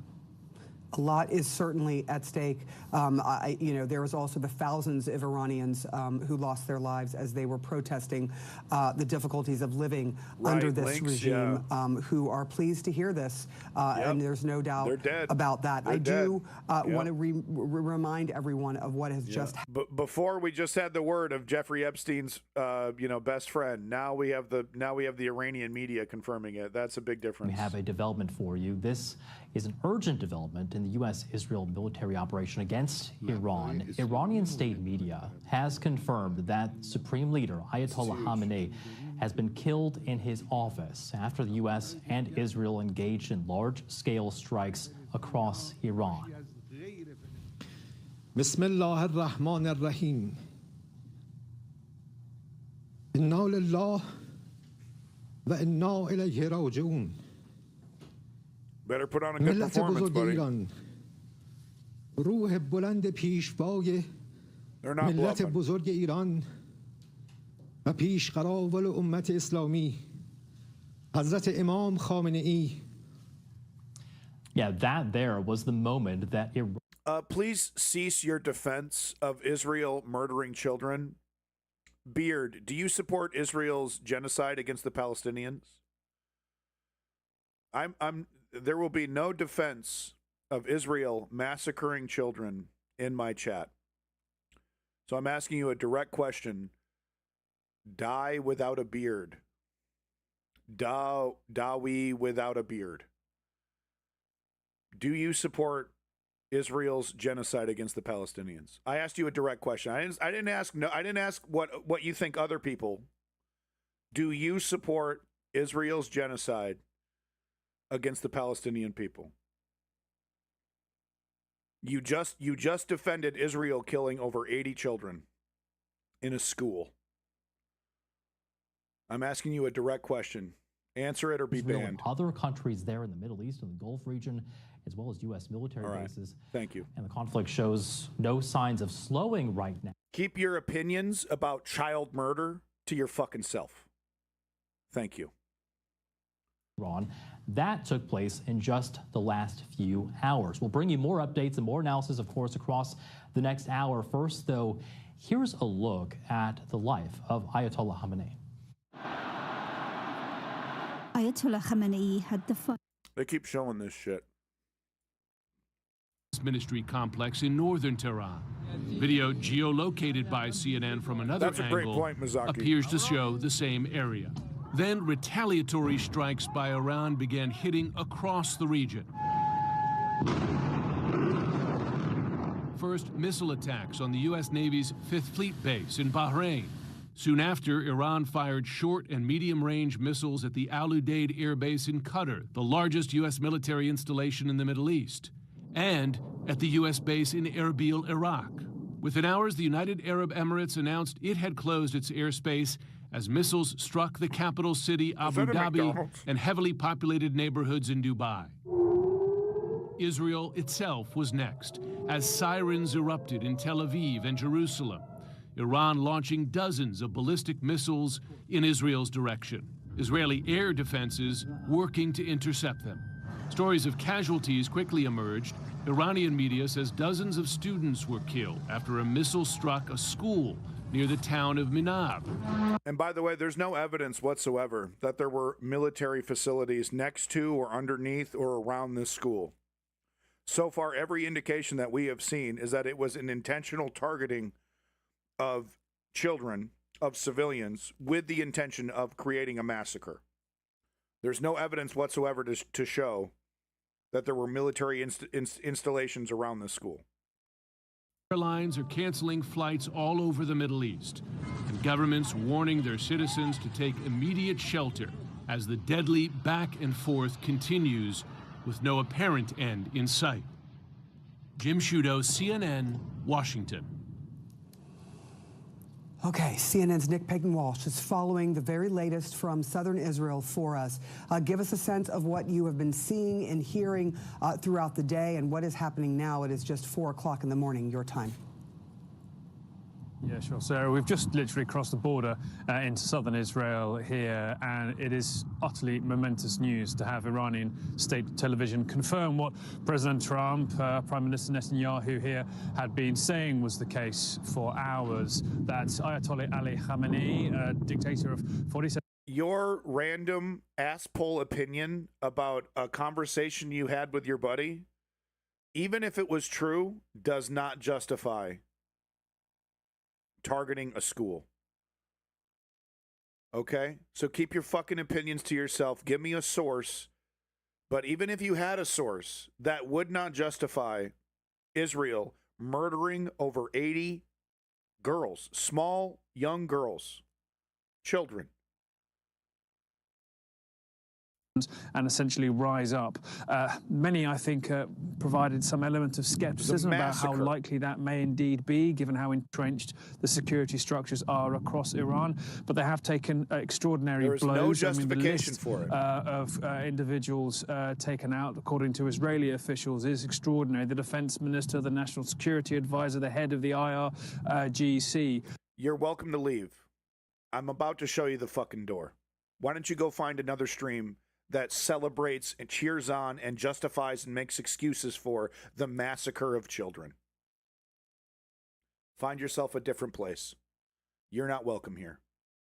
Region who were certainly opposed and almost disgusted by the relentless repression put in against his own people, to be potentially concerned about what may come next, because air campaigns in the past have not historically swept in positive governmental change. There is no obvious opposition in a box waiting to step in. And so it may indeed be that the White House are hoping for some kind of advanced form of the Venezuela formula we saw, where they captured Nicolas Maduro, the president then, and saw his deputy Delcy Rodriguez step in. Is there a Delcy Rodriguez figure potentially in Iran that they have in mind? But the job isn't quite so easy there. The history of repression so horrifically violent, the thousands killed in recent protests by the security forces there mean that a transition is likely to be bloody and angry indeed as well.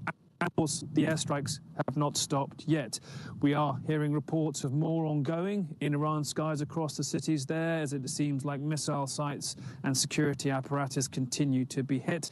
There's been 1 dead and over 100 injured here in Israel in a barrage that seems to have got through a couple of occasions some parts of the defenses. But more, I think, unprecedentedly and shockingly has been Iran's response across the Gulf region. Startling scenes in Dubai, in Abu Dhabi, an airport hit there, 1 dead, hotels aflame because of what seemed to have been drones getting through some of the defenses. Rebel, a startling 200. You know what I'm worried about? That if this works out, what lesson will be learned by Israel and Donald Trump, right? If this actually does lead to the civilians, taking back their fucking government, right? They'll be like, oh, it's the magic solution to every problem. Military intervention.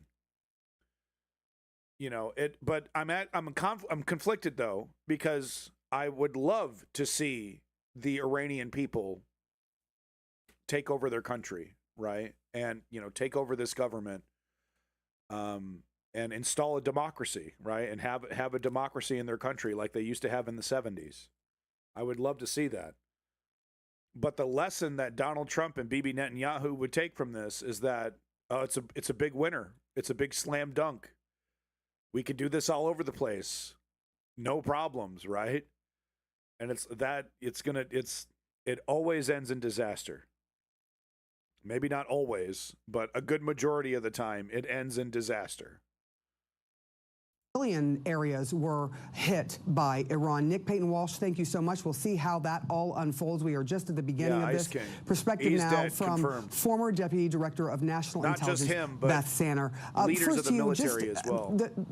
What do you make of this move by Iran to hit all of these other places, not just those who are attacking Iran, which is the United States and Israel, but to go after Bahrain, to strike the UAE, to hit residential targets? What does that tell you about A, their capabilities, and B, their mentality right now? So this was obviously an Iranian plan to hit all these Gulf states, even places that don't have U.S. bases. And I think that they are fundamentally misreading the Gulf, and they are fundamentally misreading us. So, their intention here was to get the Gulf states to, the theocratic government in Iran has absolutely been counterproductive in their, justifiable, initially justifiable at least, resistance to Western hegemony. There's no doubt about, why they initially would hate America and hate the West, for installing the Shah, right? And then they have this revolution. They depose the Shah. And then, but clearly what they did through Hezbollah was counterproductive. This death to America shit, right? It's like, you don't have to be our friends, but seeding a bunch of violence and terrorism, right? Obviously what they did through Hamas. There's definitely connections that Hezbollah had with Hamas, giving them weapons, giving them training, teaching them how to make bombs. It's a losing strategy, and I've always said that. Terror is a losing strategy. If you don't want to work with the West, that's one thing, but you shouldn't have been antagonizing the West either, thinking that we're going to be afraid of you. Thinking that, a couple of terrorist groups committing, violent acts here and there is if anything, it was a propaganda victory for Bibi Netanyahu and the West, right? To turn Iran into boogeymen. They should have been trying to create allies in Europe, trying to create allies in the UK, try to get people on your side. Understandably, it's like, hey, you deposed my fucking government.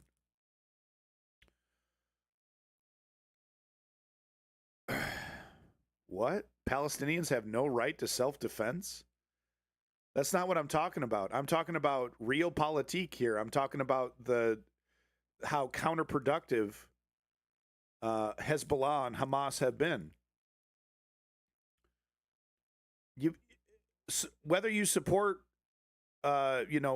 resistance to the West or not, there's no denying that Hamas has been a net negative for the Palestinian people, basically handing a propaganda victory over to Bibi Netanyahu. Hey, Bibi Netanyahu, do you need some boogeymen? Of course not. But there's also the fact of realpolitik here, geopolitics. And Hezbollah and Hamas have done nothing but offer propaganda victories to the West. It's been a counterproductive, effort to try and create fear, to try and project strength through these terroristic elements. It hasn't worked, and in fact, it benefits Donald Trump. It benefits Bibi Netanyahu. gives Bibi all the, Hamas has given Bibi all the ammo he needs to try to morally justify his genocide in Palestine. Hezbollah, with all their various bullshit, has done the same thing. All it's done is turn Iran into a boogeyman. That doesn't mean that, Iran and Palestine are not justified in resisting hegemony. I'm just simply pointing out that their strategy of Islamic-style terror has been counterproductive and in many cases benefits their oppressors. No, you're not listening to me. You're not listening to me, and you seemingly are doing it intentionally.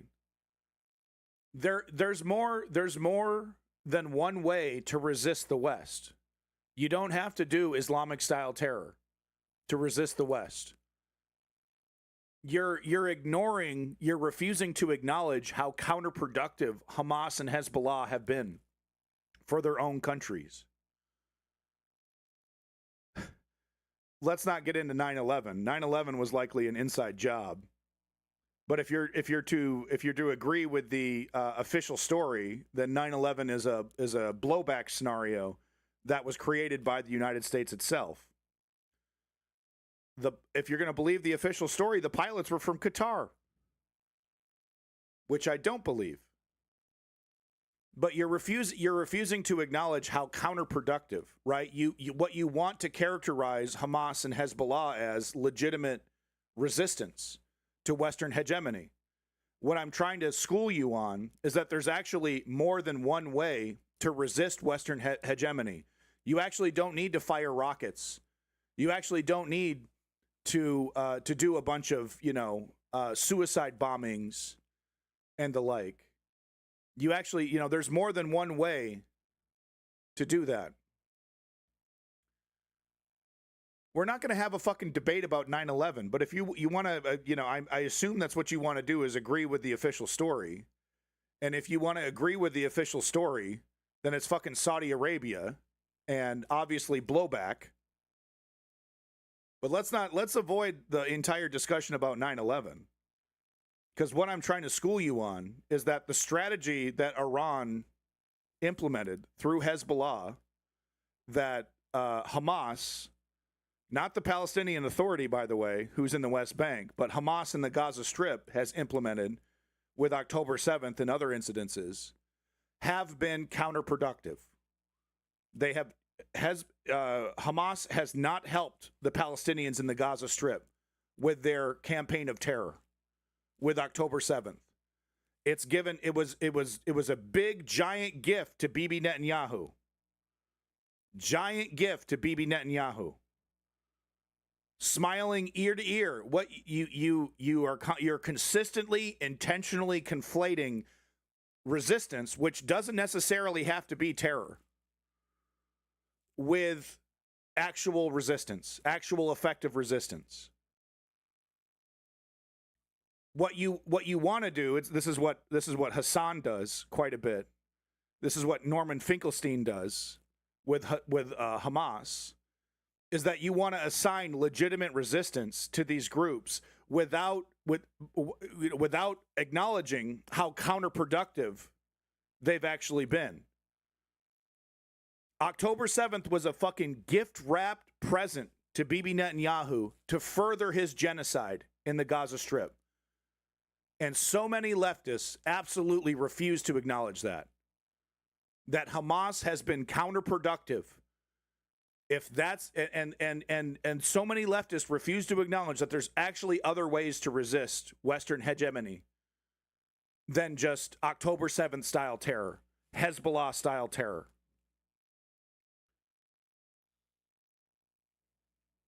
There's actually other ways to resist than convincing people to strap fucking bombs to their chest and blow people up. No, they're not, rebel. No, the fuck they're not.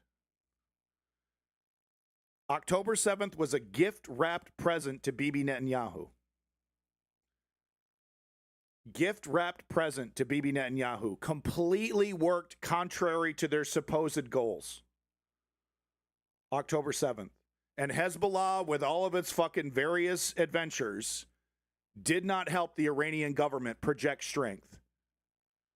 Like diplomacy would have, like negotiating, right? Because what could have the Iranian government do besides what they did with Hezbollah? They could have worked with the U.S. government to stop providing weapons and other supplies to Russia, right? To help stymie Russia's invasion of Ukraine. Could have tried to get the UK on their side, right? Could have played along, could have tried to, try to work with these Western elements, but instead they tried to project strength through terror. What you don't want to admit is that it doesn't work. The little fucking rockets, the terrorist attacks happening in various locations, training Hamas and giving weapons to Hamas doesn't fucking work. It's not a legitimate resistance. Western hegemony and Israel, absolutely, that's heroism. You're gone. You're by. You're gone. I'm done wasting my time. Islamic-style terrorism is not heroism. It's counterproductive, doesn't work. It's counterproductive to their own goals.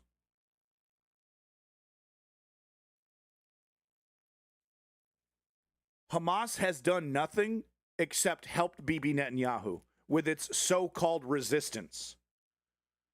Hezbollah hasn't helped the Iranian government. All it's done is gift-wrapped presents to Donald Trump for him to get in front of the microphone and say they're bad people and they're the most evil organization. Had Iran used other modes of resistance, using geopolitical diplomacy instead of terror and fear, it would be impossible for Donald Trump to say Khamenei, the most evil person that's ever existed. It would be impossible for him to say that had the Iranian government tried to work with the UK government, tried to work with the United States government in helping them with the war in Ukraine.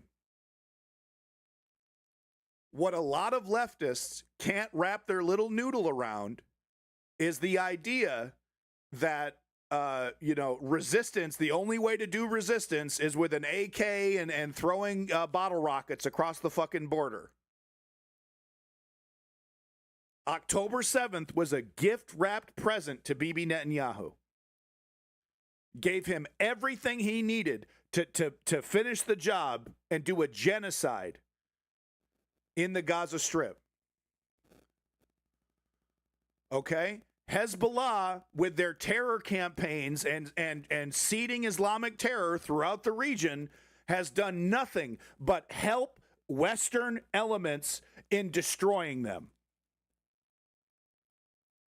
That's an undeniable fact. It didn't scare anybody. It didn't stop any of these Western elements from bombing the shit out of them. It's been a failed experiment. That does not remove their right to resist, though.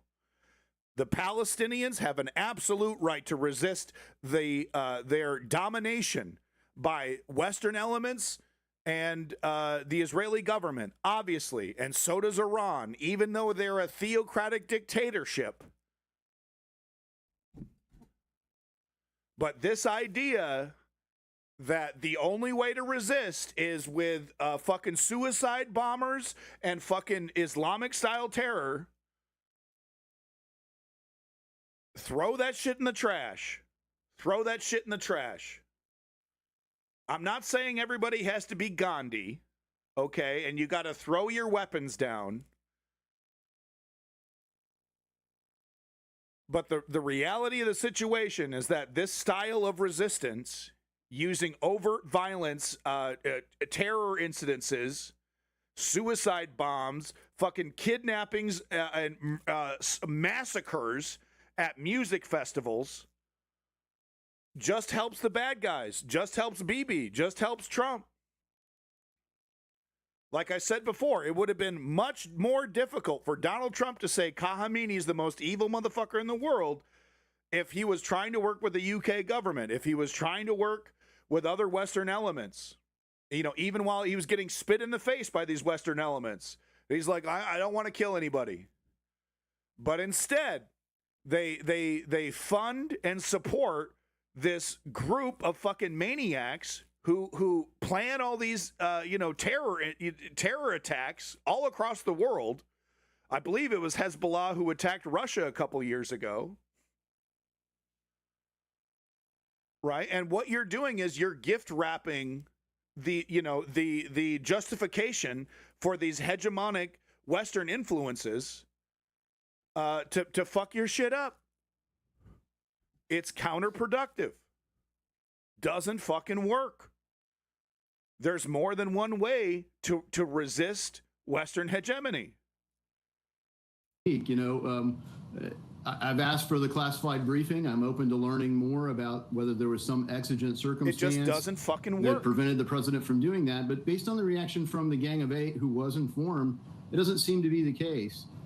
So there are actions short of war that wouldn't require a vote from Congress.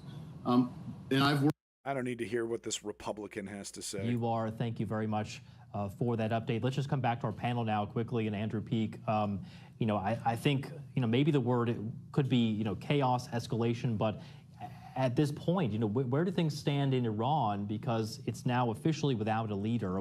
There's been no leader announced yet. And we're hearing from Iran's state media that it does plan, more counteroffensives.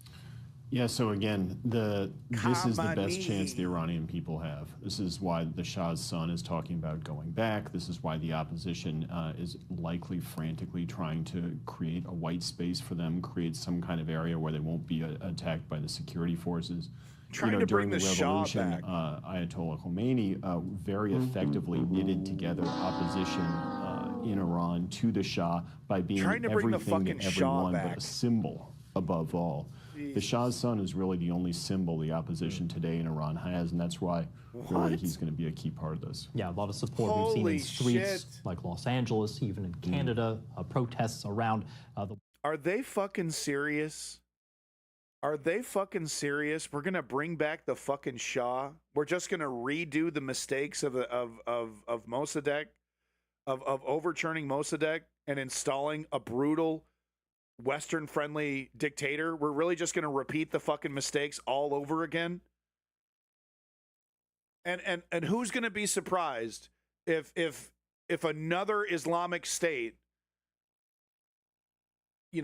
justified in their resistance to the Western-installed dictator called the Shah, comes in and then installs another we're just literally just going to repeat the same mistakes of history. With even the same fucking family. Even the same fucking family. Holy shit. Holy shit. This is why resisting the West the right way is so important. Okay? Because so much is on the line. You don't have time to be fucking up, right? With Islamic style terror. You got to be doing this shit correctly. You got to be trying to create allies, to create division. That's what Zelensky has done. Because of Zelensky's close ties with the UK, it's made it nearly impossible for Donald Trump to drop, Ukraine altogether. He's playing the game right. He got spit in the face by Donald Trump. And he's still finding a way to manipulate Donald Trump and work with Donald Trump. Even though Donald Trump has insulted him right to his face, all of his fucking surrogates get on the media and say that they're wasting our money, but the money keeps flowing. The military aid keeps flowing. Right? The second Ukraine starts targeting civilians and, supporting shady organizations spreading fear and terror in other places, that gives Donald Trump all the justification he needs and makes it more difficult for the European Union to support Ukraine. So you shouldn't have been playing games, thinking that you're tough, thinking that you're strong, thinking that you have more, ability to project force than what you actually did. He was an egoist. This Khamenei. He believed he was so tough, and he believed, the Islamic Revolution can never be defeated, and that they'll never be able to get me, and they're so scared of me, and they're so strong. And he got his fucking ass handed to them while creating a bunch of propaganda for the West to use against him.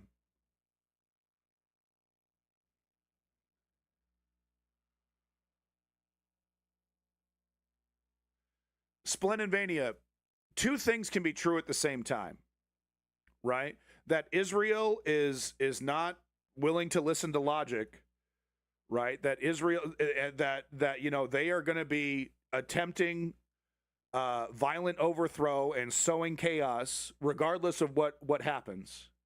That can be true, but it can also be true that Iran's resistance to that to that hegemony, to that violence, is very important and needs to be tactful. Because what if Iran made themselves invaluable to the European Union, right? Iran isn't naked here. Iran has oil. They have other resources. What if Iran made it really, really by giving, cheap deals to the UK, cheap deals to Germany for oil, and they were making friends, and making deals, and it made it really, really difficult for European allies to say, well, don't attack Iran. We're getting a great deal on oil, and then all of a sudden you got Germany and the UK defending your country, coming in and pushing back against Donald Trump and Israel, right, who want to fuck your country up.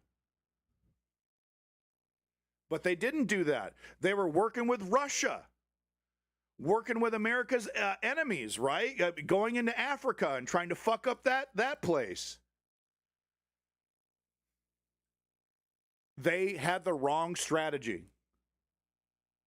It's been the wrong strategy for fucking decades, coming from Khamenei. And it was all about his ego. Oh, we're so tough, we're so strong, we can do whatever we want. People are scared of us.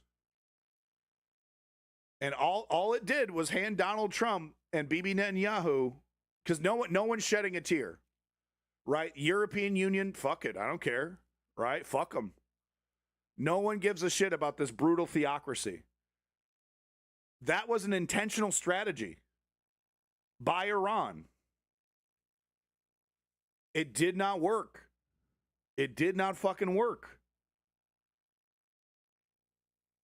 So you got Israel being unreasonable, not being an honest actor, and they're not going to budge. The Greater Israel Project will proceed at pace. They don't care. They're not stopping until they take over the entire Middle East.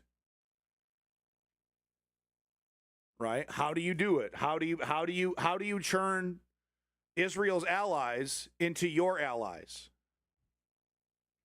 And the answer was oil.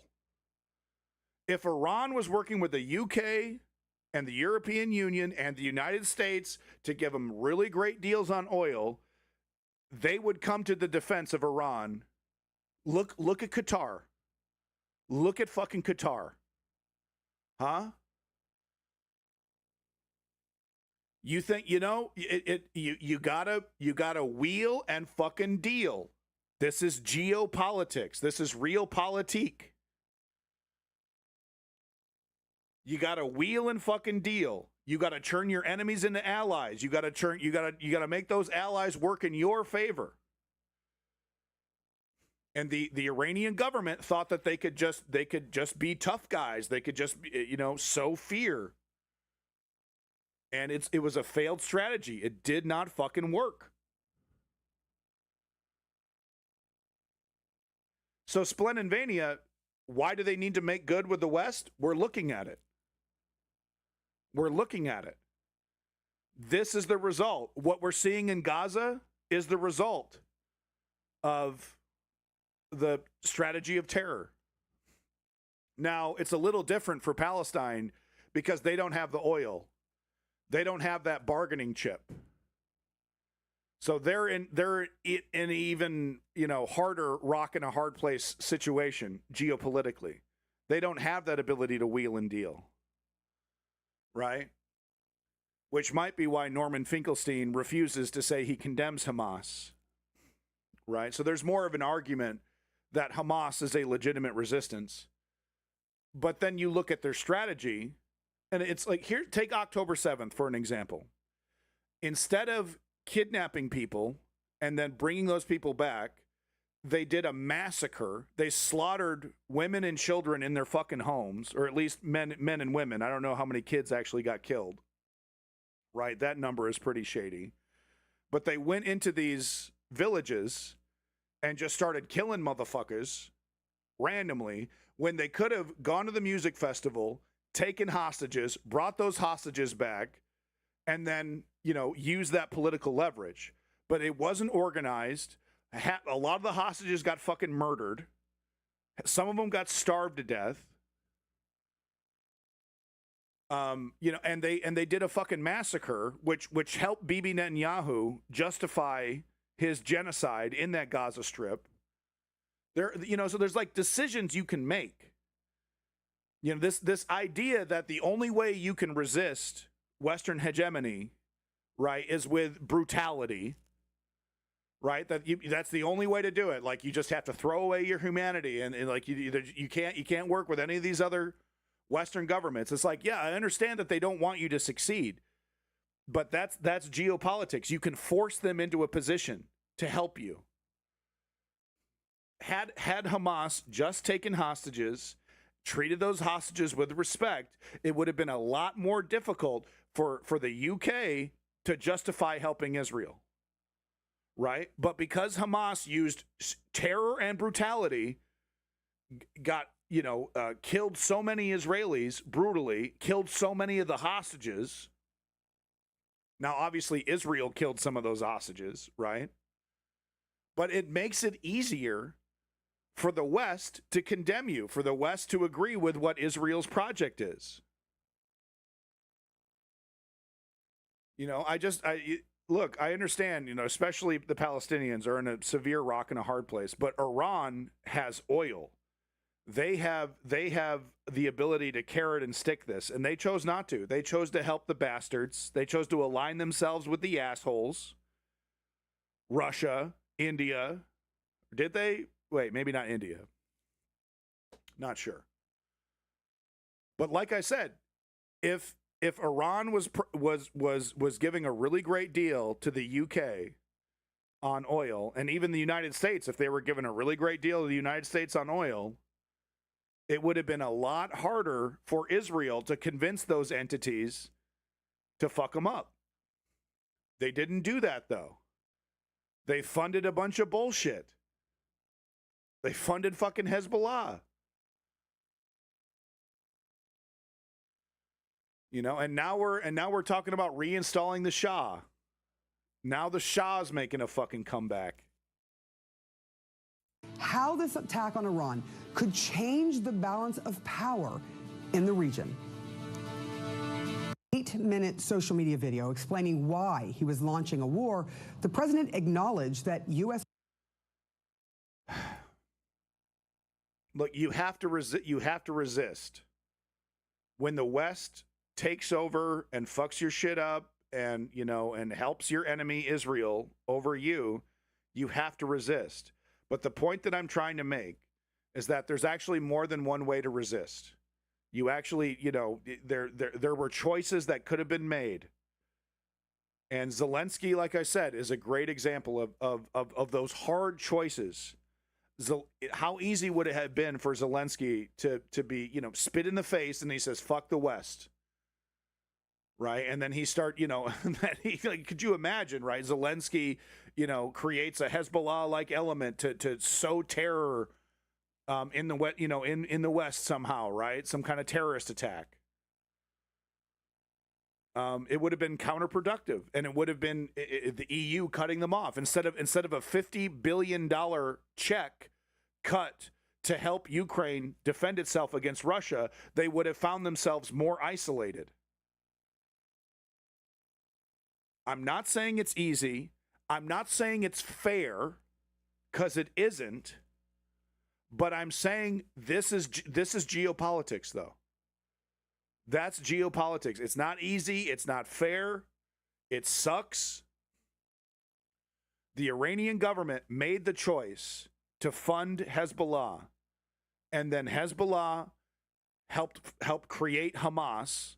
Bibi Netanyahu saw that as an opportunity. Hamas actually helped install Hamas as the government in the Gaza Strip to help divide and conquer the Palestinians. Bibi Netanyahu has literally bragged about that. Haaretz has reported on how Bibi Netanyahu has helped Hamas with legitimacy, right? Working with them over the Palestinian Authority, right, before October 7th, right? Setting up deals and doing trade and allowing, work, and stuff like that. Made it easier for Hamas to operate in the Gaza Strip because he knew they were going to be useful idiots. Bibi Netanyahu knew October 7th was going to happen. There is a shit ton of evidence that points to that. Reported in Haaretz, by the way. Reported in Haaretz that he intentionally understaffed the guard posts. He intentionally waited to do a military response. There was evidence that Hamas was training with those goofy ass paraglider machines that they use to fly into the music festival.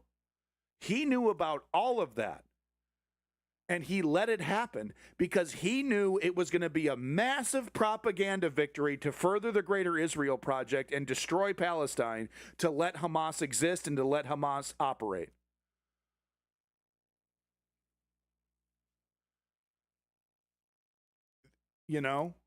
There's ways to resist that work or that would work better. And last time I checked, Sun Tzu, The Art of War, said, don't help your enemy. Right? And if your enemy is the West, why would you consistently over and over and over and over again give them propaganda victories? How does that help you? How does that help the Palestinians? To over and over and over again with your little terror incidences. Right? Oh, this is resistance. This is resistance. When October 7th happened, Bibi Netanyahu was smiling ear to ear. I fucking guarantee it. Because he knew that was the gift wrap present he needed to wipe out the Gaza Strip.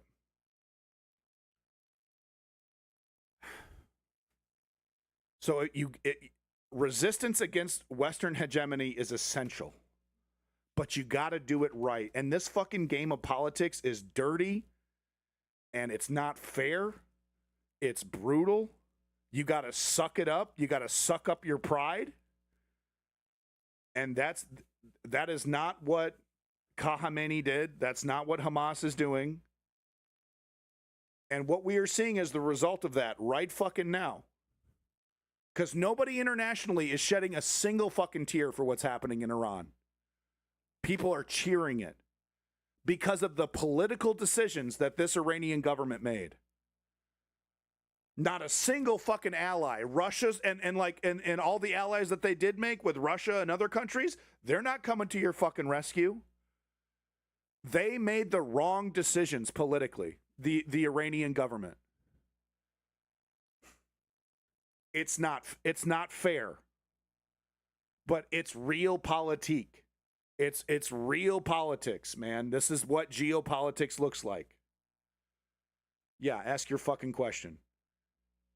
No new leader has yet been announced. As far as we know, obviously the Revolutionary Guard still in place, the Iranian regime still in place, and the last time that many people came out into the streets to make their voices heard and protest against that regime, we saw what happened. So where do things stand for just everyday Iranians right now?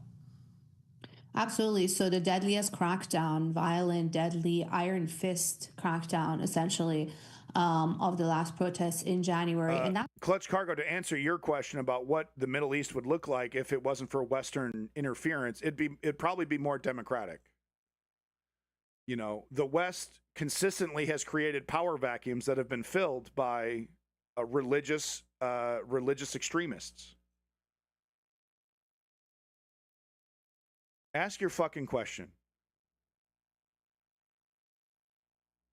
whoever was in the lower ranks. And this time around, I think we've heard that there was that sort of contingency plan in place. So I don't think we don't have indication of sort of a collapse. I'm looking at your question, Splendvania, with Iran. No, this does not legitimize the West. I'm not saying it's legitimate.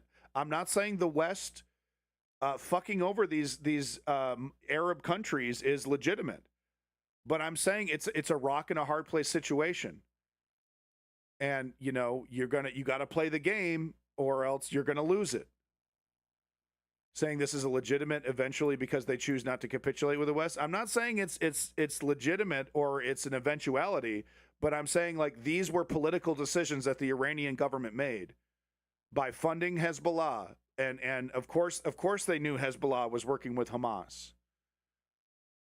These were decisions that were made. And we have to come to terms that they were propaganda victories for the West who wants to destabilize these countries. It was a gamble that they took, and they lost.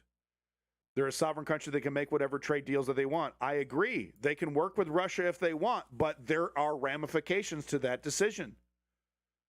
And one of the ramifications is, you know, they worked with bastards. They worked with Russia. They didn't make themselves essential to the European Union. And now they're getting their fucking asses handed to them. And Russia's not coming to their fucking rescue. Might have been a better idea to suck it up and try to find alliances that would actually pressure the United States government to then pressure the Israeli government to leave you the fuck alone. Look at Qatar. Look at Qatar. Israel's got Qatar's back. Somewhat. The United States absolutely has Qatar's back, 100%. And why is that? The motherfucking ching-ching, the motherfucking money, the motherfucking oil. The same resource that Iran has an abundance of. Doesn't matter if we don't approve of their partners. That doesn't allow us to but that doesn't matter. Morality doesn't matter. I'm talking about geopolitics. I'm not talking about morality. Don't you get it? This is a fucking dirty ass game. It doesn't matter what's right or wrong, Splendvania. It matters how you play the game. Okay, this isn't a contest of morals. This is a contest of who's going to fucking back you up when the moment comes. Iran played that game and lost. What's the alternative to Western hegemony? Democratic alliances, you know, working with sovereign countries, respecting sovereignty.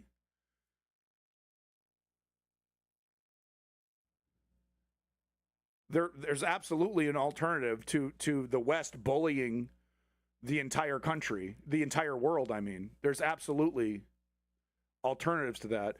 It's not going to happen unless we, the people, in this country, in the United States, in the UK, depose our own governments and insist that our governments respect sovereignty. We're against the game, though, right? It's not about being against it. It's not about morality. It's not about principles. We got to play the game that's on the table. And if progressive elements can take over their countries, if democratic progressive elements can take over their countries, then we can start to change the rules of the game. But we have to win first. We have to win the game that's on the table.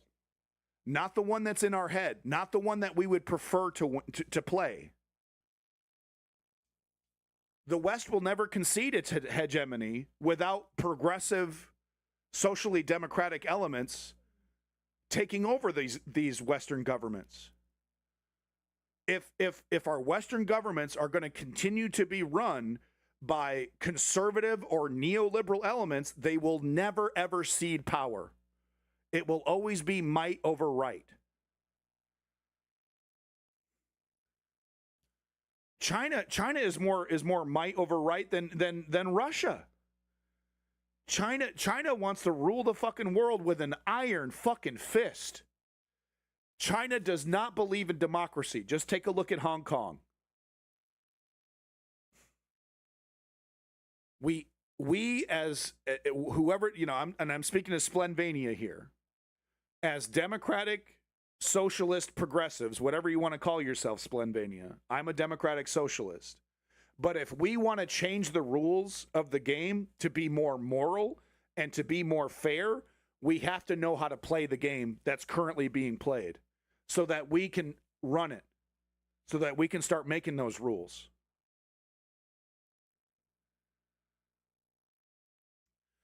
I disagree with your framing that if democratic progressive elements take over, China becomes the world hegemon.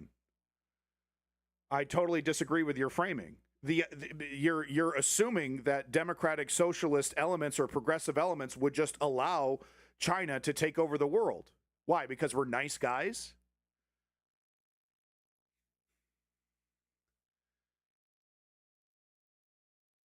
Absolutely not. You see, you can be democratic, you can be progressive, but you can also do that while projecting strength.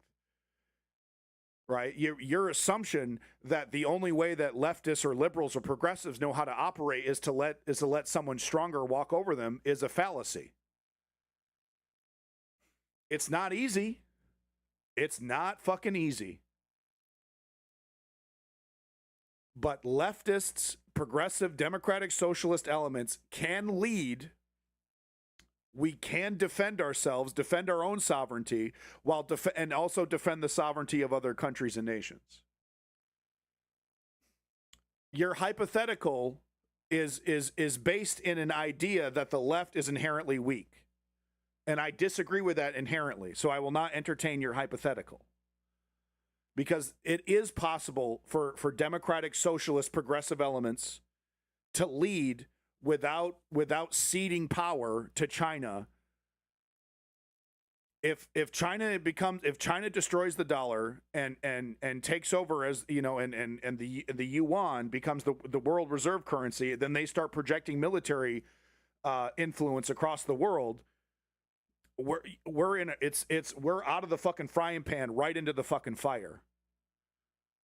Okay, because we're no longer dealing with bizarre, militaristic neoliberalism.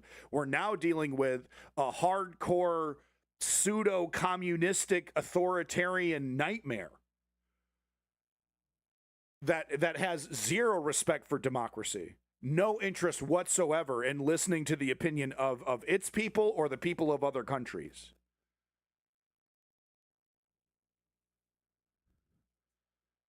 So if we want a world of morality, if we want a world that respects sovereignty, democratic, socialist, progressive elements in their various countries need to take over their governments. If we continue down the path of neoliberalism, or God help us, in the case of America, fascistic right-wing conservatism, the concept of morality, the concept of fairness, the concept of sovereignty is out the fucking window.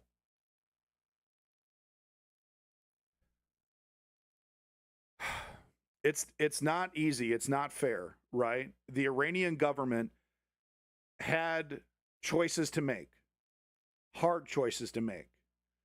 They chose to ally themselves with Russia. They chose to be antagonistic against the West, even though it was justified. It did not play out for them.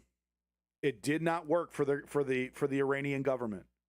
They're getting their ass handed to them, and the entire world is applauding them.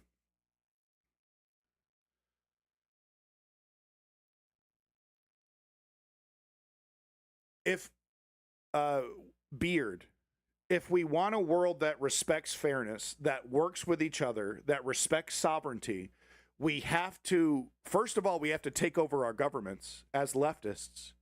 We have to take over our fucking governments. And we have to slowly but surely, using geopolitical diplomacy, change the rules of the game. Okay?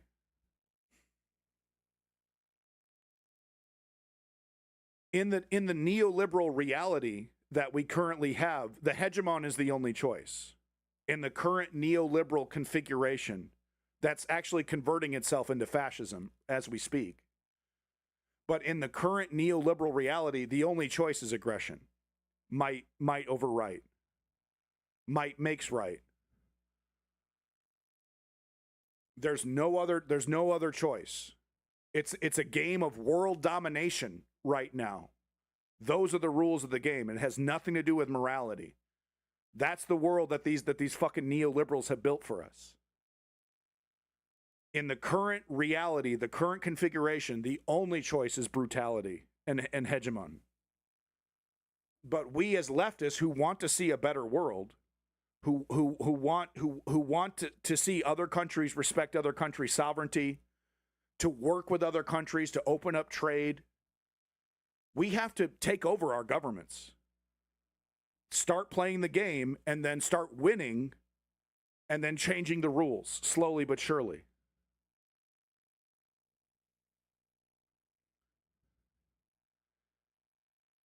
It's not easy, Splendvania. It's not. Because not only do we have to win, right, but we have to consistently win, like the neoliberals did for the last, however many decades that they've been in charge since World War II, basically. Right? You got to win and win and win, and then you can slowly move and shift the geopolitical reality into one that's more fair and that respects sovereignty.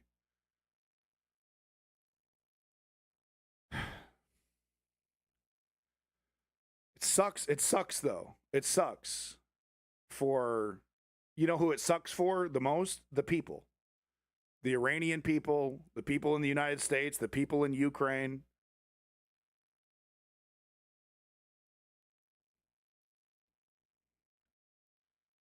Well, with that attitude, that's an authoritarian's attitude, which is basically, we have to take over the world before someone else takes over the world.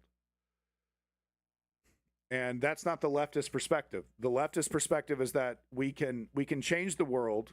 We don't have to necessarily do it through weakness. We can project strength. We can defend ourselves. We can defend our own sovereignty. And we can change the rules of the game and we can force elements like China and Russia to play along. You can eventually force elements like China to respect sovereignty. Yeah, the leftist progressive stance doesn't necessarily, ban the idea of using your military where necessary. We had to beat the fucking Nazis. We had no choice but to kill.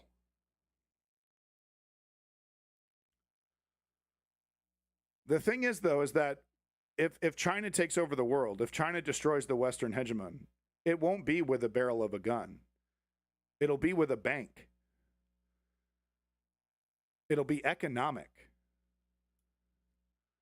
They're currently setting up a system that's going to use our own dependence on neoliberal economics against us. China. See the before and after photos there on your left was before. Right. So this has been a very good conversation with everybody. Looks like, we're going to find out more information. I might have to do a stream tomorrow. Probably will have to do a stream tomorrow.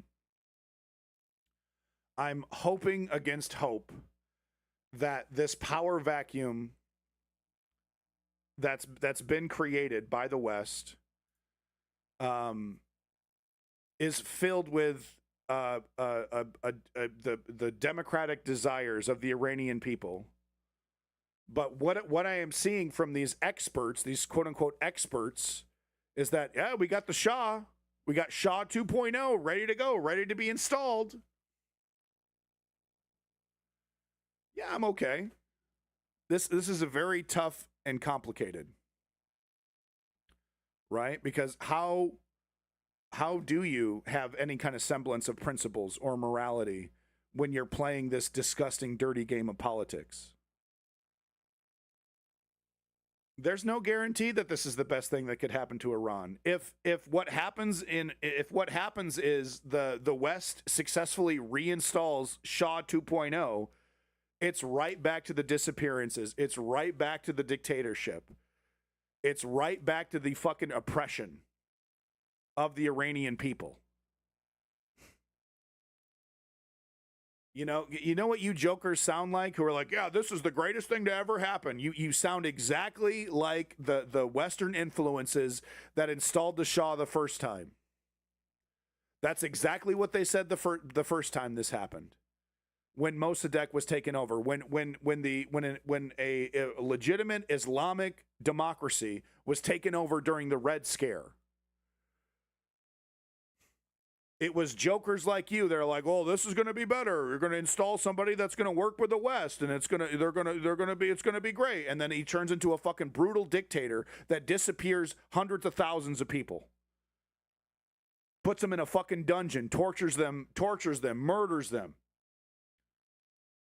And that's what the West is talking about. That's what we've been hearing from these so-called experts on these mainstream media outlets. Well, we got the Shah ready to go, the Shah's son, Shah 2.0. Right? This is supposed to be for the Iranian people, but we have the son of the brutal dictator who fucking created the conditions for the Islamic Revolution the last time as the person we want to install.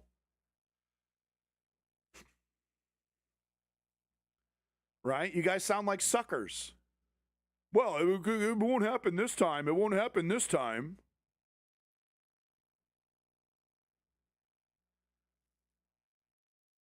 What I do hope happens is that there's some kind of legitimate pro-democracy movement that says, fuck the Shah 2.0, but we need to take over this government, and we need to start the process of elections to give the Iranian people a legitimate chance to choose their own government for the first time in decades.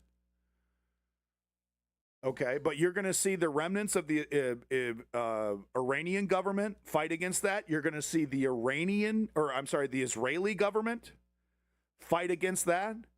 They don't want to see a real democratic, a real democratic election in Iran. Israel absolutely does not want to see that. So just like with Syria, you're going to see Israel try to fucking destabilize that. You're going to see the remnants of this Iranian government try to destabilize that. You got the West, who wants to install a fucking puppet, Shah 2.0, that's not going to want to see that. So we have a lot of elements that's going to be working against the Iranian people who want to see a democracy, who wants to see something like Mossadegh in the 1970s come back. You have at least 3 elements actively fighting against that. It is going to be extremely difficult for democratic elements of the Iranian people to take control of their government and then do an election and allow the Iranian people to democratically select their leader. That is what I hope happens, but I acknowledge how fucking difficult that is going to be. Right. Well, I hope you're right, Nipple. I hope you're right. It's going to be extremely tough. Because what happened in Syria? You got rid of Bashar al-Assad, and now who's taken over as the largest government there? A bunch of theocrats who want to implement Sharia law. It's left nipples, sir. Right? But what happened when Assad was kicked out? A fucking theocrats who want to create Sharia law. Okay, that wasn't democratic.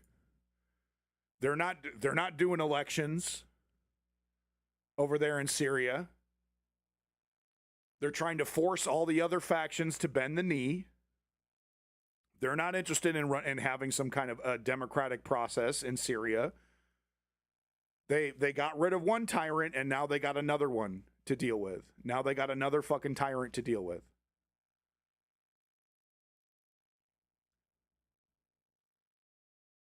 Well, I hope you're right, Mizaki. I hope you're correct. The deck is stacked against democratic, leftist, progressive elements that support democracy. The deck is stacked. But that's what I would hope to see, right? That's what I would hope to see. I'd like to give big props to every single one of you motherfuckers in here. It's been a very good conversation. I am rooting.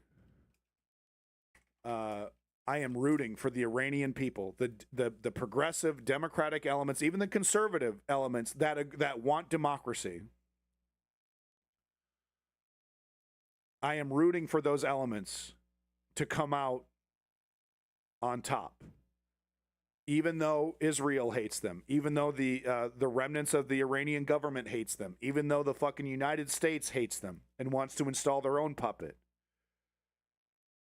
I am rooting for the citizens of Iran who believe in democracy, who legitimately want to get some kind of interim government in there that immediately starts the process of running an election. That's who I'm rooting for. Okay? That's what I want to see. Right? I want to see a democratic government get in there long enough to hold elections, and then they let that person who wins the elections take over as the government, and then they form the government that takes over for Iran. Israel doesn't want to see it. The remnants of the Iranian government doesn't want to see it, and fucking Donald Trump in the West, in general, the UK as well, they don't want to see that either. They want to put their puppet in and get oil for pennies on the dollar, and then fuck the citizens, fuck the Iranians. That's what the UK and the United States wants.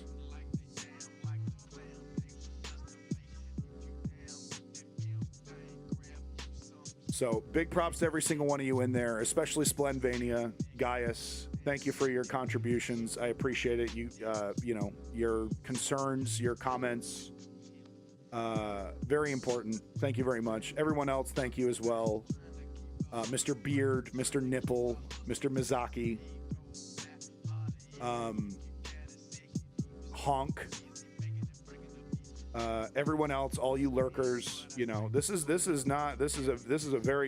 very difficult times, right? These are very hard things to talk about. This is a very difficult situation. Thank you, Mizaki. Thank you, Gaius. We'll likely see you tomorrow. Well, there's, you know, I'll probably have to do a follow-up stream just to see what the fuck happens, where the cards are going to be falling here, right? There's a lot of chaos. There's a lot of unknowns. So we'll probably have to do at least a couple hours tomorrow. Big props to German. Thank you. We have to resist, but we have to win. The rules of the game have to change, but they're not going to change unless we win. We got to play the game that's on the table so that we can change the rules of the game that's being played.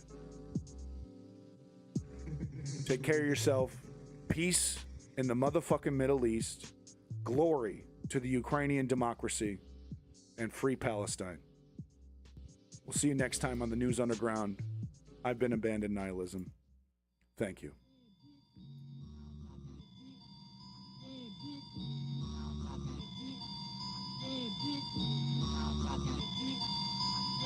Thank you, everybody.